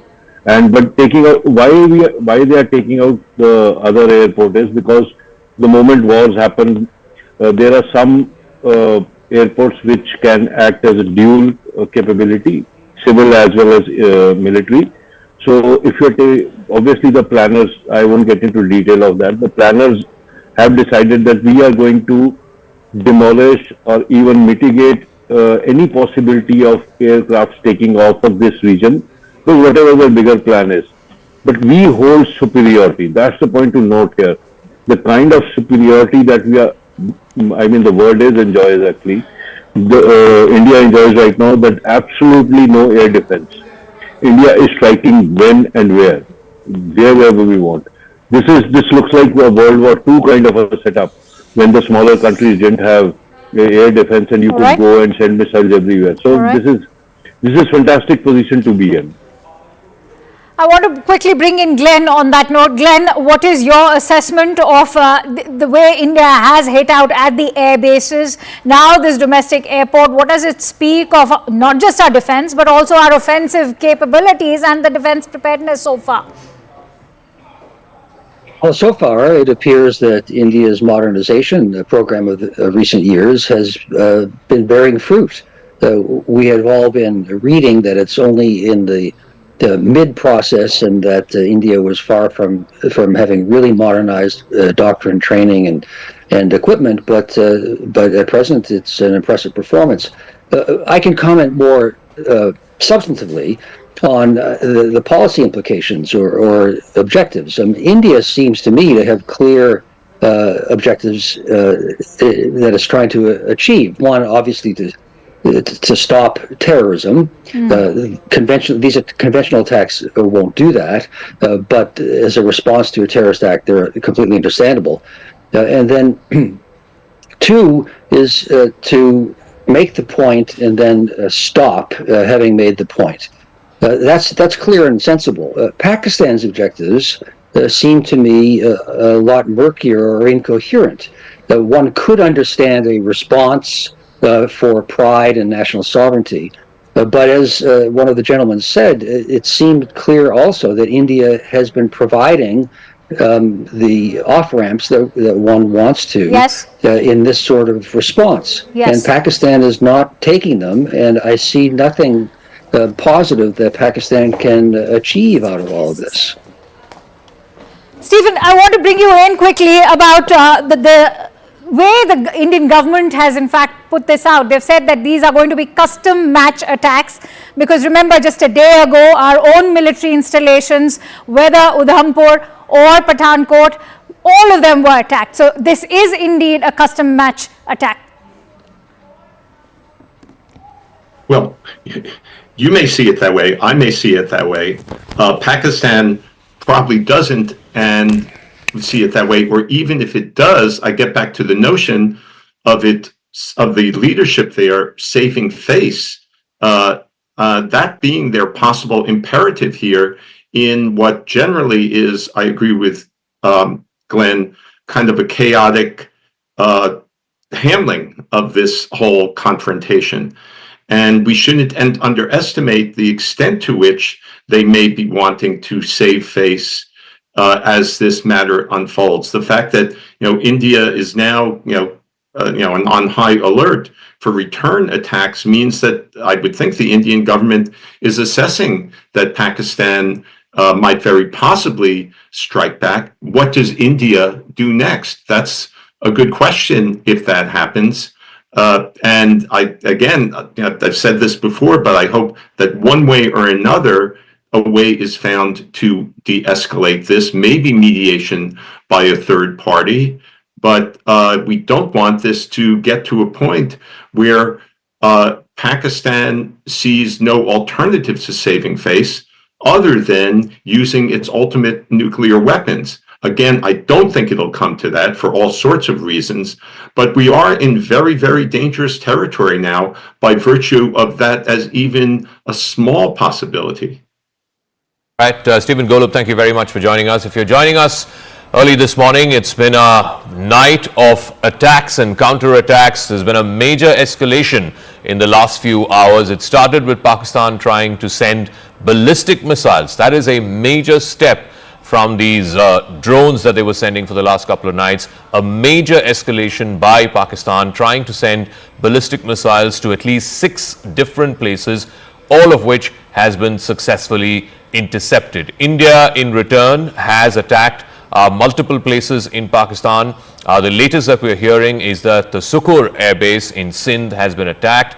The Noor Khan Ali base in Punjab has also been attacked. So there are multiple locations where this is being attacked by surface-to-air missiles. Pakistan, in response, has now closed its airspace up until noon today, which means this is where India is hit. It is hit close to Islamabad. It has hit the Noor Khan Air Base in Rawalpindi, in Sheikhpura, in Chakwal, which is the Muridke Air Base, also in Narowal, the Rafiki Air Base in Shorkot. So you have about 6 or 7 places where India is hit with surface-to-air missiles in what is clearly now the next rung of escalation. We're given to understand that Pakistan is scrambling its jets in response. We don't know what the nature of Pakistan's response is going to be, but this has been a major escalation after Pakistan managed to get that $1 billion tranche of the IMF loan,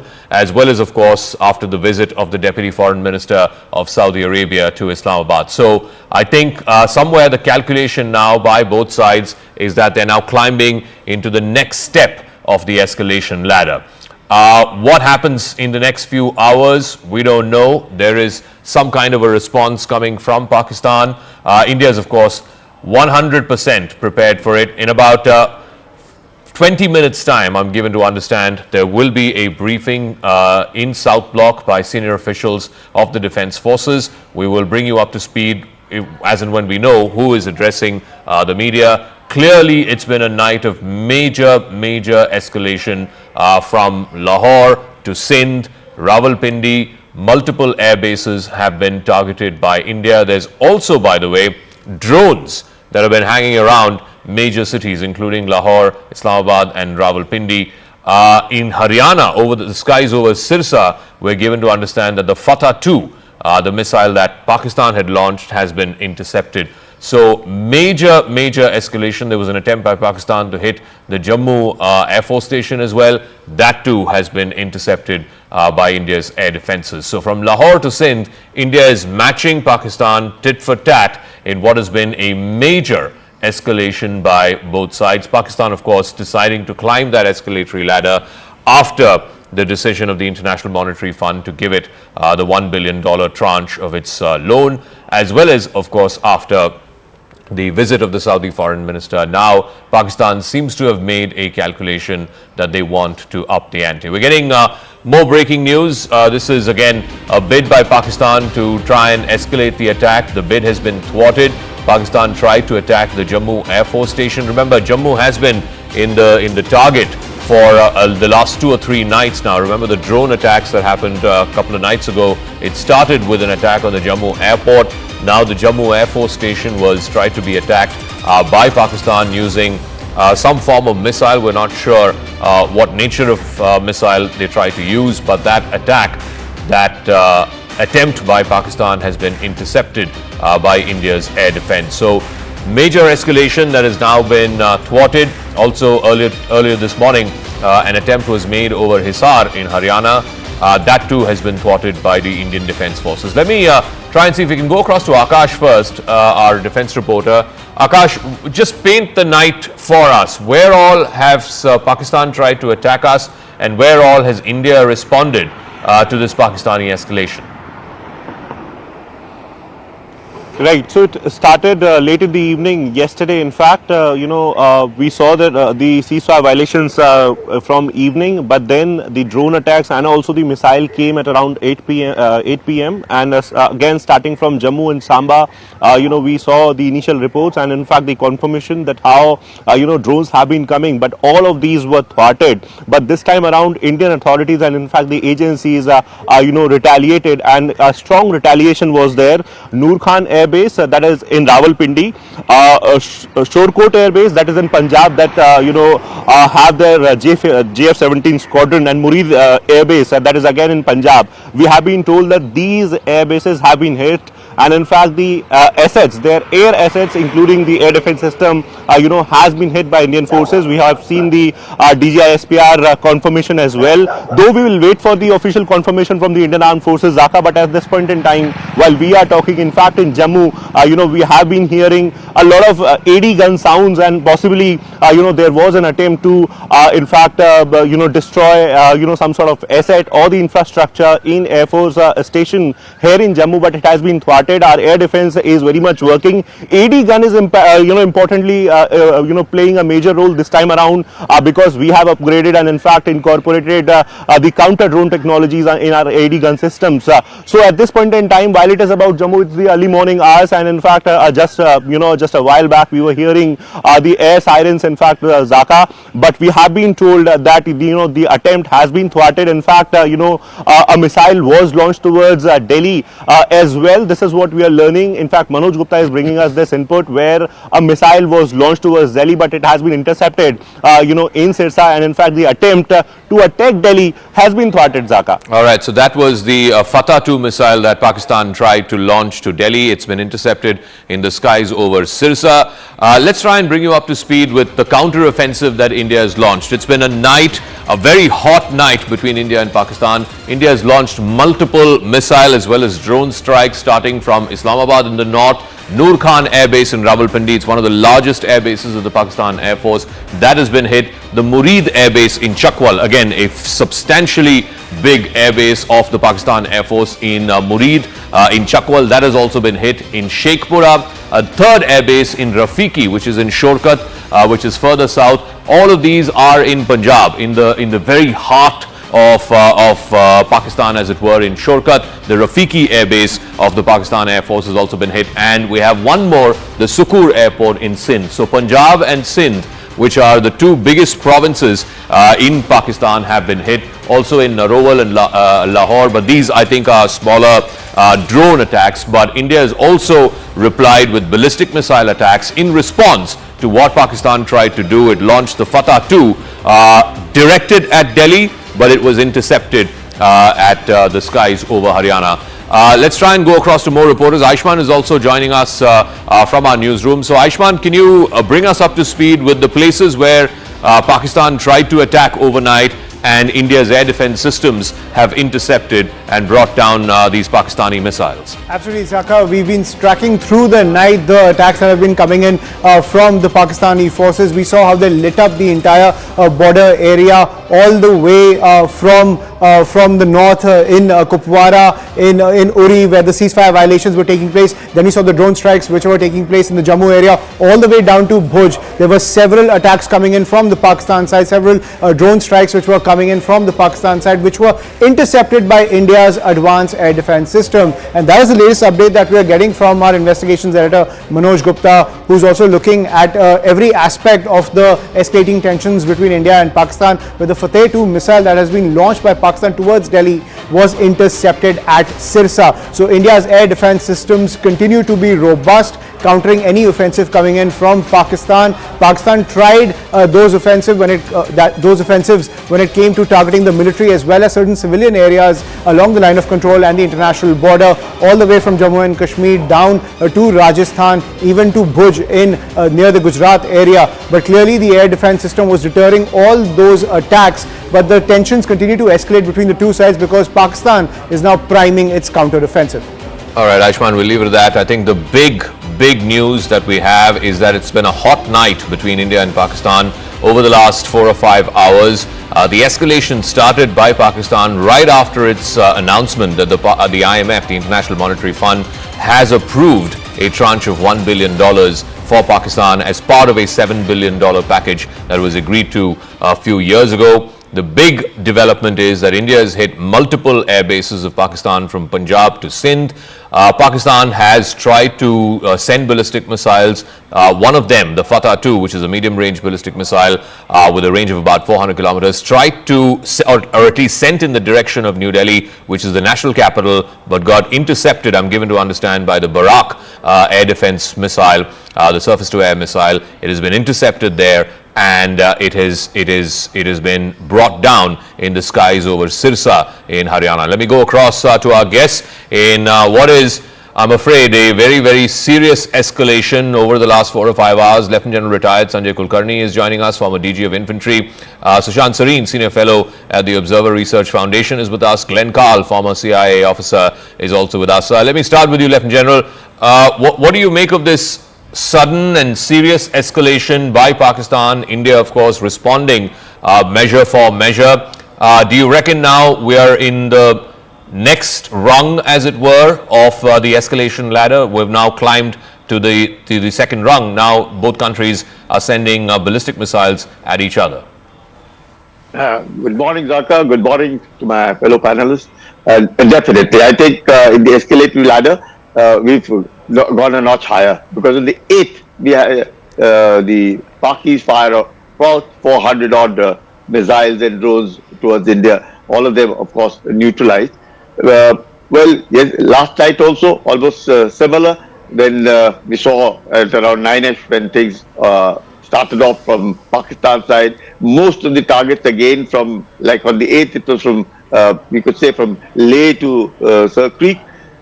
Yesterday night, it was almost closer to that. Most of our airfields and some of the towns in and around the airfields were moving. They were trying to strike them. Jammu primarily was one. But then what I hear from what you are saying, that at night they attempted to strike Delhi with Hataf 2 and being intercepted at Sirsa. Obviously now it required to go up the escalation ladder, because so far we've been attempting to keep everything restrained, well, non-escalatory, but it's time now. There's no more restraint and no more non-escalatory. Not, I wouldn't even call it tit for tat, just give it back, and give it back in measures that Pakistan realizes that it's too much. You can't be doing it. I think Pakistan doesn't seem to realize, and we have to hit at the source of terror. And the source of terror is the Pakistan army. We have to make sure that all assets of the Pakistan army have to be hit, and none better than where it hurts the most. And this, the airfield was one, the nerve center, Rawalpindi, yet another one which needs to be hit, so that the Pakistanis realize it, that if they try and go up the escalatory ladder, because we attempted to hit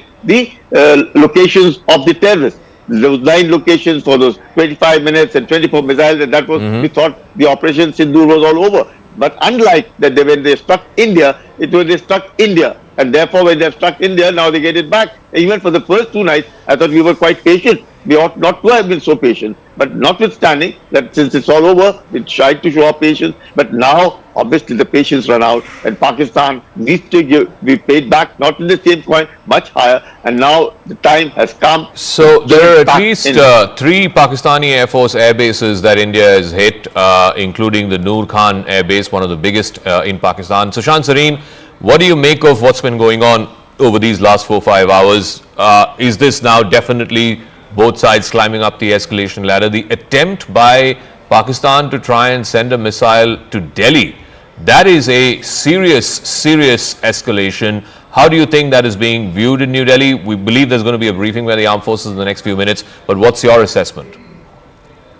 Zaka, I would imagine that the Pakistani attempt to fire a missile at Delhi would have really let's say would have lifted some of the restraints that the Indians have been putting on themselves over the last 2 days. For 2 nights we've been having these kind of attacks taking place, and the Indian response has been very, very carefully calibrated. So if the Pakistanis were sending in drones and some light missiles, the Indians were responding similarly. The only difference between the 2 sides was that the Indian retaliation to Pakistani attacks was a little more successful than what the Pakistanis were attempting to do. The same thing happened last night, and then tonight I think the Pakistanis really tried to up the ante. First they tried to attack Jammu and another 26 places, and then they launched these missiles at Delhi, and I imagine that preposterous and ridiculous statement of the DG ISPR, who's the son of an internationally designated terrorist, incidentally. His father is an internationally proscribed UN designated terrorist, right? For his association with Osama bin Laden. That guy is the DG ISPR. Now he says that 6 missiles were launched from Adhampur, 5 of them on Amritsar and 1 on Adhampur itself. So from Adhampur we launched a missile in Adhampur and 1 in Amritsar, say 5 in Amritsar to kill 6. How stupid can he be? But he is. So clearly, I think from the Indian point of view, there has been this messaging going across that, listen, we are giving you off ramps, take them. If you're not going to take them, then we are going to hit you back. Now, I would say that we haven't really gone up the escalation ladder. Because look at it this way, the Pakistanis have been trying to hit our air bases. They've been trying to hit Pathankot, they've been trying to hit Avantipura, they've been trying to hit Amritsar, they've tried to hit a number of other Adhampur and other air bases, right? So it's not that they've not tried to hit our air bases, just they've not been successful. So what have we done? We have also hit their air bases. We've used drones and I'm now going by Pakistani accounts because we still don't have any Indian official accounts. The Pakistanis have claimed that the attacks on some of their air bases were from air to surface, which means that it were Indian aircraft which were firing those missiles from the air. And that is something which has been done in the past as well. So it is not in that sense a very significant escalation. We haven't as yet used ballistic missiles, surface to surface missiles. So we have also kept under a certain threshold so far. Just that our attacks have been a lot more successful, okay? And theirs have failed. Now, you cannot launch an assault on me and then claim the failure of your assault as a virtue and play victim. I'm sorry, that does not work. You launched an attack, it failed. I now am launching a counter attack, which seems to have gone down fairly well. But let's not kid ourselves. We are now going to be climbing up the escalation ladder because the Pakistanis are going to try and come back at us with full force. And let's see the next few hours, maybe this day will be a very critical day. Let's also not kid ourselves, Zaka, and I think we should be prepared. Our people should be prepared that there will be things which will get through our defenses. There will be casualties, there will be damage, there will be loss. And we should man up and take it all. Okay. And then go and take some more. Yeah, I just want to bring in a word. A word that top government sources have told our investigations editor Manoj Gupta. We can break that as well. This is a message, and I guess this will be a message that will be conveyed by the defense folks who will be briefing the media, I believe, at 5:45 on the south lawns of the South Block. This is what top government sources have told Manoj Gupta, that Pakistan should try and understand that all that India is doing is commitment to a proportionate response and that they should stop now. Pakistan should stop now. Otherwise, the next time India will have to be forced to climb the escalation ladder. So Pakistan needs to get the message and needs to stop now. It needs to stop sending all of these ballistic missiles. The Fatah 2 was attempted to hit Delhi, but it got intercepted in the skies over Haryana. Let me also try and go back to our reporters before I go back to the guests. Over the last 6 hours or so, there has been an attempt by Pakistan through drones, through ballistic missiles, to try and hit India at multiple places, multiple air stations. Let's try and go full frame to that. Multiple air stations have been targeted in Jammu. Jammu Air Base particularly seems to be one area where the Pakistanis have been trying for the last 3 nights to try and cause some damage. We've had drone attacks last night in Srinagar.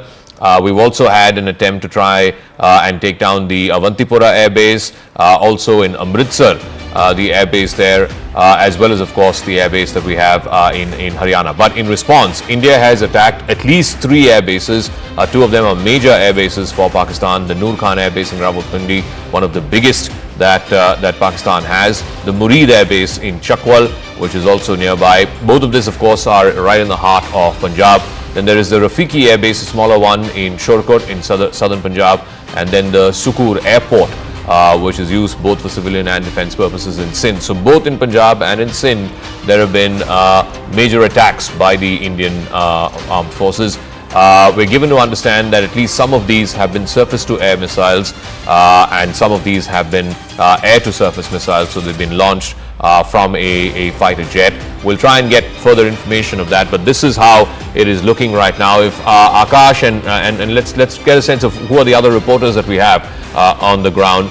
We'll go across to Akash in just a moment, but it has been a night of heavy exchange of fire, drones and missiles between India and Pakistan. Pakistan climbing up the escalation ladder in a dramatic sort of upping of the ante, as it were, soon after the announcement by the International Monetary Fund of a tranche of $1 billion to Pakistan as part of an agreed upon package of $7 billion over a period of 3 or 4 years. Now Pakistan tried to send a ballistic missile towards India, intercepted in the skies over Sirsa in Haryana. It was directed at Delhi. Imagine if that missile had been successful and there was damage here in Delhi. That would have been a serious escalation of the situation between India and Pakistan, as it were. It seems to be that the Pakistani military leadership is being given a very solid and definitive message by the Indian military leadership. Back off now. Do not escalate. There you go. I want to once again bring you up to speed. So the smaller blasts that you're seeing on the map, Islamabad, Narowal, Lahore, these are all drone attacks that India has managed to pierce the Pakistani air defense and hit some of these places, including Sheikhpura, etc. But the airbase attacks that have been hit, those are missiles. Those are medium-range missiles that India has used. Like I said, in response, matching Pakistani aggression, Pakistan trying even with their ballistic missiles to pierce India's air defenses and hit some key defense installations as well as civilian installations here in India. This is India's response, and India is also sending out a message to Pakistan: please refrain from climbing further up the escalation ladder. All right, let's try and play out some of those visuals. I believe we have visuals from the Noor Khan base that was struck by India's missiles. Let's try and play out that video, and I'll come back to our guests and our reporters. और ये नूर Khan base के ऊपर attack हुआ है भाईजान, नूर Khan base में आके गिरा है। ये अटैक हुआ है नूर खान बेस पे, बिल्कुल घर के सामने। अभी एक जहाज गुजरा है और ये नूर खान बेस के ऊपर अटैक हुआ है भाईजान, नूर खान बेस में आके गिरा है। ये अटैक हुआ है नूर खान बेस पे, बिल्कुल घर के सामने। अभी एक जहाज गुजरा है और ये नूर खान बेस के ऊपर अटैक हुआ है भाईजान, नूर खान बेस में आके गिरा है। ये अटैक हुआ है नूर खान बेस पे। Right, let me go across to Akash. Akash, just bring our viewers up to speed if they're just tuning in at 5:45 this morning. It's been a very hot night between India and Pakistan. Multiple locations in Pakistan have been hit, including at least 3 air bases. Pakistan has tried to dramatically escalate, go up the escalation ladder. Pakistan has tried to hit, among other places, even the national capital by launching a ballistic missile. It has been intercepted successfully by India's air defenses. It's been a night where they have tried drones as well as missiles. What are top defense sources telling you, Akash?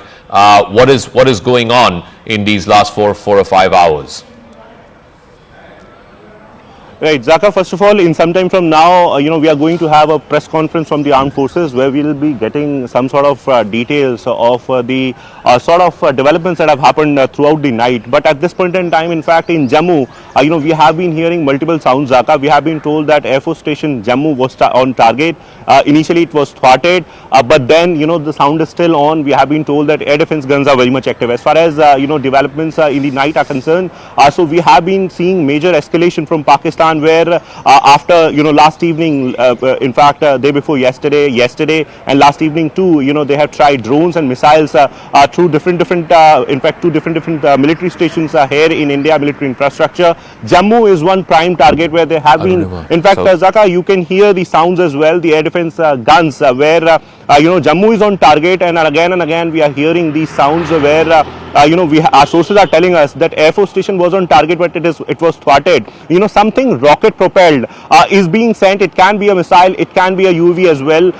We have been told, and we know that how they are using SH-15 as well. But yes, SH-15, there is less possibility that it can come here, even when they are bringing it to that bulge near Akhnur. At this point in time, while we talk about other places, so we have been told that crucial military infrastructure is on target. Of course, we will not tell the location because of limitations, but they are targeting our crucial air assets. None of them till now is successful. They tried attacking Delhi as well, but it was thwarted. As far as Pakistan and its assets are concerned, Zaka, we have been told that Noor Khan Air Base, one of their important bases in Rawalpindi, very close to the headquarters, and in fact very close to the important infrastructure, was hit last night. Successful hit. In fact, their air assets were targeted, and military aircraft and transport aircraft both are there in the particular air base. We know that how they have the C-130 transport aircraft in that. They are operating some sort of drones from there.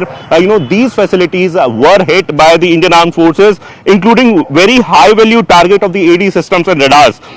Shorkot Air Base, that is in Punjab, there we have a JF-17 of Pakistan. It was hit, and in fact Murid Air Base, very important Murid Air Base, they are operating their drones from Murid Air Base as well. It was hit. At this point in time, Zaka, they are trying multiple locations, not in Jammu and Kashmir, but in Haryana, in Punjab, in Rajasthan as well, and these attempts are being thwarted at this point in time. Air defense is very much active. We are still checking. We will be going with the reliable information only, and in some time from now, Zaka, armed forces are going to address the press conference, and meanwhile, we are hearing these constant sounds, possibly of the air defense guns, here in Jammu, because Jammu is on target, Zaka. All right, Akash, any idea who in the Indian Army or the Defence Forces are going to be briefing? So far in these last 3 days, we've had the Foreign Secretary and the two young officers, the women officers from the Indian Army and the Indian Air Force. But this seems to be somebody else. Any word you're picking up on who's going to be briefing, and why the need for this sudden early morning briefing? Because clearly things seem to have ratcheted up a couple of notches overnight in the last 4 or 5 hours. We are assuming that someone from the IDS would be briefing. IDS Integrated Defence Staff. In fact, the coordinated command is there, and someone from IDS would be briefing, because these inputs will be of the Air Force, Indian Army, and the other forces as well. Also, we have been told that there can be a different level representation. Maybe someone from the MEA can also be a part. There is no clarity, but Zaka, as far as this briefing is concerned, so it was important, given the fact that there is a lot of narrative on social media where not just DG ISPR addressing the press conference is putting several sort of information that is not true from Indian side.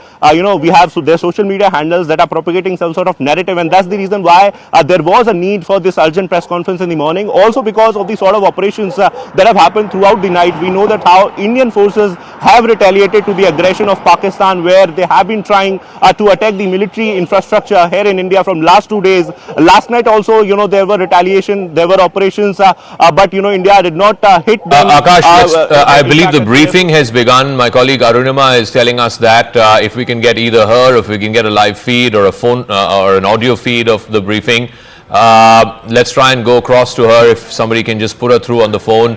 Let's try and make sense of the story for our viewers. The briefing has begun by the Indian Army officials.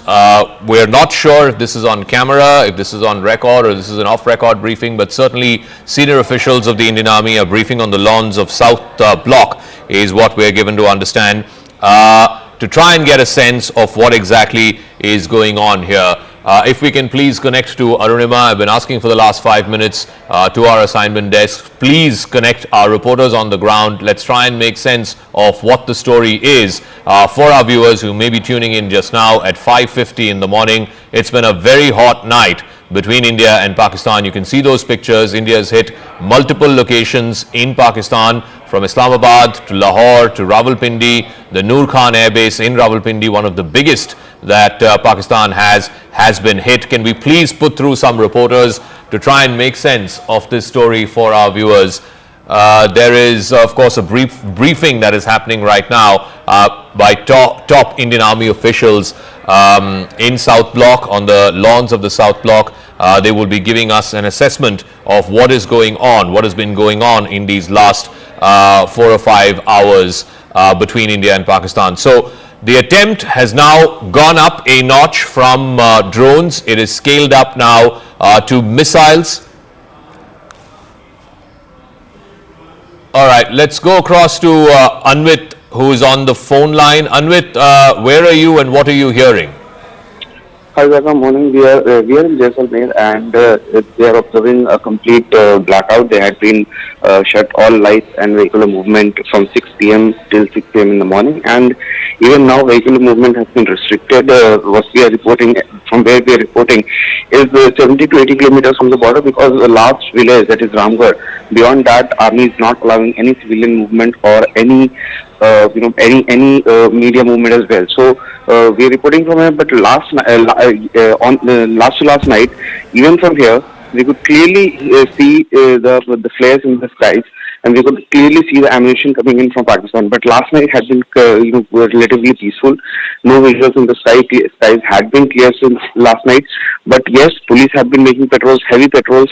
In fact, we had also been hearing sirens, because on the forward areas yesterday, also in Jaisalmer and in Barmer, the sirens were being played out, as some drone sightings were also done. Following that, sirens had been played out, but so far as the ammunition is concerned, nothing has landed into Jaisalmer in the city side. However, some developments were... We'll come back to you. Aman is also joining us. Aman, I believe there's a briefing by senior Indian Army officials that's going on in South Block. What are you hearing? Pakistan has shut off its airspace now for the next 6 hours till noon. I believe there's going to be a further escalation by Pakistan in the next few hours, but India has hit multiple air bases, from the Noor Khan Air Base to the Sukur Airport in Rawalpindi. Multiple air bases have been targeted by surface-to-air missiles. Let us know what is going on. What are you hearing this Saturday morning?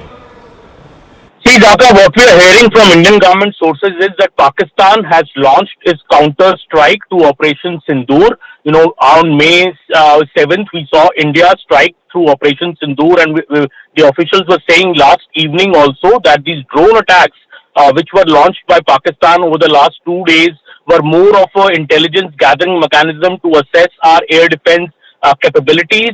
This seems to be the real attack coming from Pakistan. Of course, our air defense system is engaging all these offenses which are being launched by Pakistan. As you said, they have closed down their airspace for the next 5 to 6 hours.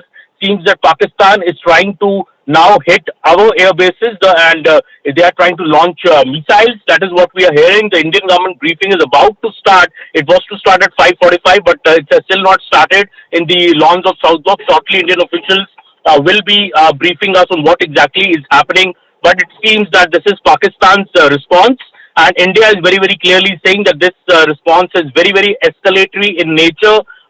We are warning Pakistan to stop this, or India's response to this will be even more severe. Pakistan seems to be escalating the situation, Dhaka, and that is what the Indian government sources are saying so far. We'll await the official press briefing, which is to happen in the next few minutes, Dhaka. Okay, Anshul is also joining us from Pathankot. What's happened there overnight? I believe there was multiple drones flying over the Pathankot airbase overnight. What is the latest that you can share with us, Anshul? So yes, specifically over the last half an hour to 45 minutes, there has been at least 30 to 35 loud explosions that we have heard ourselves over here. I'll just try and move out of the frame and try and give a sense as how close is enemy at this point in time. The hills that you are seeing over there, these hills actually belong to the Pakistan. So we are, in fact, Pathankot is very, very close to the international border, and from this direction itself, there were several projectiles that were launched from the side of Pakistan, but our air defense systems have made sure that all these projectiles that were launched from that end were actually controlled in the air itself. They were blasted in the air itself. Nothing untoward has been reported till now. The Pathankot airbase is absolutely safe, is what we are being told. The situation is still tense because the blackouts are still continuing. There is no electricity across Pathankot over the last 4 hours. The blackout was supposed to end at 4 a.m. It is still continuing over here. there is constant announcements, and there is constant patrolling that is being done by the local police over here, trying to give out this message that people do not need to panic, do not need to step out their houses. They just need to follow the SOPs and everything will be fine. But yes, India's air defense system proving yet again that these Pakistani missiles, these Pakistani drones Akash is also there with us. Akash, I believe that off-cam briefing has been cancelled. Now we'll have a regular briefing at 10 a.m. Any idea on why that off-cam briefing has been cancelled and what's going on? What's the word you're picking up from MOD headquarters? The operations are ongoing, situation is evolving, and that's the reason why they have in fact they have cancelled the briefing. We have been learning, Zaka. In fact, this briefing will be happening after 10 a.m. we have been told, and this will be a regular briefing since we are hearing about several attacks at different places throughout India. Specifically, they are targeting Pathankot, Jammu. In fact, I'm learning about some attempts in Jaisalmer as well once again, but then we'll wait for the confirmation. They are firing ballistic missiles at places. We have been told that there are places where they have been firing ballistic missiles. Artillery is very much on at the LC, and situation is evolving. That's the reason why MOD officials may have cancelled the briefing, but we have been learning. In fact, Pallavi is talking about the briefing that is going to happen at 10 a.m. Zaka, this is the major escalation. We have been talking about it, how India retaliated, and then once again in the morning time, in the daytime now, the attack is on, which is in fact going towards a major escalation, a war possibly. But then at this point in time, Indian armed forces are very much ready and capable, and they, we have been in fact told that air defense systems are very much active, and in Jammu, in fact, there are attempts at least there are 5 to 6 attempts in the last half an hour, we have been told, in Jammu, but all of these attempts are thwarted, and in fact drone attack is there, missile attack is there, and rocket propulsion is something that officers are talking about, possibly a missile when we say rocket propulsion. But Jammu is not the only place. In Srinagar also we have heard a sound, and in fact apart from Jammu and Srinagar, we have been told that in Udhampur also sirens are on. So at this point in time, while India has given it back to Pakistan at 3 different air bases of Pakistan, it seems that Pakistan is once again trying to attack the military infrastructure, specifically the air force stations and the air bases. Possibly they want to attack on airstrips or the air assets that we have at the air force stations. But yes, an official word is very much expected, because we have been in fact told about several other things. And then I'm hearing the constant sound, Zaka. I want to stress on this particular sound, because Jammu is one prime target. So Jammu is very close to the international boundary, international border. In the initial day, we have seen that how a barrage of drones were launched towards Jammu, and this time around we are learning about missiles. I'm also trying to check the environment. In fact, the clouds where I'm unable to see anything.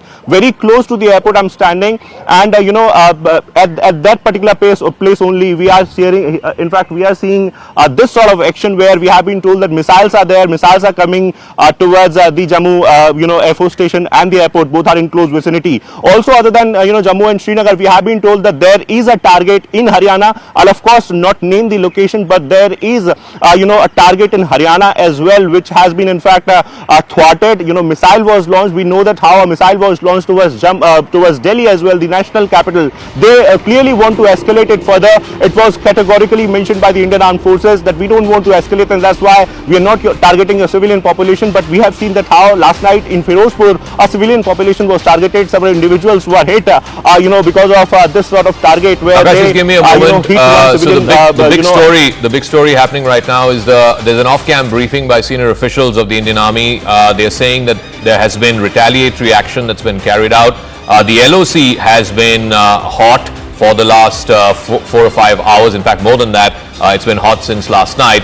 But what has happened overnight is Pakistan has now climbed up the escalation ladder from drones, which did not have any explosives. They've now notched it up to drones with explosives. And last night, they have now notched it up one rung further in the escalation ladder, trying to hit India through ballistic missiles, including one, a Fatah-2, which was launched in the direction of Delhi.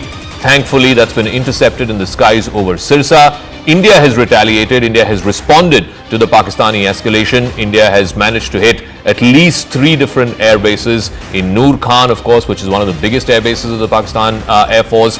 They've also hit an air base in Chakwal, a civil cum military airport in Sukur in Sindh. So multiple military installations and civil installations as well have been hit. It's been a combination of drone attacks plus missile attacks. I also want to get more information at 10 a.m. The Foreign Secretary will be briefing. Remember, the last 3 days it's been the Foreign Secretary along with the 2 young women officers of the Indian Army and the Indian Air Force. So that briefing is going to happen at 10 a.m. That's going to be on the record. Right now what is happening is an off-record briefing by senior officials of the Indian Army. Let's go across to more reporters who are also joining us. Ishan is joining us from Srinagar. Ishan, again, looks like it's been a very hot night in Srinagar as well as in other parts of the Kashmir Valley. Well, Zaka, right. This is for the first time also that drones came to Srinagar, Avantipura and Baramulla. Multiple, blasts were heard, and the defense system ensured that none of the air bases was hit. The target was to hit Avantipura air base and Srinagar air station.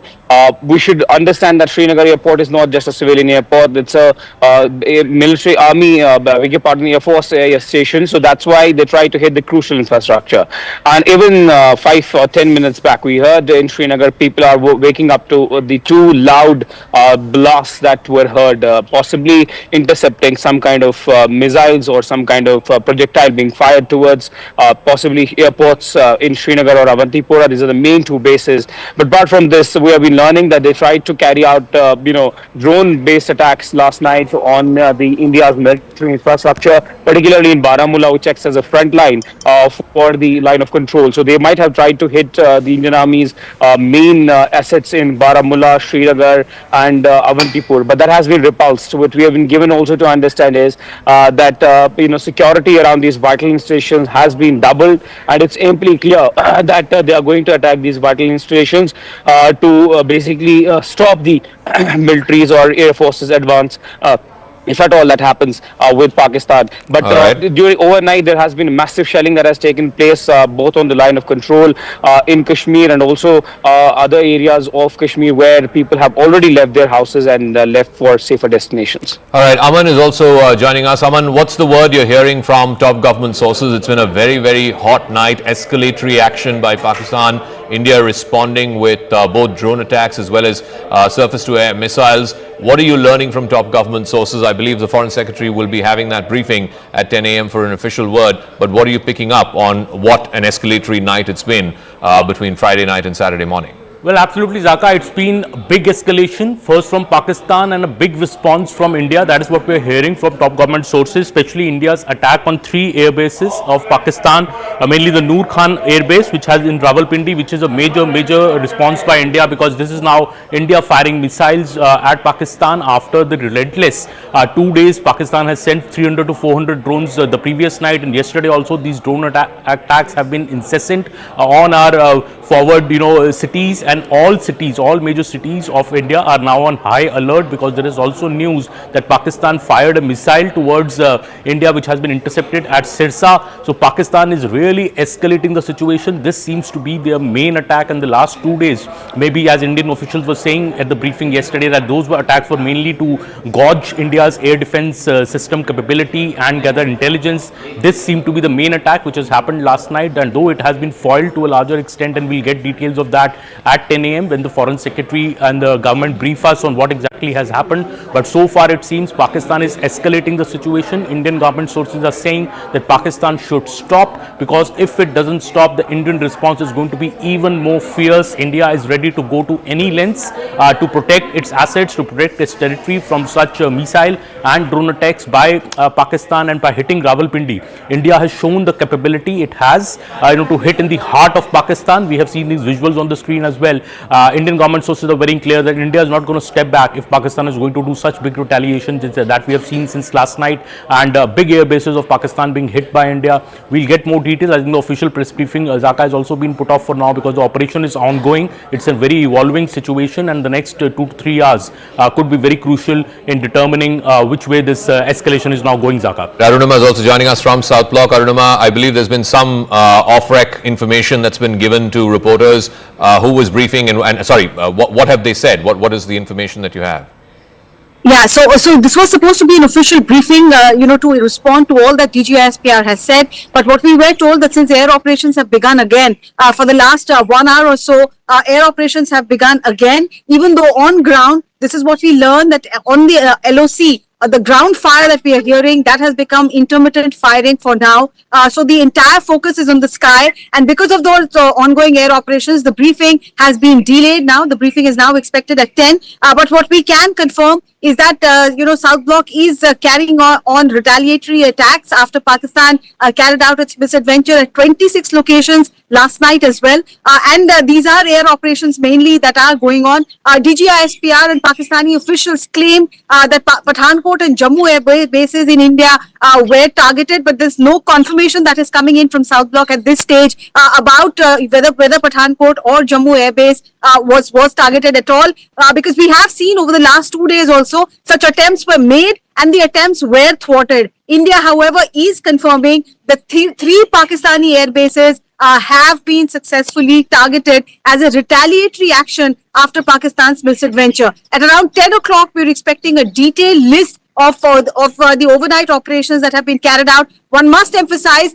that what we are being told is that the operation is still ongoing. As we are speaking, the air operations are still on.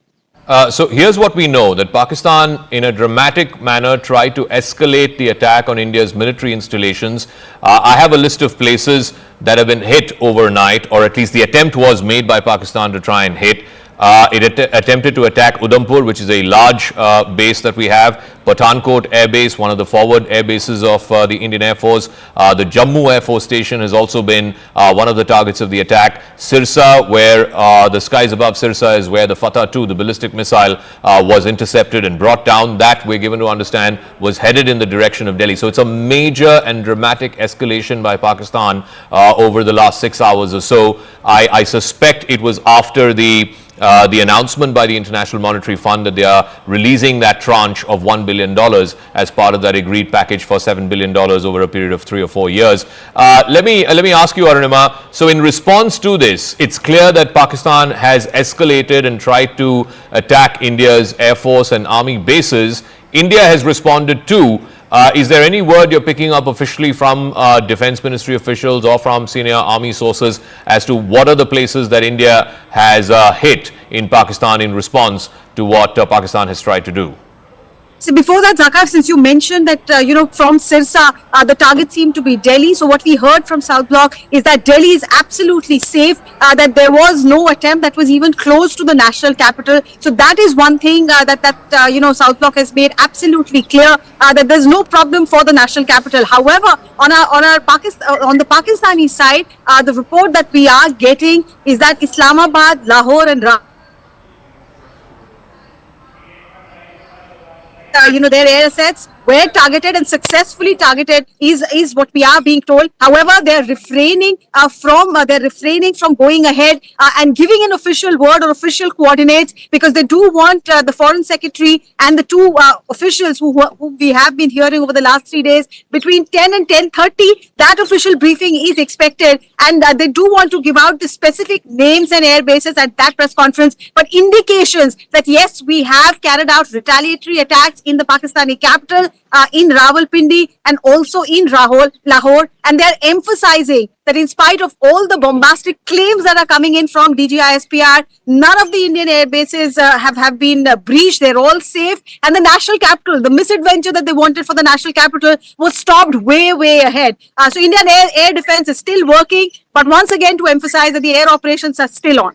All right, so here are the military installations that Pakistan has tried to attack over the last 6 hours.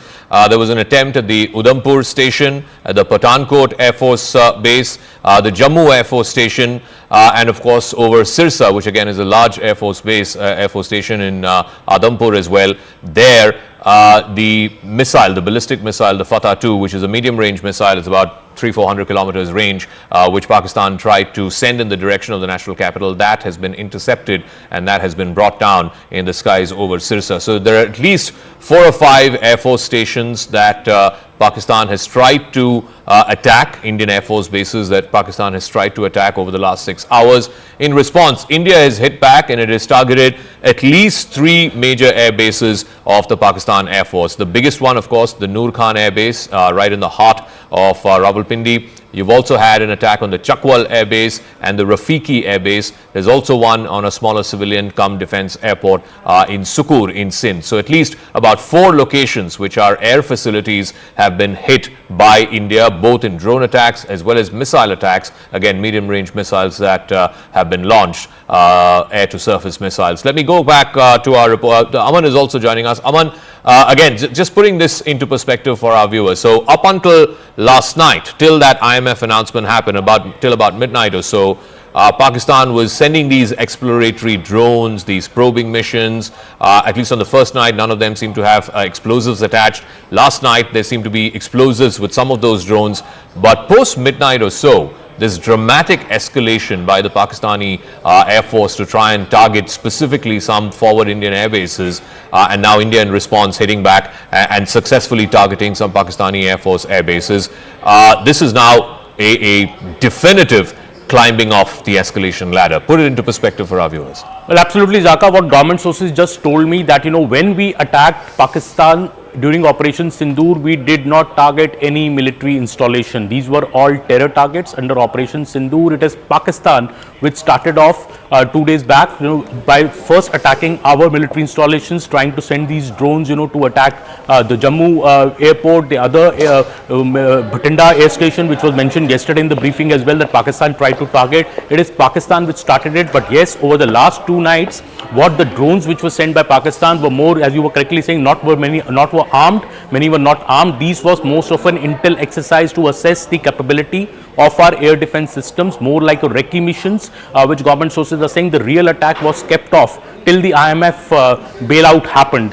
Soon after the IMF bailout has happened last night, Pakistan has actually launched its operation by trying to target our air bases, and that is why India has retaliated and done this big strike, especially at the Rawalpindi Air Force Base, because that is a major Air Force base of Pakistan. By attacking that, India has shown its capability that Pakistan should immediately de-escalate, because what Pakistan is doing is actually to escalate the situation by trying to target our Air Force bases, our military stations. India did not do that in Operation Sindoor. Our strike was only against the terrorist infrastructure. But Pakistan, by its response, especially today morning, and this news that a ballistic missile was fired towards Delhi is an open, I would say, Zaka, proclamation of war by Pakistan. And, India will respond in greater strength now. That is what sources are telling me, that India will not stop now unless Pakistan stops, because we are committed to defend our military installations, and this kind of an attack by Pakistan will be responded very, very strongly. And we'll hear that, Zaka, from the FS at 10 a.m. All right, so the Foreign Secretary briefing is going to be at 10 a.m. Likely that he will be flanked by both the Indian Air Force and Indian Army officers, the lady officers. Let's try and bring you up to speed with what India has done in response overnight. It has hit multiple air bases. The biggest one, of course, is the Noor Khan Air Base in Rawalpindi. Rawalpindi, of course, is where the general headquarters of the Pakistan Army is based. This is the heart of the Pakistani Fauj, and it has hit the biggest air base in Rawalpindi, the Noor Khan Air Base. It's also hit an air base in Chakwal, that's also in Punjab. There have been smaller drone attacks in the outskirts of Islamabad. We've had a couple of attacks in Narowal, in Lahore, in Sheikhpura, etc. There's also the Rafiki Air Base in Shorkat, which is in southern Punjab. This has also been hit. So 3 major air bases from Noor Khan and Muridke Air Base in Chakwal, the one in Rawalpindi, the Shorkot Air Base, the Rafiki Air Base, and there is a smaller airport, the Sukur Airport in Sindh. So Punjab and Sindh, these are the 2 heartland provinces. They make up for the bulk of Pakistan. Both of those places have been hit. Some of these smaller blasts have been through what they call loitering munitions, these suicide drones, these LMS drones. But some of the bigger attacks on the Air Force stations, we can show that Noor Khan base attack, the Rawalpindi Air Base attack, that was through a major ballistic missile. We're also getting more breaking news. This, of course, in response to what Pakistan has tried to do in India, getting breaking news that there have been at least 3 blasts that have been reported in Udhampur at the military base there. It's again one of our forward bases. There has been some degree of damage. The damage assessment is being done right now.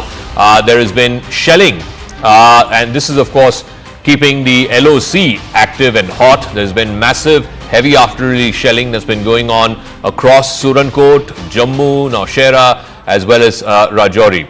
Let me go across to Ishan with more details on this. So Ishan, the activity, the heavy artillery shelling is happening now, not just across the LC, but also happening across the international border. Akash has more on that. So Akash, Udhampur Air Force Station, I believe, has suffered some damage. What the extent of the damage is, we don't know. They're assessing that right now. But more importantly, there's also heavy artillery fire across the international boundary, Surankot, Jammu, Naushera, as well as the Poonch Rajouri sector.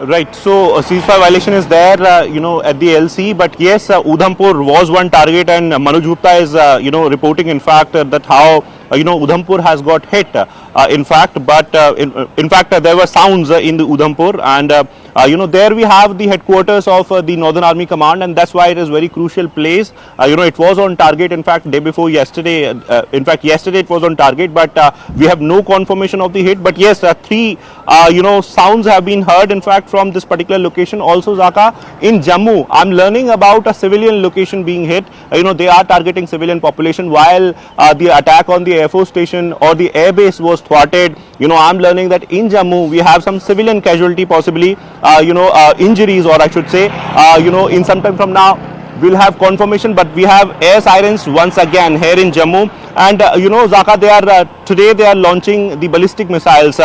We know that how they have Fatah series, which has got 120 kilometers of range, and they possibly have been launching the Fatah missiles. And in fact, there is a plan of further escalation, given the fact that DG ISPR addressed the press conference and said a number of things which in fact have not been confirmed by Indian Armed Forces. At around 10 a.m. we'll be having confirmation. But yes, artillery fire has been going on in Srinagar.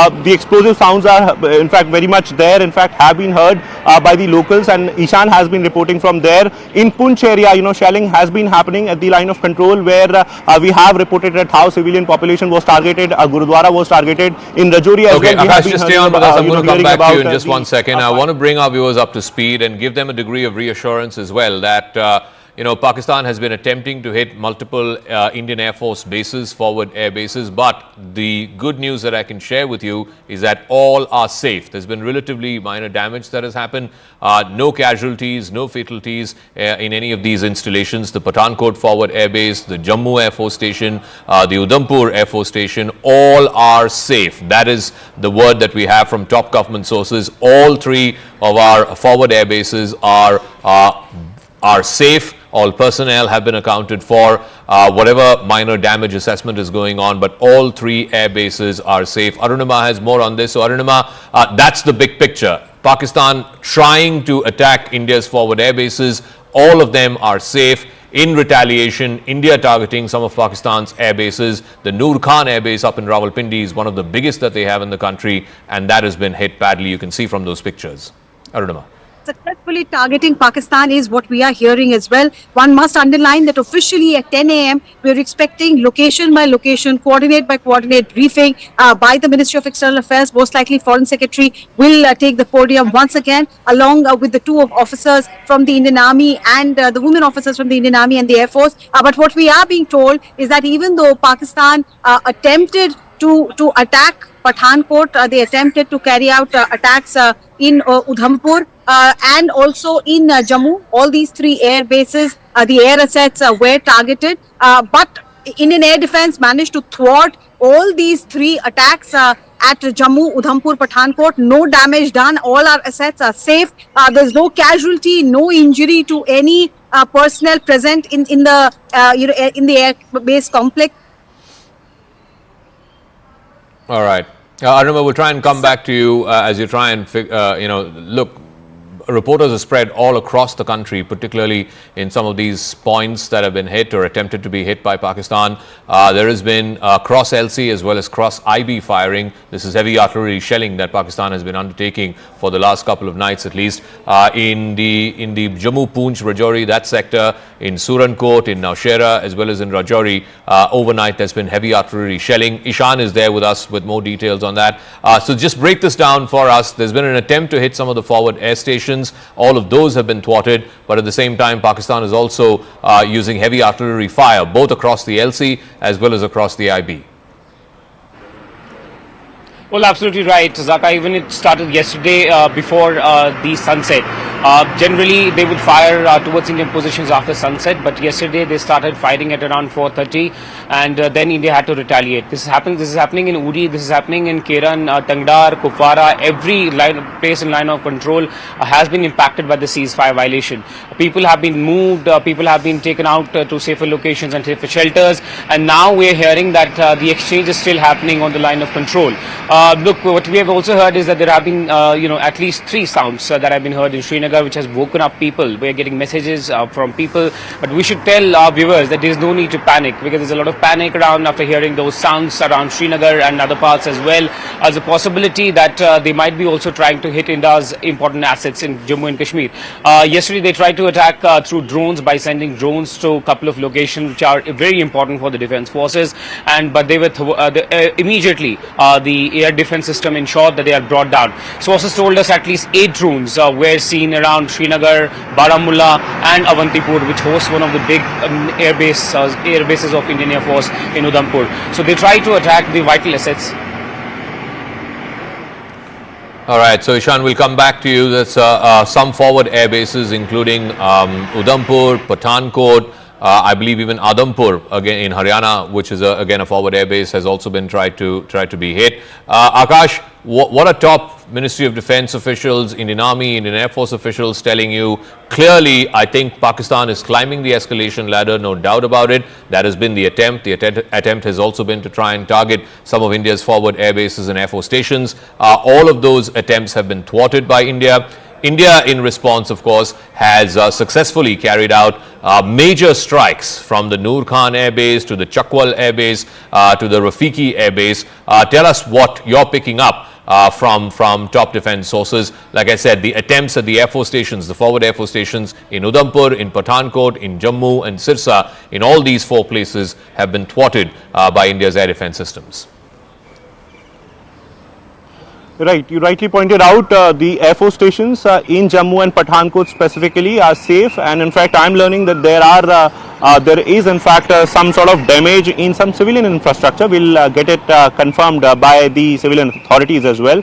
But till now all attempts in fact have been thwarted, and Zaka, armed forces in fact are very much capable and ready. This is what the defense sources are telling us. In fact, at around 10 a.m. we'll get the official word as to what they did last night, and also what is the sort of retaliation that they are planning now, given the fact that Pakistan is launching ballistic missiles and has shown that they want to escalate it further. Zaka, we have been seeing that how from last 48 hours, in fact in the last 72 hours, a number of things have happened. Specifically, we talk about the current times. Yesterday it was happening in the night hours, but today, in the early morning hours, we have been seeing these attacks specifically targeted towards Udhampur and Jammu, because in Udhampur we have one military base, and there we have constant sounds here. In fact, in Jammu, ballistic missile is what has been tried here in Jammu as well. It was tried for Delhi, it was tried for one location in Haryana, very crucial location in Haryana. I'm not putting out the details right now, but very crucial location is being targeted there in Haryana as well. It has been thwarted, all safe. In fact, as far as the assets are concerned, so all our air assets are safe. In fact, they have been trying, the core headquarters of Leh, I'm told, and in fact last night it was tried, but it was thwarted once again. Air defense is in play. In Udhampur, we are learning, several, sounds, in fact, but we have no confirmation on the sort of explosions that are being reported from that particular location. In Punjab also, they have been trying, they have been launching their ballistic missiles for Punjab. In fact, especially in Pathankot, also because of the sort of air defense we have in Pathankot. Pathankot. They might have some sort of input of the sort of platforms that we have in Pathankot, and that's the reason why Pathankot is being targeted, and is a very important FO establishment there that we have in Pathankot, and also in Srinagar, Zaka, launches are there, and we have been learning that since ceasefire violation is happening throughout the LC, so army is also retaliating to that. We are having ceasefire violation in Rajouri, Poonch, Mendhar, and in fact in Kathua also I'm learning that violation is there, but since we have the international border there, so we are waiting for the confirmation BSF, whether or not BSF is engaged in any sort of firing, because till now it is limited more on LC, line of control. In Uri and in other areas of the Kashmir, we have been learning about the ceasefire violation, but specifically in Poonch we have this heavy shelling going on. Okay, I want to bring our viewers up to speed on what Pakistan has attempted to do over the last 6 hours or so, and this is specifically right after the amp up of the IMF bailout announcement that happened. So here are some of our forward Air Force stations and air bases. Udhampur, of course, is the headquarters of the Indian Army's Northern Command. Massive military station there. It's the headquarters, like I said. It is, of course, very critical for the entire Jammu region as well as the Poonch-Rajouri region. But Udhampur, there's been some attempt by Pakistan to try and cause damage at the Air Force station there, at the military base there, but that has been thwarted. Also at the Jammu Air Force Station, there has been an attempt by the Pakistanis to try and attack the Air Force Station. Again, I can report to you there is very little, minimal damage there. The Air Force Station is very much functional. Pathankot is one of our forward air bases, one of the largest in the country. It's on the outskirts of Pathankot city. It is literally on the border with Pakistan. Remember, in 2016, it was the Pathankot Air Force Station that was attacked in a terrorist attack. Of course, that after that attack, India tried to give access to an ISI team for a joint investigation. That investigation really did not go any further. This is a massive Air Force Station, one of the biggest, one of our forward air bases. And then, of course, there is the Sirsa Air Station as well, part of the Western Command of the Indian Air Force. So these four installations have been tried to be breached by Pakistan overnight. All of it has been unsuccessful. I can report to you that all of our forward air bases, Air Force stations and military bases are safe. If at all there is minimal damage, assessment of which is being done in Udhampur, which is of course the headquarters of Indian Army's Northern Command. I want to go across to Arunima. So Arunima, paint the picture for us. At about 6:30 as our viewers are waking up to this Saturday morning, it seems very clear that Pakistan has attempted to go up the escalation ladder. They want to try and take this to the next level. They've been sending in missiles, they've been sending in drones that are fitted with explosives, trying to take